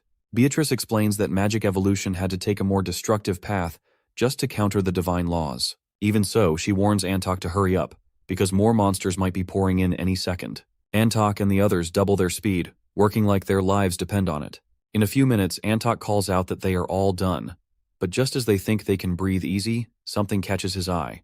A fireball is barreling straight toward them from above. Stunned, Antok shouts for everyone to get the heck out of the way. The whole group is caught flat-footed, while a mysterious cloaked figure watches the fireball smash into the ground with bone-shaking force. Yappy, also known as Sir Spina, instantly detects a monstrous presence nearby, and it turns out to be none other than the demon lord of wisdom and pursuit, Kalakael, the same one who once brought down Sir Jag Spinner's world. Kalakael levitates into the air before the rumble, while Yappy manages to shield Beatrice from the chaos. She orders Yappy to share the report on damages, and he quickly states that 30 knights have died, along with all the cavalry, from the ultimate activation of the divine law. The grounds are a sea of dead bodies, and Yappy is unable to count the injured. Kalakael, the demon lord of wisdom and pursuit, mocks the inferior mortals, threatening them not to dare fight back against immortals like him. This freak of nature demands they accept their inevitable deaths. Antok recognizes the caster of Frisnar, who has all the great demons tagging along with him. He asks Beatrice if there is any plan. Beatrice talks about using a spell to link them to a far-off realm, but Yappy is damn sure it will not work for a single one of them. Still, she agrees, and Antok pretty much understands that they do not have any other option but to beat the crap out of this bastard. Thus, Antok thanks everyone for their contribution to the gods and the kingdom so far, and then he walks ahead, leaving everyone else behind in confusion about what is about to happen. Antok declares that it is time to make good on their oath to protect the kingdom, even if it means sacrificing their lives. In that moment, everyone on the battlefield knows it is a call to die, and that is an order. So they make the unreasonable choice to follow Antok's lead. Antok also agrees with Yapi's assessment, but he points out that sometimes what truly matters in life outweighs the simple odds of something happening. Antok's god objects to his decision, warning that most mortals would not be able to bear it if he had him descend. But Antok makes it clear he would have done the exact same thing for anyone, no matter who they were. Interestingly, a god admits to loving Antok for his unwavering faith and the intense, beautiful passion for life he radiates. Antok's entire body is radiating a golden light, as if he had been dipped in molten gold. And this is not just any glow-up. This is the Grail Knight of Steel and Blacksmith, the kingdom's top smith and the guardian of its mines, showing his true colors. He held on to the hope that was moving toward the future, but now it was at a standstill. There is no future for a blacksmith who has sealed his own fate. Yet the sound of the hammer on the forge would not cease, because it was that very hammering that had created whatever future there was. With divinity dissension, the divinity of steel and blacksmith, Antok swears on the steel. Kalakael was not expecting this. That just changes all the artifacts to materials that are not steel, making all steel fall under his rule. With that, Antok calls for Heto's hammer, and the demons have already built up a shield in advance, but that trick does not do any good except to smash the demon's face. Kalakael, kneeling down, finds it impressive for a mortal to possess such great powers in such a short life. Meanwhile, Antok finds it pretty wild that the demon could block his attack without even a scratch. Thus, Kalakael is ready to start the war that has yet to begin. In the meantime, Beatrice asks for Yapi's report, and it says 86%. For Yapi, there is no problem in dragging it out because he has seen it before. Beatrice calls out for any bright ideas to stall a little longer, knowing full well the demons will catch on sooner or later. Yapi admits he has a plan, but the success rate is sitting at a shaky 2.7%. Beatrice decides she will take those odds, saying that while a mage usually leans on reason, tonight she is betting it all on a miracle. Meanwhile, Kalakael praises his raw strength for smashing through all his spells with nothing but a hammer. He starts to see why the demons shake in their boots at the sight of this world's strongest species. Eyeing the so-called lowest Grail Knight, Kalakael wonders just how terrifying the man at the top must be. In the end, he admits that their strongest knight might be able to take down a demon lord, but Antok himself is still not quite there. As Kalakael casts a barrage of spells, Antok commands Steel to defend with Heto's anvil, standing tall with his giant hammer in hand. Antok spits out that the demons' no-faith policy is exactly what makes them so twisted. That jab ticks Kalakael off, but Yapi barges right in, starting the self-destruction sequence with a force reactor core primed to blow. Antok screams for Yapi to stop, but the dice have already been cast, and a giant explosion rocks the battlefield with a deafening roar. Walter, the one who was saved, the emperor and commander of the Silver Knights, clearly remembers those who destroyed his empire. They're the same demons who invaded his territory and ruined his world 20 years ago, and he's certain that the world is ending now. About 23 years ago, the emperor summoned a demon monarch, which led to his downfall, and soon after, all the regions were taken over by those creatures. Although the Lionheart King came and defeated the demon monarch's forces, that was just the beginning. Even Walter thought that with the presence of the Lionheart King, the demons would return stronger, but that was only a false hope. Just then, they noticed strange rumbles in the ground, realizing it's not a mana storm, but a sign of an ongoing war. Meanwhile, the Demon Lord of Wisdom and Pursuit, Kalakael, mocks his opponent for using nuclear power, claiming that something like that could never harm him. Although his subordinate informs him about the opening of a gate, meaning the explosion was just a distraction, Kalakael still thinks the strategy is foolish, since a small-range gate can only teleport a few people, leaving most of the troops and knights to be abandoned. Kalakael's anger grows even stronger, and he begins casting a spell on his opponents. But to his surprise, a spear comes flying in their way to stop him, and when they look up, they see a large army of armored men from Leon's side charging forward. However, without wasting a second, Kalakael casts a powerful spell against them, severely injuring all the men, including Antok and Beatrice, in a different territory. Antok's body is in such bad condition that the attack leaves a huge round hole on the upper side of his stomach, which needs immediate treatment. Still, he tells Beatrice to head to the blacksmith. When they arrive, Sir Spinne informs Antok that his life is quickly fading, but Antok is already aware. From the moment he was given this mortal fate, he knew this would happen. As a steel knight made from iron, he knew his time was running out. With just one chance to pass on his legacy, he chooses Spinne as his first and final apprentice, offering a lesson.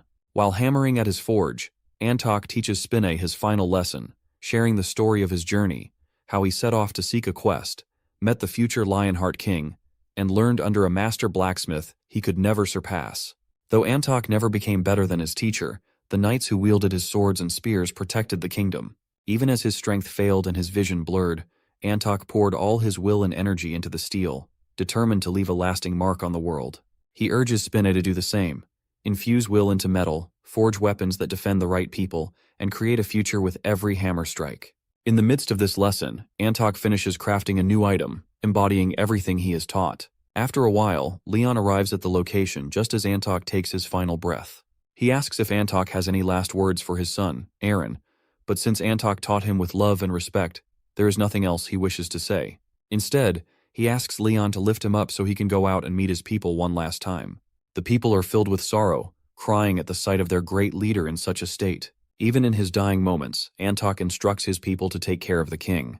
With those final words, he falls to the ground in Leon's arms, lifeless. All the people bowed in respect and honor for the man they revered. While in his tent, one of Leon's men informs him that Gildas is outside. After granting permission, Gildas and Galvaron enter, greeting Leon with royal respect. As a godfather, Leon pulls Galvaron close, insisting he just call him uncle. He then asks Gildas about Eren, but even after hearing about his father's death, Eren is just like his father. He couldn't abandon his scouting duties and wasn't able to come. Just then, Gunnar unexpectedly enters the tent, much to everyone's surprise and happiness. Gildas jokes about Gunnar's heavy weight as he made his way there, and as they bicker and make fun of each other, Leon can't help but smile, remembering the days when they all trained together. He realizes that these old friendships are a blessing, and though Antok has passed, they share many beautiful memories of him, so there's no need to be sad. While serving wine, Leon mentions that he always thought Gildas would be the first of them to go, and Gunnar agrees. As they continue to serve the wine, Leon tells them that Antok's last moments were filled with honor and glory, so they should send him off with love and respect as friends. With that, they raise their glasses to honor their noble and fallen friend, Antok, whose legacy will live on through the weapons and hearts he shaped. Leon then asks Gunnar about the finished item, and Gunnar assures him that it's perfect. The divinity of the blacksmith has blessed it, and even the sages have agreed, though they still need to add the essence. Leon feels relieved, realizing that the preparations are complete, and he is always grateful for everything the sages do for them. With that, he steps out of the tent, where a large army is waiting for him, along with Walter and Anjak Protasia. After greeting him, Leon asks Walter if he is sure about the demons marching toward them, and Walter confirms they are on the move. They've even confirmed the survivors of the Demon of Sloth at the Landolce Plains, the heathens of the Beast God, and the corruption of the Empire. The estimated number of enemies is around 10 million, basically a whole army. Leon understands that the final battle is almost upon them, and in order to win, they need to prepare hard because the demons will be here soon. Countless soldiers are organizing battering rams in front of a massive wooden gate, ready for any attack from the demon army. Meanwhile, Hari, Suhi, Jaehyuk, and Cheon Soyeon insist on helping, but Leon simply denies their request, commanding them to stay on standby. They are shocked by his decision, but it's a logical one. Unlike Leon, who represents the past, Hari and her group are humans of the present. If they were to fight inside the gate, they would surely die, and Leon can't bring himself to sacrifice them. Though Leon wants them to do something else, he sends them to the room of the first hunter of Dina, the goddess of the moon and purity, who is also second in power in the kingdom, with the king of the Lionheart as her brother-in-law. Her name is Isabel. Hari and her group are shocked to see her, their curiosity clear on their faces. Isabel, noticing this, explains that there are many gods in the pantheon, but there is one main god among them. The 7 gods are considered the most powerful. Even though her eyes are damaged from the earlier attack, Isabel uses her magic skillfully, casting a spell to open a chest. Inside, she reveals shields, sea and waves, war and flames, and heaven and thunder. She explains that for a long time, water, fire, and lightning have been seen as the rage of nature. Isabel adds that there are more gods, but these are the ones they need. Hari is in complete disbelief as she sees all the divine relics, which were left behind by the former Grail Knights and Saints. Even after looking at the relics, they are all confused, wondering why Isabel is showing them all of this. Isabel then reveals that they will be inheriting the relics. However, they don't have the right to them yet, as the relics haven't acknowledged them as their true owners. Isabel believes that she should leave the future in their hands, as the king believes they will survive this war at any cost. She is certain they will make better use of the relics than she will, knowing she will die soon. but getting recognition from the relics is something they will have to solve on their own. Isabel then points at Cheon Soyeon, asking for a favor later on, something she can do given her divinity. When Cheon Soyeon agrees, Isabel begins their succession process. Just like that, everyone gets to work on their own preparations. The soldiers prepare for battle, the civilians pray for those who will shed blood, and knights and soldiers from all over the continent start to return. With everything almost ready, the demon army arrives at their territory. Anjak Pertisia honorably welcomes the sages of the woods, announcing that the extraction ritual has already been completed. The sages are quite impressed to see the item, coming to the conclusion that Antok handled steel better than anyone else and definitely completed his duty. Now it's time for the sages to fulfill theirs. Beatrice announces that she and Spinne will stall for as much time as they can on the front line, while Hari and her group will seize the divine relics. Spinne instructs them to gather at the rendezvous point once everything is over, and he will rejoin them after obtaining the Grail with Essence. Before leaving, Beatrice pats Hari's head and reminds her of their roles. Gunrar then reminds Antak that once they're done, the divinity must descend upon them to complete the ritual since Leon cannot fulfill the role as he's on the battlefield. Therefore, she will have to bear that burden. Anjak responds by saying it's only natural for her, as the great saintess of light and justice, to make sacrifices for a better future. Anjak has spent most of her life in the temple, reading and teaching the doctrines. She's maintained her lifestyle even after the great war against the demons began. The only change was that she now prays for the dead instead of the living. She, comforting the lost souls, felt sad that she couldn't do as much for the people as the knights could. Because of that, the small saintess who served light and justice happily prayed for the king. The castle is ready for war, but the enemy forces seem endless. Their army stretches beyond the horizon. The demons have set up a temple over the ashes in mockery. Even the Lionheart Kingdom, the land of the Guardians, now only has its last fortress standing. Though they think the long-range weapons can't harm them instantly, an explosion occurs, killing some of Leon's men. The energy coming from those corpses turns out to be poison, so all the soldiers quickly cover their mouths. More attacks are incoming, and all the soldiers get into formation. Meanwhile, the priests purify the poison to the northeast first. Leon, with Aaron, stands on top of the castle while Leon casts flames at the demons. He tells Aaron to be proud of his father, who bravely sacrificed himself and returned to the banquet hall of the gods. After that, as he looks at the battlefield, Leon thinks the last moments of the kingdom, as described by future descendants, are simply a repeat of its inevitable downfall. Leon, deeply moved by the tough situation, prays to the goddess for help, hoping that the soldiers, struggling in fear and sorrow, can continue the legacy of the Lionheart.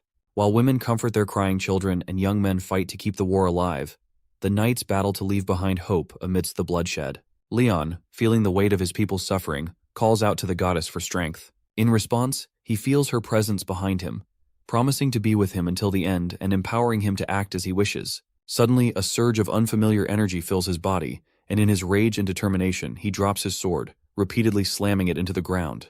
He begins chanting the names of the figures who have stood by him from the start.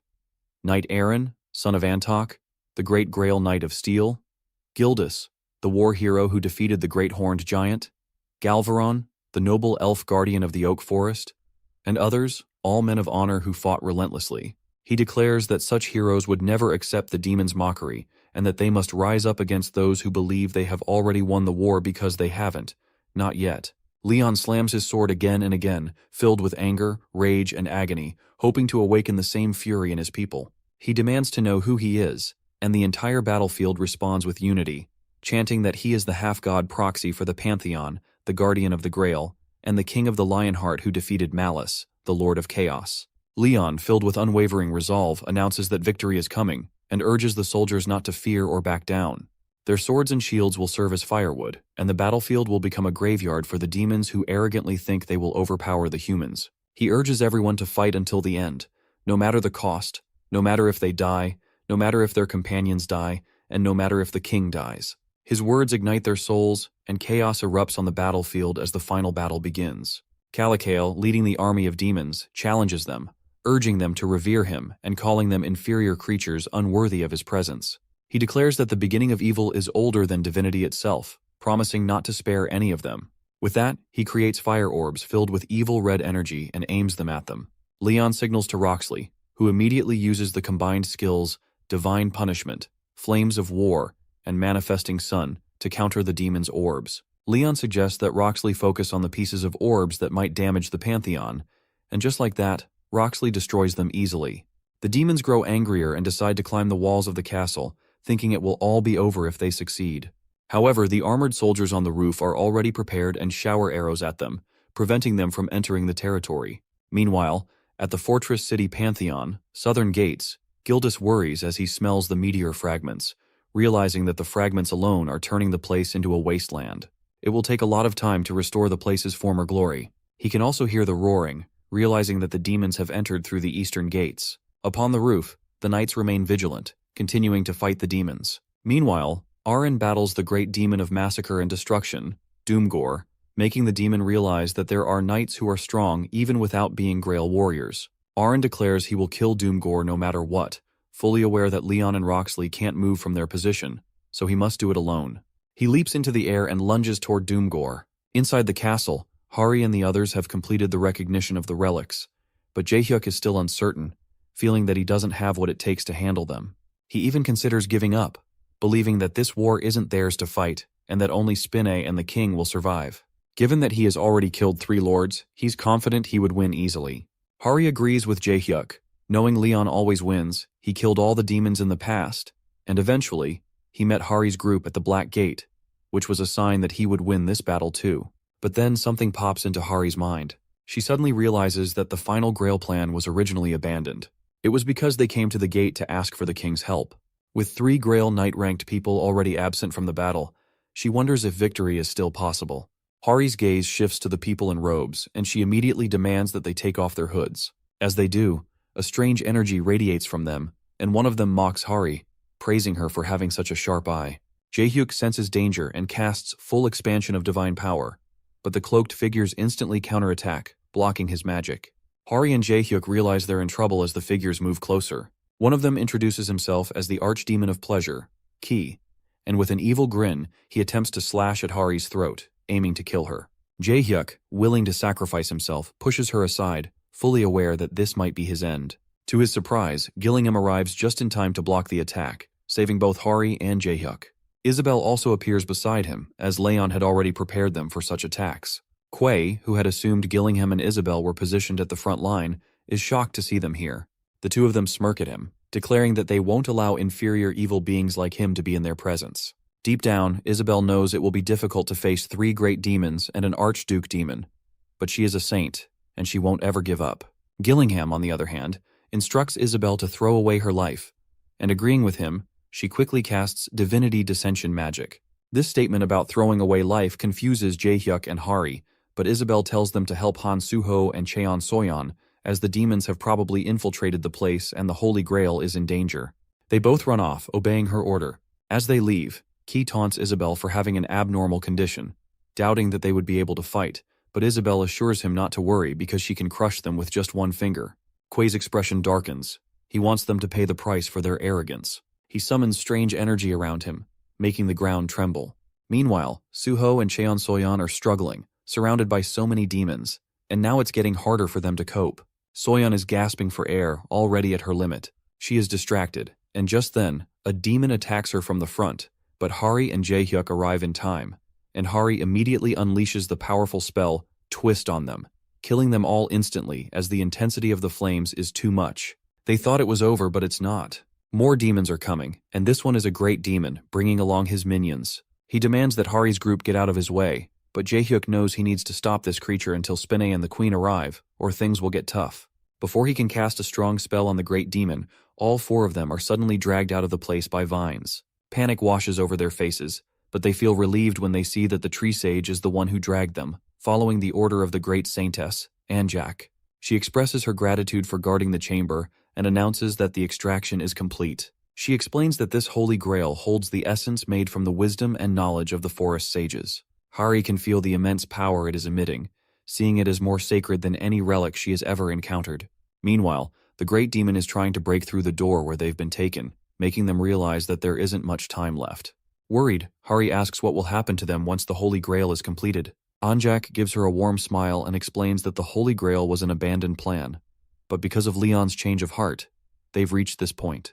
This Holy Grail is a sign that Leon hasn't given up on the future. Harry can't help but cry. She doesn't want all these kind people to die, but everything is still happening. Anjak consoles her, telling her that the future has been entrusted to her by the king, and she must fulfill her duty. With that, she prays to the goddess of light for absolute justice.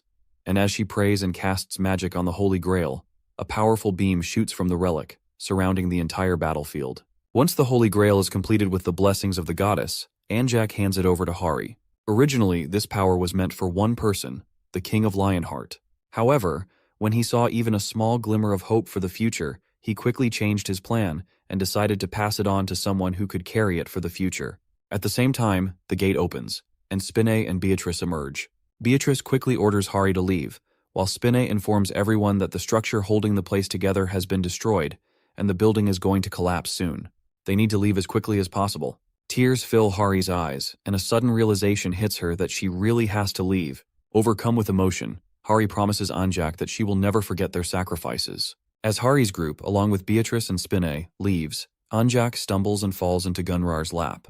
In response, Gunrar transforms into a tree, allowing her to rest peacefully in her final moments. Meanwhile, the building begins to crack and crumble. Outside, Isabel and Gillingham, having killed the demons and protected the Holy Grail, are gasping for air on the main grounds.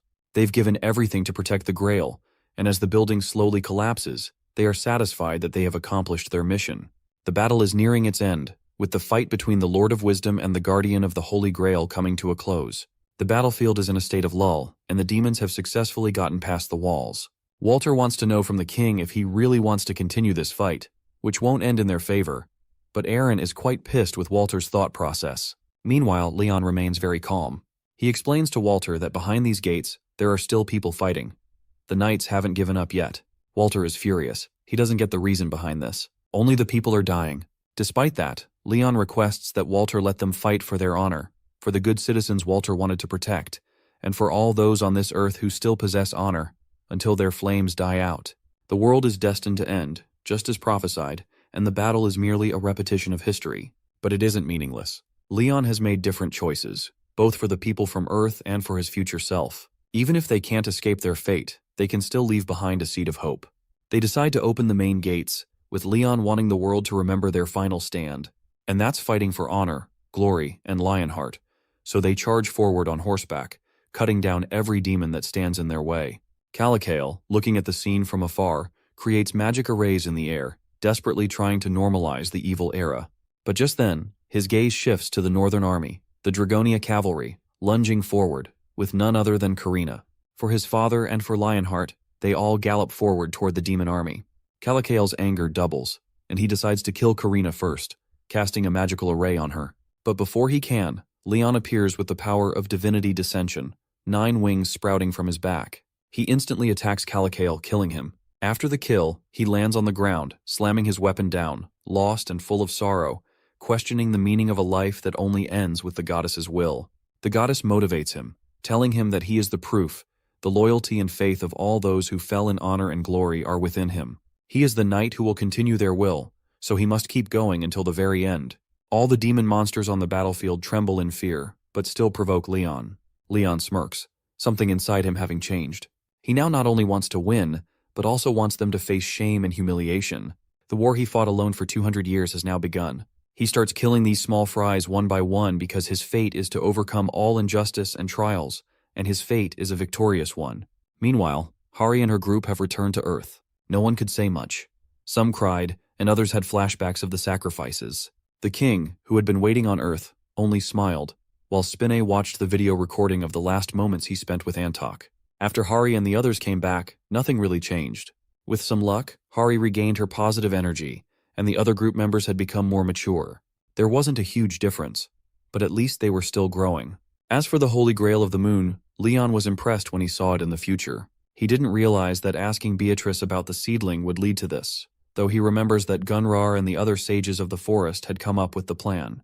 It was a plan like an ark, meant to place everything on the being with the highest chance of survival to save the future. When the world suffered irreversible damage and stood on the brink of collapse, the plan was to prioritize what could still be protected. The first priority was the Pantheon.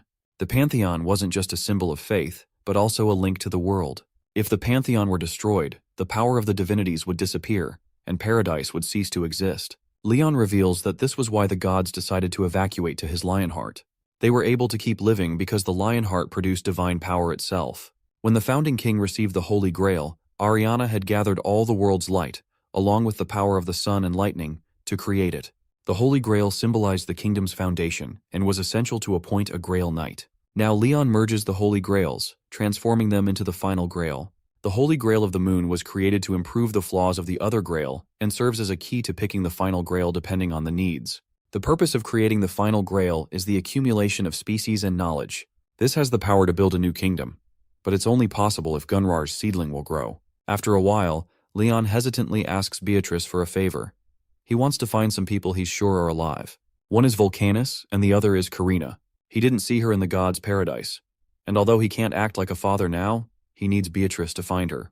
Beatrice assures him that she will find a way. Leon thanks her, saying that if it weren't for her and Spinne, things wouldn't be the way they are. He also offers her a chance to wish for anything she wants, and he will grant it. She blushes and declares that she'll tell him later. Meanwhile, in the Korean president's office, the president is furious about the open gates and is reading the condition of cooperation for the South Korean government. The government welcomed the rise of the Pantheon Guild since it was easier to work with Leon alone than to deal with the powerful 10-guild alliance. The guild's blessed crops became a highly valuable export, like a golden goose. However, the president grew concerned as Pantheon's influence and military power were expanding too quickly. The side effects of that were becoming clear. During today's briefing, the media wanted to know the president's beliefs on the goddess of light and justice, Ariana. But when he didn't give any direct answers, the civilians in the recorded video's comment section bashed him. The president is going crazy. But just then, one of his men arrives in the office with an urgent message from the United Nations. It's about the investigation team deployed to look into the matter of the Pantheon infringing on human rights. The former One Brilliance Palace is now being used as a site for mining star iron. There, the laborers are mining while Hari informs Spinne about receiving a call from the government. Seeing Hari all worried, Spinne assures her that he'll look into the matter and she shouldn't worry, as they haven't done anything wrong. Meanwhile, Hari's attention shifts to the laborers bent over. For punishment, they got caught drinking more sugar and salt water than allowed, so Spinne is beginning a surf challenge. All the serfs are working hard mining with nothing but pure effort. Meanwhile, Baraher, a serf from the Pantheon Guild, has been laboring ever since he was demoted. As soon as Spinne announces that it's time for lunch for Group 214, Baraher sighs in relief. When they arrive at the lunch table, they find some kind of weird liquid, but Spinne explains it's a mix of salt and sugar. Baraher freaks out, wondering how they're supposed to continue mining after drinking it. In the past, when he offered the meat of young humans to demons, Baraher could easily get his hands on meat, but that's not the case now. Having become a serf of Lionheart, his human rights were stripped away. After consuming the lunch, Spinne instructs them to mine 20 kilograms, which makes Baraher cry. Suddenly his hand gets injured, and he stops working due to the pain. But what hurts even more is the whip attack Spinne delivers to his back for halting the work. In pain, Baraher immediately resumes his work, regretting the fact that he got caught a few days ago and now has to endure all this. As he mines in anger, the wall collapses. The accident became quite famous, and all the incidents were even printed in the newspaper. It's been 20 days since that event, and now all the members of Hari's group are sitting together at a table, unsure of what to do about the Survivors' Human Rights Committee. One of the group members suggests that serving people salt and sugar water is a bit much, and even the second generation of Knight trainees are shocked by it. However, Jaehyuk thinks it's fine since it only happened during training, claiming that the real issue is the serfs, who are demon worshippers.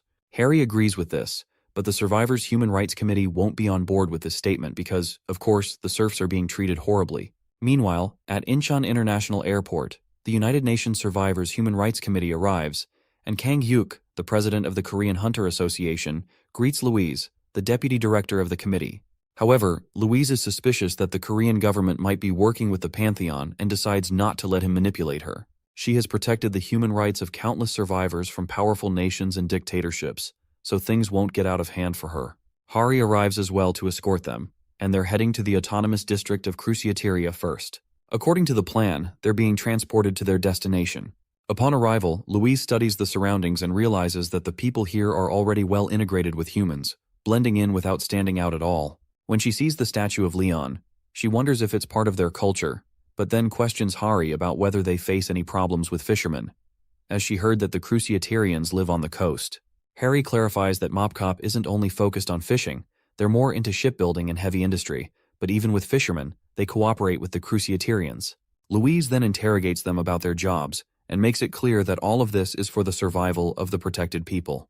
Despite that, Hari stays calm and answers her questions about people working for the ocean cleanup services run by the government, collecting sea trash and farming. Louise seems a little relieved and proceeds to ask something else, but that's when a huge explosion occurs in the sea, which terrifies Louise. She immediately demands to know what that was, and Hari explains calmly that it might be the commando of the Cruciateria tribe training. Louise doesn't understand, so Hari elaborates further, saying that more than 3,000 of the Cruciaterians are warriors, and the king has ordered them to train in the waters. After investigating, the human rights team realizes that the people here are adjusting perfectly, having figured out their pros and cons, and using that knowledge to blend in with the locals. Everything seems fine, but Louise still can't understand the rumors about someone with such a good influence being abusive to his captives. She concludes that these must be misunderstandings. Afterward, they arrive at the Pantheon headquarters.